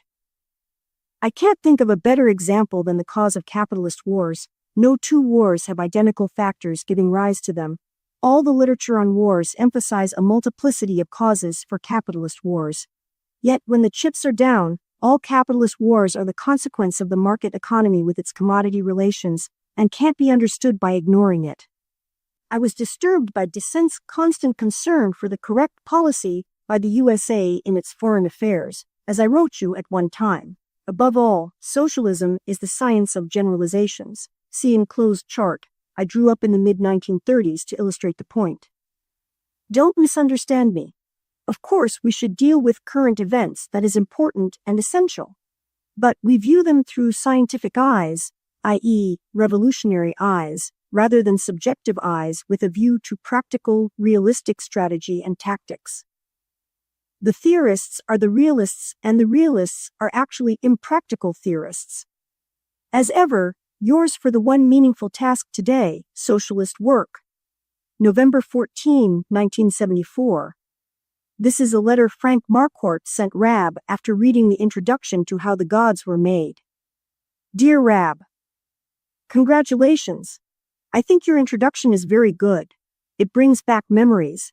I remember that in 1919 you conducted the first class I attended, and I have a hazy recollection that one Sunday morning Beardsley led the class. He was some kind of musician and had a sharp mind. And of course I remember Cone, his quick wit, sarcasm, and wide range of knowledge. I recall a crack he made. The trouble with Bat and Karacher is that they try so hard to be Marxists and Bolsheviks at one and the same time. Rab, was there a Workers' Socialist Party in Detroit in 1919, 1920, and later years? I remember attending meetings at the Electrical Workers' Hall on Adelaide, but I've always been under the impression it was a loose Marxian group called the Detroit Socialist Education Society. It's been so long ago, I can't be sure. I've always regretted that I never had the good fortune to meet and get to know Moses Baritz. From what I heard about him, he must have been a colorful character, brilliant, aggressive, well-educated. And in addition, an accomplished musician. Imagine the SLP still claiming that religion is a private matter. They should go to Mexico and learn how the Catholic Church strives to keep the peasants and poorer sections of the working class in ignorance. Women are told to bear lots of kids. Private matter indeed. I was amused at your reference to Jesus freaks. They have quite a number of them on the University of New Mexico campus. I talked with some of them. Their thinking is weird. You are so right. They seek a spiritual way out of the pressing personal problems stemming from this insane system. Many people these days grope for inner consolation and turn to consciousness raising, yoga, meditation, Zen, and a host of other such occultisms. Rab, would the young readers today know what a Jimmy Higgins is? Maybe a brief footnote should tell them. Again, you did a good job. I hope the pamphlet comes out soon. Yours for Socialism, Frank. Ever hear from Tom Bolt? January 5, 1975. Robert Barltrop was a member of the SPGB who sometimes wrote for the Socialist Standard under the name Koster. He has also written several books on various subjects, including an anecdotal history of the SPGB called The Monument. Dear Comrade Bob Barltrop, under separate cover, I'm mailing you a copy of the new edition of Lafargue's Right to be Lazy, published by the Kerr Company. I believe that is worthy of review in the SS. The introductory notes by Fred Thompson covers the history of socialist experiences during the 19th century, especially as they were connected with Paul Lafargue. One item was the accusation against the Marxists of being impossibilists. A word on Fred Thompson. In his younger days in Canada, the 30s, he was a member of the SPC. Later, he became involved with the IWW. He was the editor of their journal for many years. Fred Thompson is reminiscent of Gilmack, a lovable fellow with his charm, patience, and character. In the 40s, the party sent me on a propaganda tour to the Midwest. Fred did valiant service in arranging meetings, hiring halls, having 2 debates contrasting WSP and IWW in Chicago and Detroit, obtaining hospitality for me in Milwaukee and Chicago. As an aside, in my tour of the Midwest USA, I mentioned to Fred my optimism on the signs of the time. His response was that he was considering a pamphlet on that very topic, and reeled off to me what he was going to include in it. Examples in plays, films, novels, magazine articles, popular expressions. He asked me if I would collaborate with him on the book. I agreed, but nothing came of it. Being 1,000 miles apart, plus both of us were busily engaged in other things, and it proved impractical. Just recently, Lenny invited me to accompany him to a stationers' convention in Chicago. It gave us an opportunity to consult with the Kerr Company on details of the new edition of How the Gods Were Made and to meet Fred Thompson. Needless to say, Comrade Lenny, my son-in-law, was impressed with Thompson. I'm sure you are aware of the arrangements for a joint publication of that pamphlet. The Kerr Co. wrote the NAC asking if I would write the introduction, to which I agreed. Speaking of the second edition of the HTWM, Fred enabled me to hurdle an obstacle in writing my introduction to the pamphlet. The Kerr Company has a board consisting of a couple of comrades from the old Proletarian Party, which had owned the Kerr Company for many years. Also on the board are Fred Thompson and Bert Rosen, determined to rescue the Kerr Company, with its publications, from extinction. The Proletarian Party is now extinct, but the 2 old-timers objected to my introduction because they thought I slanted it on behalf of the WSP. Actually, what I did was to contrast the pre-Russian Revolution caricature, who was a Marxist supporting the SPGB's D of P, with the post-Russian revolutionary caricature, who supported Leninism. In fact, the WSP had several debates with the Proletarian Party on the matter. I refused to compromise. but Fred Thompson cut the Gordian knot. He suggested I shorten my introduction and explain why Karcher and I parted company on this issue, which served the same purpose. September 5, 1975. Elbert did attend the 1975 conference, as Rab urges him in this letter, but unfortunately he was not in a position to accept Rab's nomination to the NAC that year. My dear Comrade Ronald, did I ever reply to your most interesting and significant letter of January 20, 1974? I would feel guilty if I hadn't. I can't conceive of my neglecting such a communication. My backlog is accumulating faster than I can keep up with it. This morning I decided to go through it. Believe me, it was a 4-hour task. In the process, I uncovered your letter. Suffice it to say, its contents did my heart good. It thrilled me to see your excellent grasp of the fundamental aspects of the socialist case. I've been associated with socialism all my life. Both my father and mother were revolutionary socialists in Russia before they emigrated to Boston in 1893. In fact, my father joined the SLP in Boston the same year they arrived in this country. In 1893, the SLP was sound. It was in the early 1900s that de Leon improved on Marxism with his industrial unionism concept of socialism. My father was a charter member of the SPA in 1900 and a charter member of the Communist Party in 1921. Myself, I joined the SPA in 1909 and was a reformist until 1916 when I resigned from the SPA in Detroit to become a charter member of the WSP. My mother was far sounder than my father. Although she was inspired by the Bolshevik Revolution, she was skeptical that it would introduce a socialist society. So you see, I don't deserve credit for being a socialist, but the Elberts of the movement do. You became aware of socialism despite the fact that you were not exposed to socialist environments. One thing that became obvious to me after reading your letter is that you have a natural ability for consistently writing socialist articles in a clear, logical, and effective presentation. This means you might also have the ability to help solve one problem we have in the WSP. So few do so much. Might I suggest you write Comrade Harry Morrison, volunteering to assist him in replying to correspondence and other items? He is overloaded with tasks that he could delegate to others. I'm taking the liberty of nominating you as outside member of the NAC GAS.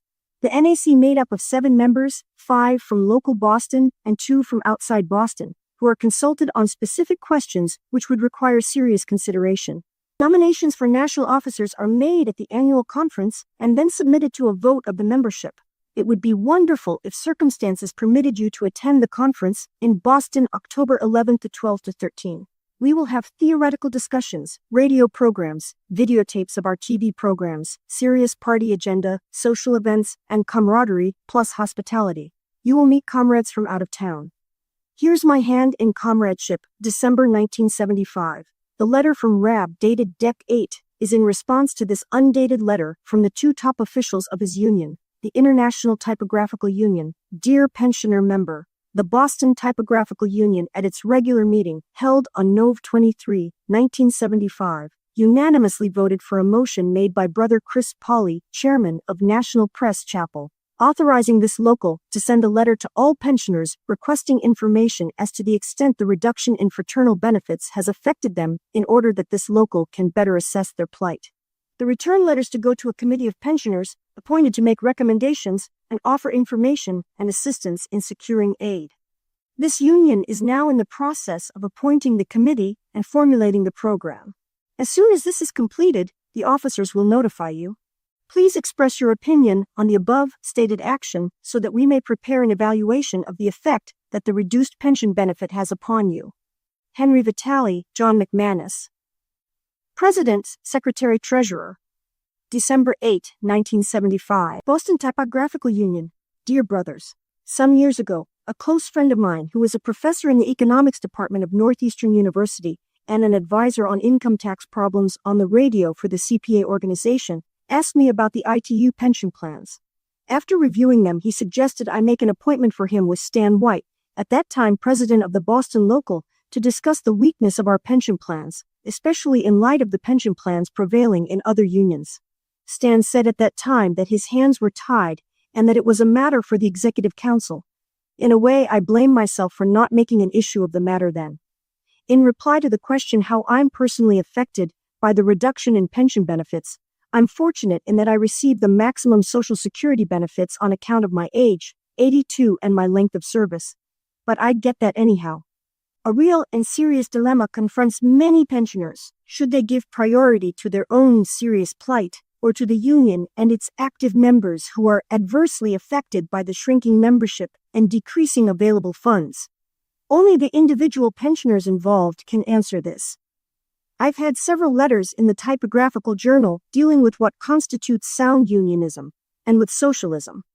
Regarding unionism, I've emphasized that it is not true that there is a harmony of interests between the union and the publishers. Publishers are concerned with profits and labor-saving devices, while we union members are concerned with wages, hours, and shop conditions. The idea that we should be reasonable and consider their side as though we were one happy family is a snare and an illusion. When the chips are down, it becomes apparent that there is a conflict of interests involved. I've emphasized also that the membership is the real union, not the officers and committees. I made the point that the craft unions, with their internecine battles over jurisdictions, etc., never served the interests of the workers as well as industrial unions do. The ITU, in its early days, was a graphics arts union, i.e., one of the first industrial unions. In spite of today's ever greater recognition of the need for an industrial union merger, steps in that direction are extremely slow, largely due to concern for specific provisions. This problem arises from the notion that we need good leaders. What we need is good, sound members. That the membership is the union cannot be emphasized too much. On the subject of socialism, I've emphasized that the chaos and insanity of our dog-eat-dog jungle society, capitalism, poses serious economic problems for everyone. In 1975, with our highly developed technology and science, nobody starves because we can't produce enough food. Yet many people are starving because food, like other commodities, is produced only for profit, not for the satisfaction of human needs. The time is ripe for a sane society based on the common ownership of the means of living by and in the interest of all members of society. Our heads are in 1875. Let's bring them up to 1975 where we live today. Yours for a world fit for human beings. January 17, 1976. This is a response to a letter from a new Canadian contact. Dear Martin Beck, I'm more than delighted to learn that you are 13 years old. It brought happy memories of my own childhood. I was fortunate that my parents were revolutionary socialists from Russia. From my birth in 1893, I was exposed to socialist ideas, including freedom from religious superstitions. I'd really enjoy having conversations with you if the opportunity presented itself. As for the Proletarian Party, it went out of existence about 6 or 7 years ago. It had an irreconcilable contradiction. It wanted to be both Marxist and Bolshevik at the same time. The WSP had many debates with the Proletarian Party in Boston. Kircher remained a close personal friend. The first time he came to Boston, he stayed in our home, to the dismay and disapproval of the PP members. He never repeated that blunder, which is understandable. He hosted my son Billy when he won a prize to go to the World Fair in Chicago. And, as to the introduction I wrote for How the Gods Were Made, it was approved by the editorial committee. The obstacle is fear of lack of enough sales to warrant the investment. We are obligated to buy 2,500 copies. The NAC is now in the process of surveying the companion parties and others as to how many copies they estimate they would order. We don't want them to remain on our shelves. As for De Leon, up until he discovered his Industrial Republic of Labor, he was a sound, revolutionary, scientific socialist. During the 1890s, there would have been no reason for a WSP in the USA. Stated briefly, there will be no working class in socialism requiring workers' control. The WS has had numerous articles dealing with the SLP. Socialism is classless and has common ownership. Note Lenin's praise of De Leon for anticipating Soviets. April 27, 1976. From Frank Marcourt to Rab.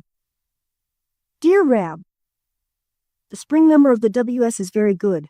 I hope Bicentennial Hallucinations gets read far and wide. What a welcome antidote to the hoary cliché-ridden bicentennial speeches one hears over TV. Wren has all the makings of a good historian, and I found your panorama of evolution most interesting. Have you ever thought of contacting high school science teachers about giving that talk on evolution to the students? You should explore this avenue. Yes, I will ask Penn State Press to send you a review copy especially since Rab is mentioned in the book. About George Ramsay. One Sunday morning in 1919, I attended a class taught by George in the old House of the Masses. I can't recall the title of the text, but it was a blue, hardcover Kerr book, one of the many socialist classics they published in those days. I guess like everybody else who met George for the first time, I was impressed by that big, well-built Scotsman. Niels Akervall once referred to George as an Olympian figure. Soon after that Sunday, George took a job on a boat. He was a seaman in those days. When he returned to Detroit again, he worked in an auto body shop as a dingman, in those times a highly skilled, well-paid craft. Eventually, as you know, he went into business for himself and made good. During the 1920s, he often soapboxed, along with Cohen, Thorpe, myself, and others who belonged to our group, followers of the SPGB. Unlike some soapboxers, Thorpe, for instance, George was not flamboyant. He spoke in a calm, straightforward style, more like a teacher than an orator. I also recall that he attended a class taught by Tom Bolt, and George always made a contribution by elaborating on points raised during the class discussion. I remember a humorous incident. It was on a Sunday, and our group returned from a day at Cass Lake in time to soapbox in the evening at Michigan and First Streets. The Proletarian Party speakers held forth on the opposite corner. Joe Brown opened the meeting for us. He was followed by Red Robinson, who, after speaking for about 15 minutes, was followed by Ramsay. A chap named Bill Witt spoke for the PP. George's talk was particularly interesting that evening because he drew on examples from places around the world to which he had sailed: Australia, France, British Isles, etc. Witt was losing his audience, and George's talk attracted more and more people. In despair, Bill Witt took his bugle out of the case and started to play "Come Feather Your Nest."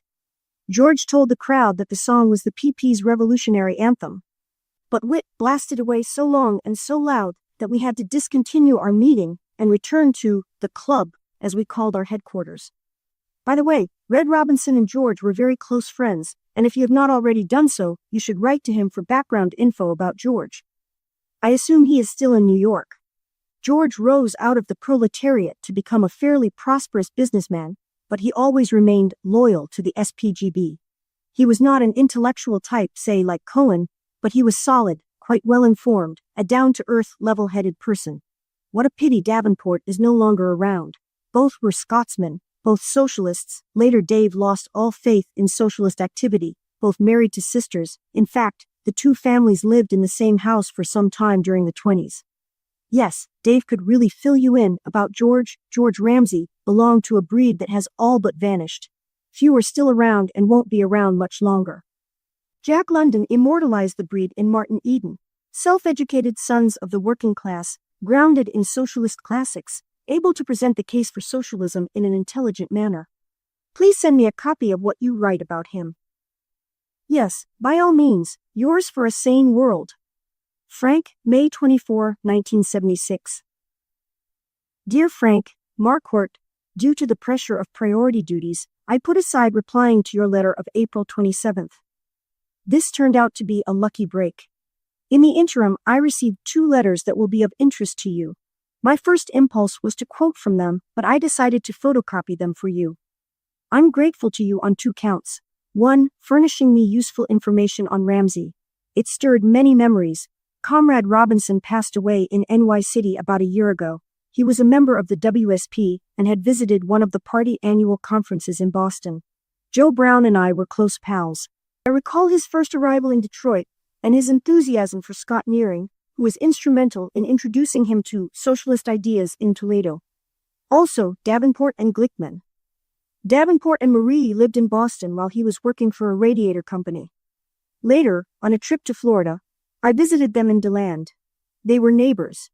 There was quite a contrast between Davenport and Glickman, and likewise between their wives. I don't need to describe Davenport, you knew him. But Henry Glickman was still very enthusiastic about socialism from the point of view of philosophy and theory, not in socialist activity per se. Marie, Mrs. Davenport, was an ardent commie, but free of commie viciousness. She is an intelligent, concerned person, imbued with enthusiasm for Russian socialism.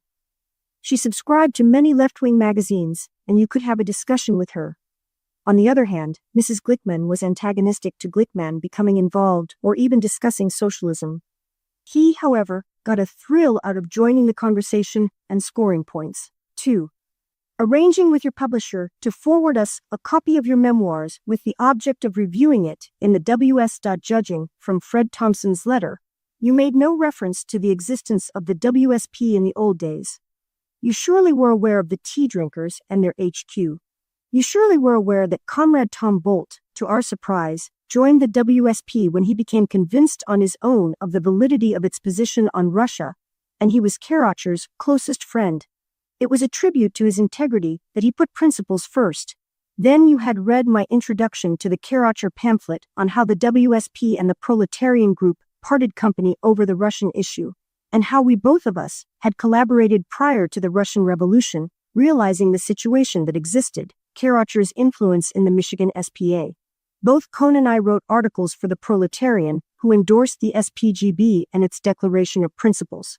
They even printed a special announcement published by the WSP because we were not in a position to have our own journal. I'm perplexed. How come you disregarded the WSP, which played such a significant role in those days in Detroit? I earnestly trust you don't view the following 2 incidents as brash braggadocio. On 2 occasions, I, unwillingly, cooperated with the Proletarian group in dire emergencies. Davenport and I happened to drop into the HQ of the Proletarian group in the afternoon when they had received, for the first time during the war years, a permit to speak at First and Michigan. This was very unexpected. They applied weekly and were always refused. There were no bigwigs available on short notice, and they pleaded with me to open their meeting.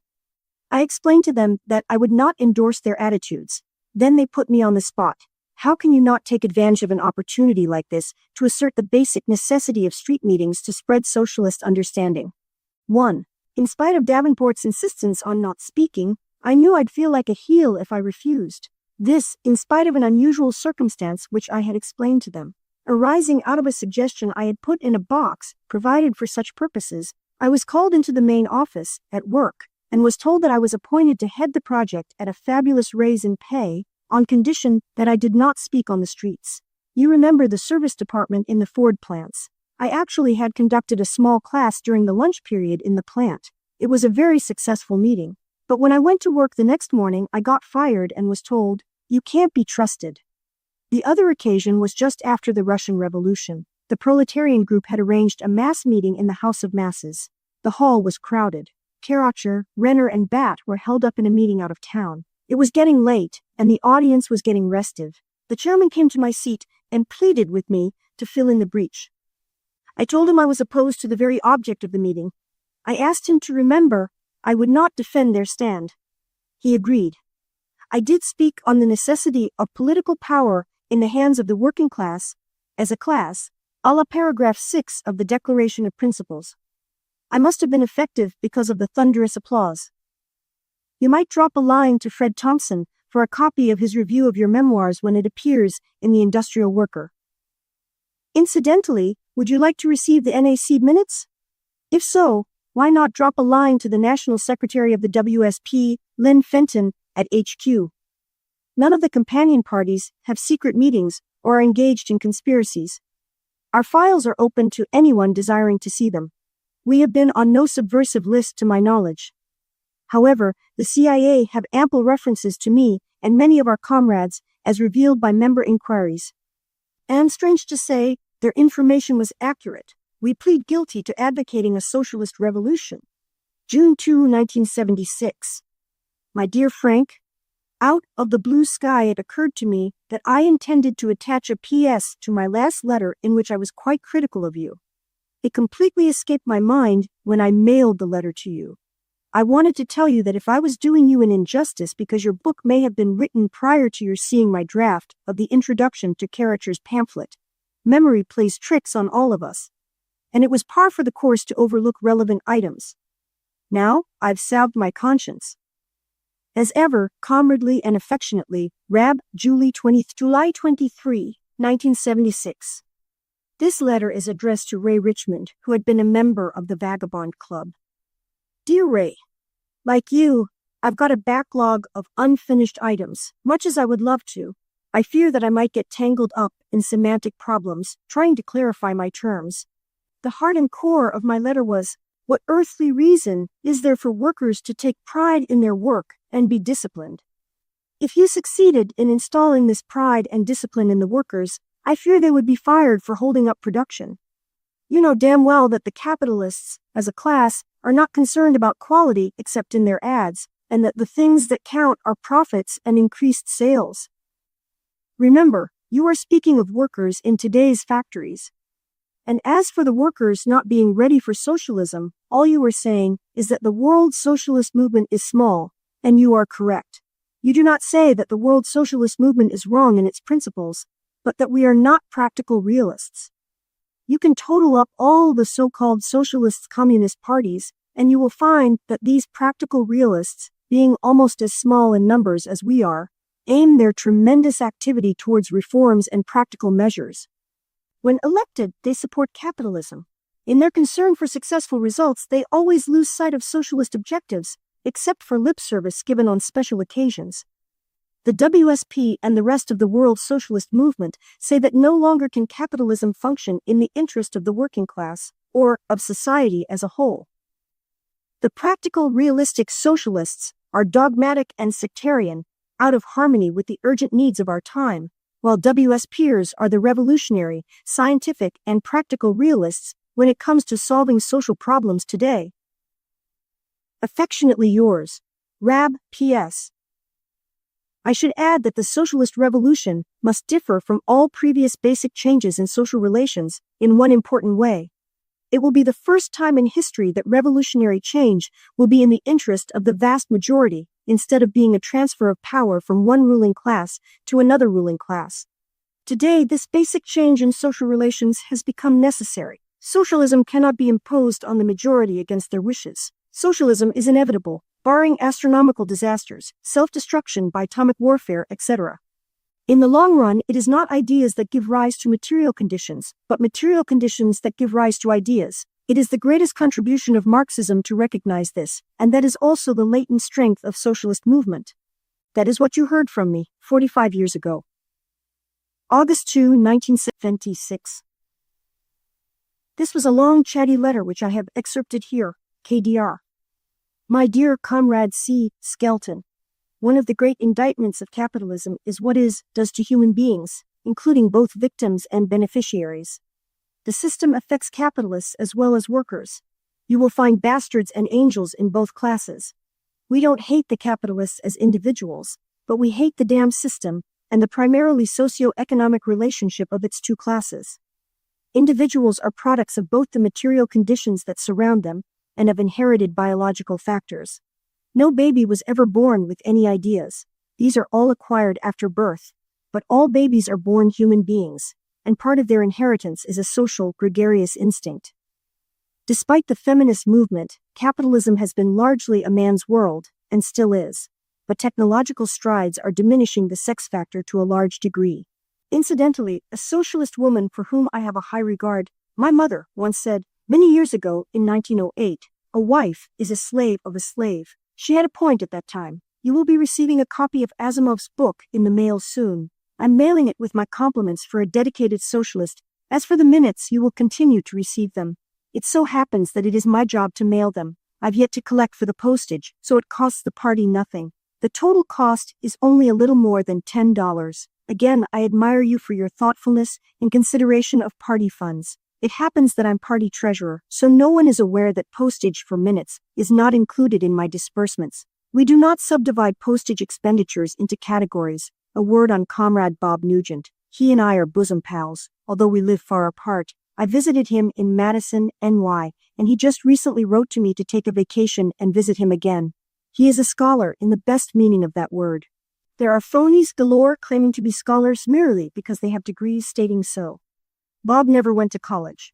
He is self-taught and has done much research in many fields. His occupation, a handyman doing odd jobs, a proletarian scholar who puts to shame all the experts and authorities who are so honored by all the media.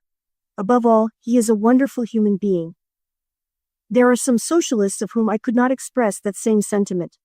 A socialist is not to be judged on the basis of his character. Here's my hand in comradeship. August 8, 1976. Rose was an old friend and sympathizer from the 1940s. My dear Rose Goldstein, superficially, it seems that the workers are dumb.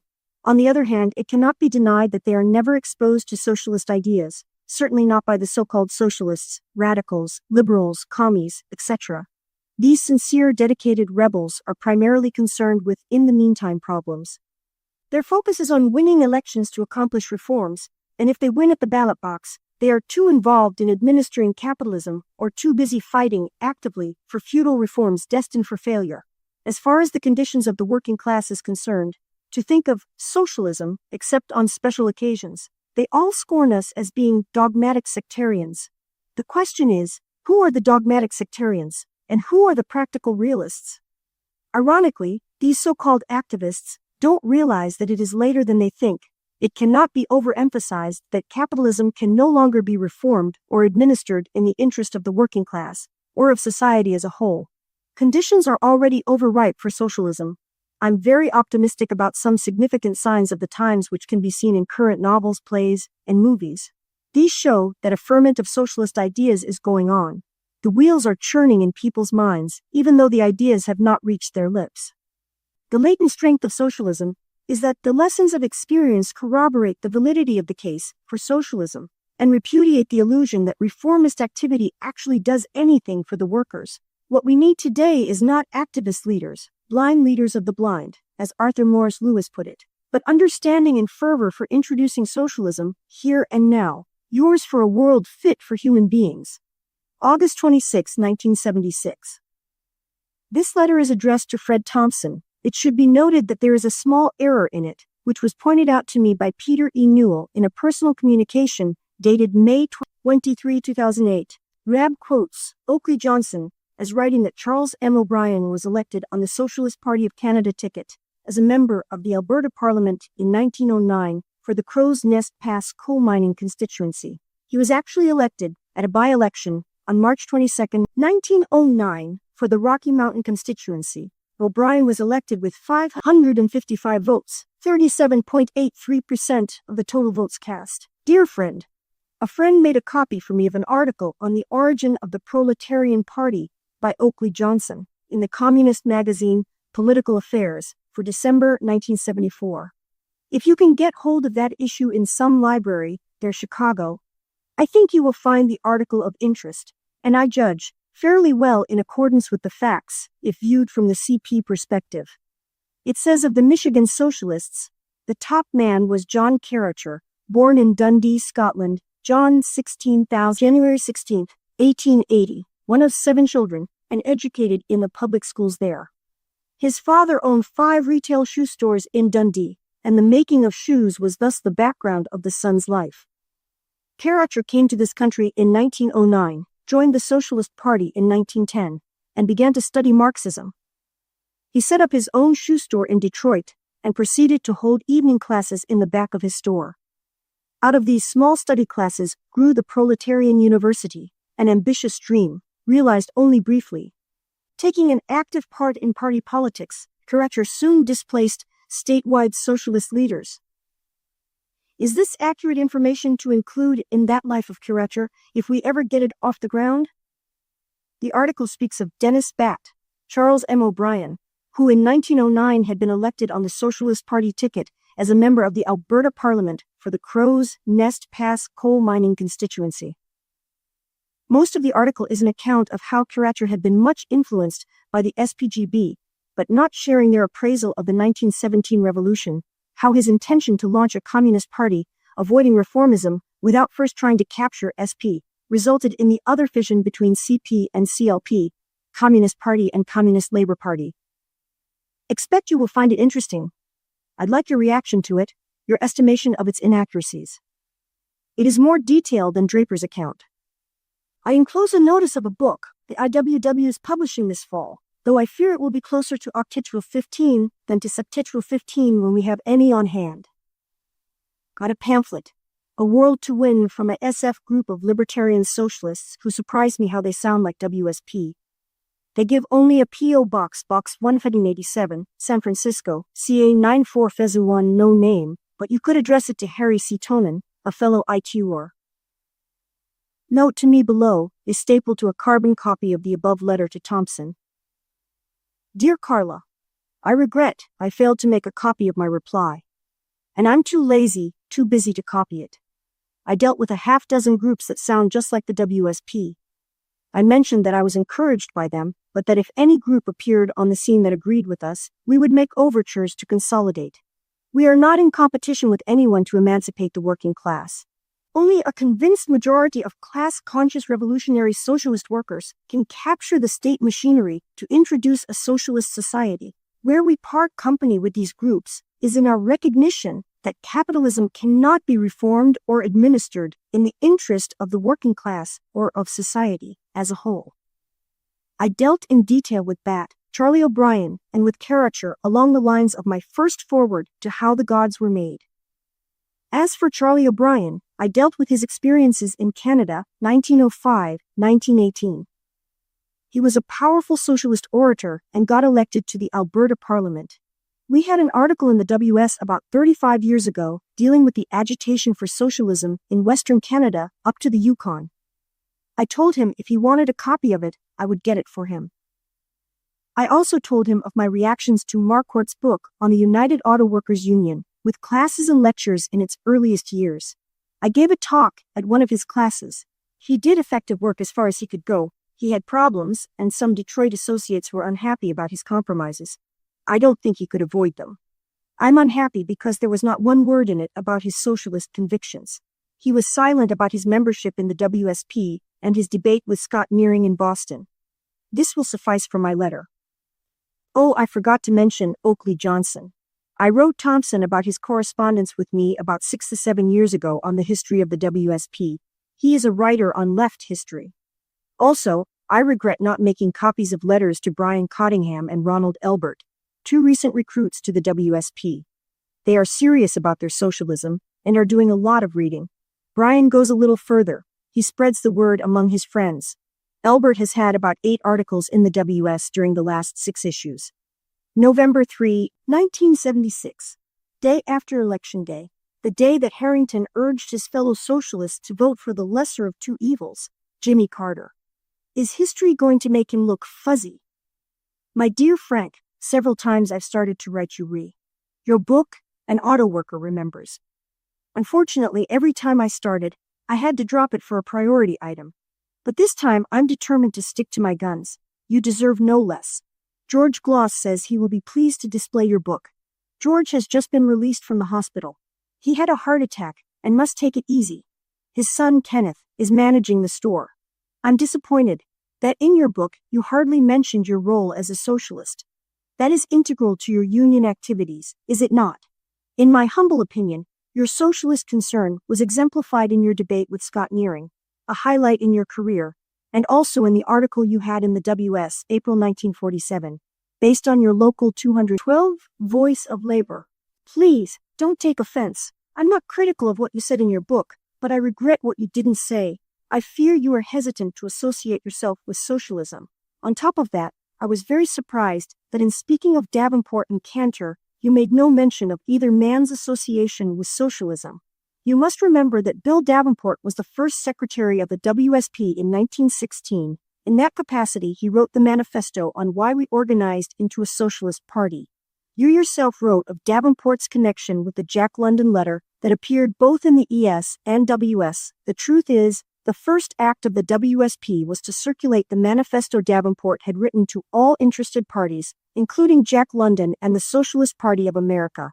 As soon as the SPA received their copy, they wrote back that they had already registered the name Socialist Party of the United States, according to their comrades in Kansas. So immediately, we changed our name to the Workers' Socialist Party. Later, we changed our name to the World Socialist Party because we were being confused with the Socialist Workers' Party, especially when we had platforms on Boston Common. As an aside, in New York City and Detroit around the 1920s, some members called themselves the Socialist Education Society, but we were still the Workers' Socialist Party. Cantor had also been a national secretary of the WSP in the 1950s. Your description of Cantor's activities in the Detroit labor movement is not only inspiring but accurate. He is to be admired for his guts and his sound convictions. Cantor spoke my language in the role of socialist in a union. He was not only a militant member, but he emphasized the members of the union and the corporations are not one big happy family, but involved in a basic conflict of interests. He played a similar role to mine in the ITU. My articles in the typographical journal not only featured the meaning of sound unionism, a far cry from the policy of the ITU along the lines of craft unionism, patriotism, the COPE, etc., but they printed my articles on sound unionism, emphasizing that the members are the union, not the officers, as well as my articles explaining the case for socialism. I was the eyesore of management, calling them on their violations of contracts. Incidentally, I refused nominations for local offices and serving on committees because to me my allegiance to democracy would necessitate my carrying out motions passed by the membership, such as urging supporting COPE, selling war bonds and patriotism, etc. The one satisfaction I had was that the members, largely Irish Catholic bigots, with only a very few exceptions, were supporting and agreeing with me and were fast friends. Here's my hand in comradeship. Despite my criticisms, I'm aware that when the chips are down, you know better. November 23, 1976. To Peter Fury, Socialist Party of Australia. Dear Comrade Fury, in my discussions with comrades and sympathizers, I've always emphasized that, as long as you base your case on the broad generalizations, interrelations and processes, you are on solid ground. It is when you get involved in particulars and specifics that you can get into hot water. I do not deny it is unavoidable to deal with them. I need only use three giants, Marx, Darwin, and Morgan, for illustrations. Marx's MCH and Law of Value. Unfolding history has shown that Marx made errors in some of his speculations and interpretations, especially of current events. One thing I like about the Socialist Standard is their frequent reference to Marx as not being infallible. It has laid to rest the idea that we are worshippers of Marx, endorsing his every statement. I once wrote an article on how sure can we be of our knowledge. It repudiates the importance of facts in a vacuum. This reminds me of an unusual experience I once had. I was called for jury duty and was in no position to claim sickness or my work. I was working at that time in the city printing plant. The judge addressed us veneer men, emphasizing that our job is to find a verdict on the facts beyond a reasonable doubt. When my name was drawn, I immediately spoke to the bailiff and requested an interview with the judge. He refused, saying it had never been done. I insisted. The judge agreed to see me. I said I wanted to know what a fact is. He looked at me as though I was an idiot. So I said, if I was harassing and irritating you and in your anger, you hit me in my face, wasn't my irritating you just as much a part of the fact as you hitting me was? He asked, is that what is bothering you? I said, yes. All he answered was, well, go back to your room. The next morning when I returned to court for my jury work, the bailiff stopped me. What are you doing here? You were excused from jury duty last night. Did you happen to get a copy of the recent report of the SP&Z's annual conference? It included a dispute between the Auckland and Wellington branches on the use of the words workers and people on their election leaflets. I took the liberty of sending a joint letter to both branches expressing my views. Quibbles over semantics often arise. Emotions were aroused because the leaflets referred to New Zealand people and not to New Zealand workers. The reason I'm mentioning this is there is an important lesson to be learned. It is no violation of principles nor any compromise to use the term New Zealand people. None of us would deny that the socialist political victory is in the interest of the working class and at the same time in the interest of society as a whole. True enough, the highest expression of the class struggle is the class-conscious, revolutionary socialist majority at the ballot box. But insisting on workers as mandatory on a leaflet gives the impression of sectarianism. The people are workers, the vast majority of them. Besides, we do have capitalists who are damn good socialists, both in the WSPUS and in the SPGB. December 19, 1976. My very dear Comrade Bill Pritchard, I believe you will be very pleased with the short note I just received from fellow worker Fred Thompson indicating a great respect and admiration for you. If I'm not mistaken, I may have written you about Fred Thompson in the past. He is a genuine scholar, in the best sense of that word, and a wonderful person. In his youth, he was a member of the SPC in Nova Scotia. However, he soon afterward became enamored of the IWW. Just to show the merit of the guy, many years ago when I was on a propaganda tour of the Midwest USA, he was of an estimable service, arranging meetings for us in Chicago and Milwaukee, besides arranging 2 debates on the contrasts between the WSP and the IWW in Chicago and Detroit. In fact, we were going to collaborate on a pamphlet on the encouraging signs of the times, indicating the wheels are turning in the heads of the workers, though not on their lips, for socialism.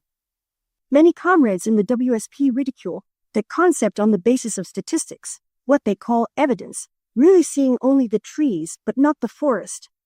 At all events, I mailed Thompson your comments on the contemplated book by a professor in Dalhousie University in Halifax, in the early days of the Canadian Socialist movement. Here is the note he wrote back. Many thanks for the letter from Pritchard, which I shall treasure as well as transmit via Xerox, and for the article reminiscing on old SPC veterans. I believe I met only Gribble Lester Mackenzie. Gribble's arrest got me acquainted with the SPC. In Vancouver, a plumber who read economics, can't recall his name. In 3 days will be my 83rd birthday. Enclosed is a copy of the invitations for a surprise party my family had for me on my 80th birthday. Please return it to me. A few weeks after the event, I found it, and saved it, and treasure it. I had some suspicion of something going on, living in the same house, but was not sure. I'm sorry they did not confide in me. There were close personal friends in the shop, the Hearst composing room where Rab worked, who had subscribed to the WS and read socialist literature that the family only knew of through my conversations, but they did not know the names or addresses. I never mentioned this to them, and, as it was, the house was jammed like a can of sardines. It was a memorable and unforgettable experience. There were so many I'd not seen for years. It was rewarding to hear remarks like, "I'll never forget what I learned from you." Enough of this braggadocio. As ever, comradely and affectionately, Rab. P.S. Did you know that Comrade Gribble joined the WSP in Detroit in the 1917 to 1918 period? He was elected as a WSP organizer, December 20, 1976, to Erica Liss, then 12 years old. My dear Comrade Erica, congratulations on becoming a member of the World Socialist Party. To the best of my recollection, you are the youngest member ever in the party, and I've been a member ever since its inception in July 1916. It's not age that counts, but knowledge, understanding, and fervor, and that is what the letter accompanying your application exposed. Enclosed is a copy of our Constitution. For your information, the dues are $2.50 monthly. Anyone not in a position to pay dues may apply for exemption from dues. Here's my hand in comradeship and affection. I, Rab, local Boston treasurer. P.S. Looking forward to greeting you at Karla's house for a meeting on Sunday, Jan. 2. December 20, 1976. Dear fellow worker Dubles, please find, under separate cover, some interesting reading matter having a strong bearing on your views as expressed in the Boston Sunday Globe of December 19, 1976. You are quite correct that the capitalist mode of production in South Africa is the foundation, indeed the motor that keeps that racist, vile system of white privilege strong and alive, while the black people, we who continue creating the wealth of that country, continue to live in subhuman bondage. On the other hand, you maintain the struggle of my people is one for national self-determination, my emphasis, in a land that has always been ours. On the surface, that appears to be correct. In a historical sense, it once was correct. But this is 1976, almost was correct. But this is 1976, almost 1977. Today's tribal society in Africa is a far cry from African tribal society before Europe, and also America invaded African soil. Africa has gone through quite a metamorphosis in the last 250 years. The major difference is that where once African tribal society was based on a community of interest of the whole population of the tribe, today it is based on the property interests of a ruling section within the tribe. A significant difference. Anthropologists generally recognize this distinction. It can be traced to the different social relations in tribal society and those in a modern capitalist nation. Unwittingly, you recognize this difference by speaking of national self-determination. You cannot name any country that does not claim to be the representative of the whole population, but you know better, as you put it so well in your first point, above. Let me emphasize that this is no quibble. All native African countries today are but neo-colonial satellites of one or another great power. There are only 3 countries left on the globe: Russia, China, and the USA. They all have their satellites. USA has as its satellites the NATO nations, Canada, Australia, etc. Russia has its, to a significant extent, much of the Third World, and so does China, especially in Eastern Asia. And all 3 share satellites in Asia Minor and Africa. Would you be surprised to learn that today, countries as such are almost obsolete? We live in a shrunken globe, speaking economically. It is closely interrelated with the same customs, clothes, architecture, literature, music, etc. We live in an international world. When we watch TV telecast programs, we cannot be sure what country we are looking at, and we see it live from all corners of the globe when it is happening. What we do have are about 130 nations, members of the United Nations, who are faced with a dilemma: the contradiction between being a nation and being united. Yours for a world fit for human beings. December 30, 1976. Below is a letter from Frank Marquardt to Rab, dated Desk 23, 1976. Rab's response, dated Desk 30, follows. Dear Rab, I mislaid your last letter and kept hoping it would turn up, but it didn't as yet, so I am writing to ask you 2 questions. 1. Did the Western Socialist do an obituary of George Ramsay? And if so, could I get a copy? 2. Did the WS review my book? And if so, could I get a copy? I recall that you said something in your last letter about George Gloss's bookstore. Has George, or his son, contacted the Penn State Press about a discount rate on my book? Boston is one place where the book should sell. Rab, I just don't know why I overlooked sending you a copy of the manuscript when I finished writing it, and before it was published. I did send a copy to Davenport and asked him to offer any needed corrections. But the manuscript was returned with the P.O. stamp, moved, address unknown. It was a bad oversight not to send the MS to you. I want to subscribe for 1 year to the WS. Bill me and payment will promptly follow. My best holiday wishes to all the Rabs. Frank. Dear fellow worker Frank, to answer your 2 questions. 1. An obituary for Comrade George Ramsay did not appear in the WS. In fact, I did write an obituary, and if I'm not mistaken, I sent a copy to Martha Ramsay. However, it did not appear in the WS. I've not been on the edit, for a few years. After 35 years of being continually on the edit. The comrades relieved me from serving on that committee. However, they had asked me to continue proofreading the WS, which gives me an opportunity to make suggestions regarding articles. I do not attend edit, meetings. The reason I'm not on the committee is that I'm involved in routine matters. I open the mail, process subs, mail literature orders, and handle many details, such as answering minor inquiries, as the factotum of the party office. This on top of my treasurer duties and my personal correspondence, not to mention reading books and party correspondence. As you can see, I'm busy. That explains how come the Ramsay obit did not appear in the WS. I made no issue over it. After all, they had a backlog of good articles which took priority. Besides, they only knew Ramsay from my comments, and never communicated with HQ. One exception, Comrade Serge Hourde of Montreal, a human dynamo, publishes Socialisme Mondial, our French journal, which has a good circulation in Italy, France, and other European countries. It is printed by the Victoria, BC, Comrades. Hourde wanted some information about Michigan and wrote George Ramsay. George was wonderful. He cooperated with him, too. As to George Gloss and your book, I gave Comrade Gloss all the particulars. You can appreciate that Gloss's physical reverses have been serious. However, I suggest you write him a letter, it will give him a kick, and suggest that his son write the Penn State Press for information about displaying your book in his shop. And who is there in the publishing business who has not heard of George Gloss? Regarding your book, I regret that you did not let me go over your MS. I might have made useful suggestions. Incidentally, when asked by Fred Thompson for my reactions to your book, I praised it as a union analysis and document. But I was disappointed that you did not say anything about the role of a socialist in a union, which should have been an integral part of your book. I got the impression you were avoiding that phase deliberately. I'm not ignoring your wonderful classes. I'm aware of the problems you had. I'm sending you some recent issues of the WS. You will note 3 generations of Rabs in these issues. There are now a total of 8 members of the Rab family in the party.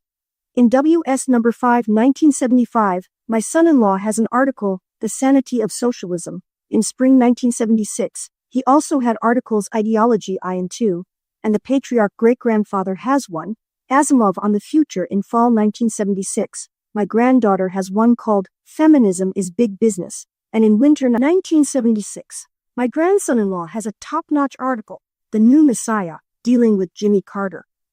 I am sorry to report that Ella, the matriarch of the family, is confined to a wheelchair. She had a stroke some time ago, but she retains her charming, sweet disposition. Finally, the holiday season reflects the human nature of gregariousness and sociability. Not even capitalism could uproot it. Dear Comrade Trevor, you are far from being the only one who has complained about a lack of articles picturing the details of a socialist society. One thing is sure, however, neither we nor anyone else is capable of predicting details of the workings of socialism. Let me emphasize that socialists, once they have become the vast majority, will know what to do based on the prevailing circumstances at the time, i.e., material conditions. The best we can do for now is to give a general picture of what socialism is all about. There are a couple of novels that deal with socialist society, such as William Morris's News from Nowhere and Cameron's The Day is Coming. My criticism of Cameron is just that I don't agree with some of his illustrations. Many articles imagining socialist society have appeared in the WS over the years. Enclosed, you will find a few illustrations in recent issues. The best illustration is number 5, 1975 WS, which has a transcript of our TV program called The Sanity of Socialism. Also read my article on Isaac Asimov, which begins on page 13 of the spring 1976 WS. I like Asimov's conception of people's behavior after what he calls the Fourth Revolution. He is not a socialist, but no socialist would argue with his conceptions. I consider this another sign of the times. I'm most optimistic, though many comrades disagree with me.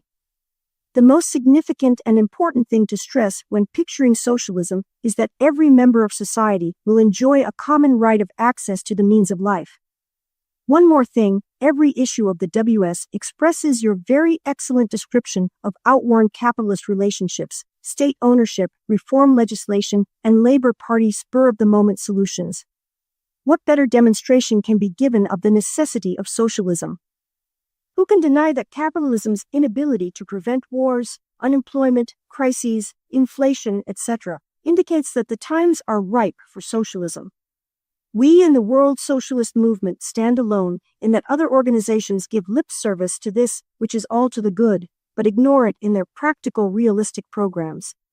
I am not blessed with an encyclopedic brain, nor am I a scholar in the real meaning of that word. But I've been fortunate to have been exposed to the socialist classics through some top-notch socialist educators, such as Cohn, Baritz, Hardy, Gilmack, and others who were my tutors. And the one thing they all emphasized is the necessity of studying the socialist classics. 2 words of warning. 1, you can be a damn good socialist without ever having read one word of Marx. All that is necessary to be a socialist is to understand what socialism is, and to realize that capitalism cannot be reformed or administered in the interest of the whole social community. What is needed is a vast, fervent majority of class-conscious workers using the powers of the state, the central organ of capitalist power, to transfer the means of production and distribution from the capitalist class to the members of society as a whole.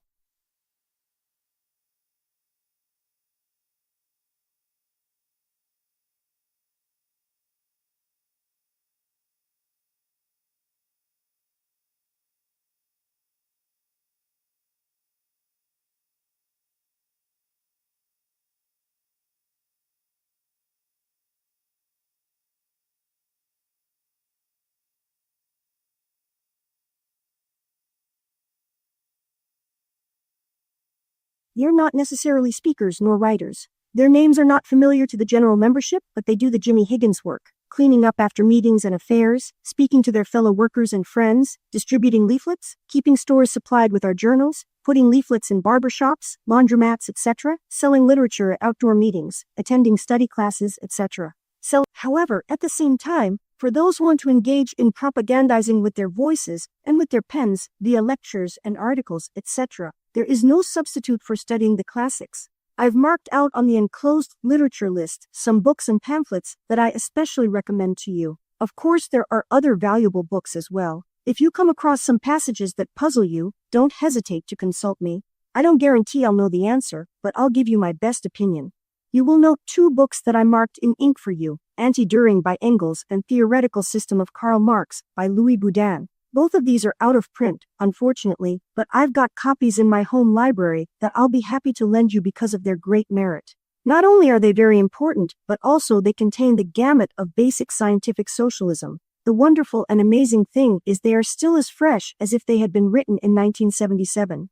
These 2 books have stood the acid test of time. Unfolding history and developments have corroborated and confirmed their analyses. In addition, I'd recommend Engels' Socialism, Utopian and Scientific. They are 3 chapters out of Anti-Düring, but the introduction by Engels is as important as the text. It is as fine a development of the socialist views on philosophy as you will ever see. And while you are at it, get Gilmack's pamphlet on historical materialism. It is on the literature list. Now, on the subject of Russia, the pamphlet Russia 1917-1967 in the literature list is worth getting, besides several recent issues of the SS dealing with Russia. I would also recommend you get a copy of the latest Fortune magazine, February 1977. As you may know, Fortune magazine is the Bible of finance capital. The February issue contained a well-documented article showing that Russia is only second to the USA in being an international capitalist power, having banks, corporations, and all kinds of agencies and financial institutions in countries all over the globe. Coincidentally, the same issue has a lead article demonstrating that the USA does not have a free enterprise system. No one can consider Russia to be a socialist country after reading this article. The SPGB has several copies of the Russian pamphlet Soviet Millionaires. Write them for a copy. This documentation will stun your Russian defenders of Russia. The same applies to China and the Third World socialist countries, which are only neo-colonial possessions of one or another capitalist world power. On barter, the best quote I can give you appears in Chapter 2 of Capital, the chapter on exchange, Volume IP 100, Kerr edition. Condensed, it says that barter is simply an early form of commodity exchange. The difference is that barter does not require money. The exchange does not yet have a universal measure of value, money. Commodity exchange requires a general social equivalent. It can take many forms from cattle to gold. Barter is very primitive and was never a social system. Primitive people did not have barter, despite the school textbooks. 2 examples. When the white man first contacted the Eskimos, they were surprised they had no words for mine and thine in their vocabulary. An Eskimo had the use of his spear, but it was not his property. Morgan emphasized the communal nature of the American Indians before they were contaminated by the European invaders. What distinguished primitive men was common ownership. Later, after they discovered agriculture and herding, the concept of bartering arose. It can be seen in the Bible stories of Genesis. Barter has existed in chattel slave, feudal, and even in capitalist societies, but never was of any important consequence as a social system. March 21, 1977. Dear Comrade W. J.C., it's a pity that circumstances beyond your control prevented you and your wife from visiting Boston. I note that Comrade Murphy is now turned 80, and that the 2 of you were shipmates on the Australian coast for over 50 years. That makes the 3 of us in the same age bracket. I'm 83 years old, and still as active as ever. I can recall the First World War days when British seamen from the SPGB carried messages back and forth, and more especially the American comrades escaped to Mexico and Canada. One comrade, Fred Evans, was protected by an Indian tribe in Canada. Who will forget the experiences of Comrade Baritz in the Antipodes? One interesting anecdote is when Comrade George Ramsey of Detroit and Moses Baritz met at a street corner in New Zealand, neither realizing that the other was not thousands of miles away. Baritz was an unusual fellow. He was a scholar and a musicologist. He had the most unusual memory of anyone I knew. We were very close. Above all, he was an outstanding class instructor and socialist propagandist. He was either admired or despised by comrades. He had the limitation of acting irresponsibly at times.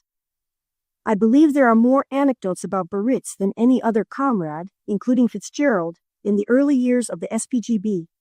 It was a Baritz class that made a revolutionary socialist out of me in 1915, in Detroit. Shortly after that, Comrade Adolph Cohn, another exile from army service in England, joined Baritz there.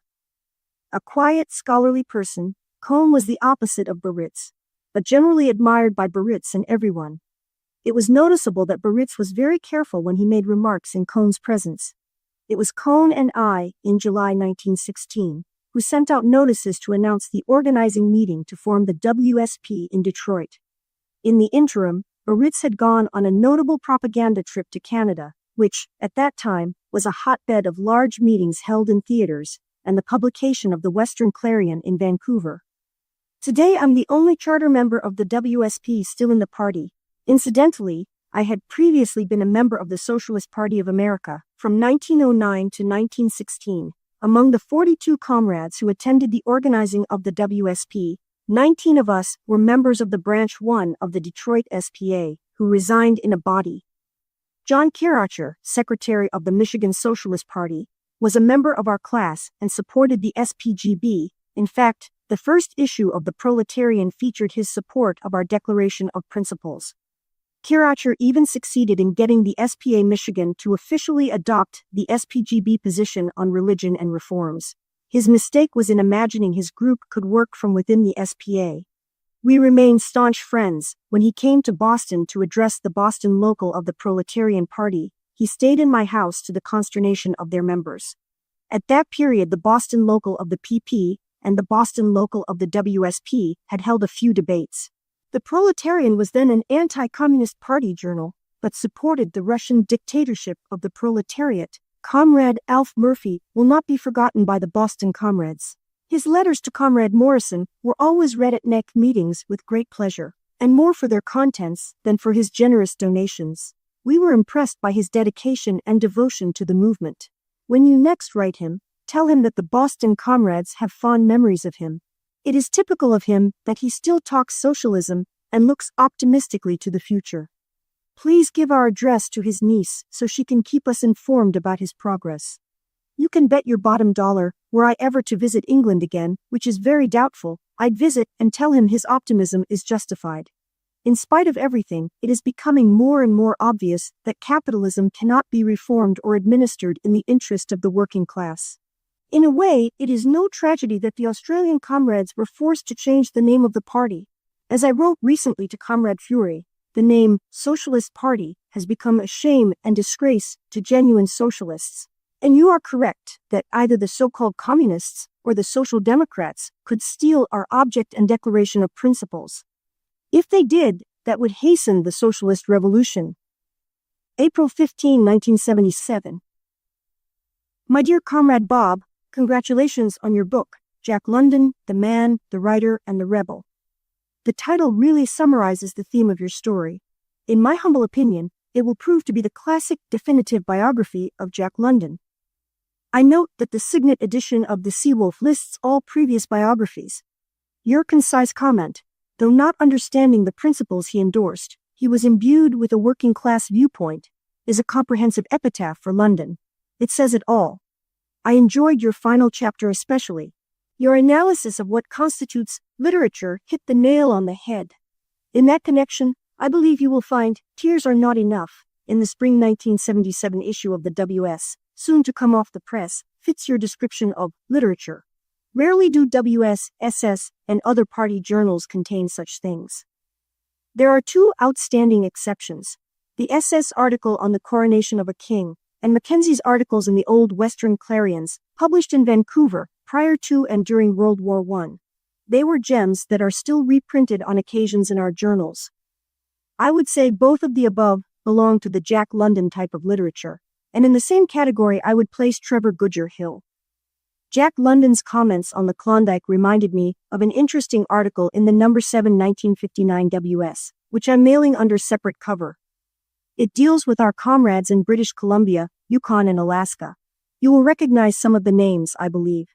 Our comrade Fred Evans, now deceased, escaped the American Army by going into the wilds of Western Canada. He met a tribe of Indians who protected him all during the First World War. He won their friendship by relating to them Morgan's account of primitive tribes. Pity that you and I were not in contact with each other when you first started on the Jack London book. How long ago was that? We had many contacts in San Francisco who knew of Jack London. The only one left who might have been of help is Comrade Al Pierce. He was a pal of Jack MacDonald, who conducted a study class in San Francisco. He was one of the best writers for the WS, a clear thinker, and was quite convincing. By the way, Al Pierce symbolizes, for me, the backbone of the movement. He's not a speaker or a writer, but a dedicated worker for socialism, my ideal socialist. To this day, he sends money to the party almost weekly. Comrade Lenny was quite impressed by the understanding and energies for socialist work, both in HO and outside HO, of the young members of the SPGB he met in London. And I can appreciate that. Nothing could be more encouraging or important. I was especially pleased at how Lenny talked about their attitude. From his description, I believe they speak my language. Did I ever send you my essay called, "Is There Room for Differences of Opinion in a Socialist Party?" Some comrades feel that the essay is a compromising viewpoint, and further, that I'm straddling the fence. If you haven't already seen it, please let me know. I consider it the most important thing I ever wrote, as a lesson of experience covering 61 years in the WSP and 9 years previously in the old Socialist Party of America. If I hadn't arrived in Detroit in 1915 and met comrades Baritz and Cohn, I doubt I'd ever have become a genuine socialist. Believe it or not, I consider Baritz a superior class instructor to Cohn. Baritz put you on your mettle, while Cohn merely questioned you and then merely gave you the answer. I remember to this day how angry I was when the class gave a watch to Cohn and ignored Baritz. One humorous comment, Baritz was very careful not to make any boners when Cohn was around. Cohn was the better scholar by far, but not as good a teacher. You must have heard many anecdotes about Baritz. He was a character, and he also was very talented as a musicologist. I'll just tell you one example. Detroit had a mushroom growth due to war supplies. The bourgeoisie were anxious to have a synthetic culture. They invited 3 leading grand opera companies in the USA, and they all refused. There was a third-rate opera company that agreed to perform, and the newspapers played it up. One of the leading papers hired Baritz as a critic with instructions to praise the production to the sky, to which he agreed, but, lo and behold, he exposed their incompetence in the review he wrote of the opening night. The second night he invited me to be his guest. When we came into the theater, the usher barred the door to us. Baritz raised holy hell, shoved the usher aside, and dragged me in with him. Nobody could unseat him. But enough of this twaddle. I'm making a motion in tomorrow's NAC meeting to order 15 copies of your Jack London book. May 26, 1977.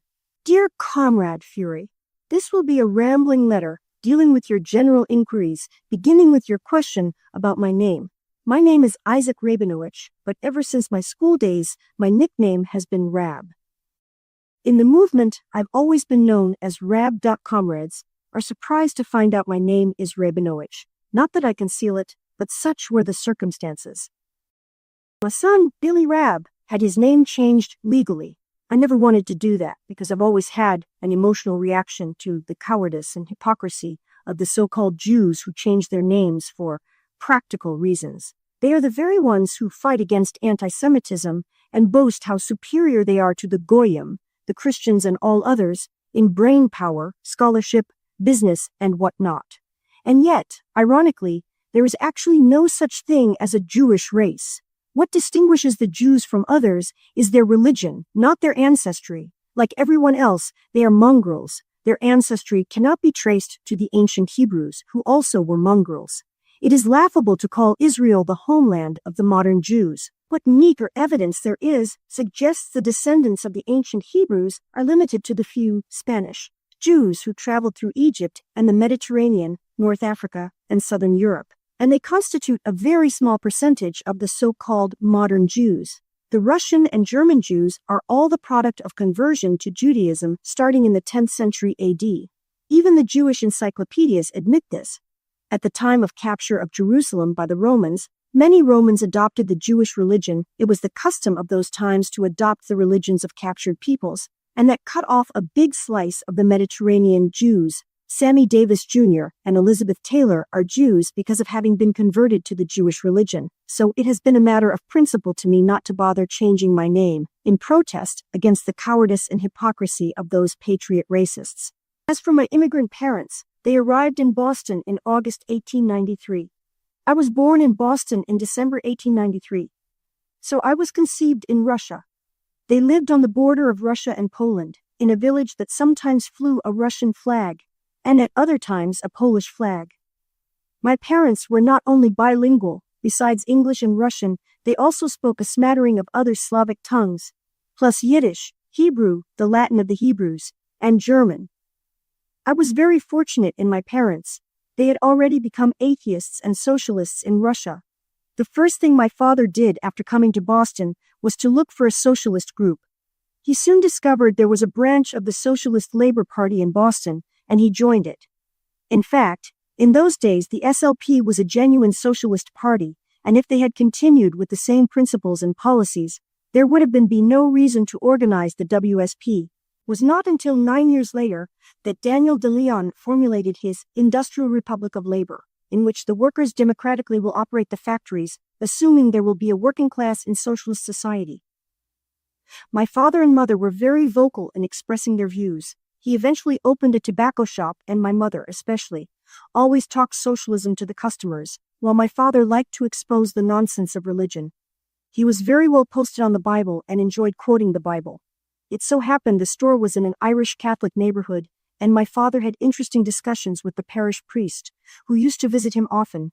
My parents kept the store open on Jewish holidays, and on one occasion, the pious Jews, there were many Jews in the neighborhood, stoned the store and broke the windows. You can see I deserve no credit for being a socialist. The Socialists in Boston organized a socialist Sunday school in Boston around 1897. It lasted until 1906. One highlight of that Sunday school happened in 1906. After Moyer, Pettibone, and Haywood were found guilty of killing the governor of Colorado at the time of the famous strike against the Rockefellers, because of his brutality against the Federation of Miners and burning up their tents, the many labor unions throughout the USA organized demonstrations. In Boston, a monster parade was arranged in which all the labor unions participated. The Socialist Sunday School was picked out to head the parade, and I was selected as chief marshal. I will say my mother was more sound a socialist than my father. When the Socialist Party of America protested against the sectarians of the SLP, my father became a charter member of the new Socialist Party, joining in with Eugene Debs and Morris Hillquit. My mother disagreed with his action. Later, at the organization of the Communist Party in Boston, my father joined it, and again, my mother disagreed with him. By that time, I was in WSP, and wrote her my own reactions. She agreed with me. An interesting incident. Both Moses Baritz and Adolf Kohn met my parents in Boston. I was in Detroit and was happy to hear that news. Here's my hand in comradeship and affection. June 1, 1977. This letter also, like so many written in 1977, is rambling almost to the point of incoherence. I have included only a few excerpts from it. I remember how excited Rab was about those new Russian editions referred to in the first paragraph. My dear comrade Johnny Roberts. As for socialist reading matter, every issue of the WS contains a list of valuable pamphlets and books. In addition, the next issue of the WS, due to be mailed next week, will contain a list of Marx and Engels pamphlets and books recently published in the USSR, which, unlike earlier Soviet editions of these works, have not been tampered with. These editions are priced much lower than the same items published in England and the USA. As for pamphlets and books written by me, I've been very remiss in that respect. One of my greatest regrets is that I didn't keep a diary. I'm the only charter member still in the party. My memory is faulty, and the history of the party, including companion parties, would be of great interest. As to writing, I've confined myself to articles and personal letters dealing with socialist principles and policies, and also letters to the editors of newspapers, magazines, and my union journal. A sample of Rab's writings. Rab's forte was as a speaker and a teacher, rather than as a writer. Nevertheless, he did leave a good number of published writings, and also some written to be published, which for one reason or another never saw light. I have selected only a few for this publication. As with the letters, these writings are presented in chronological order.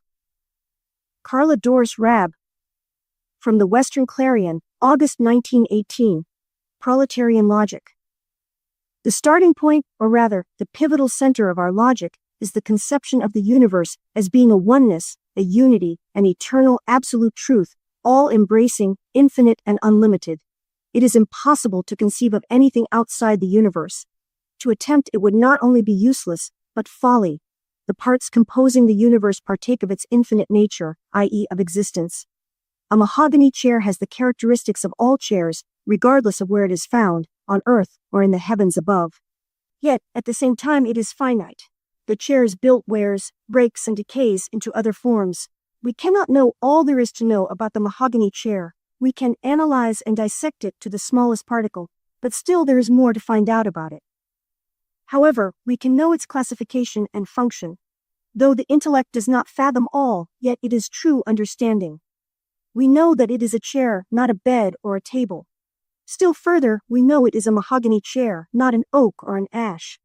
All things existing are attributes of the universe, each one being infinite and true but not the whole truth. They are all relatively true, i.e., parts of truth, but only the universe itself is the absolute truth, the whole truth.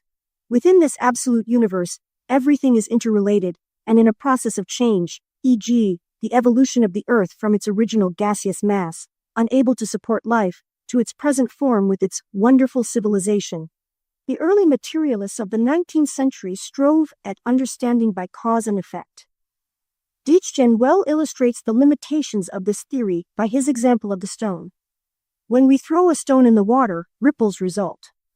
Were these ripples caused by the stone hitting the water?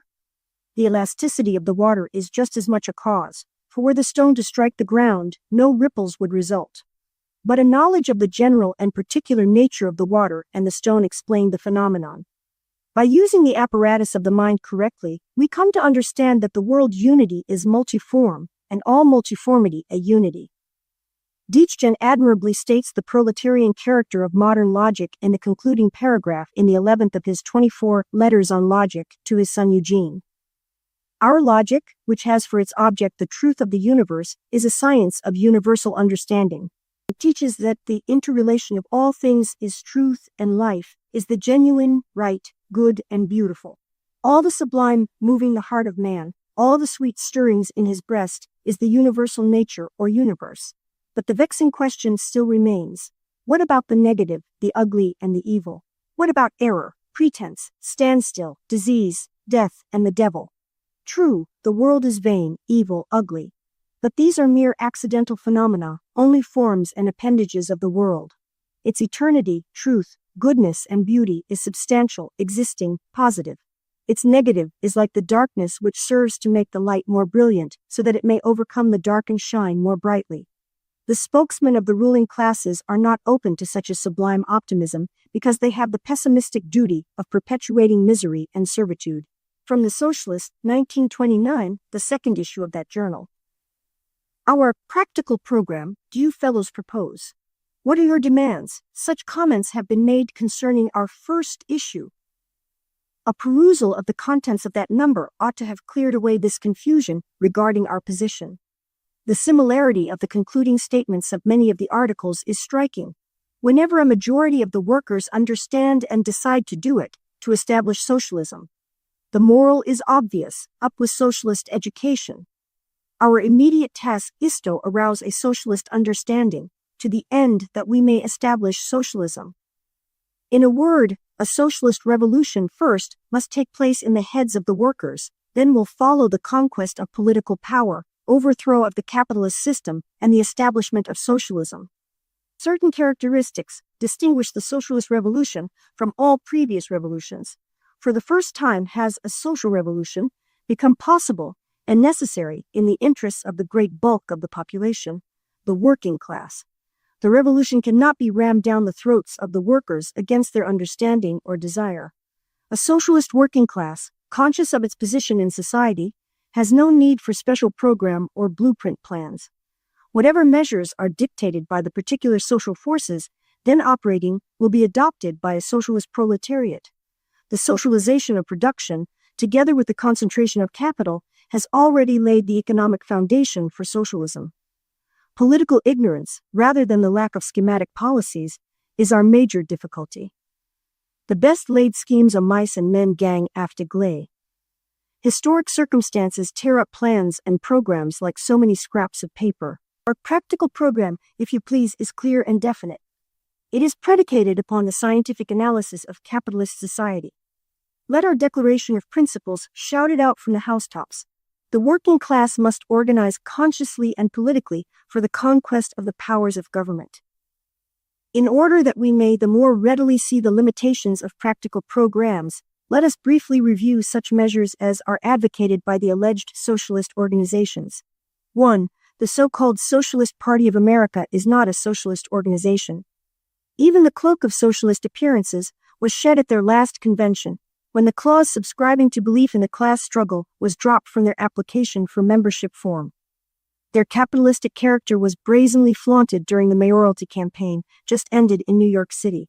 We found Norman Thomas urging Comrade LaGuardia Republican to quit in his favor because of their unity of purpose. New Leader, Nov 19, 1929. Need more be said? Thus we see the pitiable consequences of 30 years of the practical policies of that most practical SP of A2. Not to lag behind their foster mother, the Workers' Communist Party exceeded the SP of A's most fantastic antics by proposing 102 demands in the last presidential campaign. So involved was their practical program that it required 64 pages, the platform of the class struggle, to state these demands. A little comment on but a few of these revolutionary gems will serve as an object lesson in the pitfalls of a practical program. Of course, one must bear in mind that every Tuesday and Friday calls for a new line of action by the Communist Party. It gets one dizzy trying to keep pace with their constant appearance of seeming to shift positions. On page 21, we find demanded the immediate enactment of a federal law for a 40-hour 5-day week and forbidding all overtime. As the industrial process increases the productivity of the workers, the masters see to it that the working time is reduced. It requires not the demands of the CP, but the needs of capitalism for the inauguration of shorter hours with, incidentally, fewer workers. This is a measure that helps capitalism run more smoothly and is a favorite palliative of capitalist reformers. Observe Ford and Hoover.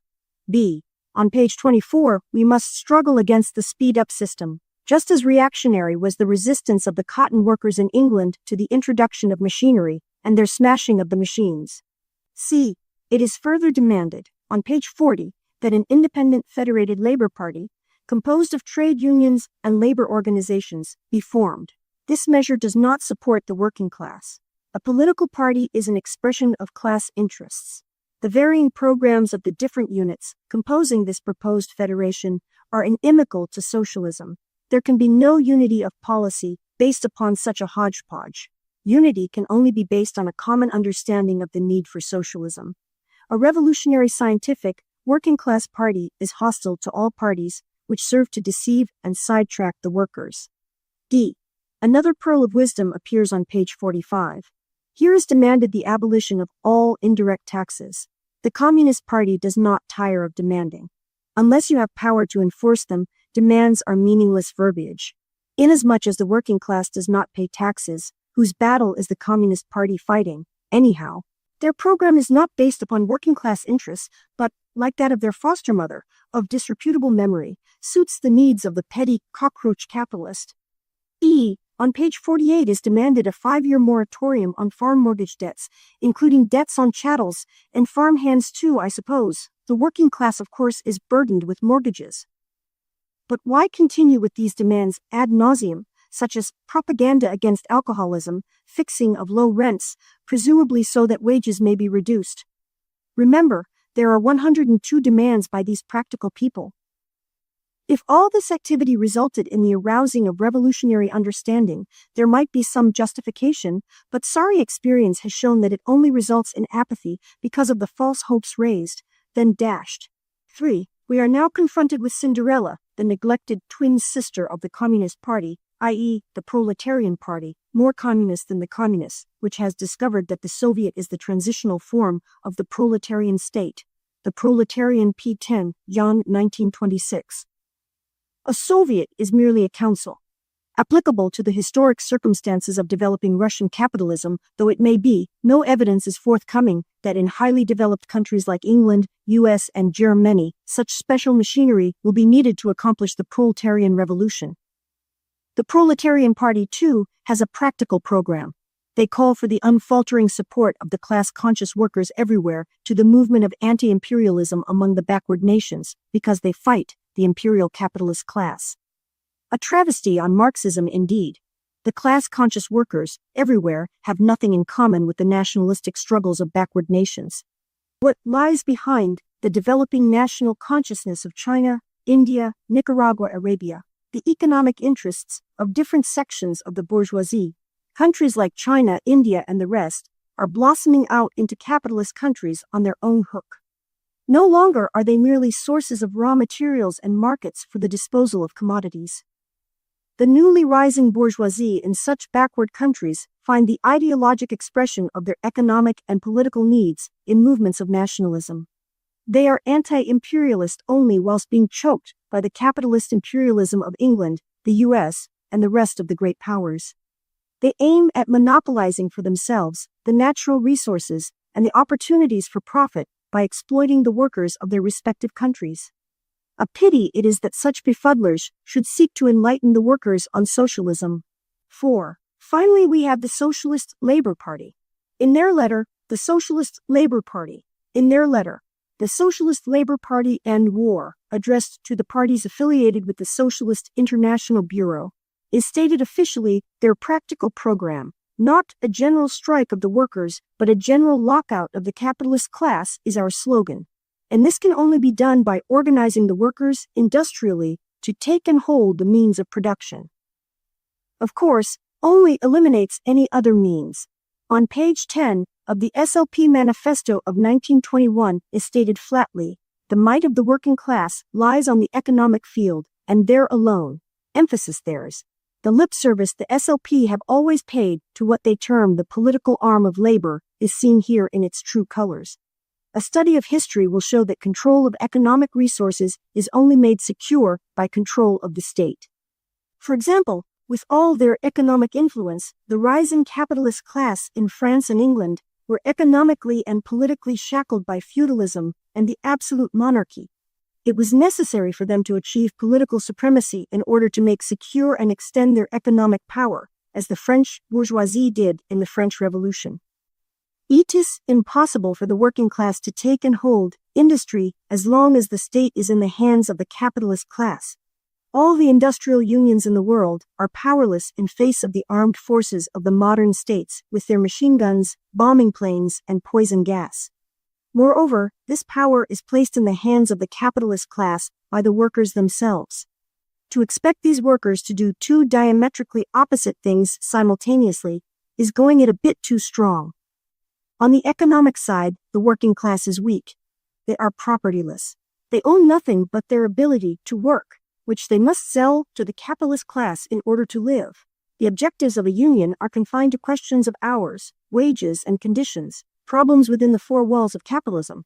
A union, regardless of type, to be effective today, must depend primarily on numbers rather than understanding. Ever-changing productive methods as well as the continuous introduction of new industries make unions powerless to cope with even their immediate problems. Their view that the industrial union is the only means of taking and holding industry is but the pipe dream of the SLP. In the light of this review, it should be apparent that our concern is not what practical measures to advocate. The Declaration of Principles on the last page states our position. Our task at the moment is to carry on the work of socialist education. The capitalists rule today because the workers sanction and uphold the existing form of property relationships. The possessing class rules directly through universal suffrage. For as long as the oppressed class, in this case the proletariat, is not ripe for its economic emancipation, just so long will its majority regard the existing order of society as the only one possible. On the day when the thermometer of universal suffrage reaches its boiling point among the laborers, they as well as the capitalists will know what to do. Engels, Origin of the Family, p. 211. This article appeared in the June 1953 Forum, an internal discussion journal, published by the SPGB, though companion party members frequently contributed to it. In 1961, it ceased publication for lack of submissions. Requirements for membership. What should be the minimum requirements for membership of a socialist party? They should be broad enough to include all who are socialists. There is no justification for barring socialists from membership. They should be narrow enough to exclude all who are not socialists.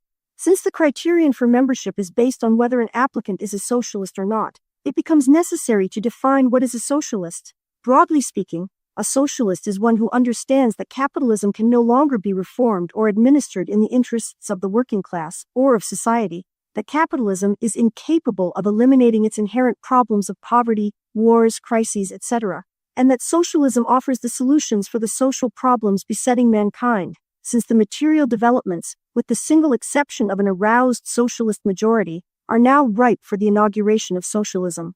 This is the socialist case. It is not difficult to grasp. Membership in a socialist organization does not require being erudite pundits or profound students. There is a unity of agreement among us that the above is the minimum requirement of being a socialist. However, there is a justifiable fear that there is a danger that we may open the doors to confused socialists, non-socialists, or even anti-socialists. This fear exists because a socialist party is democratically controlled by its membership. An influx of such elements could transform a genuine socialist party into its opposite. Therefore, we must summarize the barest minimum of socialist principles upon which all socialists agree and upon which there is no compromise. The principles that weld us together with a unity of views may be stated as follows. Socialist principles. Socialism has three aspects, viz., a science, a movement, and a system of society. As a science, it is materialistic. It recognizes that everything in existence is interrelated and in a constant process of change. In a very real sense, it might even be considered that socialism is the science that integrates all branches of science into a correlated whole. Specifically, it explains social evolution and, more particularly, the nature of capitalist society. As a movement, its very essence is to exert all its efforts to arouse the working class and all others to become socialists so that the majority become conscious of their interests and institute socialism. The socialist revolution is majority, conscious, and political. Such a revolution is inherently democratic.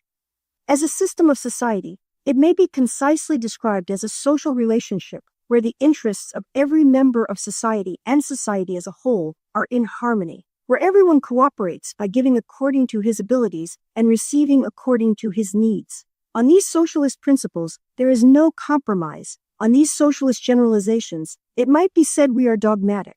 Our dogmatism applies to processes and scientific analyses. On the other hand, we do not have any authoritarian dogmas or creeds. CEW's splendid comments on the Bolshevik behavior. In this respect, in the April 1953 Socialist Standard. Further, we do not compromise with the capitalist system. We oppose it and are organized to get rid of it. Nor do we compromise in our defense of the socialist case and socialist principles. Finally, the above socialist summary is what distinguishes us from all other parties claiming to be socialist. No other party, outside the companion parties for socialism, holds these views. That is why it is unlikely that there would be two socialist parties in any one country. Should another socialist organization appear on the scene, steps would be taken to merge. We are not engaged in a rivalry to emancipate the workers. The socialist attitude should be one of constantly re-examining our position and activities, especially in the light of unfolding events. Forum is a healthy and sound demonstration of such a socialist attitude. It is a valuable asset in illustrating the fact that thinking is not a violation of socialist discipline. Socialists must not be afraid to think or express opinions lest they be brought up on charges. To those who view the companion parties as being rigid sectarians, Forum is a living refutation. In a socialist party, there is plenty of room for differences of opinions.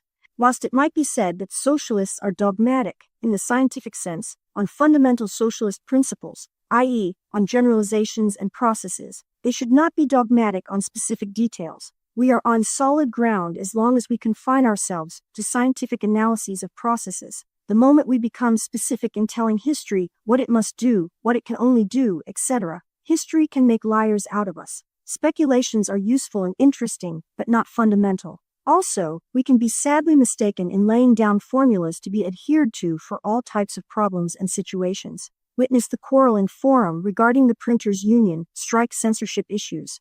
Illustrative of my point is A. Turner's article in the March issue. It does not take much imagination to hear some rumbling that Comrade Turner has repudiated the class struggle and should be brought up for charges. Can anyone argue that the socialist revolution is in the interest of all mankind, including the capitalists? We become dogmatic, in the Bolshevik Catholic sense of authoritarian dogma, to consider Turner's viewpoint as anti-socialist.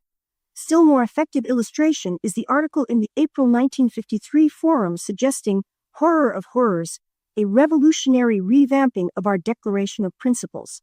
Comrades can hold such views and still be members of a socialist party, for are they not socialists? One additional word regarding what is a socialist. He is not only one who understands and agrees with the socialist case, but also does something about it. From the Socialist Standard, August 1954. A rose by any other name. We are all socialists now. Let us witness the parade. The Churchill Tory socialists, the French radical socialists, the totalitarian socialist governments, including the black, brown, and red shirts, the New Deal, Fair Deal, creeping socialists, the labor parties of Europe, the Asiatic socialist, and communist governments, as well as those in Africa and South America, the colonial socialist groups, the various alleged socialist organizations throughout the world, such as the Social Democrats, Trotskyites, the Communist parties, Syndicalists, IWW, Socialist Labour Party, and the companion parties for socialism in Great Britain, Ireland, Canada, USA, Australia, and New Zealand. Then there are the anarchists, Christian socialists, pacifists, and a whole host of others. By no means have we exhausted the list of marchers in the socialist parade. No wonder M. Rubel in his dilemma. The uses of the word socialism in the winter 1954 issue of the American magazine Dissent would prefer to abandon the word socialism and would substitute some other word, faux reality, that would save the conceptual content once attached to this term. It is significant of the times we live in to see every stratum of society and the entire gamut of conflicting and opposing interests express themselves in terms of socialism. They must, in order to rally support. Even though socialism is not accepted by the world, it has become recognized and established as the hope of mankind. M. Rubel describes very well the general nature of socialism that stirs and inspires everyone, a society from which exploitation would be banished and in which the unfolding of each individual would be the condition of the freedom of all. This is the basic appeal of socialism as an ultimate objective which serves as a rallying cry to muster support for the various groups marching in the parade of socialism. Let us suppose that some other word came into use to express the very essence of socialism, its conceptual content. This new word would then be subjected to the very same difficulties. The old word socialism would lose its meaning and significance. The new word would become abused in the same manner as the old one. Changing the name would not solve any problem, for it doesn't come to grips with the real situation. Rab wrote this obituary for Fred Jacobs, which was printed in the Western Socialist for September 1958. Word has just been received of the death of Comrade Fred Jacobs in San Leandro, California, on August 30th, 1958. He was about 77 years old. He was first and foremost a rebel against capitalism. In the days before World War I, he was a wobbly IWW. Comrade Jacobs knew the experience of having his head bashed by police clubs during an anti-war demonstration in Boston in 1919 in the name of democracy. Ironically, this same police force, 2 years later, went on strike in the famous Boston police strike. Many of these police strikers learned invaluable lessons on the nature of the class struggle and the function of the state. Only a meager handful were ever rehired, on the grounds that the police never have the right to strike against the government. Having arrived at a socialist understanding, Comrade Jacobs did yeoman pioneer work in the difficult job of laying down the groundwork for the organization of a Boston local WSP. He cooperated in getting classes going, in carrying on street meetings, arranging propaganda meetings and debates, and making our views known during the period of 1922 to 1929. Comrade Jacobs' steadfast devotion to socialist activity in these trying circumstances is a great inspiration to all socialists. In the late 20s, in the absence of a Boston local, he joined up with some New York comrades who adhered to our principles, the Socialist Education Society. Closer contact with New York comrades speeded up the organization of Boston Local and the reorganization of the Workers' Socialist Party. In 1929, the persistent socialist work that was carried on by Comrade Jacobs and others took root, and a Boston Local finally appeared on the scene. It wasn't long before Detroit comrades organized a local so that the first convention of the reorganized WSP was held in New York City on December 13, 1931. The birthplace of local Boston was in Comrade Jacobs' picture frame store. He served as its first secretary. His store had often served as the meeting place for propaganda activities during the years. Comrade Jacobs' forte in local Boston was ever that of the unsung hero routine work, taking care of literature, street meeting stands, all kinds of assignments, arranging for halls, committee work, etc. He was self-effacing. He rarely missed a party activity. He was no public speaker, nor was he very vocal at party meetings. But when he did speak, everyone listened, for he had the rare faculty of only speaking when he had something to say, and he made his comments brief. He wrote occasional articles for the WS, which were usually written in a simple style and dealt with basic problems and experiences of workers. He loved to paint. He was usually seen at party outings with his easel, canvas, and brushes. Many of his canvases were auctioned off for party funds. About 10 years ago, he had to move to California to live with his sister on account of advancing age and poor health. His socialist interest did not lag by any means. He kept in touch with the California comrades and visited the comrades in San Francisco whenever he had an opportunity. He kept hounding the NAC to get out leaflets. To him, the written word was of paramount importance. In this connection, he was never known to go out without having old copies of the WS to hand out to pedestrians, on streetcars and in subways, or wherever he met workers. We extend our sympathies to his sister and brother. Comrade Jacobs will be missed. Is labor the cause of inflation? Union Bulletin Volume Lee, No. 11 September 1959. The balance sheet of United States Steel for the past year is very revealing. It shows that in the 1958-1959 period, the company made a profit of $4.45 per man-hour for every worker on the payroll. This indicates that 2.28 cents for every man-hour worked during this period has gone into the treasury of the Steel Trust. This is the best financial report in the history of this giant corporation. The next best was in the previous year when $3.04 per employee was garnered by the trust. Yet the company harps upon the subject of labor inflation. They produce phony figures to show that high wages are the main cause of inflation. A study of economics shows that wage increases, instead of being the cause of price increases, are a belated response on the part of the workers to catch up with the soaring costs of the needs of life. A spokesman for U.S. Steel told the press, "We don't mind paying higher wages if the labor we buy for the wages is improved and increased." What a generous, public-spirited character this fellow is. He is saying that if you contribute another $1 to the take, they'll gladly refund you an extra 25 cents. Right now, there is a drive by big business to destroy unions. For the past 2 years, the Wall Street Journal, Fortune, U.S. News and World Report, Business Week, and others have been reporting on a series of conferences by representatives of steel, oil, rubber, automobiles, electric manufacturing, railroads, and others, including publishers, about reducing labor to the status of mere adjuncts of the big companies. The general opinion of these worthies is that unions are flying too high and must have their wings clipped. Steel, being one of the largest and most powerful, was selected to make the test. In the present strike, the steel workers are as well equipped as a union can be to put up a fight. They have a healthy treasury, enthusiastic members, and have been promised financial support by other unions. They are engaged in a test of strength. They are fighting our battles as well as their own. Our sympathies are with the steel workers out on strike, the only weapon we have, when the chips are down. In this concerted drive by capital to smash unions, we must keep our heads clear. We should not fall victims of the propaganda that the danger to our economy is the selfishness of labor, who, by their greed and feather bedding, cause the inflationary spiral of higher prices. This article appeared in the March 1964 in Volume 2, Number 5. Is there room for differences of opinion in a socialist party? First of all, let me emphasize that opinion and principles are not synonyms. By principles, I refer to the acceptance of the Declaration of Principles as a satisfactory generalization of the socialist case. There are certain socialist principles upon which we do not compromise, especially in light of unfolding events. Our organizations are democratic, i.e., controlled by the membership. Therefore, it is essential that the membership be socialist. In Forum, June 1953, I defined a socialist as, broadly speaking, a socialist is one who understands that capitalism can no longer be reformed or administered in the interest of the working class or of society.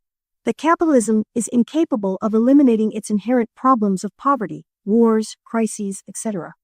And that socialism offers the solutions to the social problems besetting mankind, since the material conditions, with the single exception of an aroused socialist majority, are now ripe for the inauguration of socialism. The emphasis of socialists is on our common agreements. There are relatively few items on which we take an uncompromising position. All the companion parties stand together as one on such questions as the conscious, majority, political nature of the socialist revolution, the materialist nature of existence, the materialist conception of history, and the generalizations of Marxian political economy. The resulting implications of the above on such issues as leadership, reformism, and religion, and on socialism as a system of society. The difficulty comes in frequently raising an opinion to the stature of a principle. In contrast to principles, relatively few in number, there are innumerable matters upon which socialists may have all kinds of opinions. Opinions may be formed regarding speculations on details of the future, events and factors in the current scene, attitudes on any number of things, even conflicting anticipations projecting detailed workings of a socialist society. One of the most abused words in the socialists' vocabulary is position. We do have positions on principles, but unfortunately, the word position loses its significance when applied in an absolute and arbitrary sense to any and all situations and problems. For sake of illustration, here are a few opinions that are not principles or positions. Socialism will come in our lifetime. Socialism is a long time in the future. Hydrogen bombs make actual military wars unfeasible for capitalism. Trade unions, today, work against the interests of the working class. Alas, how can we take a position on the disagreements among physicists, biologists, medicine, etc.? We do have a position on materialism. We clash with scientists who are opposed to materialism. It is to be doubted that every single comrade sees eye to eye on all phases of socialist problems with his fellow members. Forum, the internal party journal of the SPGB itself, is an excellent demonstration that there is room for differences of opinion within a socialist party. The autonomy of several companion parties reflects the recognition of this understanding, aside from the fact of national problems of each party. For example, would it be anti-socialist or unprincipled to allow authorities having something to contribute in their specialized field, such as mathematics, Africa, art criticism, or whatnot, to speak at a party meeting, provided that we tied it up with socialism? Not all the parties agree on this procedure. Was it a violation of socialist principles when the Western Socialists published valuable socialist articles by non-members of the party? Incidentally, experience has convinced me that we should have made it quite clear the writers were not members and were not speaking for the party. Those items are matters of opinion and not of principles. It is very pertinent to observe that over the years, the many conferences and referenda of the companion parties have made many changes in policies and procedures, some well-advised and some ill-advised. They all were, in the main, matters of opinion, were they not? An unfailing guide to distinguish between opinions and principles is to bear in mind socialist principles deal with processes and generalizations, whereas, usually, opinions deal with specifics and details. We may be sadly mistaken on particulars, but are on invincible grounds on the generalizations of socialism, which are based on scientific analyses and are not blueprints. Members should not fear to express opinions or to speak out lest there be dire consequences. We must avoid an atmosphere that discourages re-examining and questioning. We should bend over backwards to gain and retain members, leaving wide room for individual differences. We should be narrow enough to exclude all who are not socialists, yet broad enough to embrace everyone who is. it is understood that a representative of the party speaking under party auspices states the party case and that he makes it clear whenever he expresses his own personal opinion. Rab, WSP. This is not a new question, by any means, but it is an important matter to thrash out. Your comments are eagerly awaited. Those interested may reply through the columns of Forum or by writing me personally at 62 Woodcliff Road, Newton Highlands 61, Mass., USA. A letter not fit to print. Letters to the editor. NY Times, The Angry Reservists, such is the title of your lead editorial for August 8, 1962. In its context, you bemoan the fact that the bitter complaints and generalized recriminations by many Metropolitan Army reservists now returning to civilian life after active duty during the Berlin crisis are now deeply disquieting. Their sergeants, you contend, are concerned about a lack of realism, a self-centered arrogance, a blindness to the dangers of the Cold War and to their duties as citizens. You are disturbed because some reservists promise revenge at the polls in November. You go on to emphasize that the reservists should be concerned about the real worry that Mr. Khrushchev's attack upon a free Berlin and our legitimate interests that might lead to war. And you conclude with the admonition about the wall across the city with its bitter reminder of imprisoned millions of broken lives and divided families and the sidewalk monuments to those who have died simply in the search for freedom. In my view, it is indeed encouraging that many reservists did not confine their gripes to the typical complaints against leadership, training, equipment, and duties. You do not object, of course, to this sort of complaint, but see it as disheartening that many of the men went far beyond to condemn all and sundry for their call-up, to characterize the Berlin crisis as Kennedy manufactured with a purpose to impress the public. With the march of time and the unfolding of events, it is becoming increasingly evident that the Russian and American imperialists both tell the truth when they condemn one another. One has to be blind indeed not to see that the present Cold War and tomorrow's hot one is over conflicting legitimate economic and social interests, which have nothing to do with differences in ideologies about the free world and democracy or totalitarian communism. The United States is not a democracy, nor is Russia communist. There are two questions your readers might ponder. 1. In the following statements, which country is being described? A. It is necessary to marshal our forces because of direct and present threats. B. We must take every step possible that will serve as a deterrent to the outbreak of war. C. We are continuously being harassed by the enemy. 2. Where does this situation not exist? Constant reminders of broken homes and divided families and fears of expressing unpopular views because of fears arising from insecurity. Your angry reservists are actually to be commended, even if they are not entirely clear in how they fix the blame for their predicament. Old Abe Lincoln was right. You can fool some of the people all of the time, all of the people some of the time, but you can't fool all of the people all of the time. The time will come when the real enemy, worldwide capitalism, will be recognized and abolished. Irving Robbins, Boston, Mass. Obituary for Manlik Rifi. It is with a feeling of deep sadness that we record the passing of Manlio Rifi in Boston on August 26, 1962, at the age of 65. Rifi, the only name by which he was known during our long association with him, was not a member of the World Socialist Party, nor could he be said to be in agreement with all of our attitudes and aims. Yet Rifi cheerfully contributed prodigious efforts on our behalf during the years since October of 1939, when the Western Socialist was moved from Winnipeg to Boston. For this old-time linotype operator, an all-around printer supervised the printing of our journal, giving of his knowledge and abilities far beyond the call of his professional duties. If the Western Socialist has maintained a high standard for such journals, if it has indeed improved through the years in appearance and in layout, much of the credit must go to Rifi. He knew his job and performed it well. In fact, he regarded good workmanship as essential to life. Not that Rifi always followed the old bromide shoemaker, stick to your last. He has been known to intervene, on his own, in the alteration of a title or the change of a word. Whenever challenged on this, he would reply, "Every good printer has the right to interfere in such matters when he feels it is for the good of the journal." He understood what our writers wished to convey. He sympathized with us and shared with us the satisfaction of seeing each new issue born, the satisfaction, he would say, that a mother must feel on the birth of a baby. All of us who knew him will miss him. From the Western Socialist, number 1, 1967. A New Approach to Crime. The Washington Post, September 11, 1965, editorially chided President Johnson for permitting his enthusiasm to run away with his judgment in his pledge, not only to reduce crime but to banish it.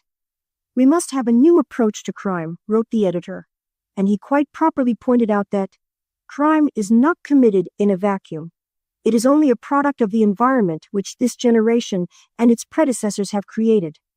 The crime commissions are likely, therefore, to find themselves wrestling, our emphasis, with the basic social problems of the age. One would assume, then, that the new approach to crime would wrestle with the basic social problems of the age.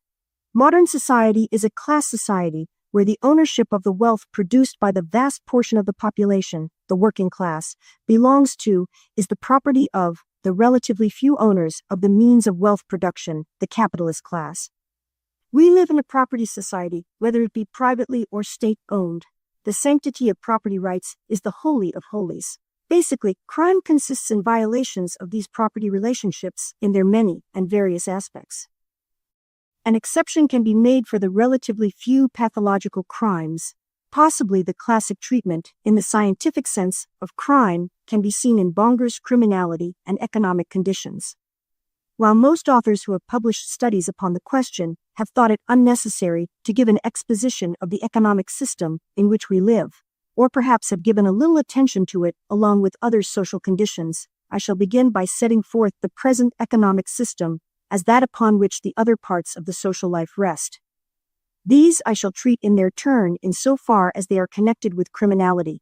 Then I shall investigate the question of how far criminality, under its different forms, is the consequence of the condition we have found. In a particularly interesting observation, Bonger stated that the theory of Marx and Engels results in our having a method of investigation already marked out. His detailed, documented study ranged over the entire field of specific crimes. It would take a column of this journal just to list the various categories he analyzes. Of special interest to our readers would be his observation on militarism. But the army serves not only to act against the foreigner, it has equally a domestic duty to fulfill. In the cases where the police cannot maintain order, the army reinforces them. The army most especially is active at the time of great strikes, when so-called free labor is to be protected, that is, when employers are trying to replace the striking workmen with others who, in consequence of their poverty or their lack of organization, put their personal interests above that of their comrades. Our present militarism is, therefore, a consequence of capitalism. The double duty of the army proves it, for its function is to furnish the bourgeoisie with the means of restricting the proletariat at home and of repulsing or attacking the forces of foreign countries. p. 375. A New Approach. In the name of a new approach, the Washington Post editor trots out the old, discredited theory that no one can be seriously expected to devise means of correcting all the deficiencies in human nature that lead to violations of the law. Just what does he mean by deficiencies? Greed, selfishness, devil take the hindmost callousness, criminality, brutality, and other sins. These are but descriptions of human behavior. Given class relations and property interests, such behaviors are the consequences. In a dog-eat-dog society, dog-eat-dog behavior results. No responsible criminologist any longer gives credence to the theory that criminal types are responsible for violations of the law. Human nature and human behavior are not synonymous terms. Human nature refers to the biological nature of man. We inherit human characteristics, such as our highly developed thinking apparatus and our gregariousness, etc., which distinguish us from our ancestors in the animal kingdom. Humans do have instincts, unconditioned responses, triggered by physiological unconditioned stimuli. Such instincts as rage, fear, love are traceable to biological evolution. These physiological emotions are transmitted through the genes in our chromosomes. However, there are no hereditary carriers of moral concepts or ethical values. These can only be acquired in our environment. The things that enrage us, the situations we fear, our loves, etc., are conditioned in our environments. Our concepts are obtained in the world in which we live. Human behavior is the product of the milieu to which we are exposed. To project human nature as the cause for the violation of laws is to forget that laws are man-made and are constantly subjected to changes and amendments in response to changing requirements in society. The editorial urges the president to convert the idea of punishment into the protection of society and the rehabilitation of the offending individuals. Protection of whose society? Present-day society is governed by a ruling class whose interests are in conflict with the vast portion of the population. In fact, capitalist society is typified by conflicts of interest on every level. Inherent to such a society is the need for punishing offenders of those in power. To quote Bonger, a crime is an act prejudicial to the interests of those who have the power at their command. Power, then, is the necessary condition for those who wish to class a certain act as a crime. And to compound the confusion, what is meant by rehabilitation? Rehabilitation to insecurity, frustration, fears of poverty, etc., which confront all sectors of society. To a world in which success is measured by your cash resources, how you get it is unimportant, providing you do it legally or don't get caught. Finally, truth will out. Even the Washington Post must recognize it. This same editorial acknowledges, crime is not committed in a vacuum. It is the product of the environment which this generation and its predecessors have created. Yet the editor advised the president that we cannot banish crime on account of human nature. Socialists do not rely on either the president or the Washington Post to banish crime. That task is ours, the workers of the world. Rabbi, this was written in 1974. It is noted in the WSP conference report for 1974, with reference to Comrade Rab's introduction to Karachar's How the Gods Were Made. The editorial committee hopes that this pamphlet will be issued as a party publication. Negotiations are now in progress with the Kerr Company, with the goal of purchasing 2,500 copies of our own edition. However, it was never published prior to its inclusion in this book. I do not know whether the problem was lack of NAC approval or some other cause, such as that it is much longer than what had been asked for. An introduction to John Karachar's How the Gods Were Made. John Karachar was born in Scotland in 1880. He spent the early years of his adulthood in England, where he was exposed to the ideas of the Social Democratic Federation. Thus, his entry into the Detroit local of the Socialist Party of America in 1910, soon after his arrival in the United States in 1909, was a natural outgrowth of his background. As a human being, Karachar was full of lively wit and good nature. His calm manner went unruffled by obstreperous opponents, critics, and hecklers.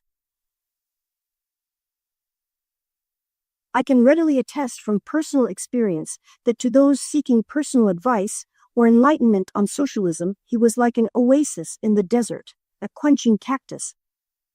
He was uncompromising in his principles, but refrained from ad hominem attacks, and confined himself to the issues as he saw them. He relied on the logic of his arguments to counter critics. Throughout both periods of his career, as identified later, Karachar always retained the same admirable qualities, both with me and with others, alike when we agreed and when we disagreed. In addition, he was an outstanding organizer, lecturer, and writer, and one always willing to do his share of the Jimmy Higgins tasks. This introduction to the second edition of How the Gods Were Made describes his valuable participation in the American socialist movement until his death in Los Angeles in 1958. It is significant and encouraging that the demand for Karachar's pamphlet, How the Gods Were Made, necessitates a new edition. Its great merit lies in its presentation, in clear and understandable language, of the evolution of the idea of God in its basic essentials as well as of its role in modern society. For years, there has raged a continuing controversy between two schools of socialist thought on the significance of religion. One school would avoid any discussion of religion as though it were a plague, insisting that religion is a private matter for every individual to decide for himself. It holds that any other view only antagonizes prospective socialists and keeps them from joining the socialist movement. The other school maintains that religion is a matter of social import, both practically and theoretically. In How the Gods Were Made, Karachar demonstrates that religious beliefs, in any of their forms, are incompatible with an understanding of socialism. both as a science and as a movement. The apologists for outworn religious superstitions emphasize that religion is primarily concerned with moral and ethical principles. But, despite these nebulous explanations, it cannot be denied that the essence of all religions is the service and worship of God or the supernatural. Actually, man made God in his own image, in spite of the contention of religionists that the reverse is the case. No longer can religion be justified on its own terms. It is true that there are many gaps in our knowledge, but whenever we get answers, they always prove to be physical, material ones. This applies to the social sciences, including morals and ethics, as well as all other branches of science. Science has made tremendous advances in the last 100 years. It might be said that, as our knowledge and understanding have advanced, religion has retreated. The growth during the 60s and the 70s of mysticism, new religions, Jesus freaks, etc., only reflects the sad plight of living in capitalist society and the resultant search for happiness by psychological adjustments to the immediate environment. Karla shows how religion diverts workers from realizing their primary class interest to get rid of the wage slavery of capitalism and to inaugurate socialism, which is practical and necessary here and now. Quite relevant is the old wobbly song, "You will eat by and by." In that glorious land in the sky, work and pray, live on hay, you'll get pie in the sky when you die. Socialists do not go out of their way to attack and kill gods. They are not professional atheists, but rather atheists in the scientific sense. At one time in history, because of man's lack of knowledge, religious explanations of natural phenomena were the only possible ones. Today, the materialist conception of history, together with modern science, points up the fallacies of religion, as Karla amply demonstrates. How did Karla become involved with the necessity of exposing the dangerous illusions of religion? The answer is best found in his own introduction to this pamphlet. More generally, the following background describes the nature of his long political activity. Detroit became a boom town from the years 1910 to 1918. Because of the growing automobile and other industries, it attracted hosts of workers seeking good-paying jobs. An added stimulus was the advent of World War I, with its cost-plus government contracts for heavy and light military supplies. Among the influx of workers to Detroit were Canadian socialists from across the border who had been active in carrying on socialist work. They were soon followed by Canadian and British slackers running away from British conscription. Contemporaneously, the Detroit local, SPA, was involved in a bitter internal controversy between the large majority of socialist reformers and the small minority of socialist revolutionists opposing the principles and policies of the Michigan Socialist Party. Most conspicuous in this dispute was Comrade Karla on the side of the socialist revolutionists. Two other factors existed at this time: the publication by the Care Cooperative publishers of A, their International Socialist Review with its many Marxist articles, and B, the Marxian Classics and other pamphlets. They served a useful purpose in stimulating the reading of meaningful socialist literature. Subsequently, when the Proletarian Party purchased the Care Company for the purpose of perpetuating the supply of socialist literature, Karla, in turn, made an excellent administrator and a valuable contributor. The combination of these circumstances led to the establishment of a noteworthy Marxian study class in Duffield Hall, a highlight of the period.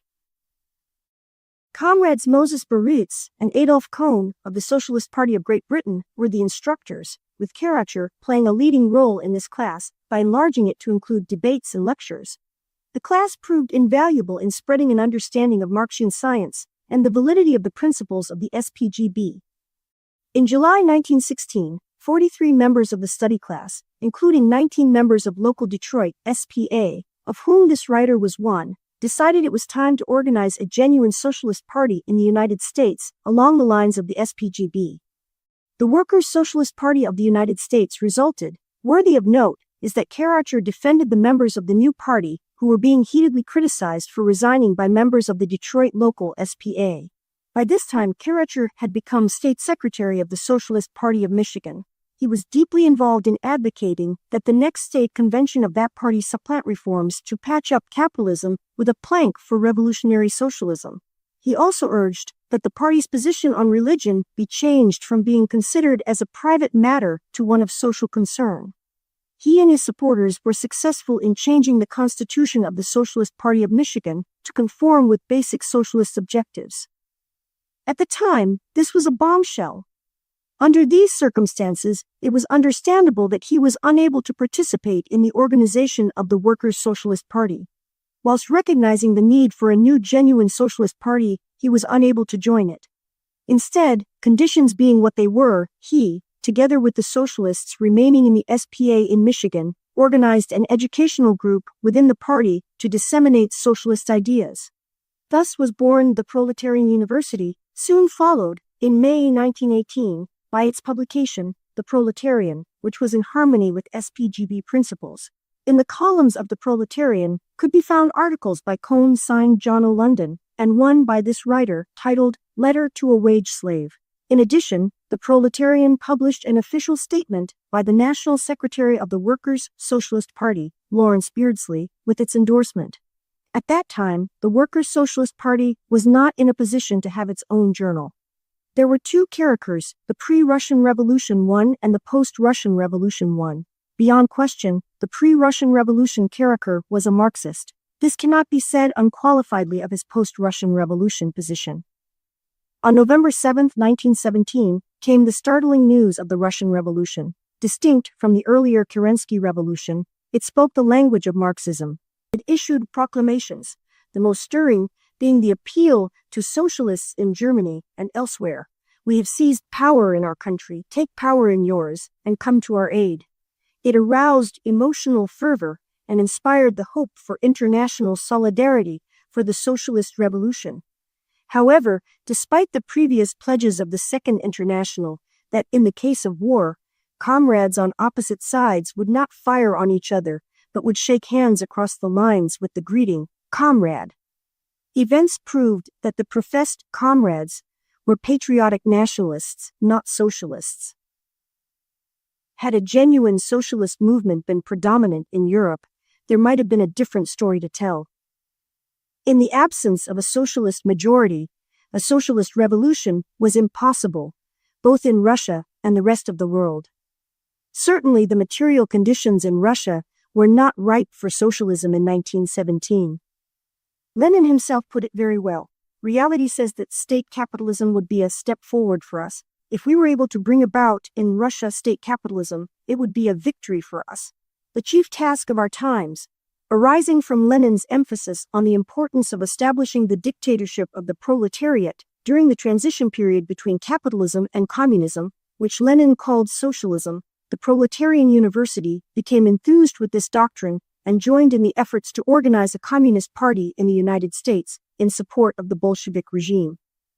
In contrast, the SPGB and its companion parties maintained that the material conditions in the highly developed capitalism of 1917 were ripe for socialism, except for the lack of socialists.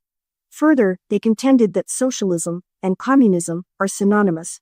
Shortly after the Third International was organized on March 4, 1919, a referendum was initiated in the Socialist Party of America by the supporters of Soviet Russia calling for quitting the Second International and joining the Third International. This referendum was sponsored by three groups: the left-wing group, the Foreign Language Federation, and the Michigan group. The referendum was carried by a majority of 10-1. However, the executive committee of the SPA vetoed the referendum on the grounds that the result was fraudulent. According to Theodore Draper in his Roots of American Communism, soon after the veto of the referendum, in April 1919 a call was issued for a national conference of the three groups to formulate a national declaration of principles and to conquer the Socialist Party of America for revolutionary socialism.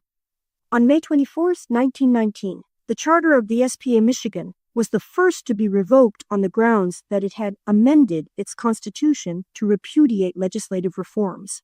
In short order, both the Foreign Language Federation and the left wing were expelled. In the ensuing meetings of the three groups, differences between them made it difficult to organize a communist party to represent America in the Third International. The Michigan group could not fit in with any other group, but was tolerated on a technicality. To its credit, it had refused to accept any office or to affirm any responsibility for the programs that were adopted.